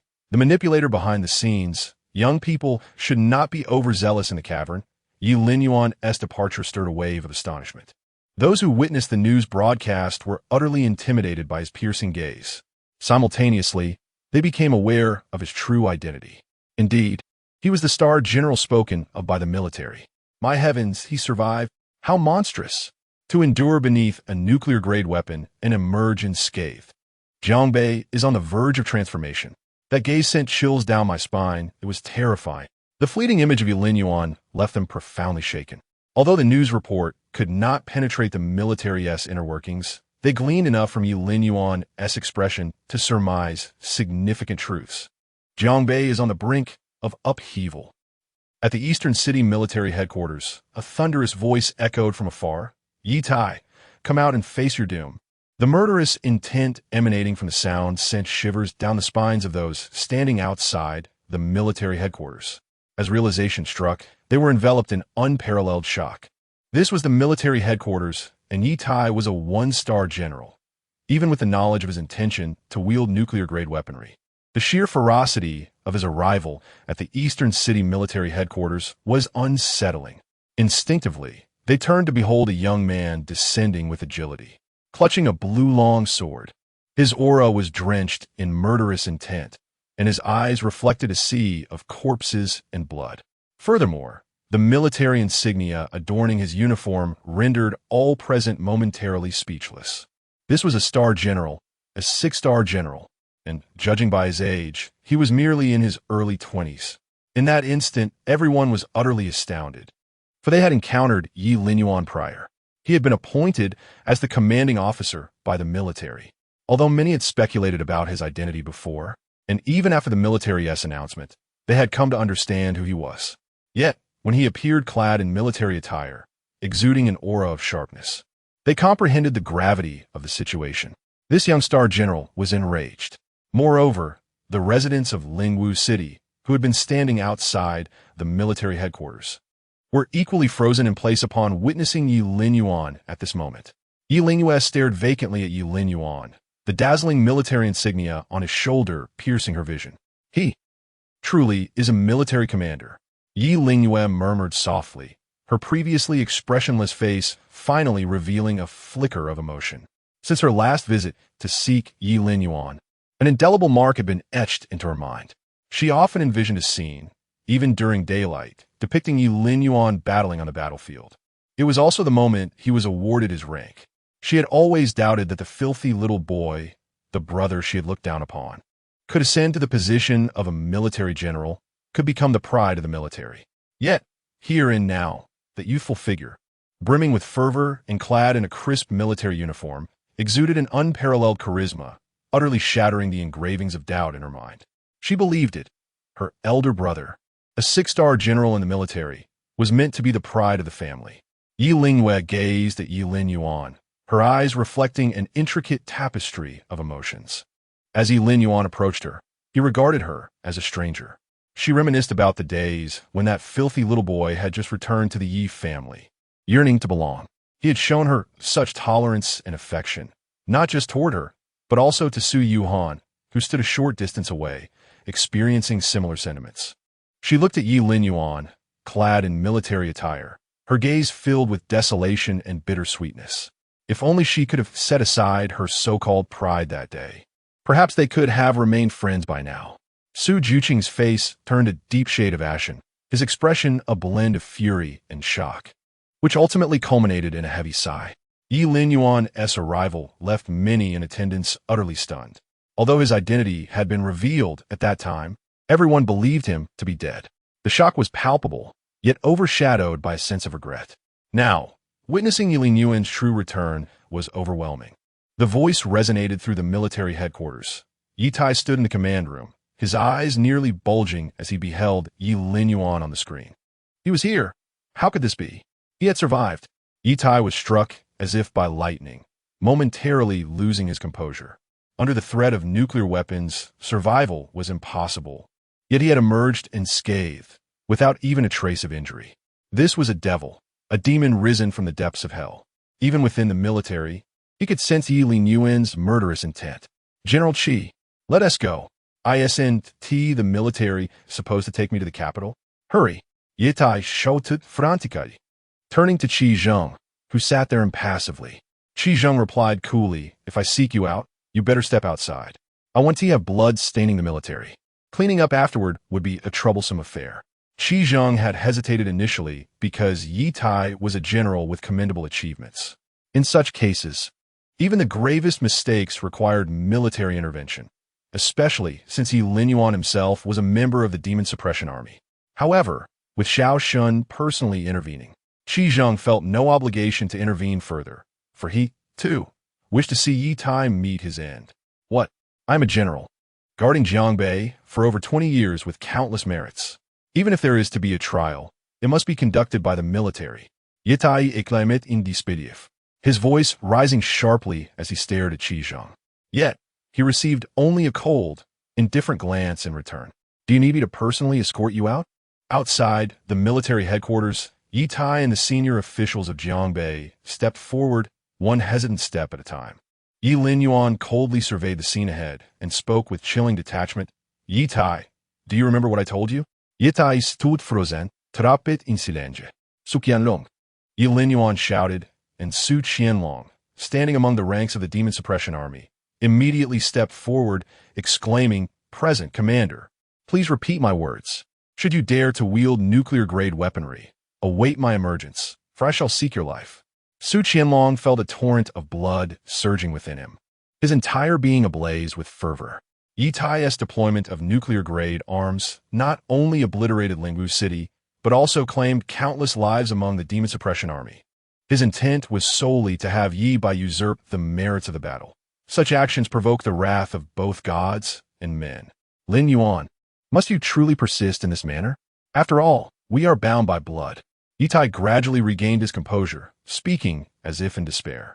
Ye Linyuan remained silent, advancing step by step, dismissing notions of father and son, of familial ties. The day he returned, he had severed all connections. Linyuan, my son, I was wrong. Upon witnessing Ye Linyuan approach, Ye Tai hurriedly spoke. Yet his voice did not elicit a response from Ye Linyuan. Alas, at that moment, a sigh resonated through the air. Accompanied by an ethereal presence, a figure emerged from beyond the military encampment. He walked with a measured pace, yet his speed was astonishing. In the blink of an eye, he stood beside Ye Linyuan. Chapter 61. Is youth defined by arrogance? The blade points of the martial sage. The appearance of this individual sent shockwaves through the gathering once more. This person was, astonishingly, also a martial sage. Typically, martial sages are as rare as phoenix feathers and unicorn horns. Yet today, two have emerged within the Eastern City Military Department. Even if he has committed grave errors, he remains your father. Do you truly intend to take his life? The newcomer gazed at Ye Linyuan, speaking in a calm tone. Father? The world is well aware of his actions. Do you believe he deserves the title of father or that of a general? Ye Linyuan halted, his voice icy and brimming with fierce determination. Unaware of the stranger's identity, he vowed that Ye Tai must die today. No matter who intervened, he would not be dissuaded. Upon hearing this, the visitor fell silent for a moment before gradually responding. Young man, do not be overly arrogant. There are countless powerful individuals in this world. If you kill him today, have you considered your own fate when you arrive in the capital? His tone was measured, yet his words were laced with warning and threat. As he spoke, his peripheral vision caught a glimpse of an individual standing by a window in the military department, coldly observing him. It was as if that person would appear before him at the slightest provocation. Therefore, he could only rely on words, refraining from taking any action. For to provoke the military department would be perilous, even for a martial sage. Ye Linyuan, unfazed by the admonition, replied coolly, Are you pleading for him or threatening me? Though he was aware of Ye Tai's misdeeds, he remained oblivious to the presence of another martial sage wielding power behind Ye Tai. Otherwise, he would not have engaged in conversation with the stranger for even a moment. You may interpret it as both. The visitor smiled slightly and replied. This exchange left many witnesses in astonishment. The presence of a martial sage made it exceedingly difficult to execute Ye Tai today. After all, according to standard procedure, Ye Tai was to be handed over to the military department for resolution. Even the military department could not afford to speak too freely on the matter. Ye Linyuan nodded slightly, bypassing the martial sage with a stoic expression as he advanced. Under the gaze of all present, he maintained his murderous intent as he approached Ye Tai. The sight rendered everyone momentarily speechless. Clearly, they had not anticipated that Ye Linyuan would still dare to confront Ye Tai in the face of a martial sage. The expression of the martial sage shifted slightly, poised to speak, when Ye Tai suddenly interjected, Yi Jing, you need not say more. Since he wishes to kill me, let him come. Ye Tai abruptly shed his previous fear, declaring loudly. Ye Linyuan was unconcerned by the implications. In his eyes, Ye Tai had to die today. Heh, I never anticipated that years of planning would be thwarted by you. Truly, you are my excellent son, Ye Tai said with an eerie smile, each word dripping with malice. Those demon suppression troops perished because of you, Ye Tai. Your death is of little consequence. Ye Linyuan did not waver, his gaze icy. With a single stroke of his blade, the arena fell into a profound silence. Ye Tai collapsed, yet his gaze retained an enigmatic significance.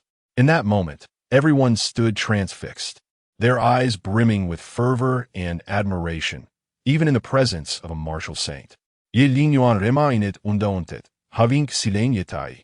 It is imperative to note that following the military's announcement, the demon suppression army present was particularly incensed. Ye Tai, in a bid to elevate Ye Linyuan's military achievements, employed nuclear-grade weaponry, resulting not only in Ye Linyuan's demise, but also in the tragic loss of numerous members of the demon suppression army. These individuals were high-ranking officials from various military branches, esteemed warriors of humanity.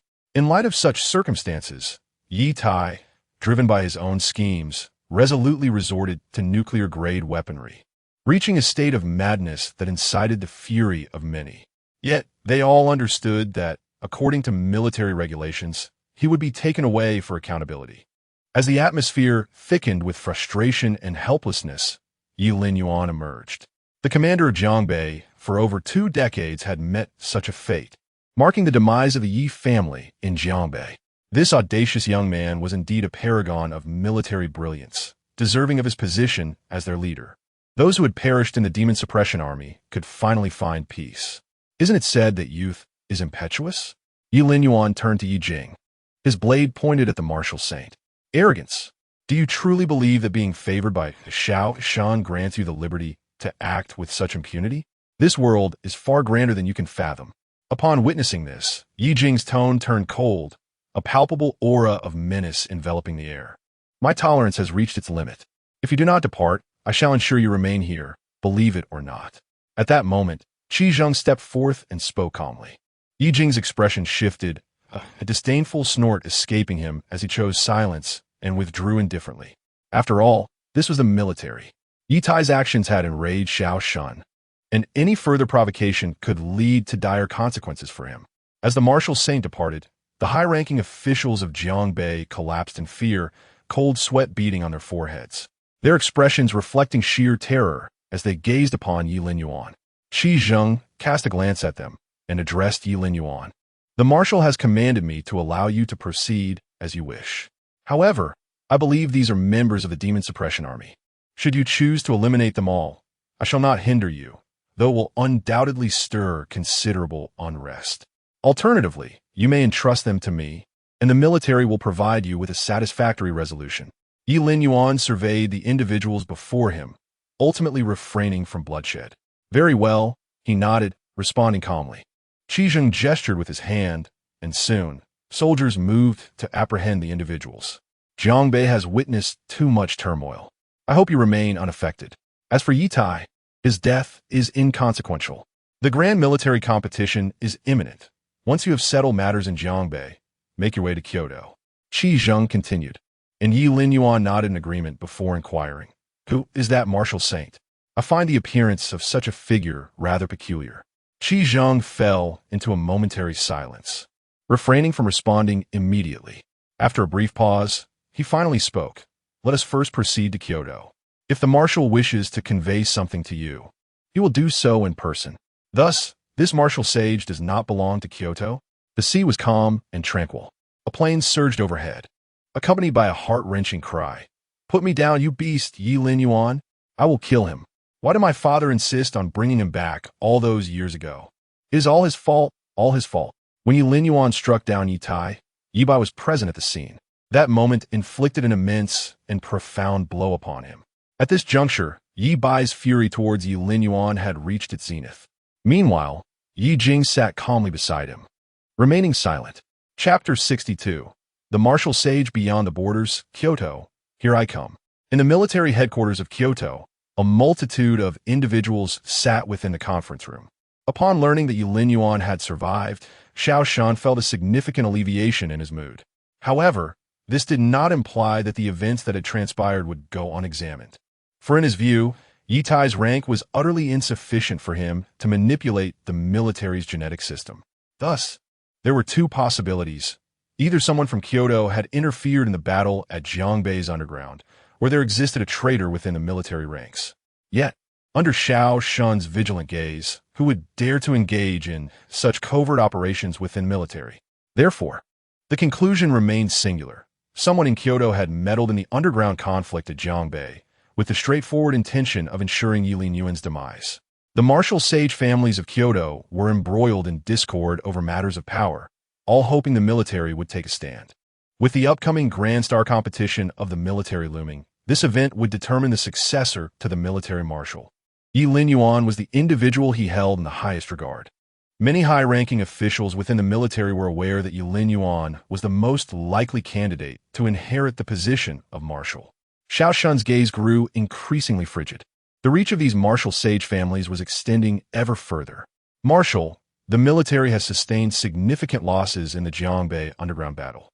The casualties among the ordinary demon suppression army exceed 10,000, including masters and high-ranking officers, Xiaoxin reflected as he absorbed this report, his expression momentarily darkening before he spoke. Let all funerals be conducted with the highest honors, and provide compensation to the bereaved families, elevating their existing merits to a higher status.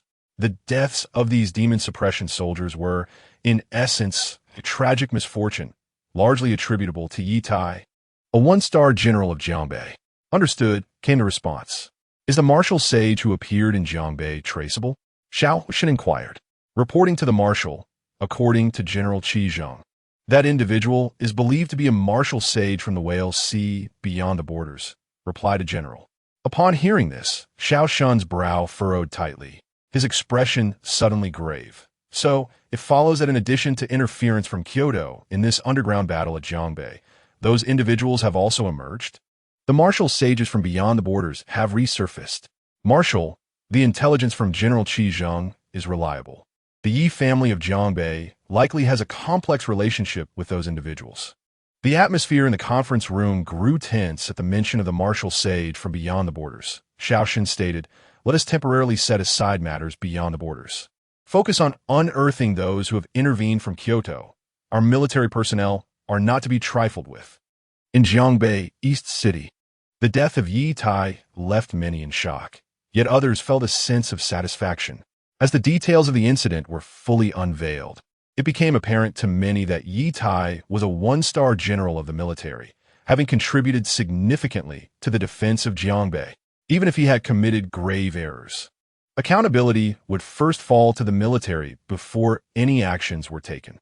Thus, many believed Ye Tai would not perish so swiftly, yet Ye Linyuan's emergence altered this outcome, especially in the face of a martial sage. The blazing sun of the military ultimately did not disappoint them. When Ye Linyuan severed Ye Tai's life, numerous members of the demon suppression army bore witness to that moment.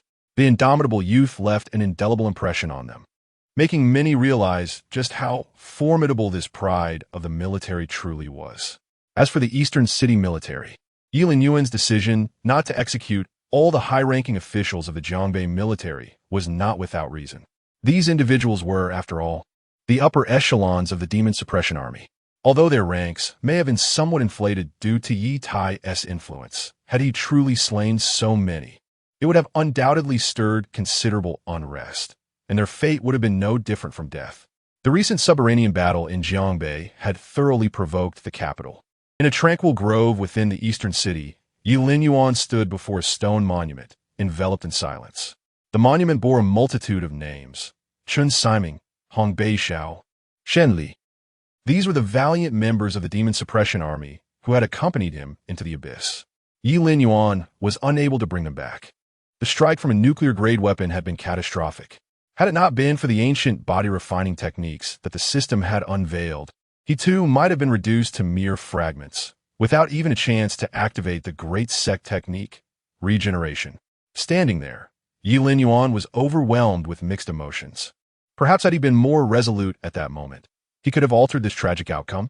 Prior to this, Ye Linyuan had believed his martial prowess to be sufficiently swift, achieving the status of a top-level sect master within 3 years, even reaching the true dragon tier.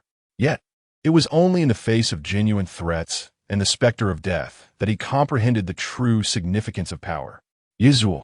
News has arrived from the capital regarding the casualties and the compensation plan provided by the military. Zhao Lengxuan spoke softly from behind him, holding a tablet in her hands. Taking a deep breath, Ye Linyuan accepted the tablet and glanced at the names inscribed upon it. In addition to their merits and compensation, their ranks had been elevated. The military had indeed offered substantial reparations. However, no compensation could ever truly replace the lives lost. Yet, what was done, and there was no altering the past. May they rest in peace, Ye Linyuan murmured as he returned the tablet to Zhao Lengxuan and quietly departed. Along the way, he suppressed the sorrowful emotions and calmly inquired, where has he bygone since Ye Tai's demise? To be honest, Ye Linyuan felt little emotional attachment towards Ye Bai. After all, It was Ye Tai who had orchestrated everything, and while Ye Bai had caused him some trouble upon his return, it seemed trivial, akin to the antics of children. Thus, Ye Linyuan had never taken it to heart. Now, with Ye Tai dead, Ye Bai likely harbored deep resentment towards him. General Qi mentioned that Ye Bai was taken away by that martial sage. As for his wife, she returned to her family shortly after Ye Tai's death, bringing Ye Linyuan with her. Zhao Lingshuan replied. I see. Ye Linyuan nodded, while he felt little sentiment towards Ye Bai. The thought of Ye Bai claiming credit for achievements weighed heavily on his mind. This is indeed a considerable transgression within the military, and Qi Zheng ought to grasp this fact. The martial saint who took him away was not obstructed by Qi Zheng. Was it perhaps that the martial saint instilled a sense of trepidation in him? Ye Linyuan harbored such uncertainties, recalling Qi Zheng's words. If the marshal wished for him to know, he would convey it personally. In recent days, the upper echelons of the military had been embroiled in tumultuous discussions. It was rumored that there were those in the capital meddling in the subterranean battle of Jiangbei. As a six-star general of the military, Ye Linyuan naturally received certain tidings regarding the martial saint families of Kyoto. With a faint smile, he strode forth into the wind, declaring, Kyoto, I am coming. Chapter 63. Ye Bai's new father? If I were the saint. The affairs of Jiangbei have come to a conclusion. The military has appointed a new general for Jiangbei, and Qi Zheng is undoubtedly the finest choice. Although he is a martial saint, ranked among the top 10 in the military's combat power hierarchy, the current situation in Jiangbei is fraught with even greater peril. The subterranean realm beneath Lingwu City is undergoing a silent transformation. In approximately 6 months to a year, it will inevitably evolve into a new battlefield. The presence of a martial saint to oversee it is the most prudent decision. Not long after the matter concluded, major news outlets, forums, daily newspapers, and international times all published reports on the subterranean battle in Jiangbei, causing quite a stir domestically and drawing significant international attention.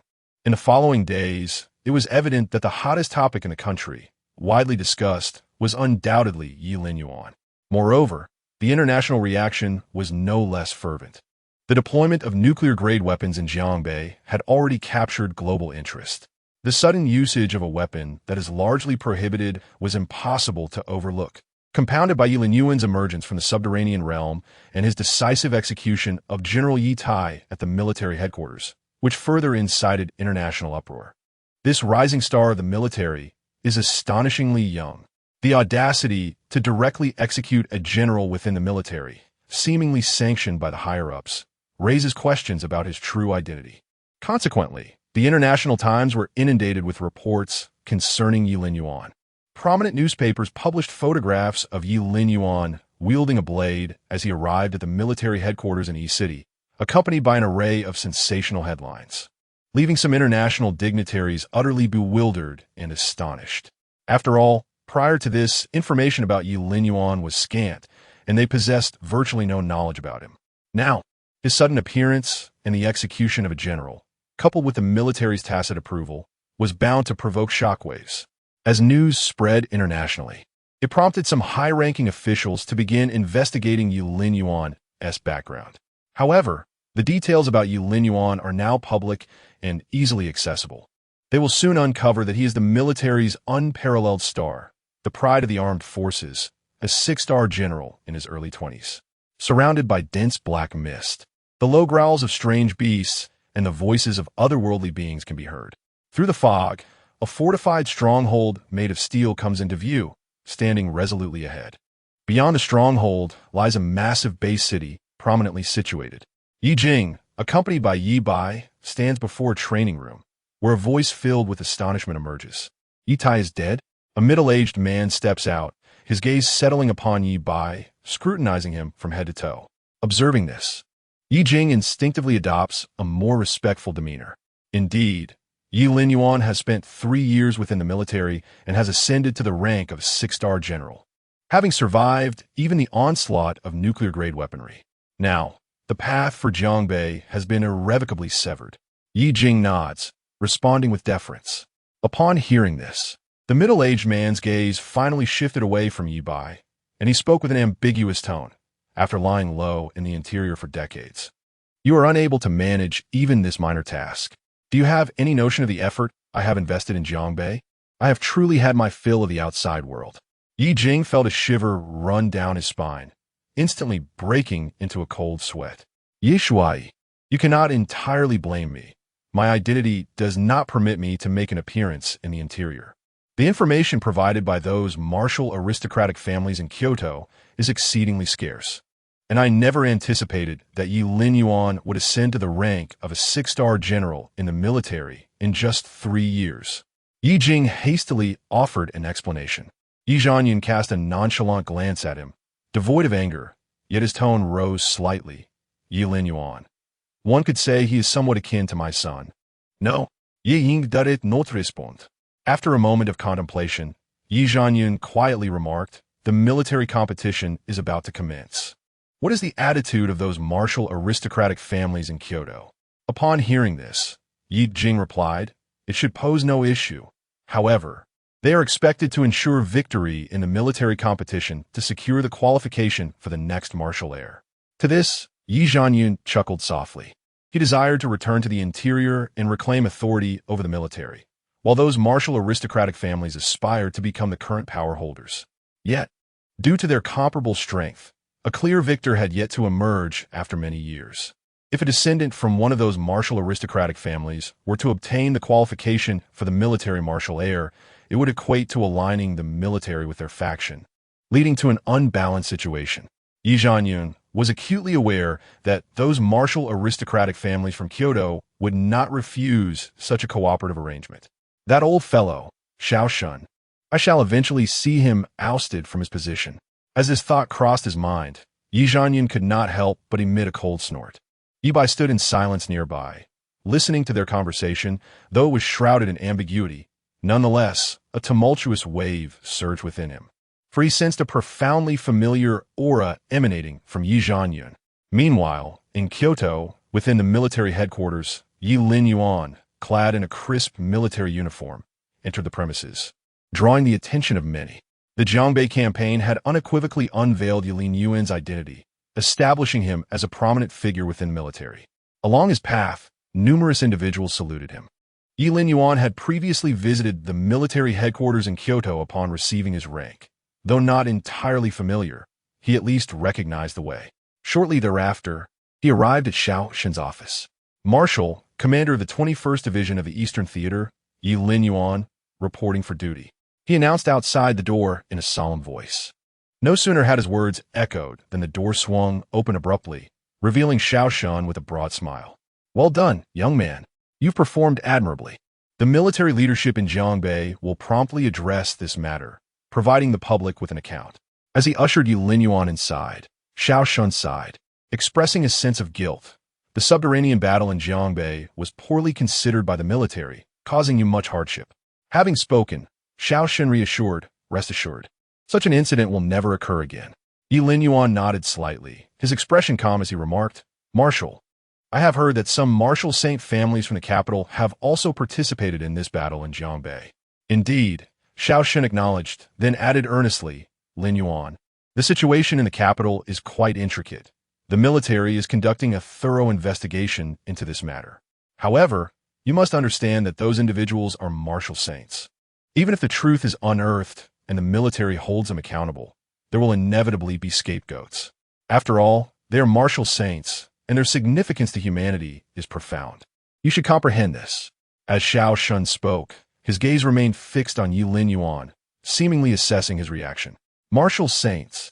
If these martial saints do not align themselves with foreign tribes, but rather engage in internal strife, they are better off discarded. Should I ascend to sainthood, I shall suppress all enemies. Ye Linyuan's eyes were icy, his tone imbued with formidable confidence and determination. Chapter 64. The decision of the military and the true dragon liquid upon hearing the words. A smile emerged on Xiao Shen's face, his eyes brimming with approval. Indeed, with such confidence, the military would wholeheartedly support you. It was high time to reshuffle the situation in the capital. Xiao Shen let out a hearty laugh, his gaze shifting slightly, revealing a hint of ruthlessness within. In the Xia Kingdom, the military solely focused on suppressing the aberrant beasts and foreign tribes, never meddling in the affairs of the martial saints' families. However, It now appeared that such a perspective was misguided. These martial saints' families had actually conspired with individuals from beyond the borders to vie for power. This thought inevitably led Xiao Shun to ponder whether these factions might eventually collude with the foreign tribes as well. The capital certainly required a thorough cleansing. "Marshal, there is another matter that piques my curiosity," Ye Linyuan said after a moment of silence. "You wish to inquire about the identity of the martial saint who emerged in the North River?" Xiao Shen seemed to discern Ye Linyuan's thoughts, causing his expression to turn serious. Ye Linyuan nodded. Indeed, he was a subordinate of the first marshal of the capital. That individual made a grave error in the capital years ago and was exiled to the borders to fend off the foreign tribes. For all these years, he has longed to return to the capital and reclaim military authority. It appears that even in the North River, their influence lurks behind you, Xiao Shun mused. Upon hearing this, Ye Linyuan began to connect the dots. Yi Bai had been taken away by Yi Jing, indicating that the relationship between Yi Jing and Ye Tai was anything but simple. Ye Tai's intentions seemed to revolve around having Yi Bai achieve military merits, subsequently taking charge of the North River, and perhaps even becoming the military successor. Should this transpire, it would not be long before Yi Bai ascended to the rank of marshal, allowing that individual to return to the military. Ye Ving, the martial saint from beyond the borders. Ye Linyuan contemplated, though he still felt that matters were not as straightforward as they appeared. As he pondered, Xiao Shun interjected, "Now is not the time for you to dwell on this. What is paramount is the imminent military competition. This time, in addition to the military, numerous disciples of the martial saints will participate, placing considerable pressure upon you." Ye Linyuan gathered his thoughts. He possessed unwavering confidence among his peers. However, the conditions for this military competition stipulated that participants must hold a rank of at least general and be under the age of 40. Thus, the competition would undoubtedly feature a number of seasoned veterans. Nevertheless, Ye Linyuan felt no trepidation. His current combat prowess could only be challenged by a martial saint in their prime. "Come, I have a gift for you," Xiao Shun said, rising with a smile. Inside a training room of the military, Xiao Shun led Ye Linyuan in, where numerous glass jars were arranged. Each contained a transparent liquid, and with a mere glance, Ye Linyuan recognized it instantly. "This is the true dragon liquid. I observe that your vital energy is on the cusp of ascending to the dragon. Your delayed breakthrough is likely due to a lack of sufficient true dragon liquid." Xiao Shun remarked cheerfully. "This true dragon liquid is not a reward for this competition." Ye Linyuan immediately understood what gift Xiao Shun had in mind. Indeed, that is merely a fraction of the rewards. The disciples of the martial sage families are not lacking in such trivialities. What they truly covet is the position of heir within the military. Xiao Shun nodded, his expression calm as he spoke. "That is true. Yet won't this create some discomfort for others in our military? Receiving the true dragon essence in advance feels akin to taking a shortcut." Ye Linyuan found merit in this reasoning, but he was also mindful of the other competitors within the military. He could not help but feel a twinge of guilt. He chuckled softly, his gaze taking on a peculiar glimmer as he remarked, "Do you truly believe that those who can compete in the military will dare to face you? Your exploits as the general of Jiangbei have spread far and wide, and within the military, you shine as the brightest star. Therefore, even without the true dragon essence, it is unlikely that anyone would be willing to challenge you." Xiao Shun's words held a kernel of truth. Since the conclusion of the Abyssal War, Ye Linyuan's name had reverberated across the nation, garnering immense admiration within the military ranks. Given their awareness of his prowess, unless desperately seeking that position, would willingly engage in combat with Ye Linyuan.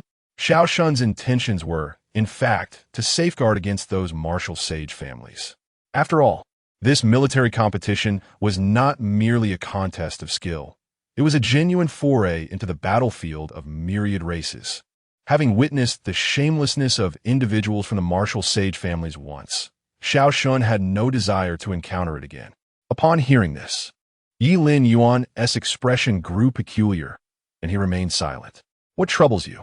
Xiao Shun inquired, noticing his hesitance. "Not all, Marshal. I was merely pondering if it would be possible to utilize the 10th level true dragon essence," Ye Linyuan stated earnestly. During his time in Jiangbei, The system had rewarded him with a vial of 10th level true dragon essence. It would seem somewhat unreasonable not to employ it now. Xiao Shun was momentarily taken aback, then laughed as he scolded, "You truly have the audacity to ask. Do you have any idea of the exorbitant value of 10th level true dragon essence? Approximately 100 billion for a single vial." Ye Linyuan felt a bit embarrassed by the revelation. 100 billion for a single vial, generally. A Grandmaster-level martial artist could absorb 1 or 2 vials upon reaching the true dragon rank, while those with superior talent might absorb 3 to 5 vials. Indeed, while several hundred billion was no small sum for the military, it was not considered excessive. After all, investing in the cultivation of a gifted martial artist was worth any price. "Very well, I shall provide you with the 10th level true dragon essence. In my vast military, do you think I would be impoverished by your consumption?" Xiao Shun declared with a grand gesture, readily acquiescing. In the training room, several individuals clad in military attire entered. "Marsal, Ye Zuo." They saluted to Xiao Shun and Ye Linyuan. "Proceed," Xiao Shun instructed, gesturing towards the nutrient chamber within the training room, addressing Ye Linyuan. "Understood," Ye Linyuan replied, removing his outer garment and reclining within. The newcomers carried in a vial of true dragon essence and poured it into the chamber until it was completely filled. "Marshal, all is ready," one individual reported after checking the physical parameters displayed on the screen, turning back to Xiao Shun. Xiao Shun nodded lightly. The hatch sealed shut, and several individuals fixated intently on the fluctuations of bodily metrics displayed on the screen.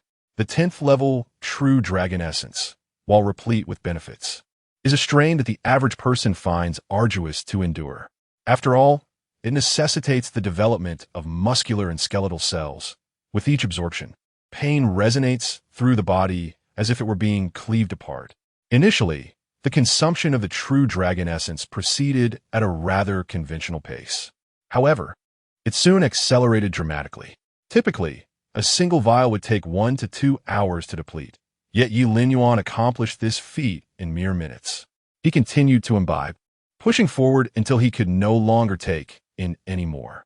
Xiao Shun, however, paid little heed to this, finding joy instead in the rapid absorption. The faster and greater the intake, the more it indicated the strength of Ye Linyuan's martial talent, promising a future of even greater achievements. For him, this was undoubtedly a cause for celebration. Chapter 65. Entering the true dragon level, turmoil, before the grand competition. The marshal has vanished once again. Within mere minutes of pouring in a vial of true dragon essence, one individual, utterly astonished, spoke up. His words drew the attention of those nearby, who turned their gazes toward the nutrient chamber. Indeed, the vial of true dragon essence that had just been poured was nearly depleted. This revelation left them agape, their hearts shaken profoundly. After years of overseeing the distribution of true dragon essence, they had never encountered such a phenomenon. To deplete a vial of true dragon essence in just minutes required an astonishing absorption ability and an unparalleled talent. However, upon reflection, it seemed reasonable. The individual reclining, there was none other than the unparalleled general of the military, a figure unparalleled throughout history. Without such talent, how could he have survived under the dire circumstances of Jiangbei? Xiao Shun could not help but twitch the corner of his mouth. The 10th level true dragon essence had vanished in an instant. Truly, it was astonishingly swift. Pressing on, Xiao Shun continued, his heart remaining remarkably steady. Upon hearing his words, several officers nodded in agreement and proceeded to replenish the true dragon essence. Yet soon, they discerned an unsettling anomaly. Merely 1 hour had elapsed, and they had already poured 10 vials of true dragon essence, consuming billions in just 1 hour. Who could withstand such depletion? "Marshal, shall we continue pouring?" One officer swallowed nervously, his voice trembling. While the billions were not a significant issue, the problem lay in the fact that Ye Linyuan's absorption rate showed no signs of diminishing. This indicated that they might need to add several more vials of true dragon essence. This young man, Xiao Shun's mouth twitched once more. Although he had mentally prepared himself, he had not anticipated the consumption of 1 billion within just 1 hour. "Continue until he is fully satiated." As his voice fell, several officers sprang into action. Meanwhile, Ye Linyuan, who was absorbing the true dragon essence, was undergoing earth-shattering transformations within. His muscle cells and even his bones were continuously strengthening under the baptism of the true dragon essence. Moreover, his vitality surged to an extent that he felt it might overflow.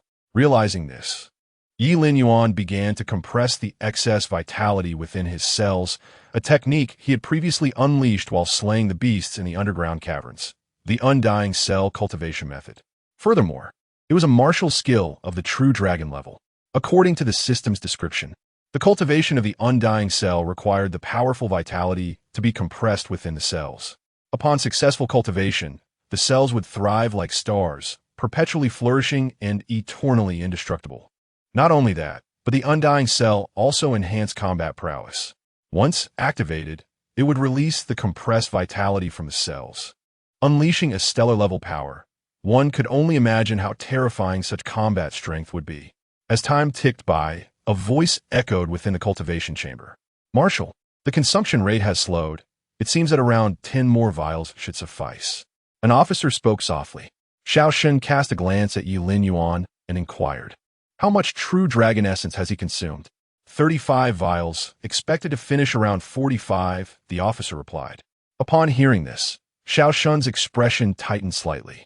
This young man, having arrived at the general headquarters for less than 2 hours, had already consumed 5 trillion, enough to cultivate half a martial saint. However, as he contemplated, it was evident that not just anyone could achieve such heights.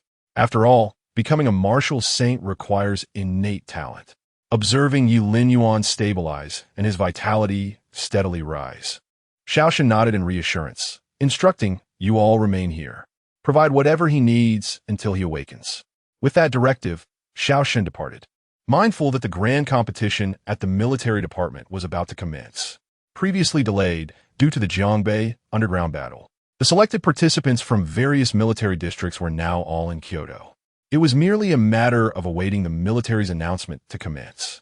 Ye Linyuan remained immersed in his training, having ascended to the Dragon Ascendant stage, qualifying as a genuine true dragon-level warrior. Yet, he was still in the process of condensing his first immortal cell, which kept him from awakening. This state could persist for several hours or perhaps days. In Kyoto, at the Holy Martial University, Zhang Dai sat in a classroom, her head bowed as she scrolled through her phone, absorbing the news regarding Jiangbei. When Ye Linyuan was summoned back by the military, she had not been permitted to accompany him, but was instructed to proceed to Kyoto first. Upon hearing of the nuclear-level strike in Kyoto, while Ye Linyuan was still in the underground, she was left in stunned silence, feeling as though she was already mourning before the battle had even begun. Thus, for the past few days, her heart had been in turmoil, anxiously following the updates from Jiangbei. It was only today, when comprehensive news about Jiangbei was revealed, that she could finally breathe a sigh of relief.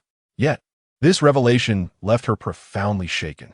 Previously, while in Jiangbei, she had heard Jiang Yuye speak of Ye Linyuan's identity as a military leader, but she never imagined his status would be so elevated that he was a 6-star general in the military. The screen of her phone displayed a photo of Ye Linyuan in full military attire, having emerged from the underground. She stared at the screen, momentarily lost in thought. "Jiang Dai, you seem to have lost your soul after returning from Jiangbei. I think someone has bewitched you," teased a few girls from the Holy Martial University nearby. Jiang Dai snapped back to reality, her fair cheeks flushing as she glared at them. "Don't say such nonsense. Oh, come on. You've been glued to your phone for nearly an hour. Let me see who it is." One girl, leaning closer, giggled and reached for her phone. Jiang Dai instinctively gasped, but it was too late. "Wow, it's General Yi. Jiang Di Eshtoshta is impeccable. Let me see our nation's youngest general. I can't believe how handsome he is." Jiang Dai glared at them, her eyes harboring an indescribable emotion.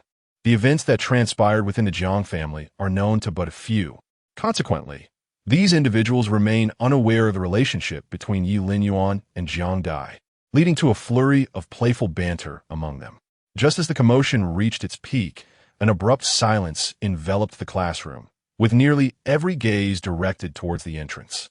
A young man, resplendently garbed and scarcely in his 20s, strolled towards them. His presence silenced many voices. This newcomer was none other than Zhou Ziming, a scion of one of the 7 great martial families of the capital. Little Dai, why did you not inform me of your return? Zhou Ziming inquired with a smile as he approached.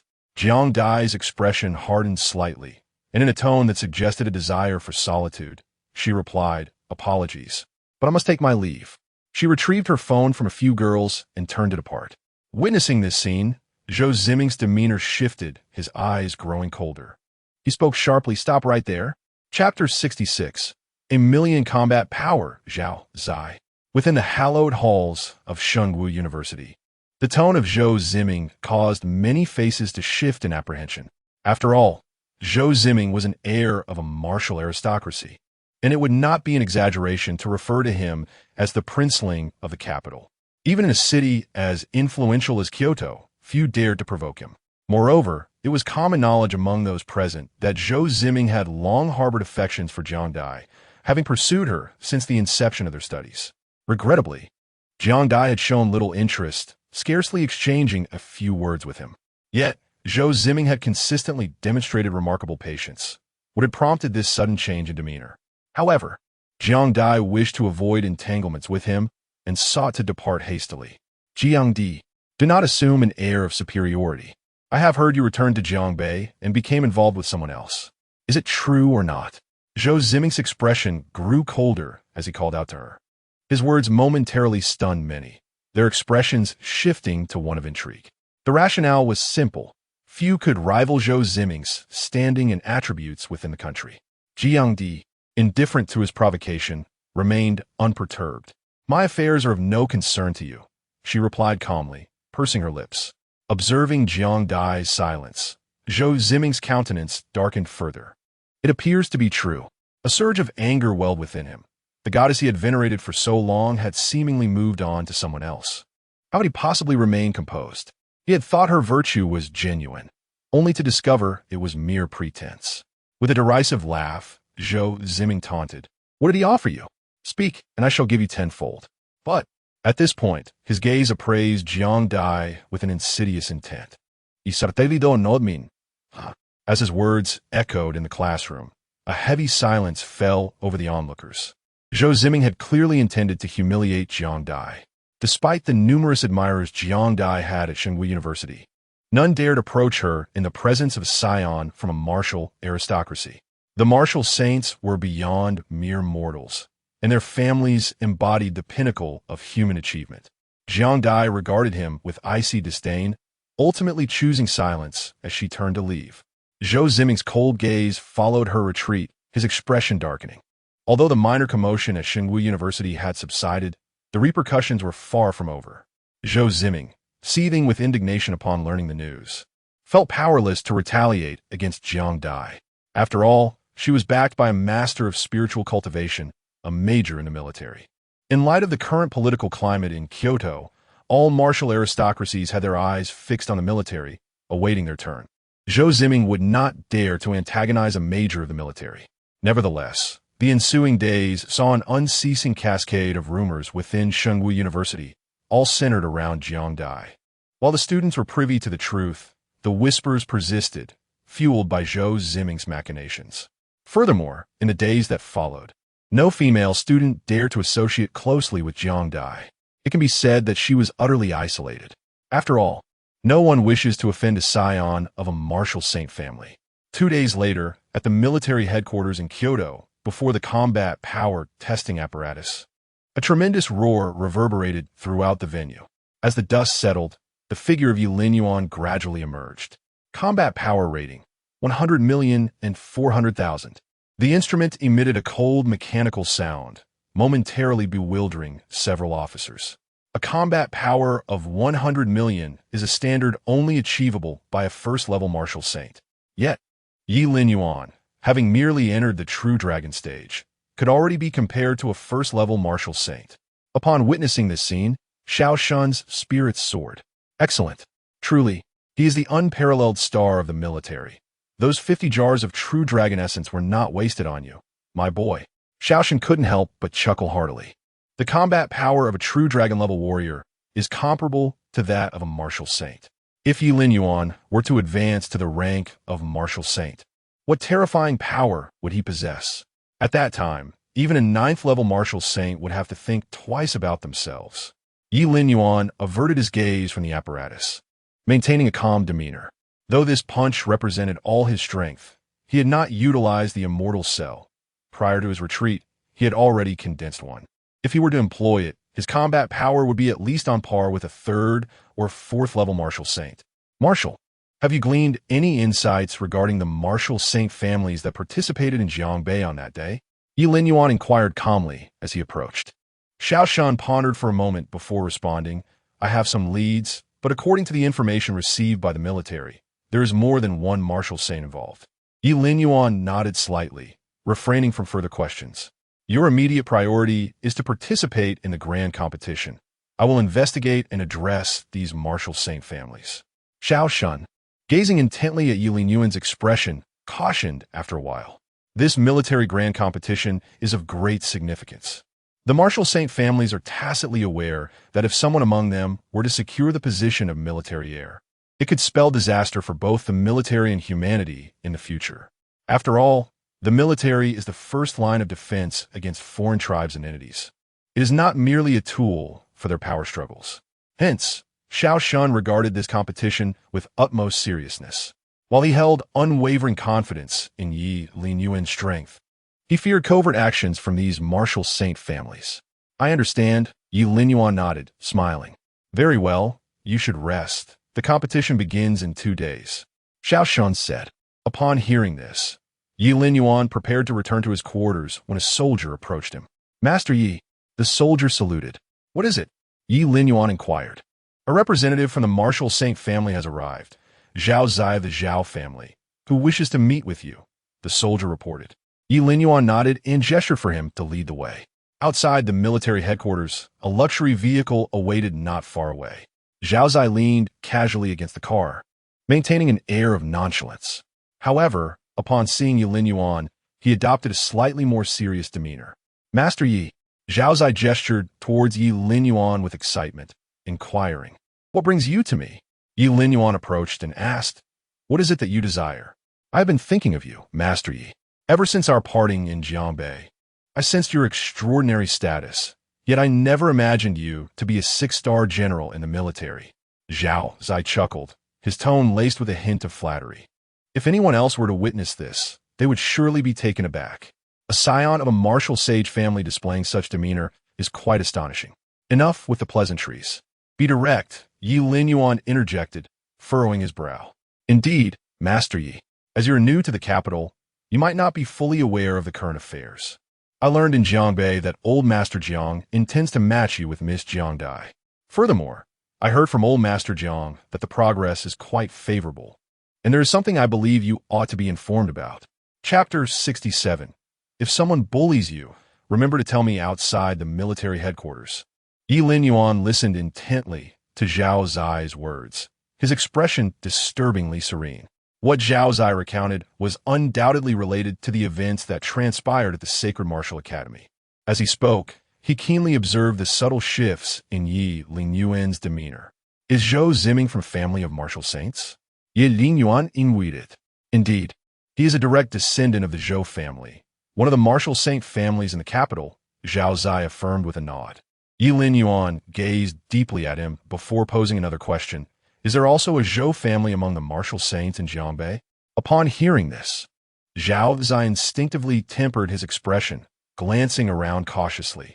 In a very serious tone, he replied, According to news from my family, there is indeed a Zhou family. Ye Linyuan nodded calmly, but his demeanor suddenly turned frigid. From now on, conceal your little schemes in my presence, otherwise. In an instant, a chilling aura of murderous intent enveloped the air. Zhao Zai trembled, as if he had glimpsed a figure emerging from a sea of corpses and blood. This was the closest he had ever been to death.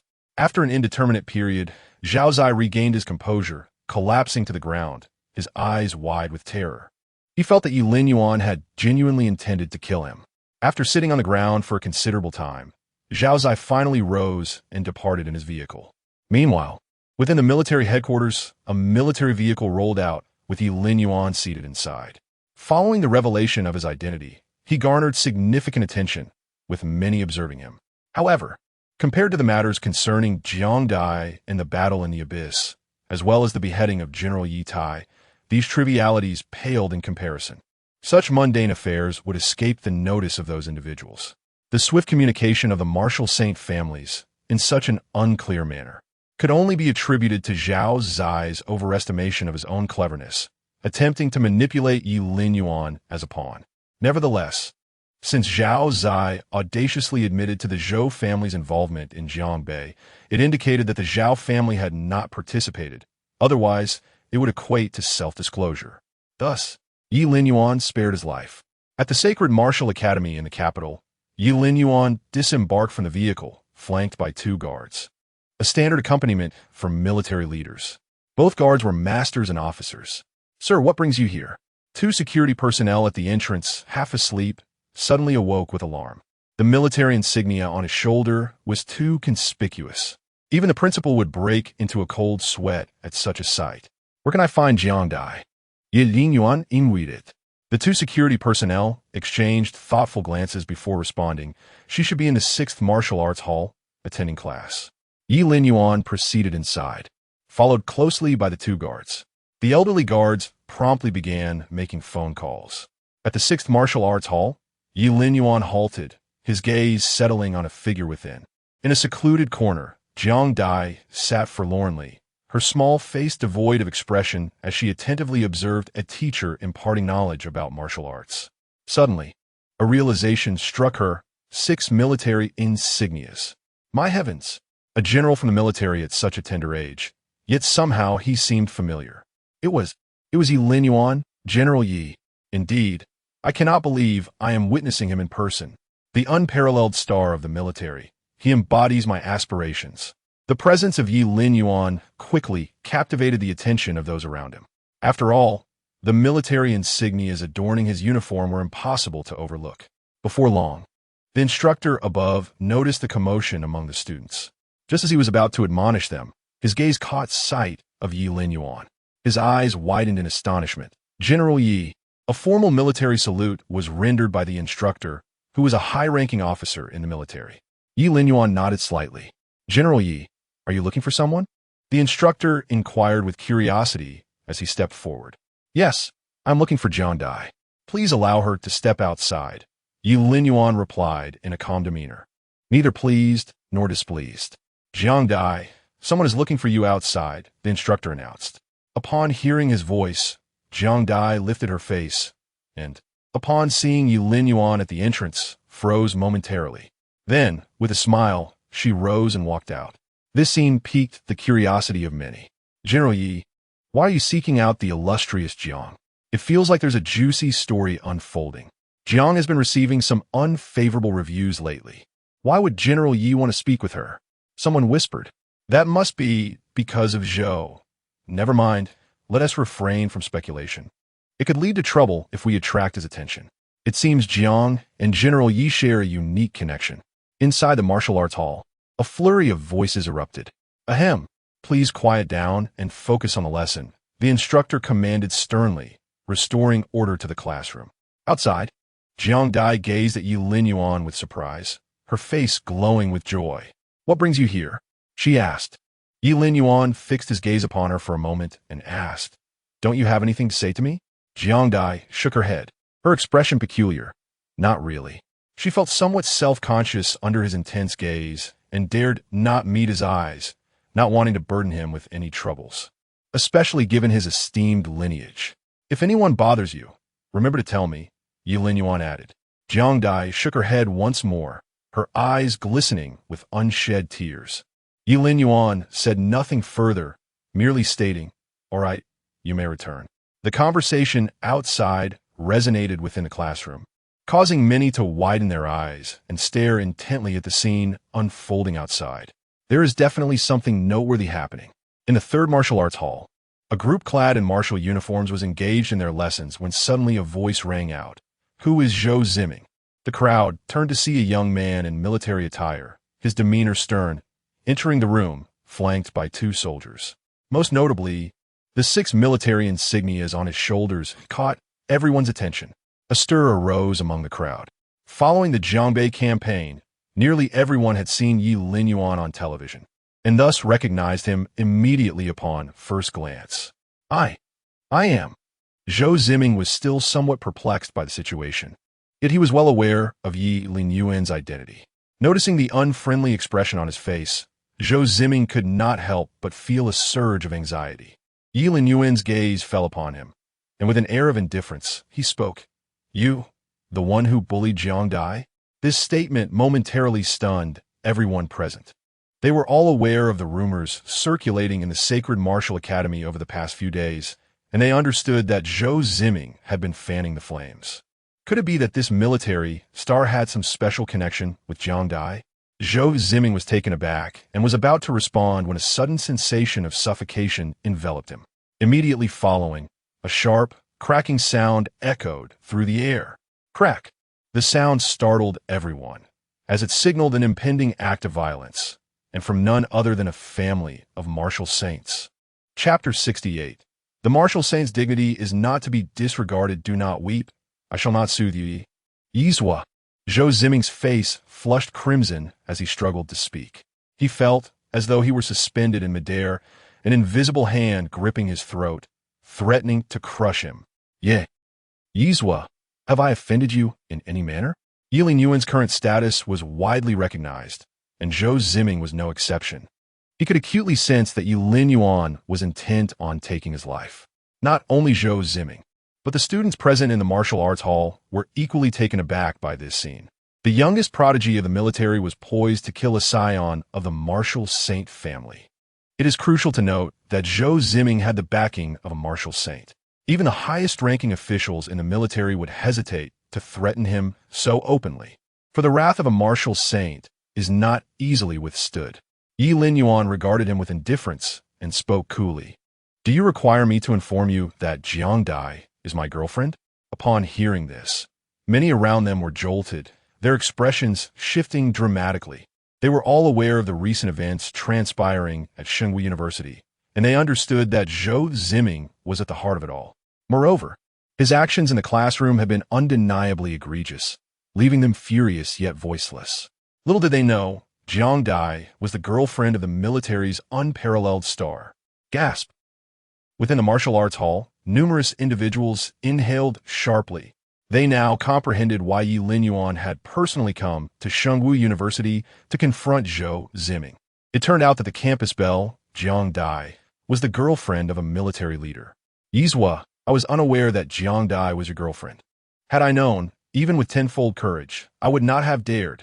Zhou Ziming's complexion paled, his heart filled with trepidation as he grasped the unfolding situation.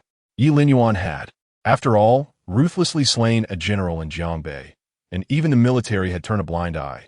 He truly feared that Ye Linyuan would kill him. Yizhua, please show mercy. Considering that the young master was unaware, could you spare him this once? Outside the martial arts hall, several powerful figures from the martial academy arrived. Among them was an elderly man clad in a gray robe, resembling a butler, who spoke urgently. Stop! Two guards, their expressions stern, stepped forward to block their entrance. It was too late. Ye Linyuan cast a cold glance, his hand tightening slightly, causing the space around them to warp momentarily as Zhou Ziming's neck visibly contorted. Yizhua, might you let this matter rest for the sake of the martial saint's honor? The head of the Zhou family will certainly come to apologize in person. The elder from the Zhou family's countenance shifted dramatically as he attempted to advance, but the guard's imposing presence halted him in his tracks.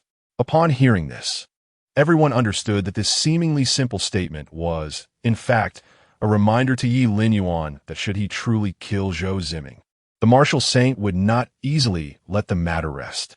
In truth, a martial saint possesses the capability to effortlessly perceive the happenings within the Holy Martial Academy. Arriving here would require but a mere heartbeat. However, this is the capital, a region where the use of spiritual power is strictly prohibited. No one is allowed to pry with their mental faculties. Not even a martial saint can do so without permission from the military or the Granxia government. Crack! The sound of bones fracturing echoed, causing a stir among the onlookers. Zhou Ziming had been slain. His body fell heavily to the ground, and the elder of the Zhou family gazed at the scene with a twisted expression. Yet, before Ye Linyuan, he dared not utter a word.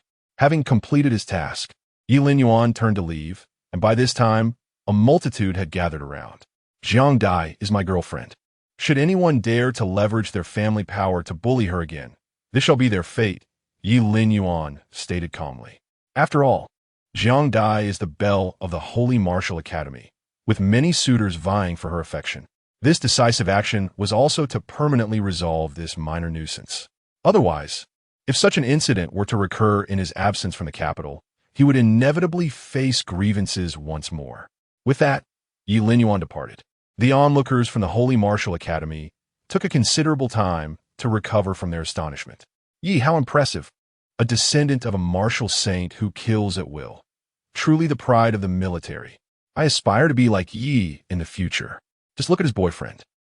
A chorus of gasps filled the air, with some secretly vowing to pursue Ye Linyuan as their ideal. Others were astounded, realizing that Zhou Ziming, a direct descendant of a martial saint, had been murdered in the capital, an affront to that martial saint. Moreover, many female students cast fierce glances at their boyfriends. As the class bell rang at the Holy Martial Academy, Jiangbei exited the classroom, only to find that the surrounding students regarded her with unusual eyes. Though she had grown accustomed to this attention over the past few days, today she sensed something amiss. It seemed to emanate a tinge of envy. Jiang, how wonderful! You actually got together with my idol, and didn't he inform me? This is outrageous. Ye is too handsome. If only my boyfriend. Now you need not worry about Zhou Ziming bothering you. Ye has resolved that issue for you. At that moment, a few girls approached her.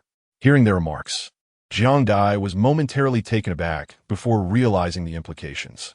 She hurriedly jogged ahead. As anticipated at the third martial building, an elder was seen carrying a person, his expression dark and foreboding. The surrounding students no longer regarded her with the same gaze as before. Jiangbei quickly comprehended the situation and dashed towards the school gate. Meanwhile, at the entrance, Ye Linyuan was preparing to leave step by step. Commander, should we notify the military? A guard inquired. After all, this was a matter involving the murder of a martial saint descendant. And should the martial saint hear of it and come in response, it might prove challenging to handle. Ye Linyuan shook his head gently and replied, there is no need. Given Xiao Shun's capabilities, he is undoubtedly aware of the events transpiring at the Holy Martial Academy. Furthermore, the Zhou family is one of the renowned martial sage families behind the Battle of the Northern Caverns. Thus, if a martial sage truly dares to emerge, it is precisely the right time for reckoning. Before Ye Linyuan could step out, the voice of Jiangbei reached him from behind.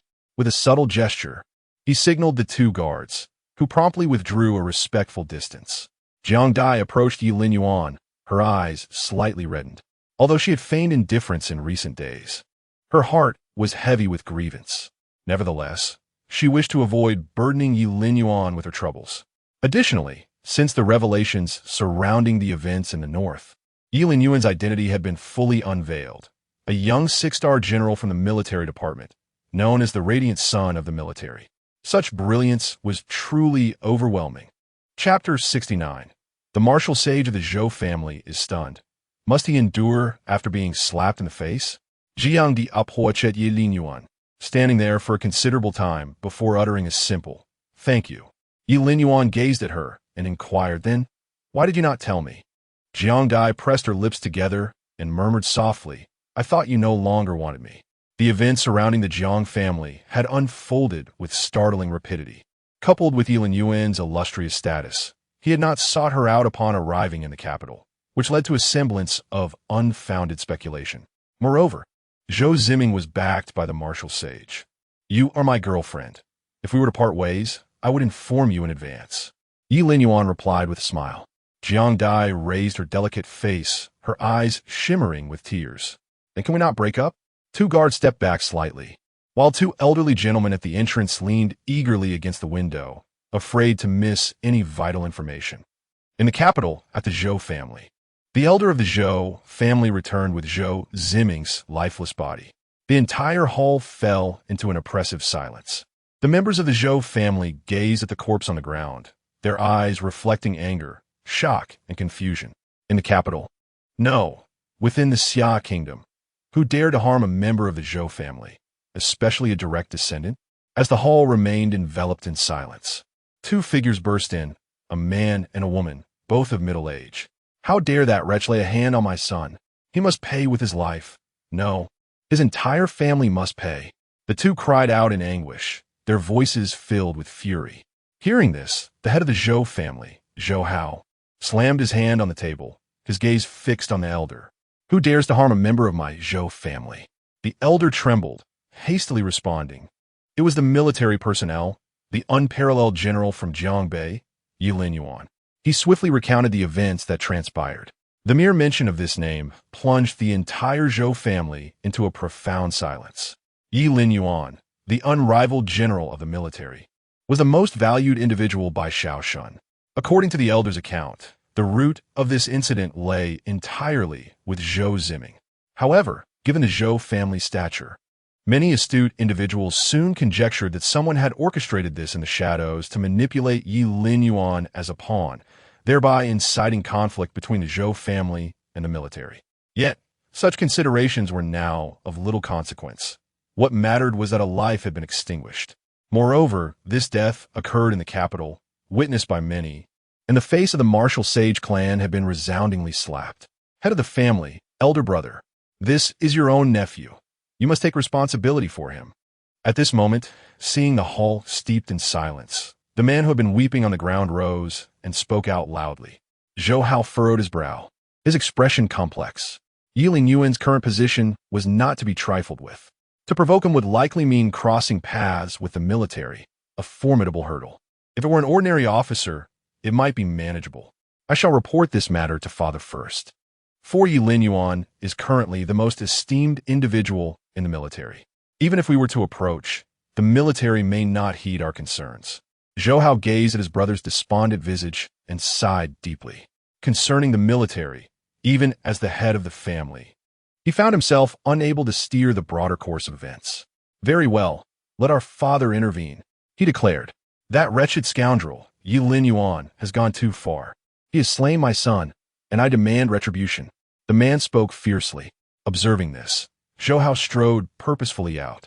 Within a secluded villa belonging to the Zhou family sat an elder. This man was none other than Zhou Tianxiong, a 6th-level martial saint, ranked 10th on the holy list of the Xia kingdom. Father, my younger brother's child, Zhou Ziming, was killed today. Zhou Hao announced respectfully from outside the door. Zhou Tianxiong slowly opened his eyes, a ruthless glimmer flashing across his face. You worthless fool, my grandson has been slain in the capital, and instead of devising a plan for vengeance against the perpetrator and annihilating his entire family, you come to me with this? His murky gaze intensified, exuding a formidable aura. Father, that man is a 6-star general from the military. Ye Linyuan, Zhou Hao stammered, beads of cold sweat forming on his brow. Despite his trepidation, he pressed on. After passing the family leadership to Zhou Hao, Zhou Tianxiong had withdrawn from worldly affairs, exuding an air of detachment. Yet, upon hearing the name Ye Linyuan, his eyelids twitched violently, indicating his familiarity with the name. Ye Linyuan.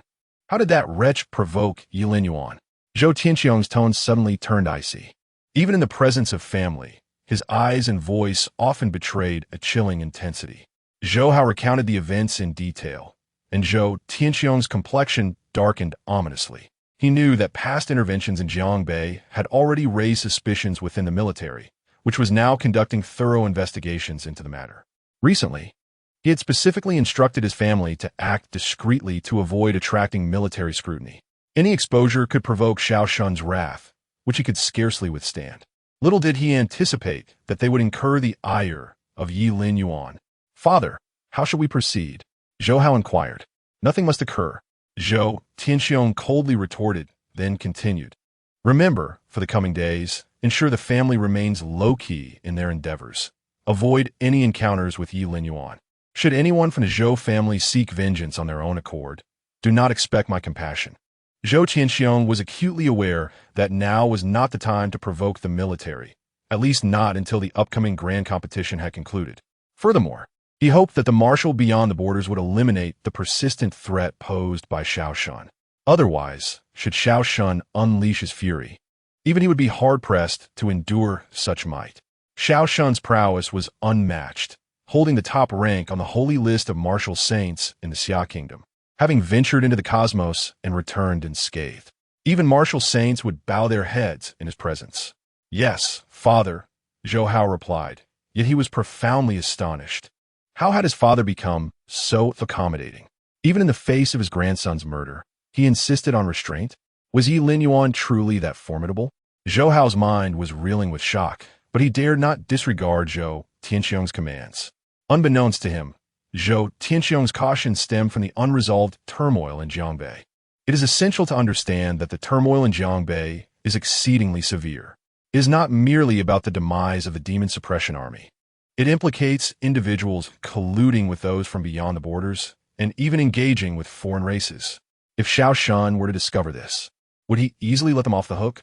Once Zhou Hao departed, Zhou Tianxiong's figure vanished without a trace. Outside, in the Zhou family's grand hall, upon the revelation of Zhou Tianxiong's news by Zhou Hao, the entire Zhou family was left in a state of shock. Particularly, Zhou Ziming's parents were incredulous. Brother, did the old man truly say such a thing? How could it be? He is his own grandson, murdered, and we are forbidden from seeking vengeance in private? Brother, did you even consult our father? Upon hearing these words, Zhou Hao found himself overwhelmed with frustration. Nevertheless, he spoke with utmost seriousness. Heed our father's words, otherwise, if you provoke him, no one will be able to save you. Chapter 70. For martial saints, the grand competition begins in a martial arts school within the capital. The figure of Zhou Tianxiong materialized. Although he verbally advised the Zhou family against seeking vengeance independently, this did not imply that the matter would simply fade away. As a sixth-level martial saint, Zhou Tianxiong had once acted with overwhelming decisiveness in his youth, firmly believing that his convictions were beyond reproach. The recent murder of Zhou Ziming in the capital undoubtedly weighed heavily on his heart. Inside a private chamber of the martial arts school, Zhou Tianxiong's presence was accompanied by 3 others, all radiating a similar aura, equally sixth-level martial saints. Ye Linyuan had indeed arrived alive in the capital. Zhou Tianxiong spoke first, his eyes brimming with murderous intent. "Huh, you dare to slay my grandson today, and you think this matter will simply be overlooked? If word spreads, the Zhou family's reputation will be utterly tarnished."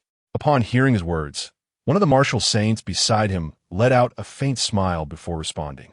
Zhou Tianxiong's expression darkened, his aura fluctuating ominously. "Chunlan, refrain from making light of the situation. We 4 are now bound together in this endeavor. Once the military investigates the events in Jiangbei, do you truly believe that Xiao Shun will let you off the hook?" At these words, a profound silence enveloped the 4. Given Xiao Shun's character and his regard for Ye Linyuan, he would undoubtedly come in person. This statement was indeed accurate, and moreover, that little wretch Ye Linyuan was so resolute in his actions that he had even slain Ye Tai in Jiangbei. Even if Xiao Shun were spare us, it was highly unlikely that he would. The Wang family martial saint nodded, his expression cold. Have there been any updates from beyond the borders? Noting that the others had aligned on the same front, Zhou Tianxiong ceased his further discourse and directly inquired. According to the informant, once the grand competition commenced, Xiao Shun would be compelled to leave the capital, and the likelihood of his return was slim. The Chen family martial saint pondered before slowly responding. What does he mean by this? Xiao Shun is our strongest force. If any misfortune were to befall him, how would we resist the alien races in the future? Upon hearing this, the previously silent Meng family martial saint furrowed his brow. "Oomph. And so what? The one beyond the borders is also a 9th level. His return would not change our circumstances. Furthermore, if we remain soft-hearted now, have we considered our fate in the days to come?" Zhou Tianxiong snorted coldly, resolutely asserting, "Everyone here shares the same sentiment."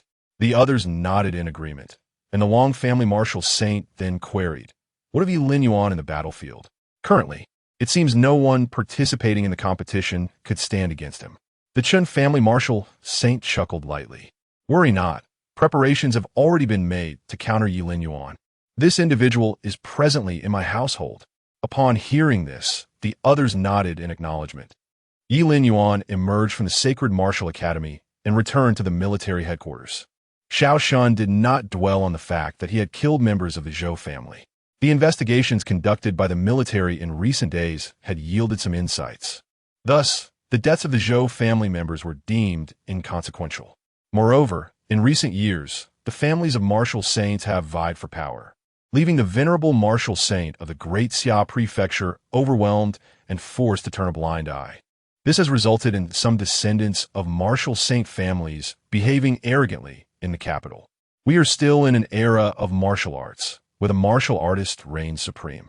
According to the law, most of these signs would likely lose their lives, and their deaths would be of little consequence. However, this news has stirred quite a commotion in the capital. For the first time in 400 years of the martial arts era, a direct descendant of a martial saint family has been slain in the capital. Strangely, the martial saint behind this incident has not shown any sign of anger, as if it were merely a trivial occurrence. This has left many puzzled, but those with discerning eyes, or some standing, understand that Zhou Tianxiong is not one to be trifled with. In his youth, he was ruthless and uncompromising. He would not allow himself to be humiliated in such a manner. The capital is brewing a tempest. Ye Linyuan returned to his residence and sat on the sofa. A pristine newspaper was already laid out on the table. Aside from the international battlefront updates, it also contained information regarding the domestic front. Ye Linyuan casually picked it up for a glance, his brow furrowing slightly. When did the southern front emerge? He fixated on the newspaper, frowning as he questioned. The girl responsible for attending to Ye Linyuan paused in her tasks, glanced at the newspaper, and replied, "It seems to have appeared 3 days ago, coinciding with your ascension to the true dragon level. Only 3 days, and such a significant shadow has emerged in the seas?" Ye Linyuan's expression turned contemplative. According to the proportions depicted in the newspaper, this shadow could be several hundred meters long. Previously, in Jiangbei, the alien race had expended immense resources, gathering nearly all the formidable alien beasts, only to be obliterated by nuclear-grade weapons. The shadow in the south, however, represents a chasm. The military has informed you that it is a new battlefield prepared by the alien race. The girl responded earnestly. Upon hearing this, Ye Linyuan nodded. The alien race incurs tremendous costs to create formidable beasts. In Jiangbei, they had nearly assembled all their forces to eliminate him, only to be annihilated by a single nuclear-grade weapon.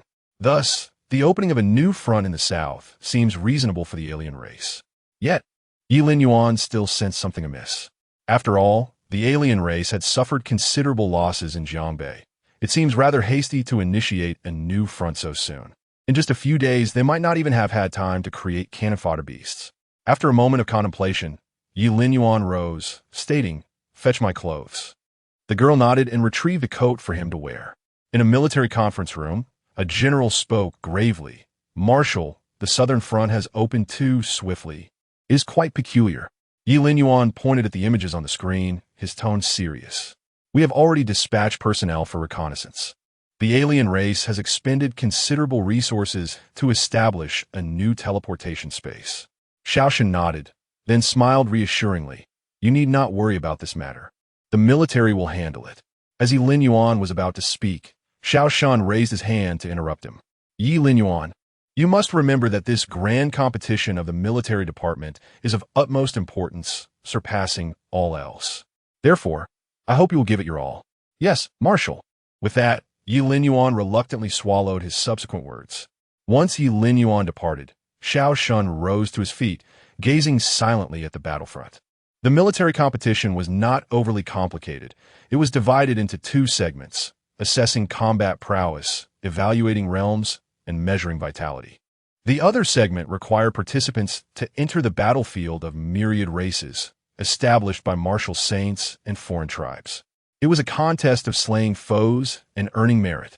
The individual who emerged as the overall champion would be granted the right to inherit the title of the next marshal of the military department. After the turmoil in the capital subsided, the day of the competition quietly approached. On this day, the military training ground buzzed with excitement. Chapter 71. That figure, somewhat familiar. In the military training ground, a multitude of individuals gathered. Not only those participating in the grand competition, but also the 7 esteemed martial saints from the capital, making a rare appearance at the military department. This grand competition holds significant importance for the martial saint families. Within the military, there are also descendants of these illustrious families. Should one emerge victorious, they would secure the position of the next heir to the military department, potentially bringing an end to the long-standing strife among the martial saint families. This competition is no trivial matter. It must be noted that those who qualify are all above the rank of generals. Xiao Shun and the 7 saints of the capital occupied the observation platform, while below, the assessments were underway. The first part served as a qualification review. Those whose combat strength did not meet the required standard would have little chance of survival, even if they entered the battlefield of myriad races. The first contestant was General Su Yi from the 78th Division of the Western Army, followed by another general from the 47th Division. As each name was announced, figures leaped onto the stage, and the screen displayed various metrics of the participants. The initial segment passed without any notable incidents, as all present were accustomed to the grandeur of military affairs. However, when members of the martial saint families took the stage, a ripple of excitement surged through the crowd. One such individual, a 3-star general from the military and a true dragon-level warrior of the Zhou family, happened to be the cousin of Zhou Ziming. Following the death of Zhou Ziming at the hands of Ye Linyuan, the Zhou family's lack of reaction suggested that this competition was unlikely to be straightforward. The man on stage cast a seemingly indifferent glance toward Ye Linyuan, a glint of coldness flashing in his eyes, yet he did not linger. Given the presence of numerous martial saints above, Ye Linyuan met his gaze. Such scrutiny was not unfamiliar to him today. It appeared that the martial saint families could no longer conceal their intentions. After all, creating such a significant uproar in Jiangbei was precisely for this competition, wasn't it? Next up was the 6-star general from the east, Ye Linyuan. An officer on stage announced loudly. Ye Linyuan rose and stepped onto the platform. His combat strength had been assessed previously when he ascended to the true dragon level, though few were aware of this. Only a handful of high-ranking officials in the military knew. Begin, Ye. Ye Linyuan nodded, his vitality surging as he unleashed a powerful punch. Bang! A resounding noise echoed. The numbers on the instruments fluctuated dramatically, capturing the attention of the spectators. Prior to this moment, they had only heard of this unparalleled military star's name, yet remained oblivious to the extent of his prowess. The onlookers, including Zhou Tianxiong and several members of the martial saint families, turned their gazes toward him. Combat strength exceeding 100 million. The image froze. The officer's trembling voice pierced through the arena, plunging it into an eerie silence. Combat strength exceeding 100 million. Wasn't he that comparable to that of a martial saint? Ye Linyuan is truly a dragon-level warrior. Many were left speechless, their hearts shaken. The combat prowess of a dragon-level warrior is comparable to that of a martial saint. It is no wonder he is hailed as the unparalleled star of the military. Zhou Tianxiong coldly averted his gaze, his expression seemingly calm, yet internally he too was taken aback. This little beast is indeed extraordinary. However, once we enter the battlefield, I shall ensure you and Xiao Shun descend into hell together. With this thought, Zhou Tianxiong shot a cold glance at Xiao Shun, who sensed the gaze and returned it momentarily. Zhou Tianxiong quickly turned his head away, feigning indifference. Truly worthy of being the military's unparalleled star, Marshal Zhao's insight is remarkable. It seems he is the rightful heir to the military.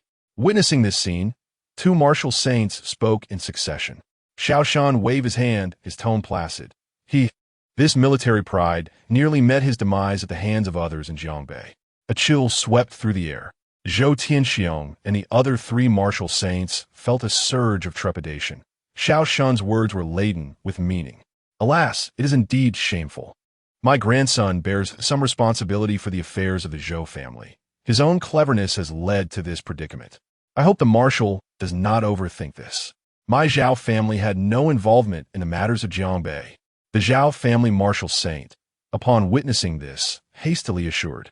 The actions of Zhao Zai had naturally reached his ears. Who is Xiao Shun? Such tricks would be seen through at a glance. Rather than being targeted by Xiao Shun, it would be better to lay the cards on the table early. You old fool, I see now how my grandson has offended Ye Linyuan. It turns out you are the one pulling the strings. Marshal, I suggest an immediate investigation of the Zhao family. His instigation of discord between the Zhou family and the military clearly reveals his ulterior motives. Upon hearing this, Zhou Tianxiong could no longer contain his fury. Humph. The one with ulterior motives, I believe, is not me. Zhao Xuanqing let out a cold laugh, his tone carrying an inexplicable hint of meaning. Zhou Tianxiong's expression shifted, about to speak, but Xiao Shun raised his hand to interrupt. The military has already conducted a thorough investigation. There is no need for further quarrels. Let's send them to the 10,000 races battlefield. As Xiao Shun spoke, the other martial saints felt it inappropriate to continue their discourse. However, this statement served as a wake-up call to several of them. Xiao Shun likely already knew about the martial saint families that had intervened in Jiangbei. Xiao Shun rose, a majestic aura coalescing behind him, his hand gesturing. Above the training grounds, a formation resembling a spatial teleportation array appeared. Those participating in the grand competition may enter, Xiao Shun declared. Within the 10,000 races battlefield, there exists territory for humanity, guarded by a martial saint. The battlefield, originating from the cosmos, was opened by the martial saint, resulting in the encroachment of foreign races. It is replete with numerous rare treasures, such as true dragon essence, special alloy materials, and more. Thus, it represents an enormous wealth for humanity, something that cannot be forsaken. As Xiao Shun's voice fell, many surged forth, vanishing into the formation. Ye Linyuan stood upon the platform, ready to enter. Suddenly, amidst the throng, he glimpsed a figure strikingly familiar. This figure turned back to cast a glance at him before entering. Was it Ye Tai? Ye Linyuan's expression became peculiar, yet he sensed an ominous premonition. Thoughts of the abyss that had emerged in the south, alongside the question of Ye Tai's eligibility to enter the battlefield of myriad races, flooded his mind. He turned to Xiao Shun, who, without uttering a word, merely gestured for him to proceed swiftly. After a moment of contemplation, Ye Linyuan leapt into action. In the martial arena, half the crowd vanished as the formation closed. The martial saints departed one after another, and a monumental storm was quietly set into motion. In the south, the vast expanse of the sea roiled unexpectedly, as though some colossal creature stirred beneath the surface. The southern battle zone sensed the anomaly at once. The abyss is stirring. Hasten to inform the military headquarters. Chapter 72. They praise me as a deity. Who else could it be but Xiao Shun departing the capital? The abyssal invasion in the southern region has surpassed all expectations. Within a mere hour, the maritime territories fell into chaos. Furthermore, the forces of the other races are advancing towards the cities. At this pace, within 2 or 3 days, it is likely that the majority of the southern cities will succumb. Meanwhile, this has stirred a tempest within the country, especially across various newspapers, news outlets, and martial forums. Inutile fervent discussion. The abyssal incursion and the alliance of foreign armies. Are we on the brink of a full-scale war? It is rumored that a foreign leader, possessing combat prowess comparable to a 9th-level martial saint, has emerged in the southern region. No wonder the south has fallen so swiftly, if this is indeed the case. Will the cities there not be lost within a day or two? Only a military marshal can suppress a 9th-level martial saint. As it stands, only Marshal Xiao remains as humanity's greatest force. Amidst this fervor, voices began to emerge regarding Xiao Shun. Reports indicated the presence of a leader-level foreign entity in the southern abyss, whose combat capability is at least that of a 9th-level martial saint. In the face of such overwhelming strength, even the demon suppression army would be rendered ineffective. The might of a 9th-level martial saint is far too formidable to ordinary soldiers. They would appear as mere cannon fodder. Yet, Xiao Shun is universally acknowledged as the pinnacle of human power. If Ye Tai is regarded as a guardian deity in the hearts of many in the northern region, then Xiao Shun holds a similar status in the Xia Kingdom. Following the developments in the south, petitions arose urging Xiao Shun to travel south and quell the abyss. As the situation deteriorated, these calls grew increasingly loud, quickly spreading across major newspapers, news platforms, and the internet, as if orchestrated by unseen hands. In the capital, within a martial arts hall, a few cold laughs echoed. The situation was unfolding favorably. Xiao Shun would have no choice but to answer the call. Prominent martial saints from several noble families sat together, and Zhou Tianxiong chuckled, his tone imbued with unprecedented satisfaction. Once Xiao Shun departs from the capital, their plans could proceed unhindered. Simultaneously, they would no longer have to fear the potential discovery of their interference in the northern region, nor the possibility of Xiao Shun confronting them. Indeed, the clamor across the nation demands Xiao Shun's intervention. Is he not the god of war, the guardian deity in the eyes of the populace? It remains to be seen whether he shall heed the call. The Wang family's martial saint nodded in agreement, his laughter chilling. What if Xiao Shun chooses not to go? Someone voiced their concern. Zhou Tianxiong cast a calm glance at him and replied, if he does not go, the marshal at the frontier will take action. At that point, will he still be regarded as the guardian deity? Moreover, if he does not go, he would cease to be Xiao Shun.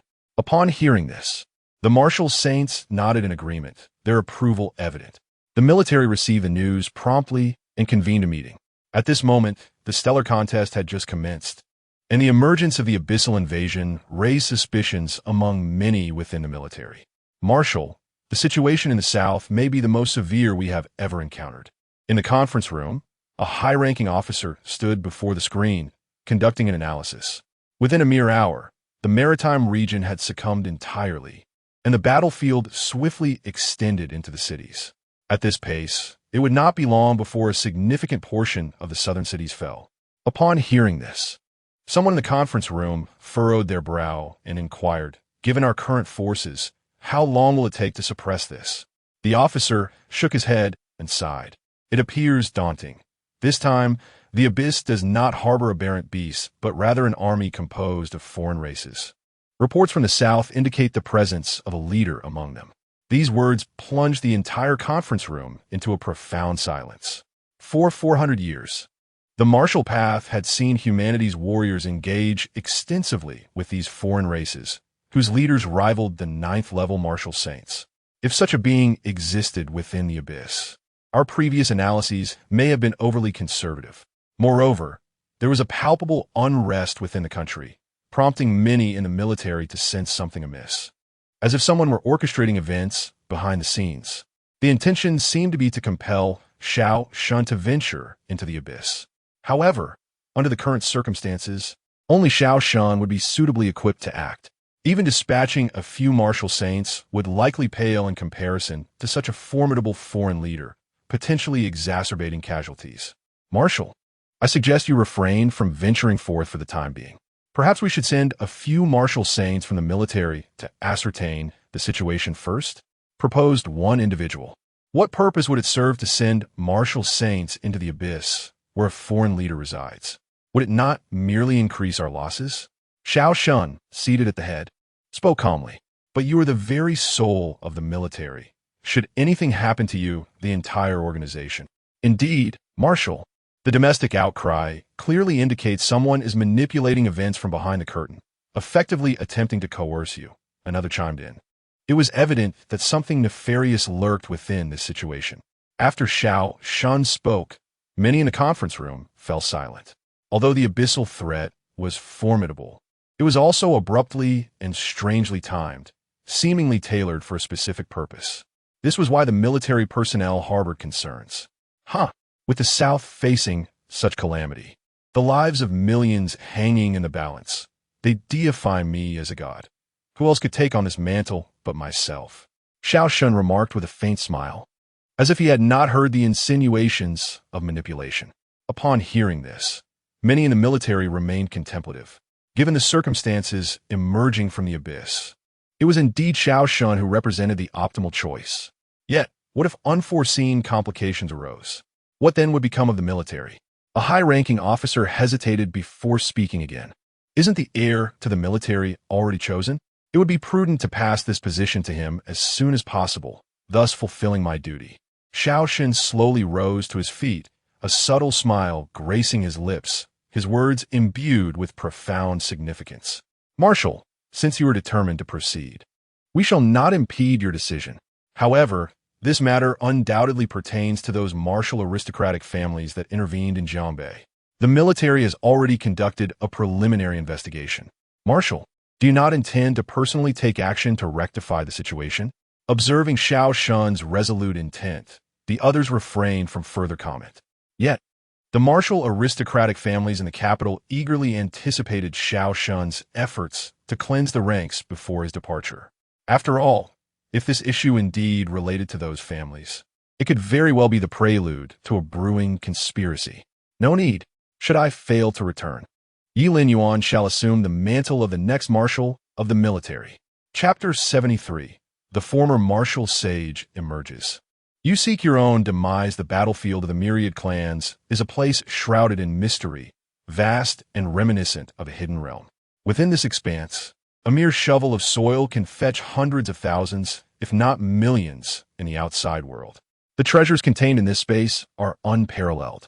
It can be said that the advancement of human martial artists to this day is significantly intertwined with this realm. Many formidable weapons and materials for battle armor have originated from here. In this domain, besides humans, numerous alien factions also stake their claims to the abundant resources. Xiao Shun's departure from the capital has garnered much attention domestically. However, within this secret realm, news travels slowly, and few are aware of it. At this moment, in the territory of humanity, participants in the grand tournament have gathered in a location of paramount importance, where a martial sage presides. Since their arrival, the participants in the Star Tournament have nearly divided into two factions, one led by Ye Linyuan and the other by Ye Bai. Those accompanying Ye Bai are predominantly scions of illustrious martial families. The martial sage stationed here has yet to reveal himself. In the vanguard camp, a voice, laced with hatred and chillingly cold, resounded slowly. The voice was eerily familiar. Ye Linyuan's brow furrowed as he regarded the individual before him, both familiar and foreign. Familiar, for it was none other than his previously abducted younger brother Ye Bai. Foreign, for the brief passage of time had transformed Ye Bai's aura into something more formidable than that of a typical grand martial artist, even hinting at a trend towards becoming a true dragon-level warrior. Ye Linyuan was astounded, recalling that during their time in Jiangbei, Ye Bai had only been an innate martial artist. How much time had truly elapsed? You ungrateful wretch! Father brought you back, and yet, it is all your fault for destroying Jiangbei and the Yi family. Upon seeing Ye Linyuan, Ye Bai trembled with excitement, not from joy, but from the fervor ignited by his hatred. After all, he had ascended to the rank of a true dragon-level warrior, and the deeds Ye Linyuan committed in Jiangbei were etched vividly in his memory. The desire for revenge against Ye Linyuan had consumed him throughout the days of separation. Now, encountering him once more, how could he not be stirred? Ye Linyuan regarded him calmly, his gaze shifting to the individuals trailing behind Ye Bai. If memory served him right, these individuals were connected to the martial sage beyond the border. Have you chosen to align yourselves with him? He inquired lightly. At this, the expressions of those accompanying Ye Bai shifted dramatically. They were aware that the martial sage from beyond the border had been banished from the capital, with all contact prohibited. Considering the relationship between the military and the borderlands, or more broadly, between the capital and the outer territories, their allegiance to Ye Bai rendered them akin to traitors. Ye Linyuan, do not threaten us here. You have slain my brother without the slightest regard for my esteemed martial family. Today, you shall receive due retribution. The individual from the Zhou family spoke coldly. Upon hearing his words, those behind him chimed in. Indeed, perhaps in the capital we may have feared you somewhat due to the military, but here in the battlefield of myriad clans, the military holds no sway. They sneered. Could he still be harboring thoughts of Marshal Xiao? Ye Linyuan, you are nothing but a despicable scoundrel. By what right do you claim the title of heir to the military marshal? The group scoffed, their faces twisted in disdain. Witnessing such arrogance, those who stood behind Ye Linyuan were filled with indignation. Commander, why waste words with these traitors? Let's cleanse the military ranks. Damn it, these treacherous wretches. Are you truly unafraid of the marshal's reckoning? Colluding with four martial saints is a grave offense. Ye Bai cast a frosty glare at Ye Linyuan. From beginning to end, did not deign to acknowledge him. This left Ye Bai profoundly disheartened. Back in Jiangbei, It was one thing for Ye Linyuan to ignore him, for he was then the head of the military and a prominent figure. But now, both being true dragons, what gave Ye Linyuan the audacity to remain so dismissive? Ye Linyuan, today I shall purge the family of Ye. Ye Bai stepped forward from the crowd, his eyes glinting with murderous intent. I am curious. How did you transform from a worthless individual to such a formidable warrior? Ye Linyuan regarded him, his expression earnest, devoid of any other sentiment. After all, to ascend from a postnatal martial artist to the true dragon level was an unprecedented feat. Ye Bai nearly choked on his own breath. In Jiangbei, he was undeniably a martial genius, revered as the bright moon in the eyes of all. Yet, in Ye Linyuan's view, he had become nothing but a failure. Ye Linyuan, you seek death. Ye Bai's aura shifted. The essence of a true dragon warrior surged forth. He struck with a fist, distorting the very fabric of space as if his punch could topple a mountain. Ye Linyuan merely cast a casual glance, stepping forward without any overt action. Ye Bai's fist came to an abrupt halt before him, unable to advance an inch. How is this possible? Ye Bai's face twisted in disbelief, astonished that the disparity between true dragons could be so vast. Crack! Ye Linyuan continued his advance, and Ye Bai's arm was brutally shattered, the sound of breaking bones echoing through the air. Hiss! Ye Bai's complexion shifted, sensing the cold indifference and a hint of murderous intent radiating from Ye Linyuan. Boom! At that moment, the entire space fell into silence, as if everything around began to slow. A figure emerged, a shadow of a whale manifesting behind him, and all eyes were drawn to him. This individual was a martial saint. Moreover, he was the very martial saint who had once appeared in Jiangbei. Yi Jing? Ye Linyuan furrowed his brows slightly. Could it be that even in this realm, the people beyond the borders have their own factions? Otherwise, why would Yi Jing appear here? Ye Linyuan, I have long advised you that in your youth, it is unwise to be overly impetuous. In this world, there are countless things beyond your comprehension. Are you astonished to see Ye Bai today? Yi Jing hovered in the void, casting a cold and indifferent gaze. Astonished? If you're referring to a useless individual ascending to the true dragon level of martial prowess, then indeed, one might be surprised. Ye Linyuan replied with an air of nonchalance. Upon hearing these words, Ye Bai's vision darkened momentarily. Your brilliance is too pronounced, your vigor too fierce. Such qualities are not necessarily advantageous. However, it matters little, for your demise is imminent. I saw your wrath the other day in Jiangbei. Was it ignited by Ye Tai's use of nuclear-grade weaponry against you, or by the fallen members of the Demon Suppression Army? Yi Jing suddenly smiled, then continued. I might as well reveal to you that the aberrant beasts beneath that cavern were orchestrated by me. The purpose, you see, was to compel Ye Tai to justifiably employ nuclear-grade weapons, thereby facilitating your passage to the next realm. I simply did not anticipate that your life would prove so tenacious. Surviving against all odds, Ye Linyuan's gaze sharpened, and the long-suppressed fury within him was reignited once more. Chapter 74. If I unleash my full power, what the Holy One? The arrival of Yi Jing took Ye Linyuan by surprise. His words rendered Ye Linyuan's fate as if pronounced by the hand of death. Following the conclusion of events in Jiangbei, many were aware that unseen forces were at play. Initially, he suspected the involvement of individuals from the capital, even recalling the enigmatic Yi Jing who had appeared in Jiangbei. Yet, one revelation left Ye Linyuan utterly astounded: the monstrous beings lurking beneath the earth. The shocking truth was that they were orchestrated by Yi Jing himself. What a heart-stirring revelation! Were humans truly colluding with these otherworldly creatures? What? Was it truly he who orchestrated this, indifferent to the fate of countless lives in Jiangbei? This was nothing short of rebellion against heaven. He was still human, was he not? Such inhumanity made him unworthy of being called holy. If the martial saints of the military were to learn of this, they would undoubtedly crush him without mercy. Upon Yi Jing's utterance, it was not only Ye Linyuan who bore a countenance of cold indifference. Even those from the Demon Suppression Army, who stood behind him, ready to engage in battle, erupted in outrage. The notion of humans colluding with alien races was unprecedented in the annals of martial history. These alien beings had committed egregious crimes in this realm, resulting in the deaths of countless innocents and soldiers within a mere 400 years. Humanity harbored an ingrained loathing for these otherworldly entities. Thus, one can only imagine the seething fury that coursed through their hearts upon hearing Ye Jing's words. The martial saints were meant to be the backbone of humanity. Yet here stood such a disgraceful being. The martial saints of the military? Dream on. The territories they guarded were precisely the front lines of alien incursions. Could they possibly afford to abandon their posts? Ye Jing scoffed lightly, his gaze playfully surveying the crowd. His words cast a shadow over many within the military, their expressions darkening. The military boasted a total of 10 martial saints, with only Shaoxin stationed in the capital.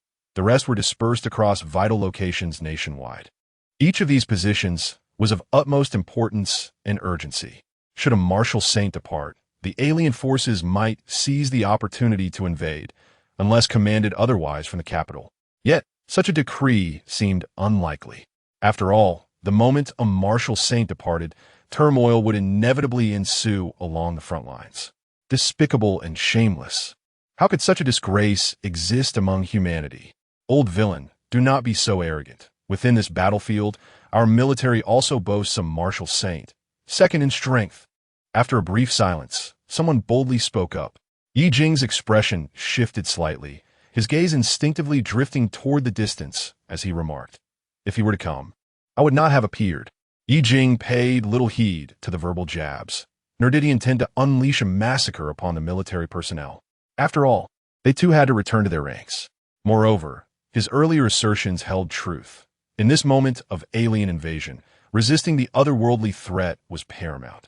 The actions taken were a response to the unforeseen circumstances involving Ye Linyuan.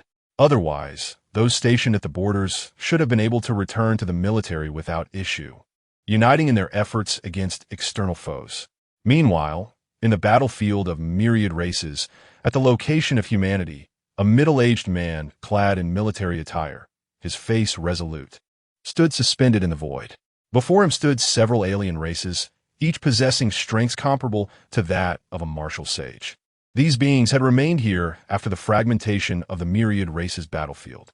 "Su Lai, if you wish to depart, you must first pass through us," a lizard man declared, obstructing his path. As soon as the words left his mouth, the other alien beings stepped forward. "What is the lesson from last time still insufficient? Are you itching for another round?" Su Lai frowned, casting a glance at the gathered aliens. Their expressions shifted. While Su Lai was ranked second on the military strength list, he was not as terrifying as Xiao Shun. Still, ordinary 6th or 7th level martial sages paled in comparison to him. Most of these aliens were merely 3rd or 4th level martial sages. Previously, in a bid to seize territory on the human battlefield, they had provoked Su Lai, resulting in several of their number nearly being slain amidst a collective assault. Thus, they were reluctant to provoke him unless absolutely necessary. Last time, we merely won by a stroke of luck. Do you truly believe we are easy prey?" The lizard man retorted. Su Lai sensed the situation from afar, his brow furrowing slightly. Suddenly, the space around him fractured, and he vanished in an instant. "Stop him," the aliens commanded. A few nodded in agreement and immediately began to act. This time, they were fully committed, for the task at hand involved eliminating Ye Linyuan, who had caused them considerable trouble over the past 3 years on the battlefield. Furthermore, he had revealed the emergence of an extraordinary martial talent they could not allow to flourish. Ye Jing regarded them with indifference before speaking. "My sole target is Ye Linyuan. Everyone else step aside, and I may spare your lives. Those eligible for the grand competition are all military prodigies. Killing one under 40 years of age would be a significant loss for the military, and the marshal of the border would certainly disapprove." As Ye Jing's words echoed, those behind Ye Linyuan prepared for battle, their gazes fixed intently on Ye Jing, showing no inclination to retreat. In their hearts, Ye Linyuan was a peerless star of the military, the embodiment of their aspirations and the hope of humanity. Why do we join the Demon Suppression Army? One might ponder. Well then, should there be any accidental harm, I trust that, Commander, you would not hold it against me. Ye Jing chuckled, choosing not to elaborate further. Stand aside. If I unleash my full power, what can a sage do? Ye Linyuan spoke coolly. Though Yi Jing was a sage, his strength was merely at the 4th level. He had not yet reached the pinnacle of martial sages. Upon hearing this, the crowd was momentarily stunned, with Yi Bai sneering derisively. Ye Linyuan, you truly are unaware of your own limitations. The grandeur of a martial sage is beyond your reach. Not only Yi Bai, but even those standing behind, Ye Linyuan could not help but murmur in disbelief. After all, he was a martial sage. Commander, this individual is truly a martial sage. If we join forces, there may yet be a glimmer of hope. Indeed, Commander, if we can delay until our martial sage arrives, he is certain to meet his demise. Ye Linyuan shook his head and replied, there is no need. With that, the aura emanating from Ye Linyuan began to transform, an immense tide of vitality surging forth. A fervent heat radiated from him, and within his being, that immortal cell activated in an instant. It was as if a star within Ye Linyuan was ceaselessly providing him with a wellspring of energy. This vitality resembled an eternal furnace, burning with unrelenting fervor. The onlookers, feeling this overwhelming presence, were momentarily taken aback. After exchanging glances, they silently withdrew. They had witnessed firsthand on the training platform that Ye Linyuan's combat prowess was already on par with that of a martial sage. Remaining by the side of such an extraordinary figure from our military might only complicate matters. After all, this individual before them is a peerless general of our forces. Chapter 75. The Divine Wail of Slicing, Wickedness, and Authority. Upon witnessing this scene, Yi Jing's expression flickered, and a glimmer of intrigue ignited in his gaze. He was aware of Ye Linyuan's formidable ambition, yet he did not anticipate that even in the presence of a martial saint, Ye Linyuan would remain so audacious. It appears I have overestimated you. I initially believed you comprehended the disparity between yourself and a martial saint, but it seems you are like a frog at the bottom of a well. Yi Jing spoke languidly, his majestic aura of vital energy enveloping the space. Behind him, a colossal silhouette of a whale emerged, obscuring the sun. This was the manifestation that could only be condensed upon becoming a martial saint. The ethereal form of the divine whale swam through the air, seemingly capable of devouring the heavens and earth, even bending the very rules of the universe. As the onlookers beheld this, their expressions turned grave. The emergence of such a manifestation imposed an overwhelming pressure. Even the most elite, true dragon-level warriors found themselves powerless under such circumstances. Ye Linyuan gazed at the unfolding scene with indifference, his heart already passing a death sentence upon Yi Jing. All who participated in the affairs of Jiangbei would be reckoned with one by one. From a void beside him, he retrieved a formidable battle knife, his tone devoid of emotion. Whether you live or die, you are welcome to test it. Yi Jing let out a cold snort, the illusion of the divine whale twisting in the air before surging directly toward Ye Linyuan. Its cavernous maw resembled a black hole. Boom! Where the divine whale traversed.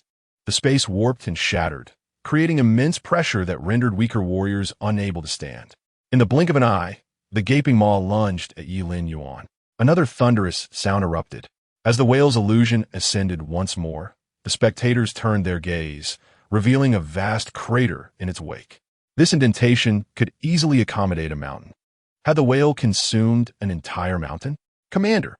Someone's expression shifted, rushing forward with urgency.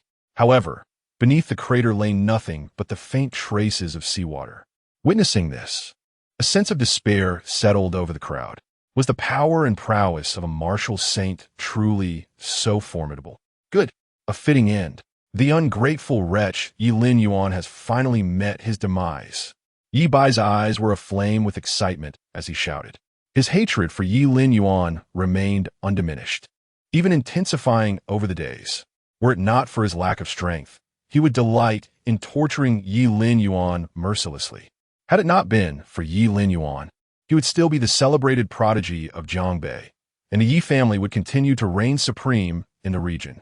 A fitting death. Not only Yi Bai, but also those behind him, members of the martial saint families involved in the Jiangbei affairs, shared in the exhilaration, particularly those from the Zhou family. They all understood that their family's involvement in the Jiangbei matters would not be overlooked by the military. Ye Linyuan would not spare them either. As long as Ye Linyuan lived, their fate was likely to mirror that of Ye Bai's, leading to their own ruin. Thus, they were no less eager than Ye Bai for Ye Linyuan's demise. Under the manifestation of the martial sage, how could a warrior of true dragon caliber possibly survive? Such a notion was evidently impossible. A satisfied smile graced Yi Jing's face as he was about to speak, when suddenly he sensed a peculiar disturbance. The divine whale's manifestation in the void became frenzied, darting chaotically through the air, and despite exerting all its might, it could not be controlled. This aberration instantly captured everyone's attention. As many were taken aback, a sound resonated. Bang, bang, bang. This noise resembled a heartbeat, yet was as thunderous as a storm. It echoed in every ear. What an intense aura! This was a searing heat emanating from within the divine whale, as if it had swallowed an unquenchable furnace, now ablaze within its very being. Yi Jing also perceived this, his eyes fixated, sensing a presence. He was not dead. Yi Jing's eyes widened in astonishment. Any being entering the divine whale would be instantly refined. Yet, Ye Linyuan emerged unscathed. Moreover, the aura akin to a furnace seemed on the verge of evaporating the divine whale. This is dire. Expel him quickly. Yi Jing's expression shifted dramatically as he hastily commanded. It must be noted that this manifestation had concentrated the majority of the martial sage's power within, not to mention the essence of the martial sage. Should it sustain damage, it would inevitably suffer a backlash, and its power would significantly diminish.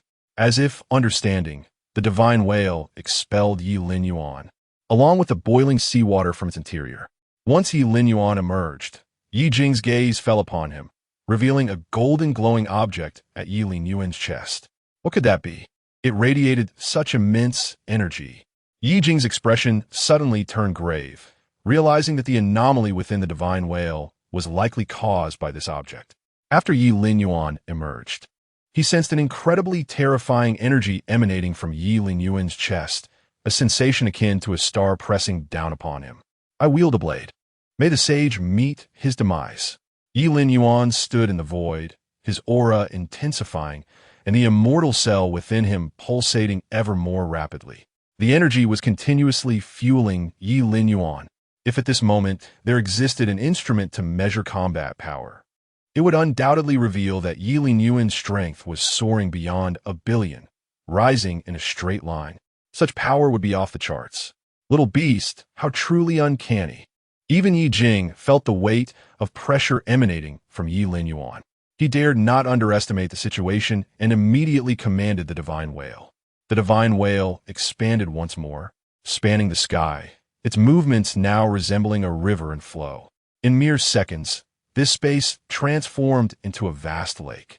The phantom of the divine whale tore through the fabric of space, charging towards Ye Linyuan, the spectacle akin to a falling meteor. Ye Linyuan positioned his blade before him. His figure flickered for a moment before vanishing from his original spot. In the next instant, a colossal beam of blade light ignited. The blade gleamed with a length of over 100 meters, casting a shadow that obscured the sun. From below, it appeared as if the blade could cleave the very sun itself. With a sharp whoosh, the blade descended directly, and the divine whale was cleaved in two beneath its radiant glow, crashing heavily to the ground like a towering mountain. Gasp! Yi Jing's face was etched with unparalleled shock and disbelief. Yet, in the next moment, he spat out a mouthful of fresh blood. His Dharma body had been severed. At this moment, everyone was astounded. Ye Linyuan had severed the Dharma body of a martial saint? This was utterly monstrous. It must be noted that he was merely a true dragon-level warrior. How could this be possible? I am a martial saint. How could I possibly be defeated by you? Yi Jing shouted in disbelief, but before he could finish his words, a chillingly cold battle blade was pointed directly at him. Chapter 76. The invincible sovereign Ye Tai stood before him, his long blade poised in front, emanating an aura of chilling intent. Yi Jing's gaze was fixed intently on Ye Linyuan, as tumultuous emotions surged within him. He was a martial saint, while Ye Linyuan was merely a true dragon-level warrior. How could he have severed his avatar? Previously, Yi Jing had acknowledged Ye Linyuan's formidable combat prowess, even to the point of exceeding expectations. Yet, he was a fourth-level martial saint. You intend to kill me? Yi Jing's voice trembled as he sensed the murderous intent radiating from Ye Linyuan. Countless lives have been lost in Jiangbei because of you. You deserve nothing less than death. As a martial saint of humanity, you conspire with foreign races. Ye Linyuan spoke calmly, his blade inching closer to Yi Jing. After the destruction of his avatar, he faced a backlash, rendering him far from his peak strength. Confronted by the now ascendant Ye Linyuan, Yi Jing found himself utterly incapable of resistance. The blade sliced through his skin, the intent of the blade wreaking havoc within his very organs. Ye Linyuan, you continue to astonish me time and again. But do you truly believe this will lead to my demise? You're woefully naive. The means of that general beyond the borders far surpass your imagination. Despite the dire circumstances, Yi Jing sneered, his tone suddenly shifting to an odd cadence. This scene caused Ye Linyuan to furrow his brow, as it bore a striking resemblance to the moment he had slain Ye Tai in Jiangbei. The general beyond the borders. Ye Linyuan recalled his inquiries upon arriving in the capital, only to learn from Xiao Shun that this individual was the first marshal of the military, later exiled due to a grave mistake. But what could that mistake have been? Could Ye Tai and Yi Jing somehow return? Turning his gaze to the now petrified Ye Bai, Ye Linyuan's frown deepened. Ye Bai had transformed from an acquired martial artist into a true dragon-level warrior. Such a transformation was unprecedented. Even techniques that burned one's essence did not grant such a substantial increase in power. Surprised and bewildered? Fear not. There shall be more moments for your astonishment in the future. Upon witnessing the shift in Ye Linyuan's expression, Yi Jing let out a cold laugh. You speak too much. With a decisive swing of his blade, Ye Linyuan cleaved Yi Jing in two. In that instant, he meticulously attuned himself to the surroundings, searching for any traces of spiritual energy attempting to flee. Yet, after scrutinizing the space for an extended period, he discerned no anomalies. Ye Linyuan dismissed further contemplation and turned his attention to the members of the martial saint families. Ye, Commander, we were momentarily misled. I implore you to spare our lives. Commander, I swear from this day forth to diligently slay the foreign races, with no ulterior motives. Please do not kill me. The members of the martial saint families were utterly paralyzed by fear, having witnessed a martial saint fall to his hands. Such power rendered them, mere true dragon-level warriors, powerless. Colluding with foreign races warrants no mercy. Ye Linyuan declared coldly. Ye Linyuan, I am of the illustrious lineage of the martial saints. Do you dare to slay me? Are you not afraid of the wrath of the martial saints? Indeed, Commander, ponder this carefully. The four great families of martial saints possess individuals of levels 6 and 7. With a marshal away from the capital, should you take our lives, those martial saints will not let you go unpunished upon your exit. The four martial saints, filled with fury, warned, Ye Linyuan, think wisely. The members of these esteemed families, upon witnessing Ye Linyuan's resolute intent to kill, could not help but raise their voices, attempting to intimidate him with the name of the martial saints. After all, the prowess of the level 6 and 7 martial saints far surpasses that of a mere level like Yi Jing. Ascending to the realm of martial saints is akin to stepping into a new world with each level gained. Not to mention, there are 4 of them. You say the marshal has left the capital? Ye Linyuan's gaze turned icy as he fixed his eyes on the foremost individual from his Zhou family. This I heard from the elders in my family. They say this time, they intend for the marshal to never return to the capital. The Zhou family member stammered. Upon hearing this, Ye Linyuan's expression transformed into one of fierce intensity. These deranged individuals have already set their sights on Xiao Shen, the pinnacle of human combat power, the guardian of humanity. Who knows how many wars concerning the survival of mankind he has defended against? How dare these martial saints plot such treachery? Ye Linyuan took a deep breath, contemplating that Xiao Shun's strength and status should indeed have been anticipated. Kill them, Ye Linyuan commanded, and the demon-subduing army behind him, already seething with anger towards these traitors, surged forward upon receiving his order. These individuals certainly deserve their fate. Ye Linyuan then turned his gaze towards Ye Bai, who appeared pale as he watched Ye Linyuan approach step by step, instinctively crawling backward. Why, Ye Linyuan? What do you intend to do? Please do not kill me. If you do, Father will not spare you.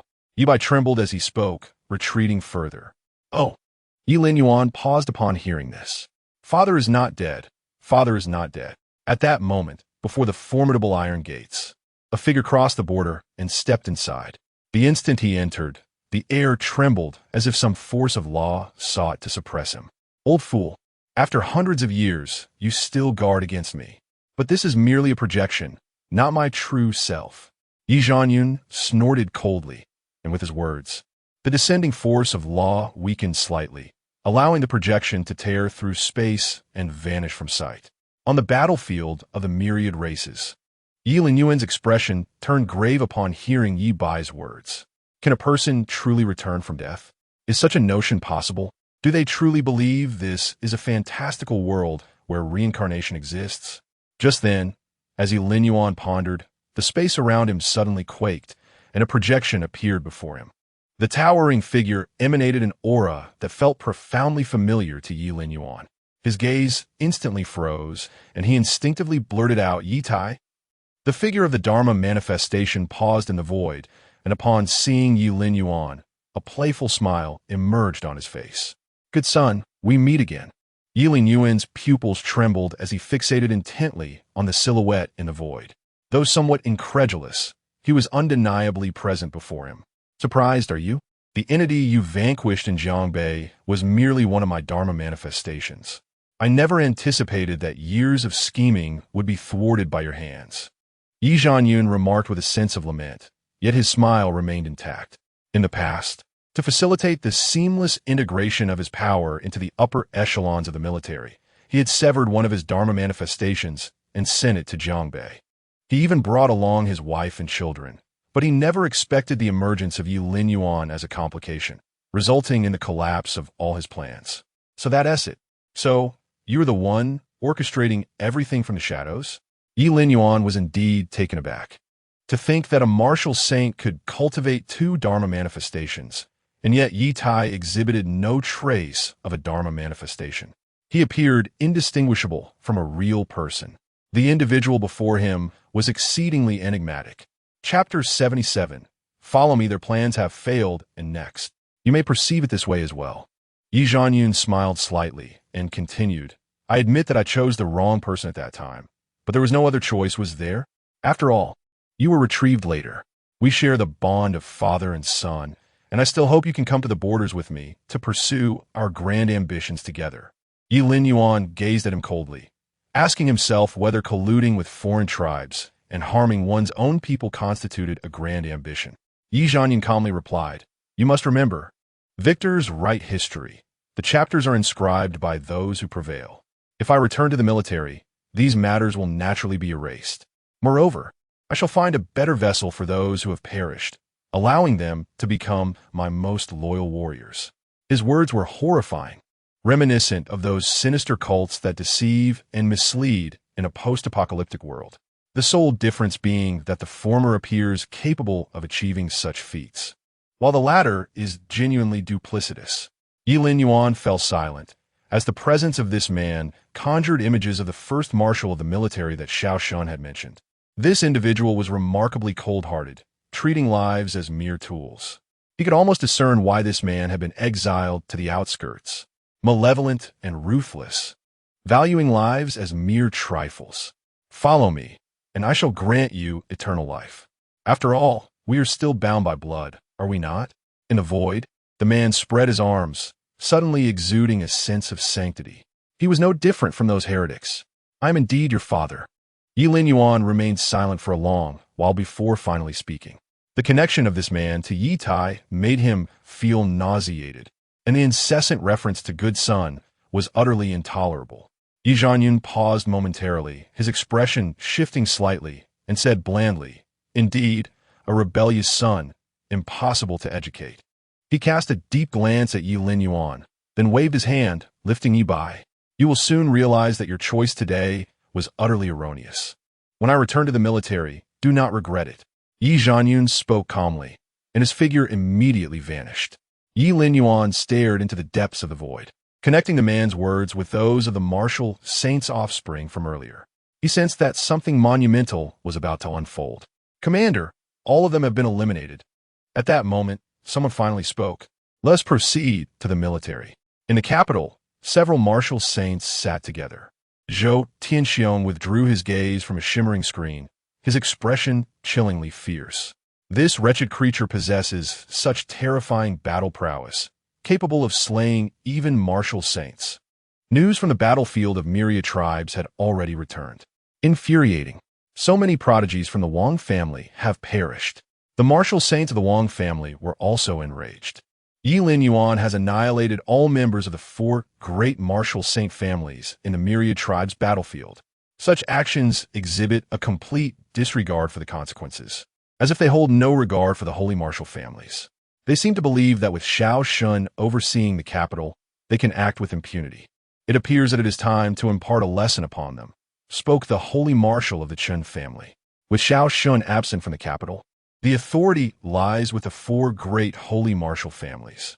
The venerable holy marshal of the great Xia has not intervened in such matters for nearly a century. Had it not been for the stalemate among the several holy martial families, he might have already stepped down. It is evident that their plans have faltered. Ye Linyuan remains alive, and now it is our turn to act. Zhou Tianxiong paused momentarily before stating, we must first eliminate Ye Linyuan. With no members of our 4 great holy martial families remaining in the battlefield of myriad races, this so-called first place holds no significance. The foremost priority now is to eradicate Ye Linyuan before he can mature. Otherwise, we too shall meet a grim fate. The holy marshal of the Wang family declared sternly. Upon hearing his words, the assembly nodded in agreement. As for the so-called first place in this military competition, it has lost its meaning under the current circumstances. Questions of who holds power must be set aside for the moment. Should Ye Linyuan grow stronger, the consequences for them are dire. Once Ye Linyuan is defeated and the military is left leaderless, that marshal will undoubtedly employ every means to regain control. The events transpiring in the battlefield of myriad races have garnered significant attention beyond just the 4 great holy martial families. The other 3 holy martial families are equally invested. In the Zhao family, Zhao Xianshun observed with utmost gravity the reports emerging from the battlefield of myriad races. These individuals have utterly lost their minds. Zhao Xianshun discerned the precariousness of the current situation. If Ye Linyuan were to be slain, and the military were to fall into the hands of that outsider, the standing of the 4 great holy martial families would soar. In such a case, those of them who did not engage would surely face dire repercussions. Grandfather, shall we not take action now? Since Xiao Shun entered the abyss, he has been unreachable. With Ye Linyuan facing the collective wrath of the 4 great holy martial families, he may not survive this ordeal. Should this plan succeed, if our Zhao family does not swiftly align itself, will Zhou Tianxiong and the others spare us? Zhao Zai spoke urgently. Upon hearing his words, many within the Zhao family nodded, their gazes fixed upon Zhao Xianshun, awaiting his command. Zhao Xianshun found himself in a difficult position. He understood the dreadful consequences should that outsider marshal return to the capital. In the past, he had boisterously proclaimed himself a deity, and those who followed him had become mere shells of their former selves. Consequently, he was expelled from the borders, tasked with guarding against foreign races. If he were to return, the ramifications would be unthinkable. Yet now, if the Zhao family does not make a decisive choice, their fate will be obliteration. Grandfather, please give the order, Zhao Zai urged. The Zhao family will lend their full support to the military and must not establish any connection with the other 4 great holy martial families or the outsiders. Those who defy this command shall be expelled from the Zhao family. Zhao Xianshun inhaled deeply and, summoning all his strength, made this critical decision. Though he was aware of the consequences, he was a martial sage. He should have been a guardian deity of the human race, like Xiao Shun, rather than entangled in the struggle for power. Upon hearing Zhao Xiancheng's words, Many members of the Zhao family nodded in agreement. Only Zhao Zai seemed drained of all strength, sitting on the ground. This scene was not confined to the Zhao family. The other 3 martial sage families were faced with a similar choice. After all, this was a matter of the family's survival. In an instant, the capital, following Xiao Shun's departure, had undergone a profound transformation. On the battlefield of 10,000 races, within the military department where the human race resided, Su Lai sat amongst them. A piece of news reached his ears, causing his expression to shift dramatically. The marshal has gone to the abyss. His eyes widened in shock. Xiao Shun was the god of war of the military department, the faith of all. To think he had vanished into the abyss without a trace. Moreover, it was said that he would not return, and the next marshal of the military department would be Ye Linyuan. Chapter 78. The hunt begins, a million merits. Su Lai had just been informed of the situation. As the second-ranked martial sage on the military power list, he held his position in the crucial battleground of myriad races. Xiao Shun had departed the capital and entered the abyss, leaving no trace of his whereabouts. Nevertheless, the explosion of the abyss in the southern region had been suppressed as a result. However, with Xiao Shun absent, the military's combat strength was undoubtedly compromised. The situation in the capital was delicate, with martial sages scattered across various locations, unable to return to the capital. If someone beyond the borders were to take advantage of this, Su Lai furrowed his brow. The discussion surrounding Ye Linyuan had been fervent in recent days, even reaching his ears amidst the myriad races battlefield. Yet, could it be true that Ye Linyuan possessed such exceptional talent that he garnered Xiao Shun's attention? Su Lai harbored doubts in his heart, but since it was an order directly issued by Xiao Shun, the military personnel would certainly comply. As he pondered, a soldier outside reported, "General, all participants for the grand competition from the military have arrived." Su Lai regained his focus and commanded, "Let Ye Linyuan enter." Meanwhile, Ye Linyuan stood outside with the other participants, his mind still lingering on recent events. After the soldier conveyed the message, he stepped inside. "General Su," Ye Linyuan saluted. Acknowledging the significant reputation Su Lai held within the military, second only to Xiao Shun, being the second-ranked martial sage on the military power list. Su Lai nodded slightly, his expression grave as he inquired, "Did you meet that individual earlier?"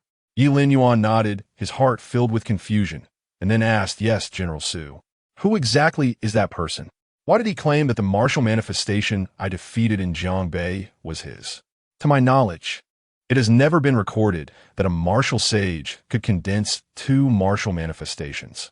Upon hearing this, Su Lai slowly rose, placing his palm on the military system, which activated a mechanical voice.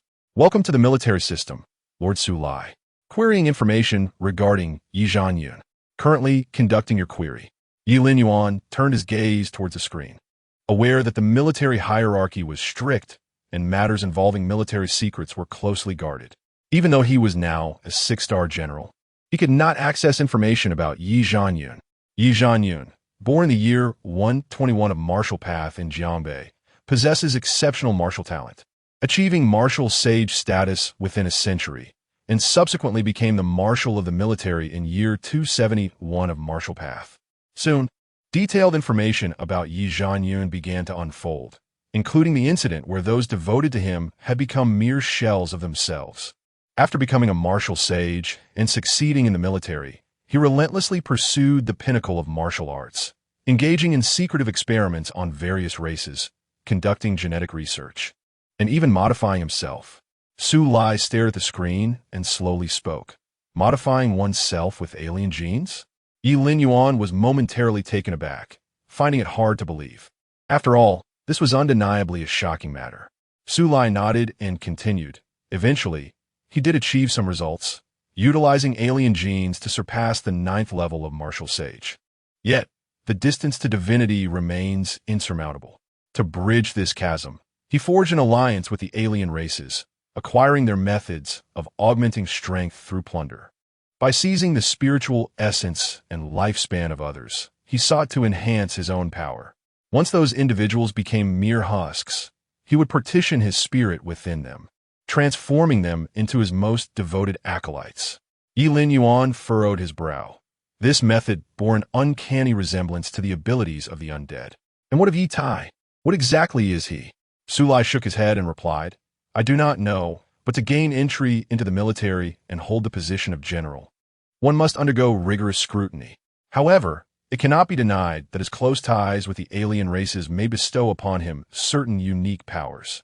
Ye Linyuan nodded, refraining from further inquiries. Yet, one thing was certain.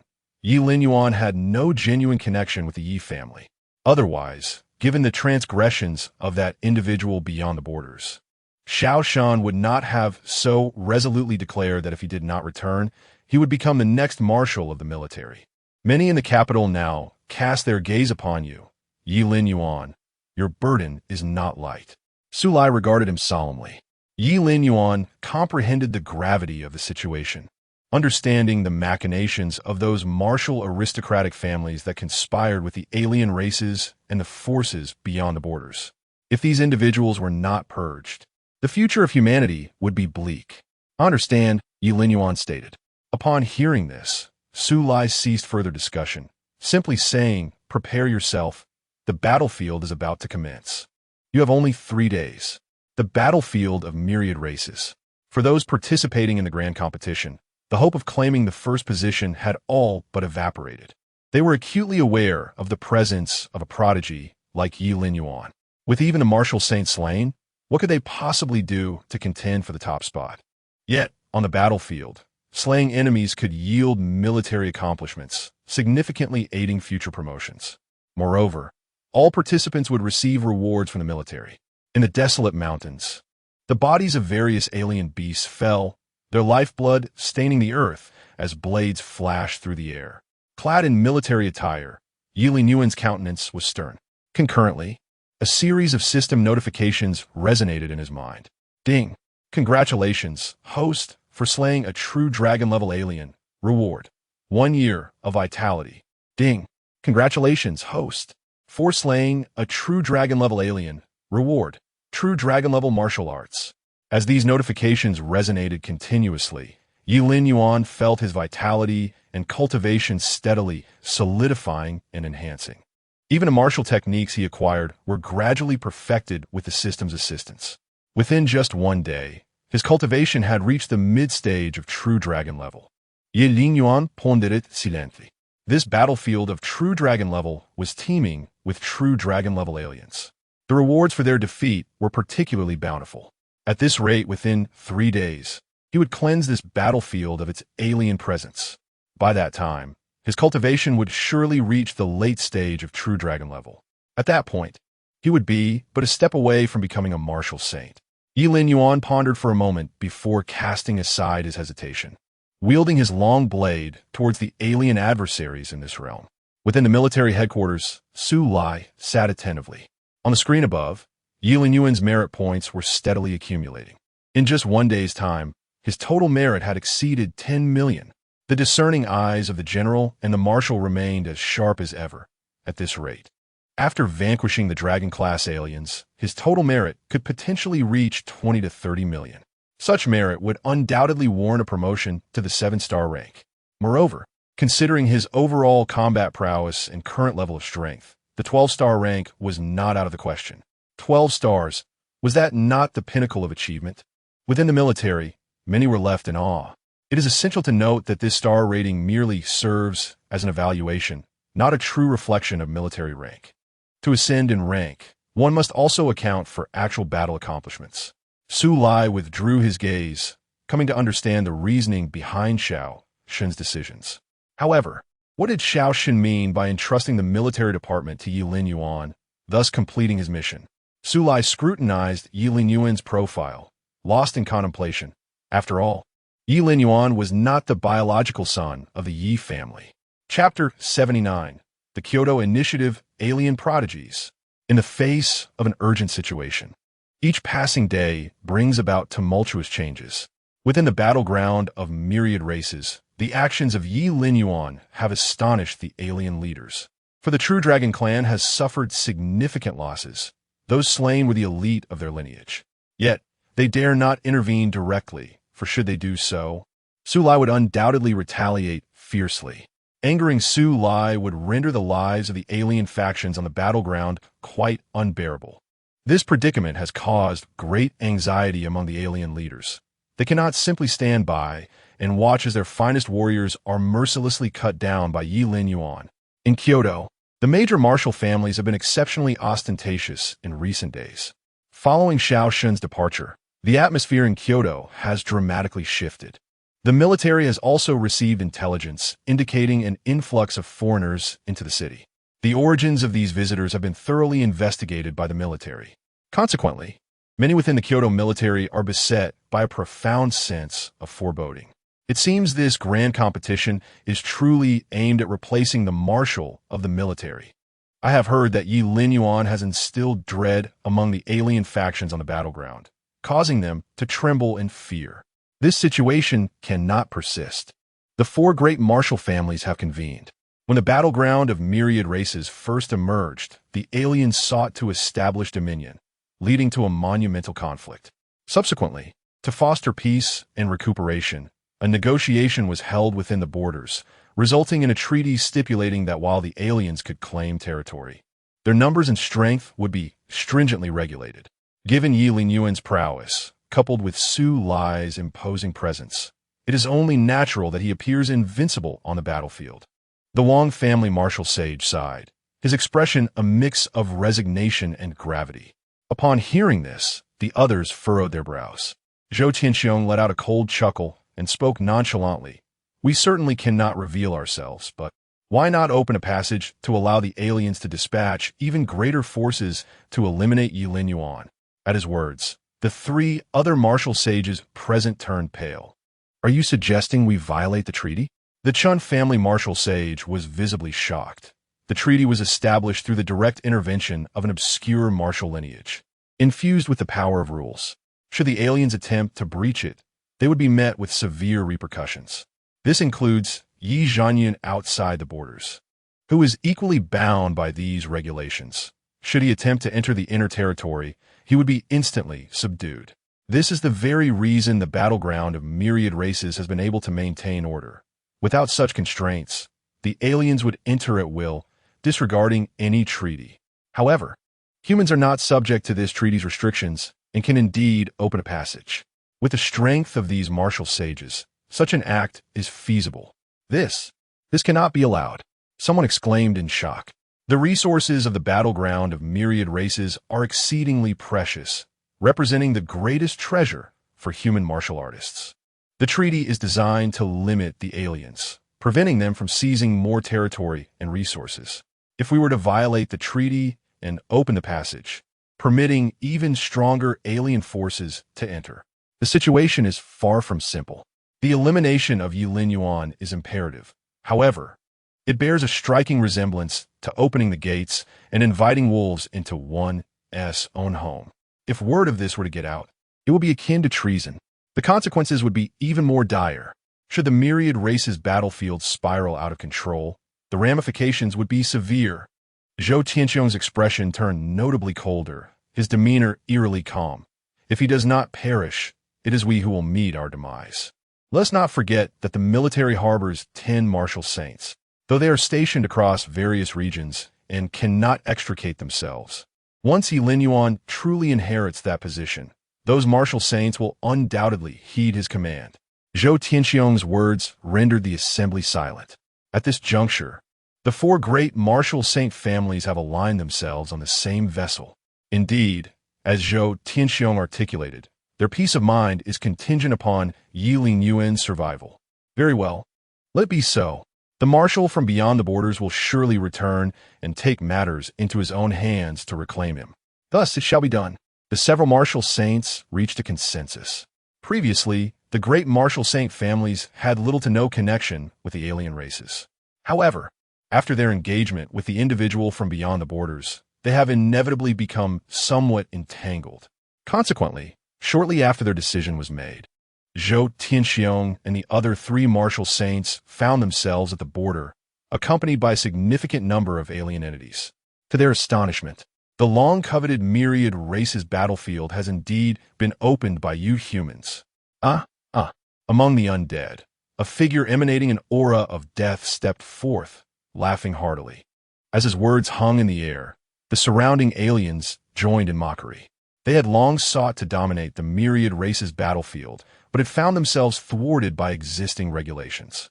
Yet, unexpectedly, the humans had facilitated their entry. Were they not the invaders? Zhou Tianxiong cast a cold glance at him and stated, "You must understand that Ye Linyuan is currently within. His actions have rendered your alien forces in disarray. Do you not wish to eliminate him?" At this declaration, the expressions of the aliens soured instantaneously. Previously, on the eastern battlefield, they had harbored an intense hatred for Ye Linyuan, yearning to obliterate him and assimilate him into their ranks, subsequently wielding him against their own kin. They certainly yearned for his demise. Moreover, considering the long-term perspective, Ye Linyuan's future growth would undoubtedly pose a significant threat to them. Naturally, this sentiment is equally relevant now. Very well, you shall open the passage and allow us entry. A woman with pale blue skin, clad in scant fabric, spoke icily. They were indifferent to Zhou Tianxiong's motivations for assisting them. As long as they could eliminate Ye Linyuan and seize more territory within the myriad races' battlefield, it was a boon for them. However, it must be stated up front that this space adheres to certain rules, and few are permitted entry. You would do well to select those among the alien forces who possess formidable strength, yet have not ascended to the level of martial saints. Otherwise, should the regulations detect and suppress them, do not blame me for failing to warn you. Zhou Tianxiong continued, "There is no need for your concern. Those entering this time are the most exceptional talents from our esteemed clans, their combat prowess rivaling that of the martial saints." An outsider spoke. Upon hearing this, Zhou Tianxiong chose to remain silent. He exchanged a glance with the other three martial saints, and together they exerted their strength, striking towards the heavens with a unified palm. Moments later, a golden light cascaded down, reminiscent of the celestial gate that had been opened on the day Shao Shun had initiated it, though their passage was considerably smaller in scale. "Why are you still hesitating?" Zhou Tianxiong admonished coldly. In the next instant, several figures among the outsiders leapt forth, making their way into the passage. Witnessing this, Zhou Tianxiong and the others withdrew their hands and departed without a backward glance. "Ye Linyuan, once I capture you, I shall undoubtedly transform you into my cherished pet." A figure emerged on the battlefield of myriad races, where a strikingly formidable woman spoke with a chilling tone. Chapter 80. Who is responsible? The Fury of Su Lai. Within the battlefield of myriad races, 6 formidable figures emerged, each possessing extraordinary strength. Although they had not ascended to the rank of martial saint, as prodigies of alien races, their combat prowess was comparable to that of a martial saint. These beings, hailing from the depths of space, inherently possessed superior strength over their human counterparts of equivalent rank, coupled with their unique identities. Even a low-level martial saint would find it challenging to contend with them. In this realm, each major race was overseen by a saint. Su Lai alone could withstand the might of those alien leaders, and in terms of combat strength, the balance seemed relatively stable. However, the addition of these few extraterrestrial beings would inevitably disrupt that equilibrium. Hiv, Nava. The body of Ye Linyuan has long been coveted by my undead kin. His physique surpasses that of our alien kind. One member of the undead race spoke, his face reflecting pious reverence when mentioning the ancestor of the undead. The ancestor specifically instructed us to pay attention, lest we damage him. The alien woman, known as Nasha, looked astonished. The ancestor wishes to parasitize him? The ancestor of the undead, a leader of immense power, commanded dominion over a vast expanse of the starry realms. The fact that such a formidable being would desire the body of a human was indeed astounding.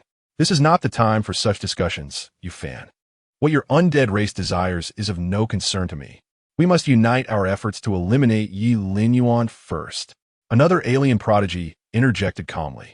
Upon hearing this, the others nodded in agreement, recognizing the immense trouble Ye Linyuan posed. Moreover, they could not allow him to grow stronger, as that would present a significant obstacle for the alien races. Let us proceed. We have determined the coordinates of our respective territories. Let us return and assess the situation. At that moment, Within the military headquarters of the battlefield of myriad races, Su Lai suddenly rose, his gaze filled with disbelief and confusion. The space had opened, allowing other alien beings to enter. Who was responsible for this? Su Lai furrowed his brow. Could it be that the power of the rules had dissipated? Such a notion was evidently implausible. If that were the case, far more than just a few aliens would have entered. This indicated that someone had opened a passage from the outside, allowing these extraterrestrial beings to enter, and that individual was human. A human colluding with aliens? While such situations were not unprecedented. After all, the power of rules was a form of treaty, a result of negotiations. It allowed humans to send their kin in, just as aliens could do the same. However, there were limitations regarding frequency, quantity, and rank.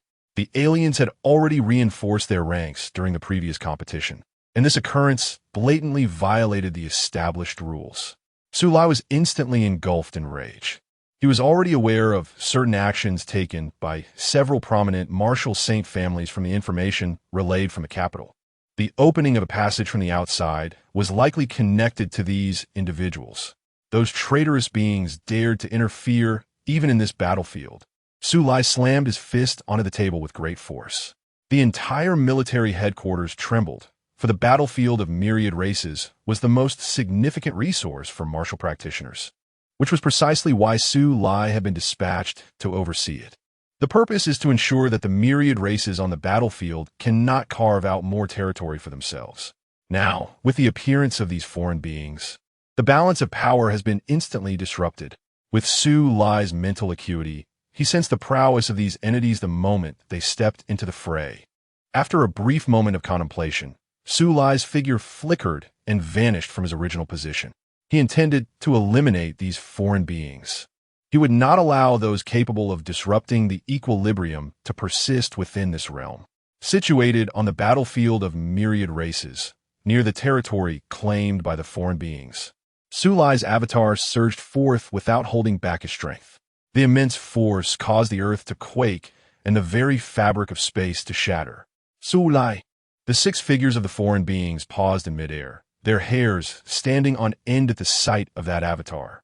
It is known that the 10 saints of the military are each regarded as gods of slaughter among mortals, having dispatched countless foreign beings on the battlefield. They are both the most detested and feared by these entities. Although Su Lai has guarded the battlefield for a century, he too had once set foot on the battlefield before his current station. Who permitted your entry? Su Lai inquired, his voice reverberating like thunder, causing mountains to crumble in an instant. As his words fell, his true self arrived shortly thereafter. Your reaction is indeed swift, but do you think we entered unprepared? Spoke a prodigy of the corpse race, known as Yufan. No sooner had he finished speaking than dark smoke billowed across the horizon, heralding the arrival of several foreign leaders. Prior to their entrance, they had already been briefed. This conveniently resolved their pressing predicament. Otherwise, if Ye Linyuan were allowed to continue his slaughter, the foreign beings on the battlefield would eventually be annihilated. Su Lai, do not harm our race's prodigy. A leader of the foreign beings emerged from the smoke, speaking harshly. Su Lai's expression shifted, turning ashen. He had dealt with these leaders on multiple occasions and was acutely aware of the strengths possessed by both sides. If everyone were to engage earnestly, it would be difficult to determine a victor. Otherwise, he would have long since dispatched these foreign entities. Of course, in a one-on-one confrontation, Su Lai was not afraid. Damn it, Su Lai spat, suddenly feeling the weight of pressure. This pressure did not stem from the foreign leaders, but rather from the realization that if he were to be restrained by them, the prodigies among the foreign beings would wield considerable influence on the battlefield. You go after Ye Linyuan. Leave Su Lai to us, declared the foreign leader. Upon hearing this, several foreign prodigies nodded in agreement. They then attempted to bypass Su Lai and make their exit. Su Lai's expression shifted once more, and his avatar suddenly moved, instantly sealing off the space around them. The figures of the foreign prodigies were also ensnared in place. The avatar extended a colossal hand, obscuring the sky as it reached for the foreign beings. You insolent wretch, daring to launch a sneak attack. Your opponents are us. They shouted in outrage, condemning Su Lai for his unexpected strike. Su Lai dismissed any notions of ambush or moral righteousness. The alien beings before him were nothing more than creatures unworthy of comparison to even the basest animals. To speak of ethics with them was the folly of a fool. If one could kill, then one should do so, irrespective of the means employed. However, under such circumstances, Su Lai found it exceedingly difficult to succeed. As soon as his law body stirred, several alien leaders advanced to block his path. The proud champions of the alien race cast Su Lai fierce glares before swiftly retreating. "You insignificant wretch, your adversaries are us," one of the alien leaders bellowed upon witnessing Su Lai's intent to pursue. It appeared that unless they were taught a lesson, they truly believed Su Lai was powerless against them. With no choice but to halt, Su Lai unleashed his full martial prowess, summoning arrays of lethal formations cascading from the heavens, intent on subduing these aliens right then and there. Then come and see. The space around them crackled with the tension of impending battle.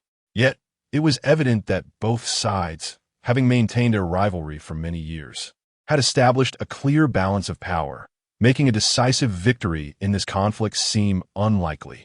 Su Lai departed from the military headquarters, and shortly thereafter, several alien champions arrived in the territory of the humans.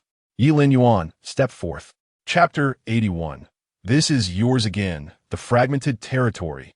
In the vanguard camp of the human race, a resonant sound echoed from the sky, causing many in the military headquarters to tremble and gaze upward. The alien race. Their strength seems to approach that of a martial saint. Notify the military's true dragon squad. Where is Yizhua? In the military headquarters, someone immediately reacted, starting to respond. Ye Linyuan, are you afraid? The alien continued to speak. However, Ye Linyuan was not present in the headquarters at that moment. He found himself within the territory of the alien race. Yet, upon receiving the news from the military, he hastened back to the headquarters. It appears he still intends to remain hidden. The corpse clan member chuckled derisively, his gaze filled with mockery. I have heard that he has killed many of our kind in the alien battlefield these past few days. Why not return the favor? A cold smile graced the lips of an alien woman. I think that is feasible. Some of the alien elites nodded in agreement. At the military's vanguard camp, a contingent of the Demon Suppression Army fixed their eyes firmly on the sky. Moreover, the True Dragon Squad has arrived. It seems that a great battle is inevitable. Someone remarked, these aliens possess an unsettling strength, likely nearing that of a martial saint. Why have they appeared here? Who knows, but we may soon meet our end. Damn it, when the time comes, I will fight with all my might to ensure he sheds his skin, granting our brothers a chance. Within the vanguard camp, many in the Demon Suppression Army sensed something amiss. The aliens were far too powerful to be present on this battlefield. Yet, confronted with such a situation, no one had the luxury to ponder deeply. Then let us commence. The corpse clan member laughed heartily and was the first to charge into the vanguard camp. The other alien elites, unwilling to be outdone, followed suit. After all, they had already learned of Ye Linyuan's exploits in this battlefield, where he had slain their kin. This is their retribution. Of course, even without this incident, the aliens would not have shown mercy upon entering. At this moment, a figure darted through the mountains like a bolt of lightning. The battlefield of myriad races is shrouded in mystery, resembling a world descended from the depths of space. The territory is vast, comparable to the combined expanse of several of the largest nations.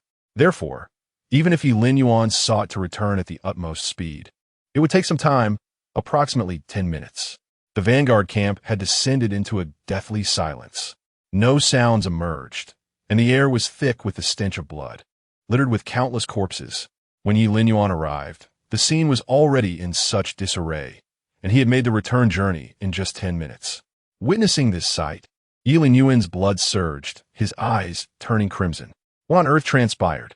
Within the alien ranks, a balance had been maintained for so long. The vanguard camp had never faced such a brutal conflict.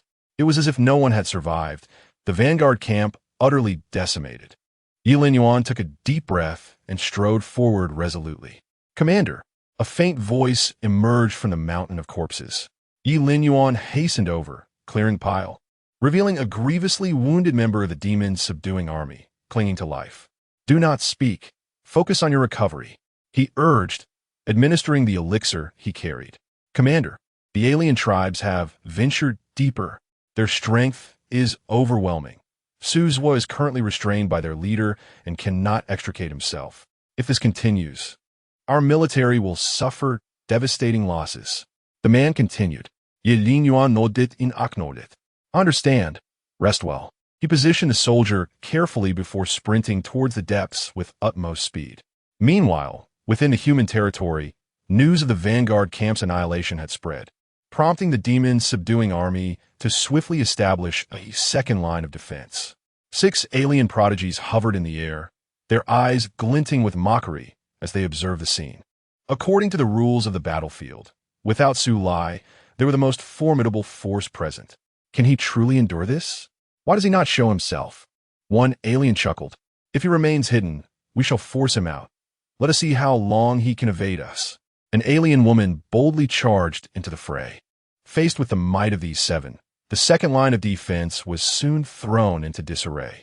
On the other side, Su Lai was engulfed in a tempest of blood and fury, his rage reaching its zenith.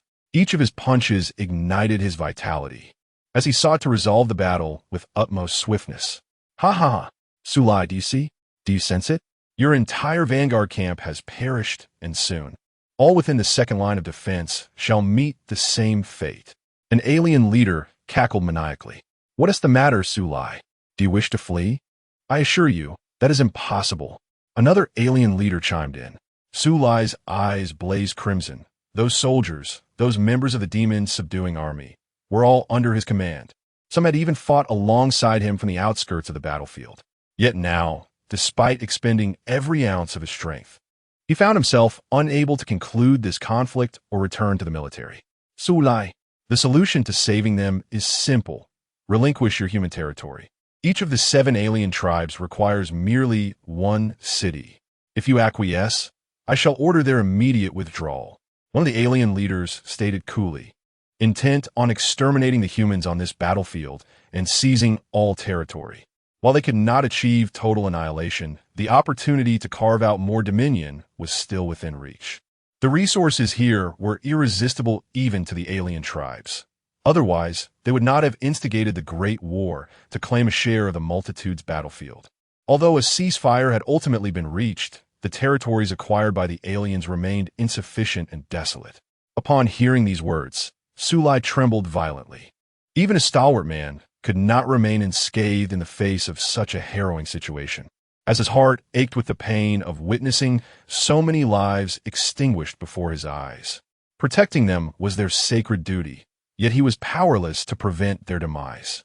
All of them are lives. How shall he choose? Su Lai found himself engulfed in turmoil. Regardless of his decision, he would bear guilt. Are you not going to respond? Do you truly wish to witness so many perish before your very eyes? Su Lai, you are indeed cold-blooded and heartless. The leader of the other race spoke next. In that expanse, the second line of defense was on the verge of complete collapse. Su Lai's gaze sharpened like a blade, his murderous intent intensifying. If you wish to seize the territory I protect, you shall have to tread over my lifeless body first. You may allow them to continue, but henceforth, you must ensure that both you and your kin can contend with me until we draw our last breaths. Su Lai's aura surged once more as he advanced step by step towards them. The expressions of several alien leaders darkened, and realization dawned upon them. Su Lai was prepared to fight to the death. Why go to such lengths, Su Lai? Is it worth sacrificing your own life for those people, for those places? One of the alien leaders shouted. Prior to this engagement, the strength was evenly matched, yet if it truly came down to a life-or-death struggle, they could not endure. Chapter 82. A sensation, a national shock, betrayal among humanity. In the battlefield of myriad races, the situation became tense in an instant. The entrance of 6 extraordinary beings from alien races shattered the equilibrium, leading to significant losses for the military stationed at the battlefield. This news quickly spread. In a flash, all major military departments were in an uproar, and the entire nation was stirred. The battlefield of myriad races is the largest reservoir of cultivation resources. If this territory were to be seized by alien forces, the repercussions for humanity's future would be dire. In the military department of the capital, A general occupied the seat of honor in the conference room. There, the commanders of several military departments had gathered. It is imperative to recognize that the events unfolding in the battlefield of myriad races are critical for survival, compounded by the current dominance of the four prestigious martial families in the capital. The situation increasingly tilted in one direction. The military is not a personal domain. Even if a change in leadership occurs, the marshal from beyond the border would return. Opposition within the military would be futile. After all, the military's mission is to combat alien forces. Everyone has received the news from the battlefield of myriad races, correct? Those suddenly appearing alien beings are continuously invading the territories guarded by our military and are determined to seize even more land. General Su Lai is currently restrained by those alien leaders, and the situation in the battlefield of myriad races is exceedingly grim. The general at the head of the table spoke. He is the highest-ranking officer in the military. Just yesterday, a surge of energy was detected from the border, suggesting that someone forcibly opened a passage. A frown emerged on someone's face. Upon hearing this, everyone in the room furrowed their brows. The passage to the battlefield of myriad races is governed by rules of power. Each year, the alien races have an opportunity to replenish their forces, and humanity has the same. However, both sides have utilized these opportunities. How did the alien races manage to open a passage and enter? It is crucial to note that the restrictions imposed by these rules are far more stringent on the alien races. Opening a passage is nearly impossible for them. While humanity could theoretically force it open with sheer strength, such actions are typically avoided. After all, breaking the rules would undoubtedly provoke a massive war once more. Given this context, it appears that only humans could have opened the passage. Ye Dingjun pondered for a moment before speaking. Upon hearing this, the general nodded in agreement, saying, "Indeed, and it is likely that a martial sage is involved. One alone may not suffice. Could it be those individuals from the capital?" Someone inquired. The eyes of many in the conference room flickered, yet ultimately no one responded. After all, the military currently lacks the presence of a martial sage. Even if those martial families are indeed behind this, what could be done? Reinforcements. Since the alien races have already broken the rules, it is only natural for our military to send some strong fighters in, someone declared loudly. However, the pressing issue remains. Opening the passage necessitates the intervention of a martial sage, the military. A female officer interjected. Let's approach those martial families. Regardless of whether they are the culprits, it is paramount to secure the battlefield of myriad races. The general at the head of the table spoke again. Upon the utterance of these words, many nodded in agreement. Soon, news began to circulate within the military ranks. The situation was dire, and the nearest martial saints were those few from Kyoto. Merely 10 minutes after the news spread, only two individuals arrived at the military headquarters, Zhao Xiancheng from the Zhao family and Cheng Qianli from the Cheng family. The generals had managed to summon only these two martial saints, as the remaining 5 prominent families claimed to be unwell and resting.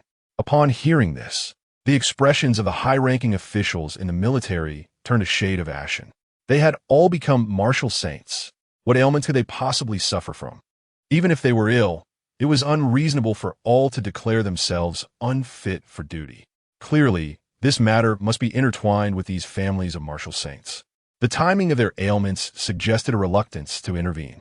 A cold voice echoed within the military. Everyone understands the implications, but what can be done?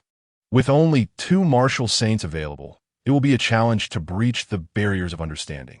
At least one more martial saint is required to make even a small opening.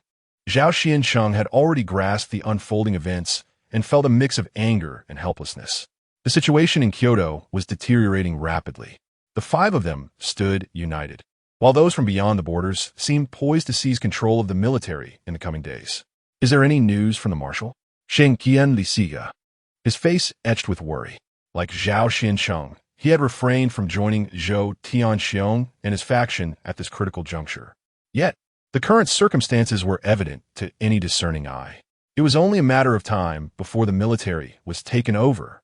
If Ye Linyuan were to perish, the plan could commence. Not yet, since the marshal descended into the abyss. Although it remains suppressed and has not erupted, This indicates that the marshal is still safe. Reply to General. Safety is insufficient. If he does not return, Kyoto shall face upheaval. Shenkianli murmurat. This statement plunged everyone into silence. Was there truly no better course of action? After a considerable pause, someone ventured question. Unless we recall all the martial saints of the military, but that seems improbable. Zhao Xiancheng used. The 10 martial saints stationed at the borders are bound to their posts without the highest command from the military. They will not act. Now that Xiao Shun has departed, those families of martial saints have recognized this opportunity and dare to act with impunity. Simultaneously, news of the battlefield of myriad races began to circulate domestically. Many powerful martial artists conducted analyses on the situation, which was quite straightforward. How could the alien races possibly send their prodigies into such a scenario? The only conclusion was that there were traitors among the human race. Moreover, they were martial saints. This revelation sent shockwaves across the nation, stirring a tremendous uproar. A traitor among the martial saints? Good heavens, if even the martial saints have turned traitorous, what hope remains for humanity? The battlefield of myriad races is our greatest resource. Were these martial saints thinking in opening the gates to allow the alien races to enter? Alas, the foreign tribes are poised to seize control of the battlefield of myriad races. Can General Su Lai withstand the onslaught? It is rumored that an unparalleled war star is also present on the battlefield. One wonders if they possess the ability to alter the tide of battle. As this news spread, major newspapers simultaneously reported on the matter, sparking fervent discussions across the nation. The martial sage, in the eyes of many, embodies the pinnacle of human combat prowess, a beacon of hope. Yet, the betrayal of such a figure casts a shadow over humanity's future, rendering it bleak and uncertain. At this moment, on the battlefield of myriad races, the second line of defense organized by the Demon Suppression Army has disintegrated. Ye Linyuan, will you not emerge?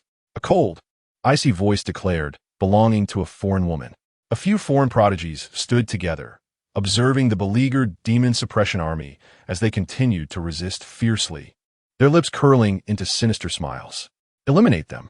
As the words echoed, a voice resonated from the heavens, accompanied by a battle blade that cleaved through the void, leveling mountains in its path. Chapter 83. The price of angering me is a blade for each one. Several foreign warriors instantly felt a powerful aura of murderous intent approaching them. Turning their heads, they saw a battle blade hurtling toward them. Who goes there? One of the foreign prodigies shouted in anger after narrowly evading the attack. Weren't you looking for me? Why do you not recognize me now that I have arrived? The voice was chilling, cold enough to raise the hair on one's neck, as if it carried the intent of a blade within it. As the words fell, Ye Linyuan's figure pierced through the air, landing upon the battlefield. Yizhuo has returned. The remaining members of the Demon Suppression Army erupted in excitement. Kill these wretched dogs. Avenge our fallen brothers. Kill them. In response, the remnants of the Demon Suppression Army were filled with fervor, their blood surging with exhilaration. Ye Linyuan, I thought you would remain a timid turtle forever.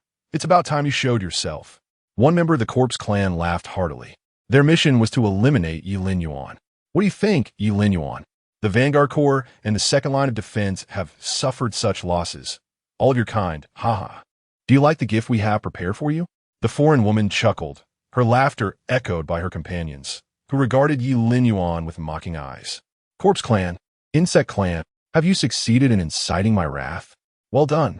Ye Linyuan's gaze darkened as he gripped the battle blade firmly. The essence within him surged, unleashing a formidable aura as his domain of murderous intent expanded. In that instant, the expressions of the foreign prodigies shifted dramatically. He has grown even stronger, and not by a small margin. Their thoughts raced as they realized the gravity of the situation. It was clear that they could not take Ye Linyuan lightly. With his full combat prowess unleashed, frost and flames danced around his battle blade, accompanied by thunder and fierce winds. A faint golden hue shimmered upon his skin, exuding an aura of overwhelming strength, evoking a sense of grandiosity. Even a martial saint would pale in comparison. Ye Linyuan moved with blinding speed, the blade's radiance cutting forth with such force that even mountains would be razed in an instant. The nearest foreign warrior, poised to defend, suddenly sensed the energy contained within the blade's light. His expression shifted in horror. "Save me." Yet before the others could react, the blade's light pierced through the nearest foreign warrior. Boom! His body was instantly obliterated by the strike. This scene left the remaining foreign warriors aghast. One of their prodigies had been slain with a single blow, and that was while fully prepared to defend. "How is this possible?" one foreign warrior exclaimed, his eyes wide with disbelief. But before he could gather his thoughts, a wave of murderous intent enveloped him. Ye Linyuan approached him, his figure resembling a nightmare. "No. Please no. A single strike, and he would perish." At this moment, the hearts of these extraordinary beings from foreign tribes were engulfed in an overwhelming tide of fear. Ye Linyuan's combat prowess had reached an astonishing level, one that instilled both disbelief and terror within them. What tier of strength had he attained? In the distance, on the battlefield, Sulai unleashed a punch that shook the very earth. The shoulder of the foreign leader was brutally dislocated. Ye Linyuan, it was he. How could he possibly be this formidable? Our clan's elite. He can vanquish them with a single stroke? Sulai, shall we not withdraw together? You save your soldiers, and we shall rescue our own elites. The presence of Ye Linyuan was felt by them all. Yet, they were utterly unprepared for the revelation of his terrifying strength. The prowess of their clan's elites could rival that of a martial saint. Furthermore, some of these elites held significant status within their tribe. Their demise here would be inexcusable. Now, do you wish to discuss a truce? Do you recall what I said? Sulai spoke Gonli. Several foreign leaders were momentarily taken aback, then gritted their teeth and replied, "Sulai, do you truly intend to gamble with your life?" Sulai remained silent, relentlessly striking with his fists. At this moment, under Ye Linyuan's blade, the foreign elites were on the brink of annihilation. A foreign woman, pale with fear, cried out, Ye Linyuan, please do not kill me. I will do anything you ask." She was terrified in her eyes. Ye Linyuan was no different from a demon king. "Anything you say? Very well. Tell me the coordinates of your home planet, and I shall commit them to memory." Ye Linyuan's voice was as cold as ice. The foreign woman hesitated for a moment before inquiring, "What do you intend to do?" "I plan to invade your home planet and compel your insect queen to scatter her brood across the cosmos for the proliferation of myriad races." Ye Linyuan pressed his blade against her throat, uttering his chilling words. The woman shivered, suddenly gripped by an ominous premonition. The queen was the progenitor of the insect race. With ample resources, she could produce 100,000 elite soldiers in a single day. Hence, while any member of the insect race could perish, the queen was beyond reproach. "Ye Linyuan, you fiend, the insect race will not spare you," the foreign woman exclaimed in fury. Ye Linyuan paid her no heed. With a swift stroke of his blade, he ended her life. All the prominent figures of the foreign tribes were slain. Ye Linyuan did not linger, but moved toward another battlefield in the distance. At this moment, Sulai and several foreign leaders were embroiled in a fierce clash, their surroundings shrouded in chaos. Every individual bore severe injuries, their vitality nearly depleted.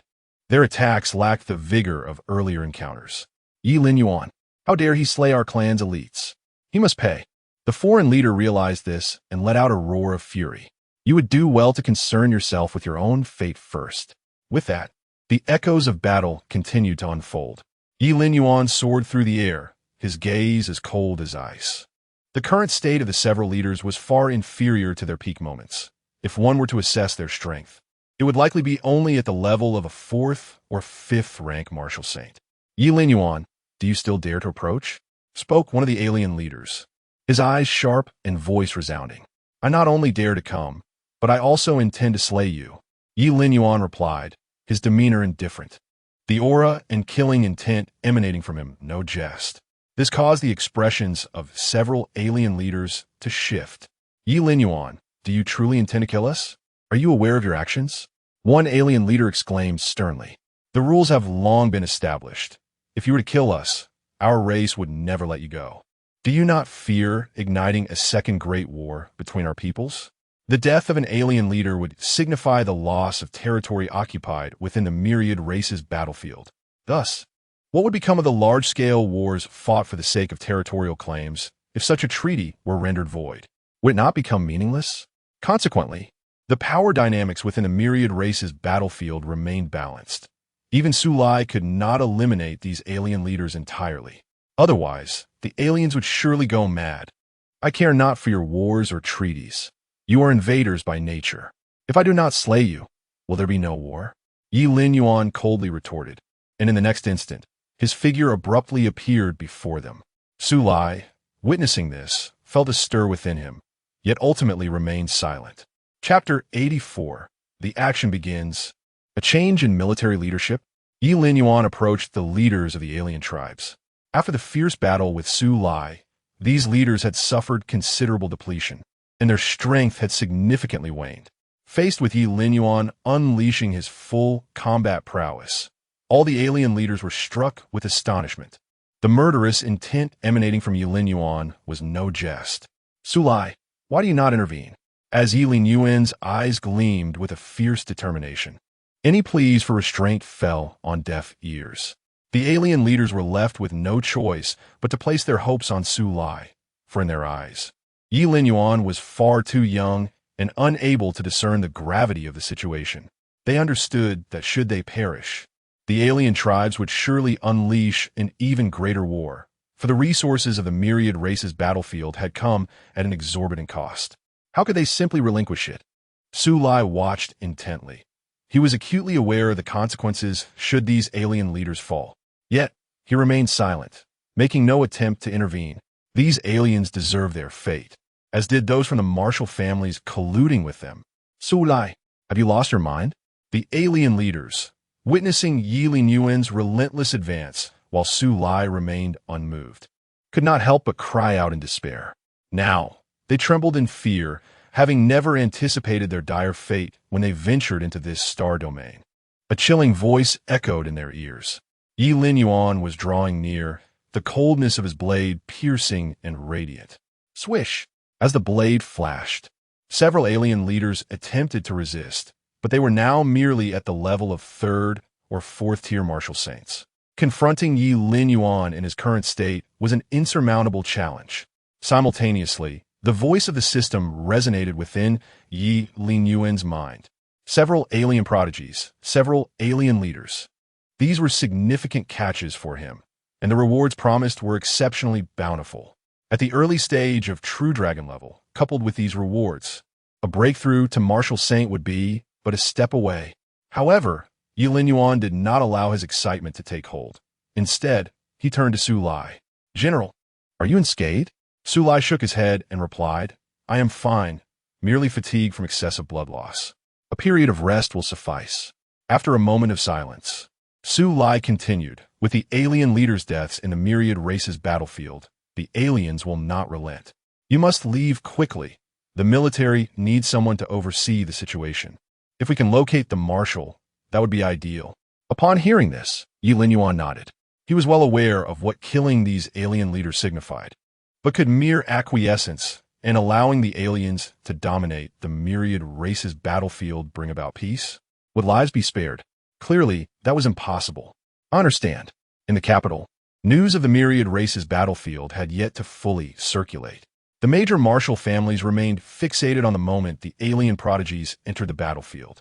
Sir, currently in the myriad races battlefield, Sulai is preoccupied with the alien leaders while Ye Linyuan is besieged by the alien prodigies. It won't be long before the news of Ye Linyuan's demise reaches us. In the Zhou family, Zhou Tianxiong addressed a seat with reverence where youth sat, his demeanor marked by utmost respect. This youth was none other than Ye Bai, the one previously rescued by Ye Zhanyun from the battlefield of myriad clans. My dear elder brother, I shall not allow you to perish so easily. A peculiar glint flickered in Ye Bai's eyes as he emanated a subtle yet potent aura. Upon sensing this presence, Zhou Tianxiong and several martial saints exchanged glances, their expressions shifting to one of heightened respect. My lord, shall we commence our actions now? The martial saints of the military department are unable to return. Reclaiming control of the department is our best opportunity, Zhou Tianxiong whispered, cautiously observing Ye Bai's countenance. Ye Bai, appearing contemplative, eventually nodded in agreement. Very well. As these words left his lips, joy illuminated the faces of the martial saints present. With the success of this endeavor, their transgressions would remain concealed, and they would be free from the fear of retribution. In an instant, the group vanished and arrived at the military department. Zhou Tianxiong and his companions materialized in the training grounds of the military department, their overwhelming aura causing a stir throughout the premises. Zhou Tianxiong, what brings you here? Zhao Xuanqing and others from the military stepped forth, their expressions grave. What brings us here? Zhou Tianxiong scoffed. With the marshal missing and the most suitable candidates perished on the battlefield, the military, as the first line of defense against foreign threats, cannot remain leaderless for a day. I propose we appoint a new marshal forthwith. His voice reverberated through the military, eliciting a palpable shift in the countenance of all present, particularly among the high-ranking officials, whose faces turned ashen with shock and fury. The candidates for the great competition had been slain. They were well aware of the events that had transpired on the battlefield. However, the martial saints were not in full strength to provide support. Zhou Tianxiong's proclamation sent chills down the spines of the military's upper echelons. With the marshal missing and Ye Linyuan deceased, could the military's great vengeance truly be dismissed so lightly? Would these martial saints, guilty of treason and collusion with the enemy, be allowed to roam free? Even Zhao Xuanqing and Cheng Qianli, martial saints aligned with the military, felt a tremor within at this news. The tide had turned. Zhou Tianxiong, you conspired with foreign clans to slay our human prodigies, and now you dare to meddle in military affairs? Let me remind you, the matters of the military do not concern you. A general from the military declared, taking a deep breath, his voice solemn. It may not concern me, but this pertains to the future of humanity. As a martial saint of our kind, how can I stand idly by? Zhou Tianxiong laughed heartily, his expression unperturbed. Do you even consider yourself worthy of being a martial saint of humanity? The military personnel were filled with indignation, yet faced with a martial saint, they found themselves powerless. Hand over your military authority, or do not blame me for my lack of mercy, Zhou Tianxiong stated, disregarding their protests and addressing the military members with an air of indifference. Hand over military power? Who among you is capable of holding it? Someone challenged. In response, Zhou Tianxiong stepped aside, revealing half of his figure before the assembly of the military. Ye Tai stood amidst these martial saints. Upon seeing him, both Zhao Xuanqing and Cheng Qianli wore expressions of concern. Zhao Xuanqing inhaled deeply and remarked, "This individual surely bears the aura of that person from beyond the borders." At these words, everyone in the military department was taken aback. That individual has returned to the capital? How did he manage to bypass the Great Barrier? If it is indeed him, the military power may truly be at risk of being usurped. After all, he was once the marshal of the military department. Even though he was expelled beyond the borders, his merits remain indisputable. How so? Zhou Tianxiong coldly inquired. Matters of the military are not for traitors or outsiders to meddle in. A general from the military department stated each word with precision. If that is the case, do not hold me accountable. Chapter 85. The Return of the Leaf Seat, the Slaughter of the Martial Saint. Zhou Tianxiong's expression turned cold as he prepared to act. Zhou Tianxiong, you are also a martial saint of the human race. What benefit do you gain from this? Zhao Xuanqing stepped forward, unable to contain himself. Do I still have a way out? Given the past events in Jiangbei, would Ye Linyuan ever spare me? Zhou Tianxiong shouted, then cast a cold smile at Zhao Xuanqing. Zhao Xuanqing, you have lived for so long, yet you're still outdone by a mere junior. What do you mean? Zhao Xuanqing asked solemnly. In that moment, Zhao Zai's figure emerged from the crowd. Grandfather, please stop. The tide has turned. The military's leadership has inevitably changed. Why must we sacrifice the century-old foundation of the Zhao family for this? Zhao Zai pleaded. Upon seeing Zhao Zai, Zhao Xuanqing felt as if struck by lightning, trembling as if electrified. This was his most cherished grandson, the one he believed would inherit the Zhao family. Now, he had unexpectedly turned against him to ally with Zhou Tianxiong. Beast, how dare you? Zhao Xuanqing's voice quivered, his throat surging with blood and qi, as if he might explode at any moment. This was his most favored and accomplished descendant. Grandfather, my actions are driven by the desire to preserve the Zhao family's legacy. Please relent. Zhao Zai continued to implore. Unworthy spawn. With a cough, Zhao Xuanqing could no longer suppress himself, spitting out a mouthful of blood, his murky eyes filled with bloodshot veins. Seeing this, Zhao Zai was taken aback, rushing forward. Grandfather, what has happened to you? Ha ha ha. Zhao Xuanqing, did you ever imagine that your life of integrity and honor would culminate in your most esteemed grandson standing with us? Zhou Tianxiong remarked, feeling a wave of satisfaction wash over him. Get away. Zhao Xuanqing forcefully pushed Zhao Zai aside, glaring at Zhou Tianxiong. Zhou Tianxiong, do you dare to scheme against me? Do not place blame where it does not belong. He sought me out himself. Zhou Tianxiong replied calmly. I will ask you one last time. Will you yield military authority? Zhao Xuanqing's aura erupted, darkening the heavens and stirring up fierce winds. The sky was illuminated by flickering runes, the formation's core emerging. All at once, this old fool has been provoked and is attacking recklessly. Zhou Tianxiong instructed the several martial saints beside him. They nodded in agreement and stepped forward. Xuanqing, I shall aid you. Qianli shot forth, joining the fray. A battle at the martial saint level could easily lead to mountains collapsing, rivers shifting, and blood flowing for miles. In the worst-case scenario, cities could crumble, transforming vast areas into scorched earth, extinguishing all life. Consequently, such battles typically tore the very fabric of space, distancing themselves from inhabited regions. Within the military, everyone was in a state of frantic urgency. 2 martial saints against 5. The disparity was insurmountable. The outcome would soon be evident. This was a battle devoid of suspense. Not long after their departure, a piece of news reverberated from the battlefield of myriad races, sending shockwaves through the military. The Leaf Seat is returning.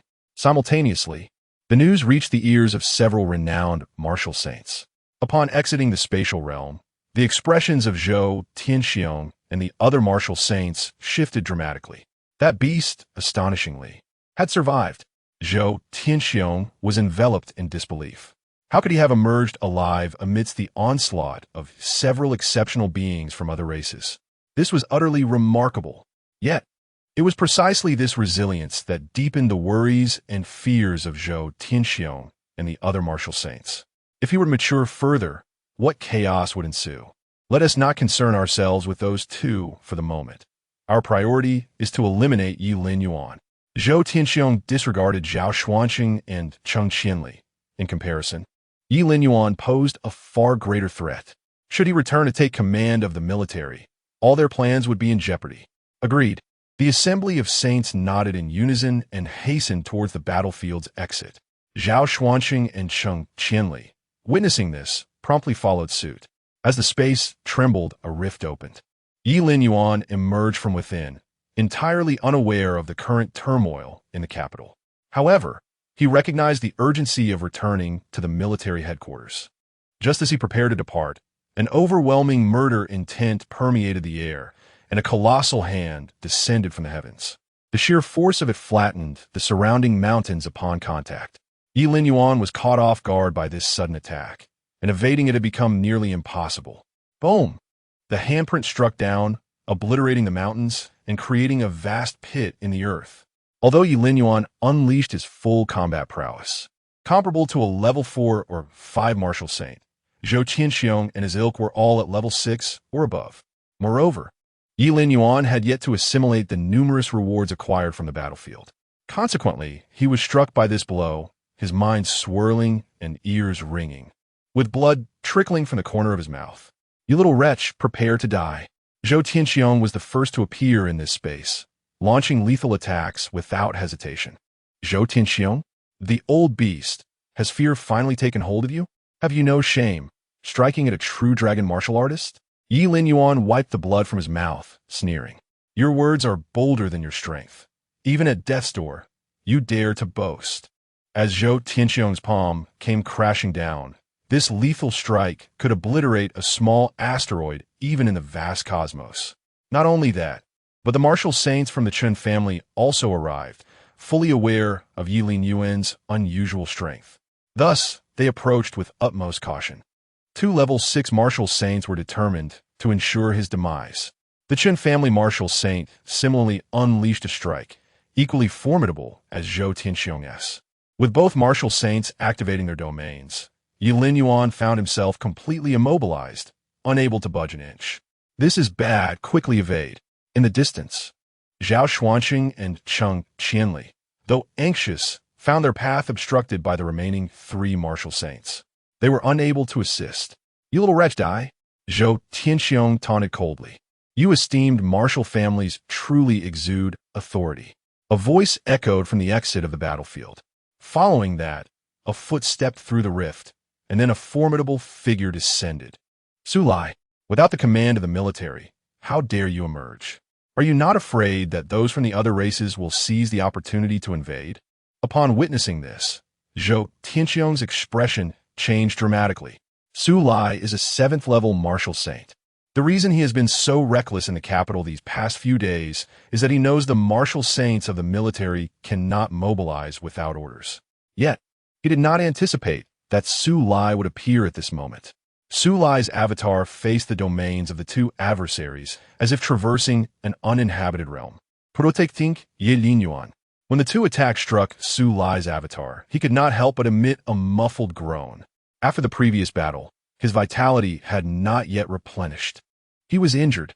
"Wang Tianyang, you and Chenlan shall deal with Su Lai. I will take care of this little brat." Ye Linyuan. Zhou Tianxiong instantly perceived Su Lai's condition and immediately issued orders. Among the 3 martial saints engaged in battle with Zhao Xuanqing and Cheng Qianli, one soared over to this location. "Su Lai is injured. His combat power is diminished compared to before, so the 2 of you should be able to handle it." After speaking, Zhou Tianxiong's gaze fell upon Ye Linyuan.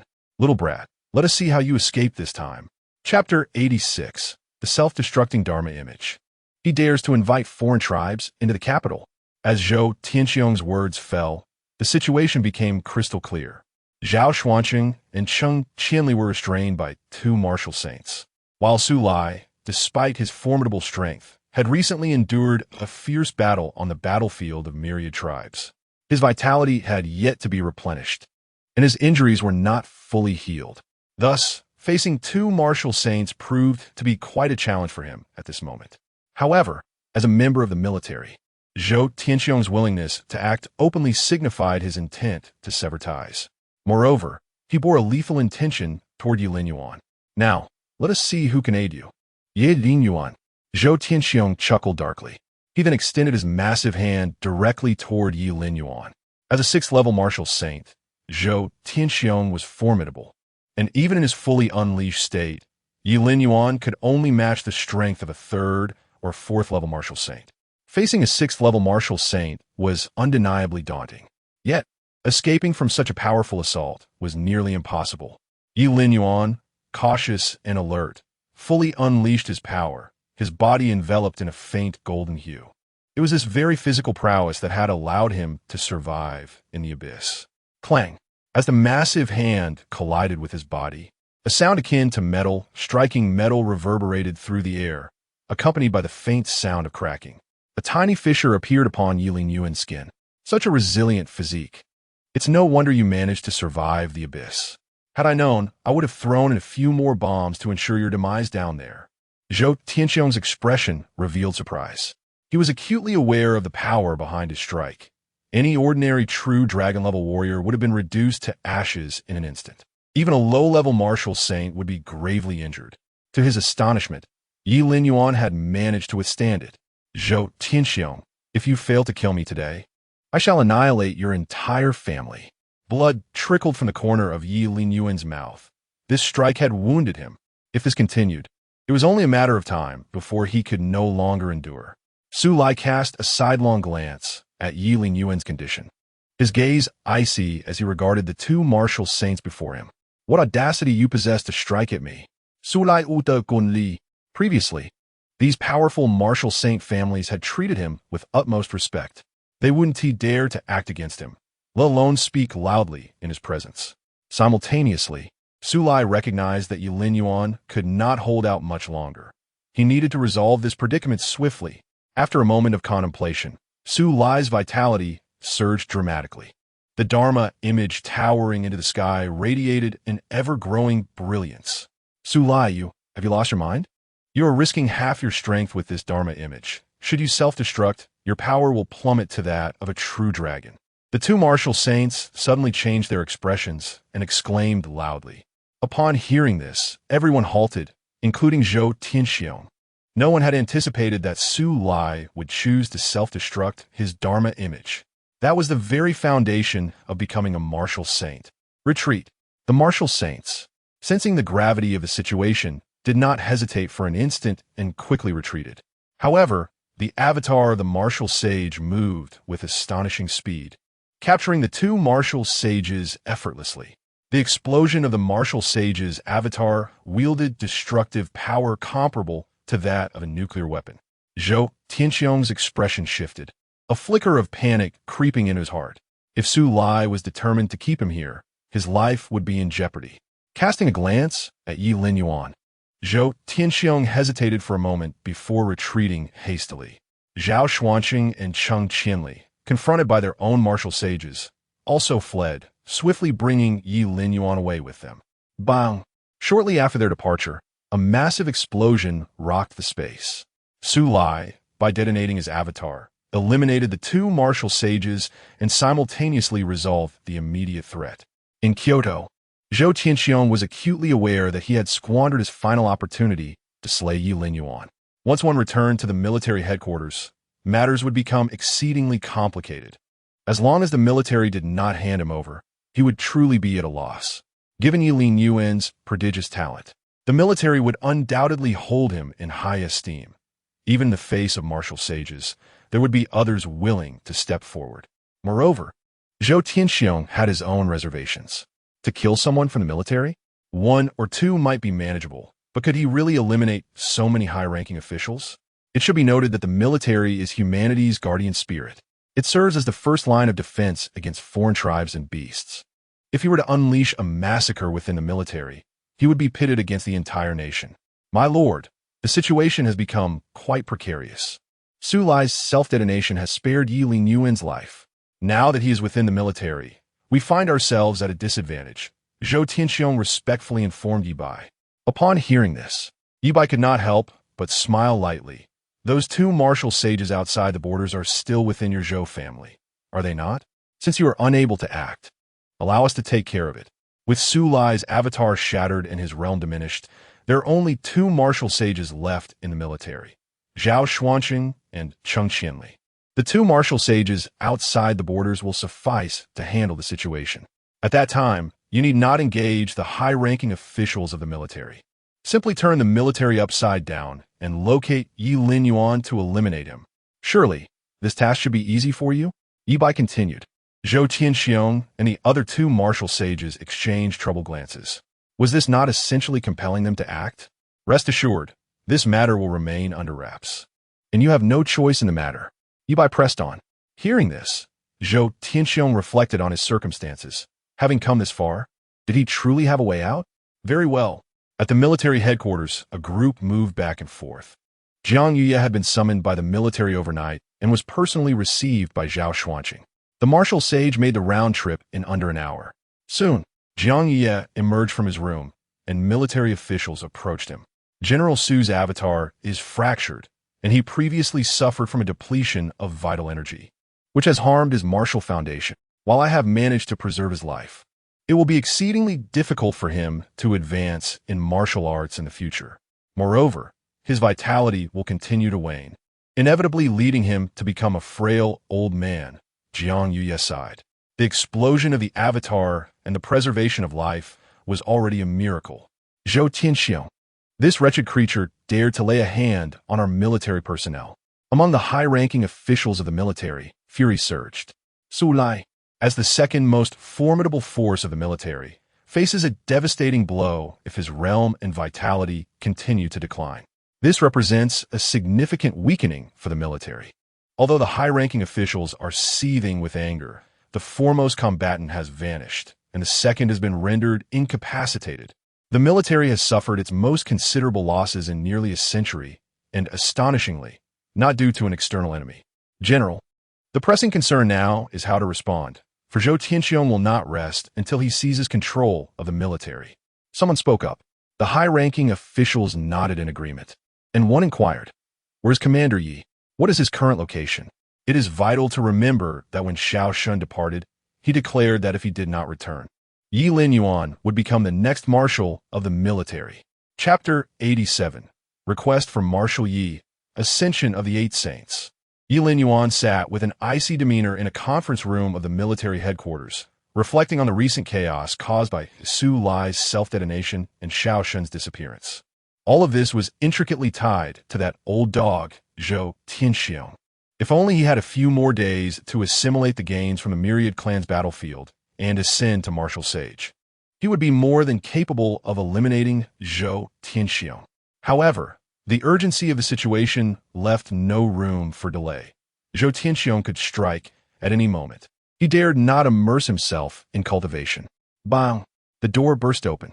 High-ranking officials from the military flooded in, and upon seeing Ye Linyuan, one of them spoke up. "Ye Linyuan, given the significant losses our military has suffered, how can you still sit here in a daze?" Ye Linyuan snapped back to reality. Gazing at the assembly, the military could not be without a leader for even a day. The marshal had once declared that if he did not return, "You will be the next marshal."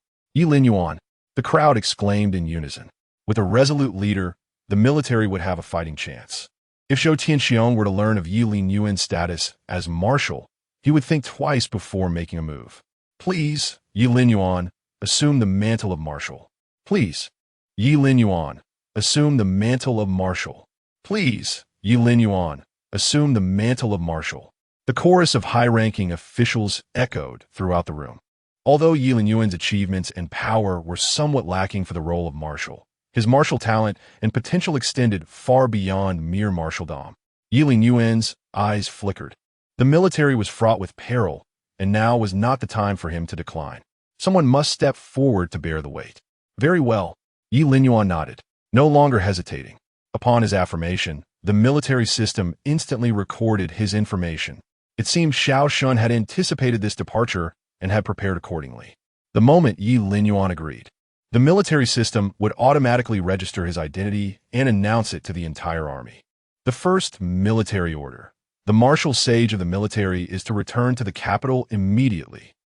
In the eastern Fisher Mountains, within a military camp, a towering figure nearly 2 meters tall stared at the message uploaded by the military system, his expression utterly bizarre.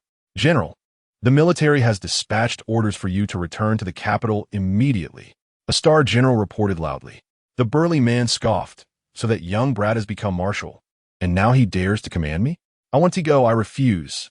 Hearing this, the star general murmured, "General, that is the order of the new marshal." At this, the burly man's expression shifted slightly. After a prolonged pause, struggling for an appropriate response, he ultimately exclaimed, "Damn it." He then strode out of the camp, disappearing from sight. In the western desert, amidst swirling sands, a warrior clad in battle armor emerged from the dunes, clutching the severed head of an alien foe. "Understood," he replied lazily, and similarly vanished into the vastness.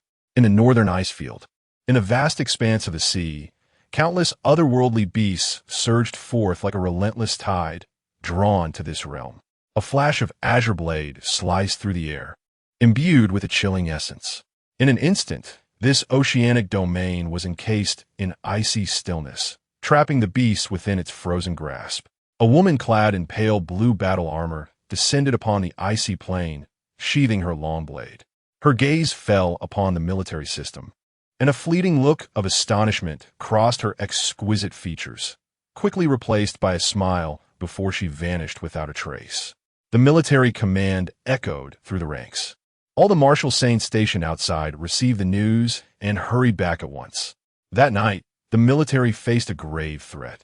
Zhou Tianxiong, accompanied by the martial saints of the Wang and Chun families, alongside 2 martial saints from beyond the borders, had arrived.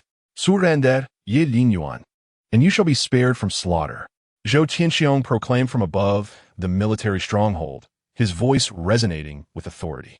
This scene rendered the military personnel's expressions grave. The presence of the marshal was palpable.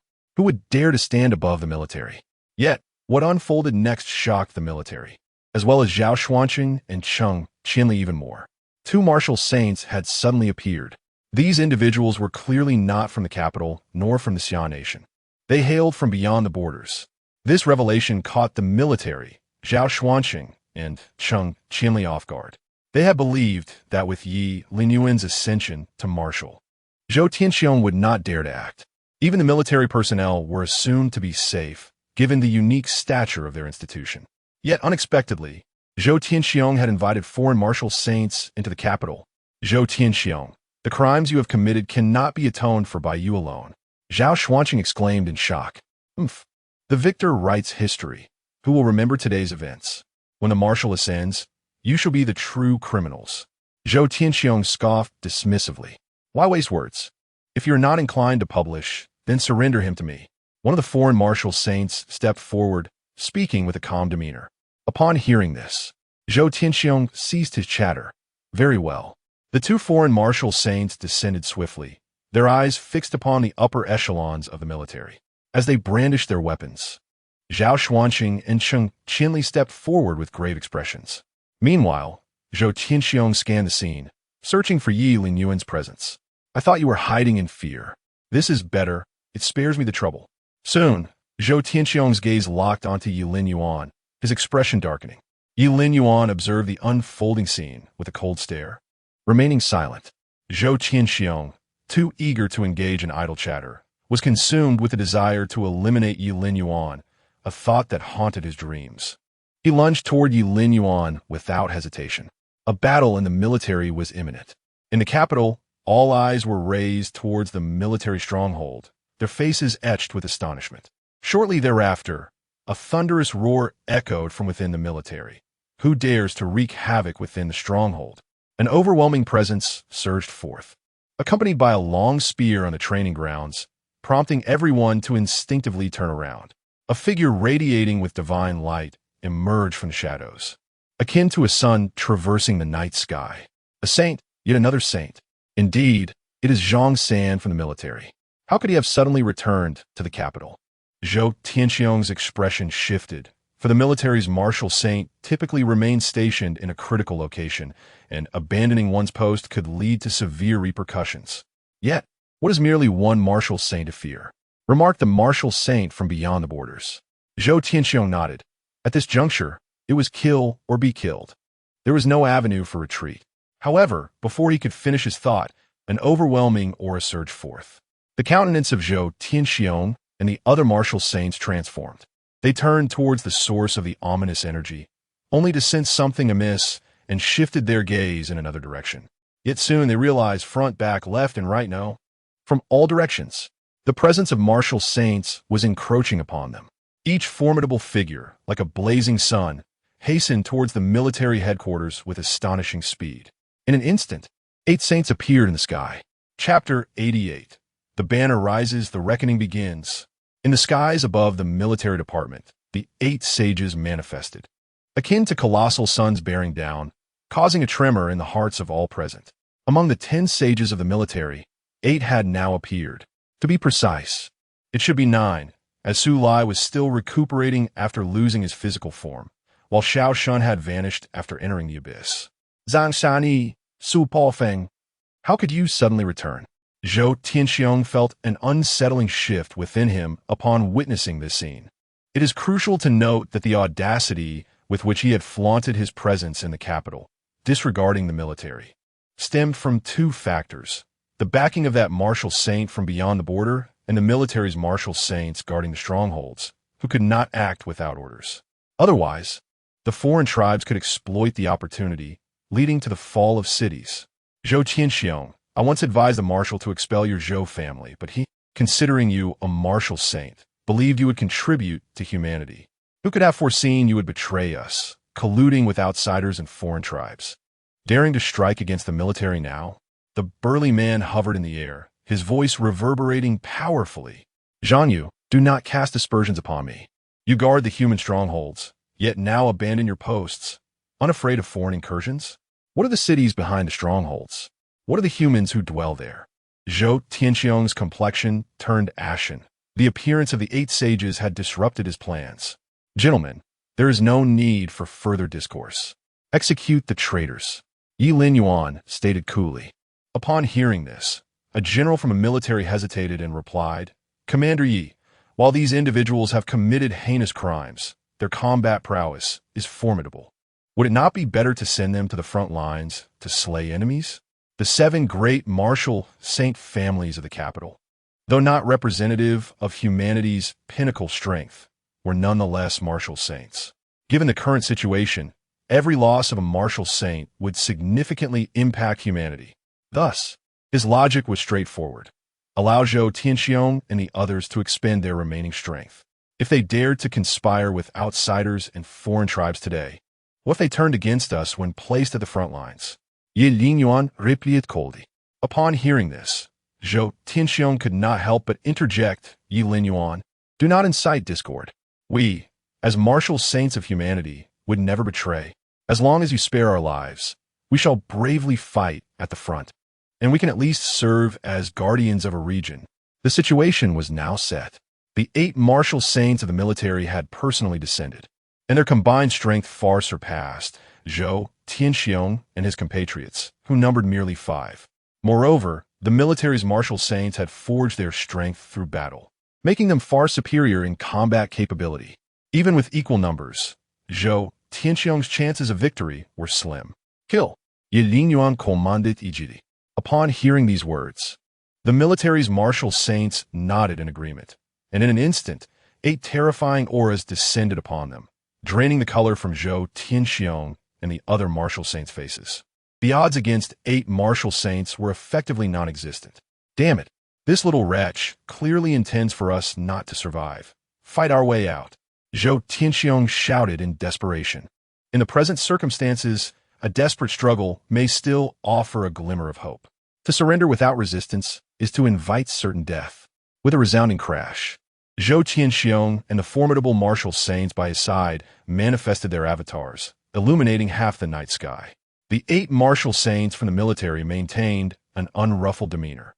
Even if they were to confront their foes individually, they could at least hold their ground against 2 adversaries, if not more, let alone the presence of 8. As Zhou Tianxiong and his companions' avatars emerged, the military's martial saints also took action. The skies were ablaze with ferocious flames, intertwining beams of swords and blades. As a towering avatar descended with the intent to crush Zhou Tianxiong underfoot. Crack! Zhou Tianxiong and several others experienced cracks forming on their avatars under this overwhelming assault. In an instant, they shattered, and the relentless onslaught continued unabated toward Zhou Tianxiong and his comrades. With their avatars destroyed, their combat prowess diminished significantly. Faced with the full might of the martial saints, they found themselves utterly incapable of mounting any form of resistance. With a thunderous roar, the military training grounds erupted in a cloud of dust. Upon the ground lay Zhou Tianxiong and his fellow martial saints, lifeless. Marshal, what are the next steps? Many within the military observed this scene with a sense of satisfaction. The crimes committed by Zhou Tianxiong warranted 100 deaths. It was imperative to cleanse the martial aristocratic families involved, ensuring that such malignant influences would no longer plague the capital in the future. Ye Linyuan calmly remarked. The general and the military nodded in agreement and promptly issued commands. In a fervor, the military sprang into action. The Yi banner fluttered above the military headquarters.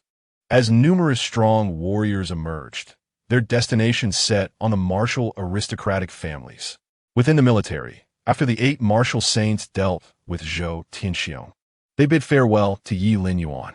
Echoing Zhou Tianxiong's sentiments, they remarked that their duty lay in guarding humanity's strongholds, and they could not afford to be absent for too long.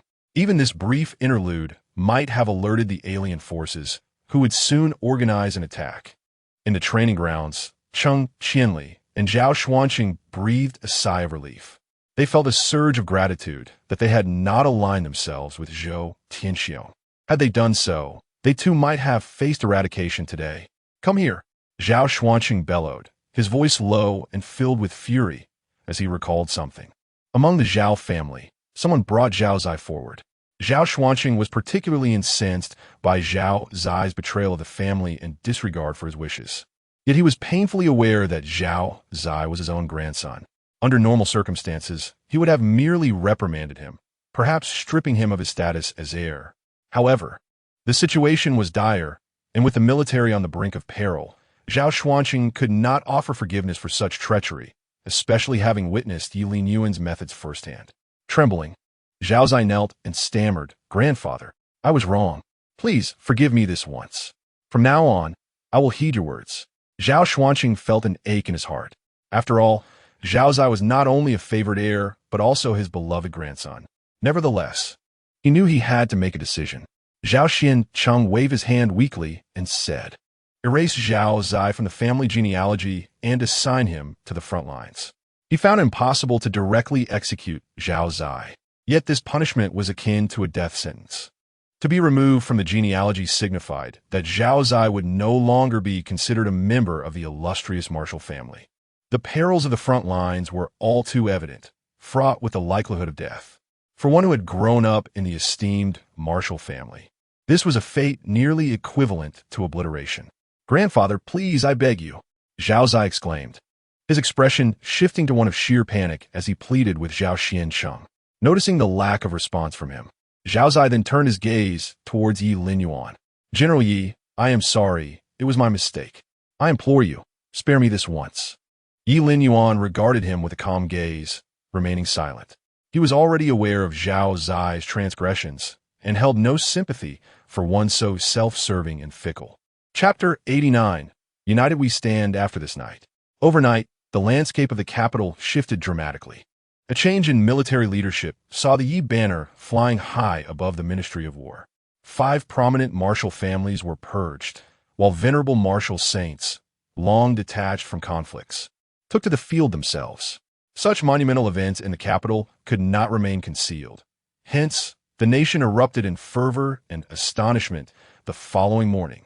The annihilation of 5 esteemed martial families in a single night was nothing short of shocking, inciting both outrage and dread. Speculation arose that foreign entities had covertly intervened. Who else would dare act so boldly? As the nation buzzed with commotion, news from the Great Xia Court emerged, revealing the events of the previous night to the public. This revelation, however, stirred even greater turmoil. The human martial saints had colluded with foreign races. The nation was engulfed in disbelief. These martial saints were pillars of humanity, and their treachery raised questions about the future of mankind. I am utterly astounded. I feel as though I have borne witness to the dawn of a new era. Commander Yi, merely 22, had eradicated 5 martial families in a night. What a remarkable feat. Those colluding with foreign races deserve their fate. My only regret is that I was not there to witness it firsthand. Indeed, I never anticipated such a turn of events. The future of humanity appears precarious, and the betrayal of these martial saints is disheartening. It will be best to deal with their kin as well. Have you not seen the news? Those martial families were ruthlessly purged. The nation was in a state of shock. Upon learning the details, everyone applauded. What is the Ministry of War? It is the front line against foreign threats, humanity's bastion. Zhou Tianxiong dared to strike against the ministry, even wounding Su Lai. These martial families were indeed implicated in the chaos. How could one not applaud such developments? Moreover, another voice emerged from within the nation, heralding the onset of a new era. Ye Linyuan, in his early 20s, ascended as the commander of the Ministry of War, wielding power rivaling that of a true dragon. This heralded hope for humanity and the martial arts, suggesting that amidst the invasion of myriad races, a new chapter for humankind was about to unfold. The events of that night were profound. On that very day, an elder martial saint from the Great Xia Court made an appearance to bring closure to these matters. In essence, all traitors in the capital had been eradicated, and from that day forth, everyone would unite to resist foreign invaders. With the elder's appearance, the clamor began to settle. In the Ministry of War's training chamber, Ye Linyuan sat cross-legged, his aura surging, breath resonating like a great bell. The events of the previous night intensified his urgency to break through to the level of martial saint. Had he attained that status then, he would not have fallen victim to Zhou Tianxiong, nor would he have needed to risk recalling martial saints from the ministry. His experiences on the battlefield against myriad races had proven immensely fruitful, sufficient to propel him toward becoming a martial saint. After approximately 3 days, a terrifying aura emanated from the training chamber, overwhelming the entire Ministry of War. Many in the military turned their gazes toward a singular direction, their hearts unmistakably aware that Ye Linyuan had ascended to the martial saint realm. In the training chamber, Ye Linyuan summoned the system panel before his eyes. Host, Ye Linyuan, age, 22, realm, level 1 martial saint, merit, 45, 860, 000, martial techniques, divine thunder blade technique, star severing blade technique, exploding star fist, immortal cell cultivation method, law avatar, crimson fire glazed golden body. The martial techniques had undergone a qualitative transformation. Now, in addition to those he had previously mastered, Ye Linyuan had comprehended new martial skills, all at the saint level. Although the immortal cell was understood during the true dragon phase, this martial art had been cultivated to its utmost pinnacle, surpassing even the saint-level techniques. Exploding star fist. Ye Linyuan glanced at the panel, and an introduction to this martial art materialized in his mind. Exploding star fist, primarily based on strength, upon reaching the ultimate stage, one can explode a star with a single punch. Seeing this, Ye Linyuan could not help but smile with satisfaction. The ability to explode a star with a single fist, even in the vastness of the cosmos, would indeed be extraordinarily rare. What immense power and might must that entail? Marshal, a voice called from outside the door as Ye Linyuan was examining himself. Come in, he replied. A military officer entered, excitement etched across his face. Marshal, you have broken through to the martial saint level? They were well aware of Ye Linyuan's combat prowess. In the past, during the true dragon level assessment, his strength had already rivaled that of a martial saint. On the battlefield against the myriad races, he had also slain Yi Jing. Now that he had ascended to the martial saint level, one could only imagine the heights his power would reach, perhaps already on par with the 6th or 7th level martial saints. This addition would greatly enhance the military strength. Indeed, Ye Linyuan nodded, then inquired, "What brings you here?" "Marshal, while we were purging the martial saint families, we discovered someone you may need to handle personally." The officer spoke in hushed tones. After all, that person was none other than Ye Linyuan's brother. A flicker of emotion crossed Ye Linyuan's eyes as a figure emerged in his mind. "Take me to him." In an interrogation room, Ye Bai's complexion was exceedingly grim. Having been captured by the military, escape was nearly impossible. Moreover, Ye Zhenyun, who had previously crossed the border using his law avatar, had already suffered the loss of one such avatar due to the rules. Even if he managed to coalesce another, reaching the capital would be a formidable challenge. Before long, Ye Bai heard footsteps approaching. "Ye Linyuan, you truly are full of surprises," he remarked coldly upon seeing him, his expression shifting slightly. "I have but one question for you. Should your answer please me, I may consider sparing your life." Ye Linyuan replied calmly. Upon hearing this, Ye Bai's expression shifted to one of shock. He had initially believed his demise was inevitable. Yet, Ye Linyuan's words offered him a glimmer of hope. "Speak." Then, he turned his head and said, "What exactly has Ye Zhenyun cultivated that allows him to infinitely coalesce his law avatar? Moreover, what grants him the ability to resurrect?" Ye Linyuan inwideth. This reflects the perplexity within his heart. After all, the words spoken at Yi Jing's demise were exceedingly enigmatic. Upon hearing this inquiry, Ye Bai's expression shifted momentarily as he replied, "If you are inquiring about this matter, I can only say that I do not know. However, he indeed possesses such capability." Ye Linyuan furrowed his brow. Could it be that such unusual abilities truly existed within the aristocratic families? Observing Ye Bai's genuinely perplexed demeanor, he refrained from pressing further. Yet, Ye Zhenyun remains exceedingly bizarre, posing a danger not inferior to that of the otherworldly beings. Ye Linyuan stood for a moment, then turned to depart, subtly signaling with his gaze. The two officers stationed at the entrance promptly moved inside. Ye Linyuan, do you truly intend to kill me? Is it not enough that you have slain our father? Do you now seek to take my life as well? Echoed Ye Bai's voice. Meanwhile, beyond the borders, amidst the thick fog, a formidable figure advanced across the Great Barrier, impeded by the descending forces of regulation that rendered his progress nearly impossible. Ye Linyuan, oh Ye Linyuan. You have indeed brought me an abundance of surprises. However, this shall be where it concludes. Chapter 90. Beneath the Abyss. You are the chosen one under the vast expanse of the great realm. The power of the rules descends.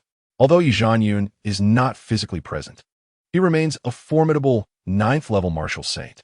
Upon reaching the martial saint realm, each successive layer becomes a formidable threshold, akin to a chasm, even for those gifted martial prodigies, as martial saint represents the pinnacle of their aspirations.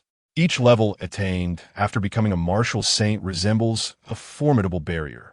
Ye Linyuan, you have indeed brought me an abundance of surprises. In a secluded chamber, Ye Linyuan suddenly opened his eyes, a cold and hardened visage devoid of color, as if he bore grievous wounds.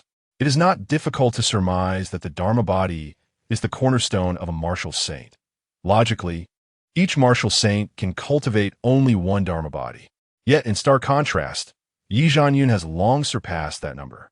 Jiangbei Ye Tai, a figure on the battlefield of myriad races, and now another. His cultivation method is exceedingly bizarre.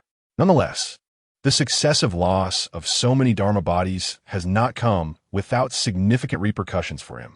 Ye Linyuan stepped outside the chamber, which appeared to have been meticulously prepared, revealing a gathering of several young men and women, along with some beings of other races. My lord, these are the followers willing to accompany you. And as for these other races, they were captured from beyond the borders. A warrior from outside the realm respectfully informed Ye Linyuan. Understood, you may leave. Ye Linyuan replied dismissively, gesturing for the warrior to retreat. At that moment, among the young men and women, a buzzcut youth could not restrain himself from speaking. My lord, my martial aptitude is rather dull. I have heard that following you can lead to strength. Is there truth to this? A peculiar smile emerged on Ye Linyuan's face.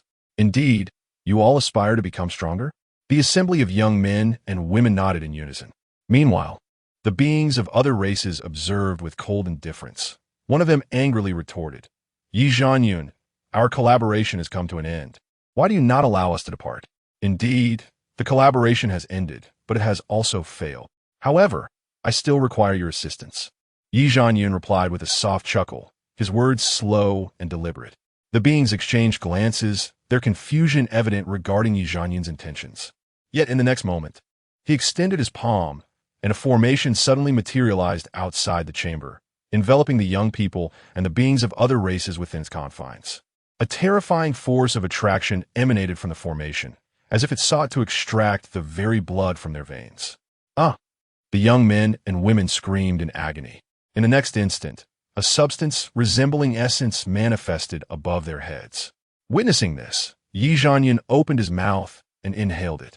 You are.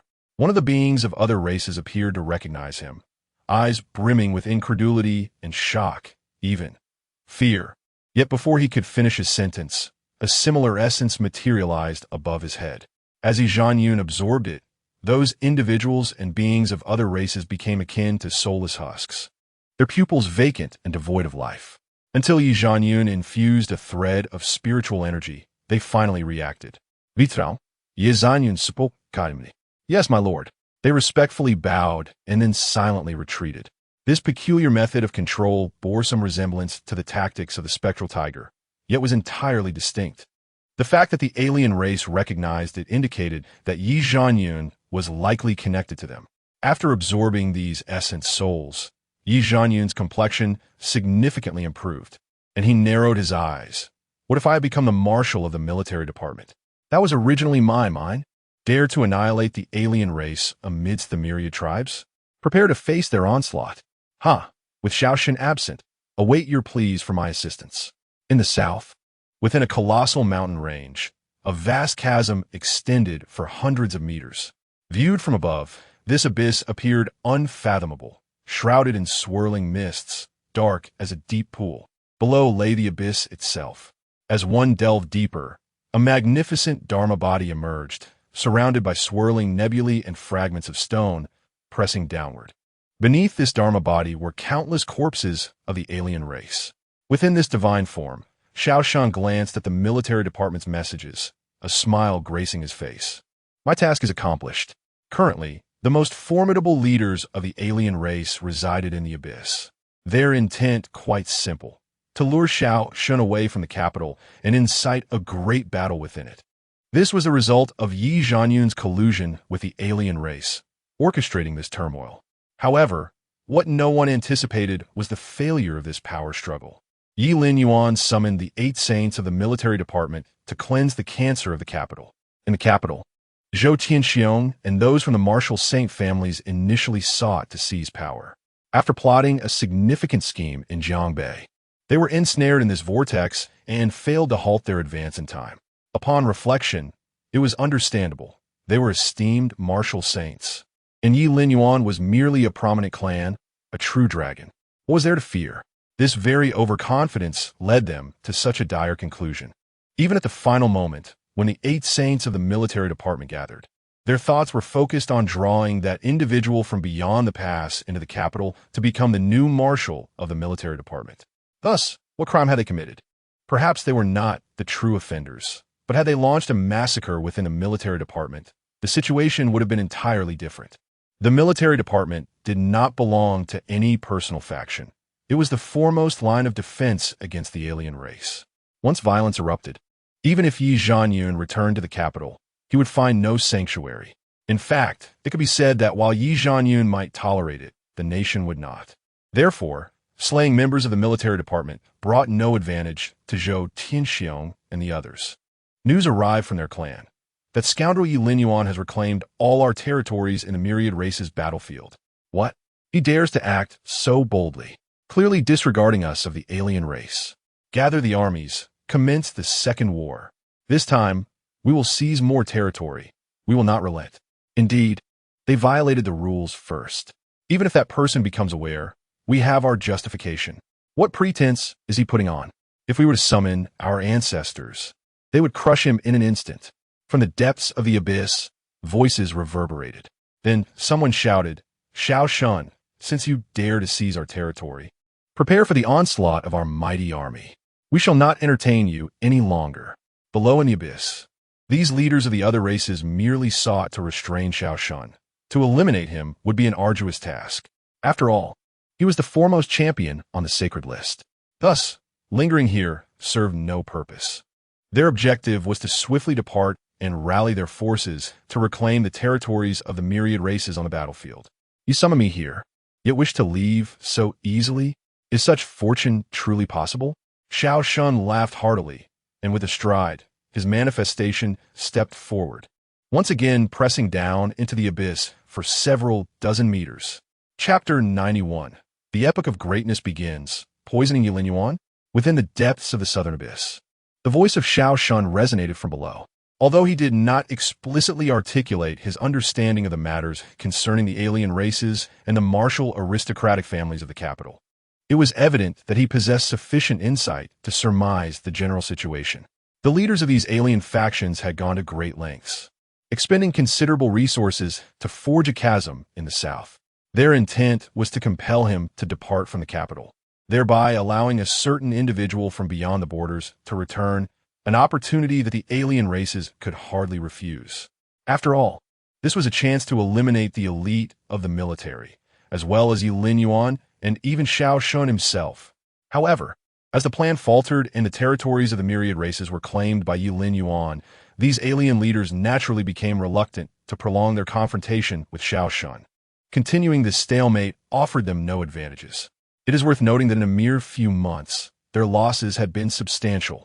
From the subterranean caverns of Jiangbei, where thousands of formidable beasts were eradicated, to the battlefield of myriad races, where the alien prodigies suffered as well. All of this was perceived by the aliens as the fault of Ye Zhanyun, since it was he who proposed the cooperation. Xiao Shun, do you truly wish to suppress us here? As a 9th-level martial sage, you stand but a step away from transcending to the next realm. I fail to see how this benefits you. One alien, gazing at the colossal, ethereal figure suspended above, spoke coldly. A powerhouse of Xiao Shun's caliber was a rarity among humanity, having attained the 9th level of martial sagehood for over a century. Many believed he had a significant chance of becoming a martial deity. In comparison to some of the alien races beyond the stars, such a warrior would at least rank as a domain lord. It was perplexing for anyone to fathom why he would choose to engage in this protracted struggle within the abyss. Huh, you need not concern yourself with that. Xiao Shun replied with a faint smile. His mission had been accomplished. Ye Linyuan had successfully ascended to the position of marshal of the military, and the martial aristocratic families had effectively bolstered Ye Linyuan's authority. His standing within the military was now nearly unassailable. As the impending second war instigated by the alien races loomed, he would not permit these alien leaders to depart. Otherwise, humanity's chances in the forthcoming conflict would be exceedingly slim. Additionally, there was a crucial reason. This was part of the arrangements made by Ye Linyuan's father. At this moment, within the military headquarters of the capital, the actions of the alien races were swift. The borders had already assembled a formidable alien army, poised to launch the second war. Upon receiving the news, the military promptly mobilized its forces in preparation. How dire was the situation at the borders? After assuming the role of marshal, Ye Linyuan had taken a keen interest in military affairs.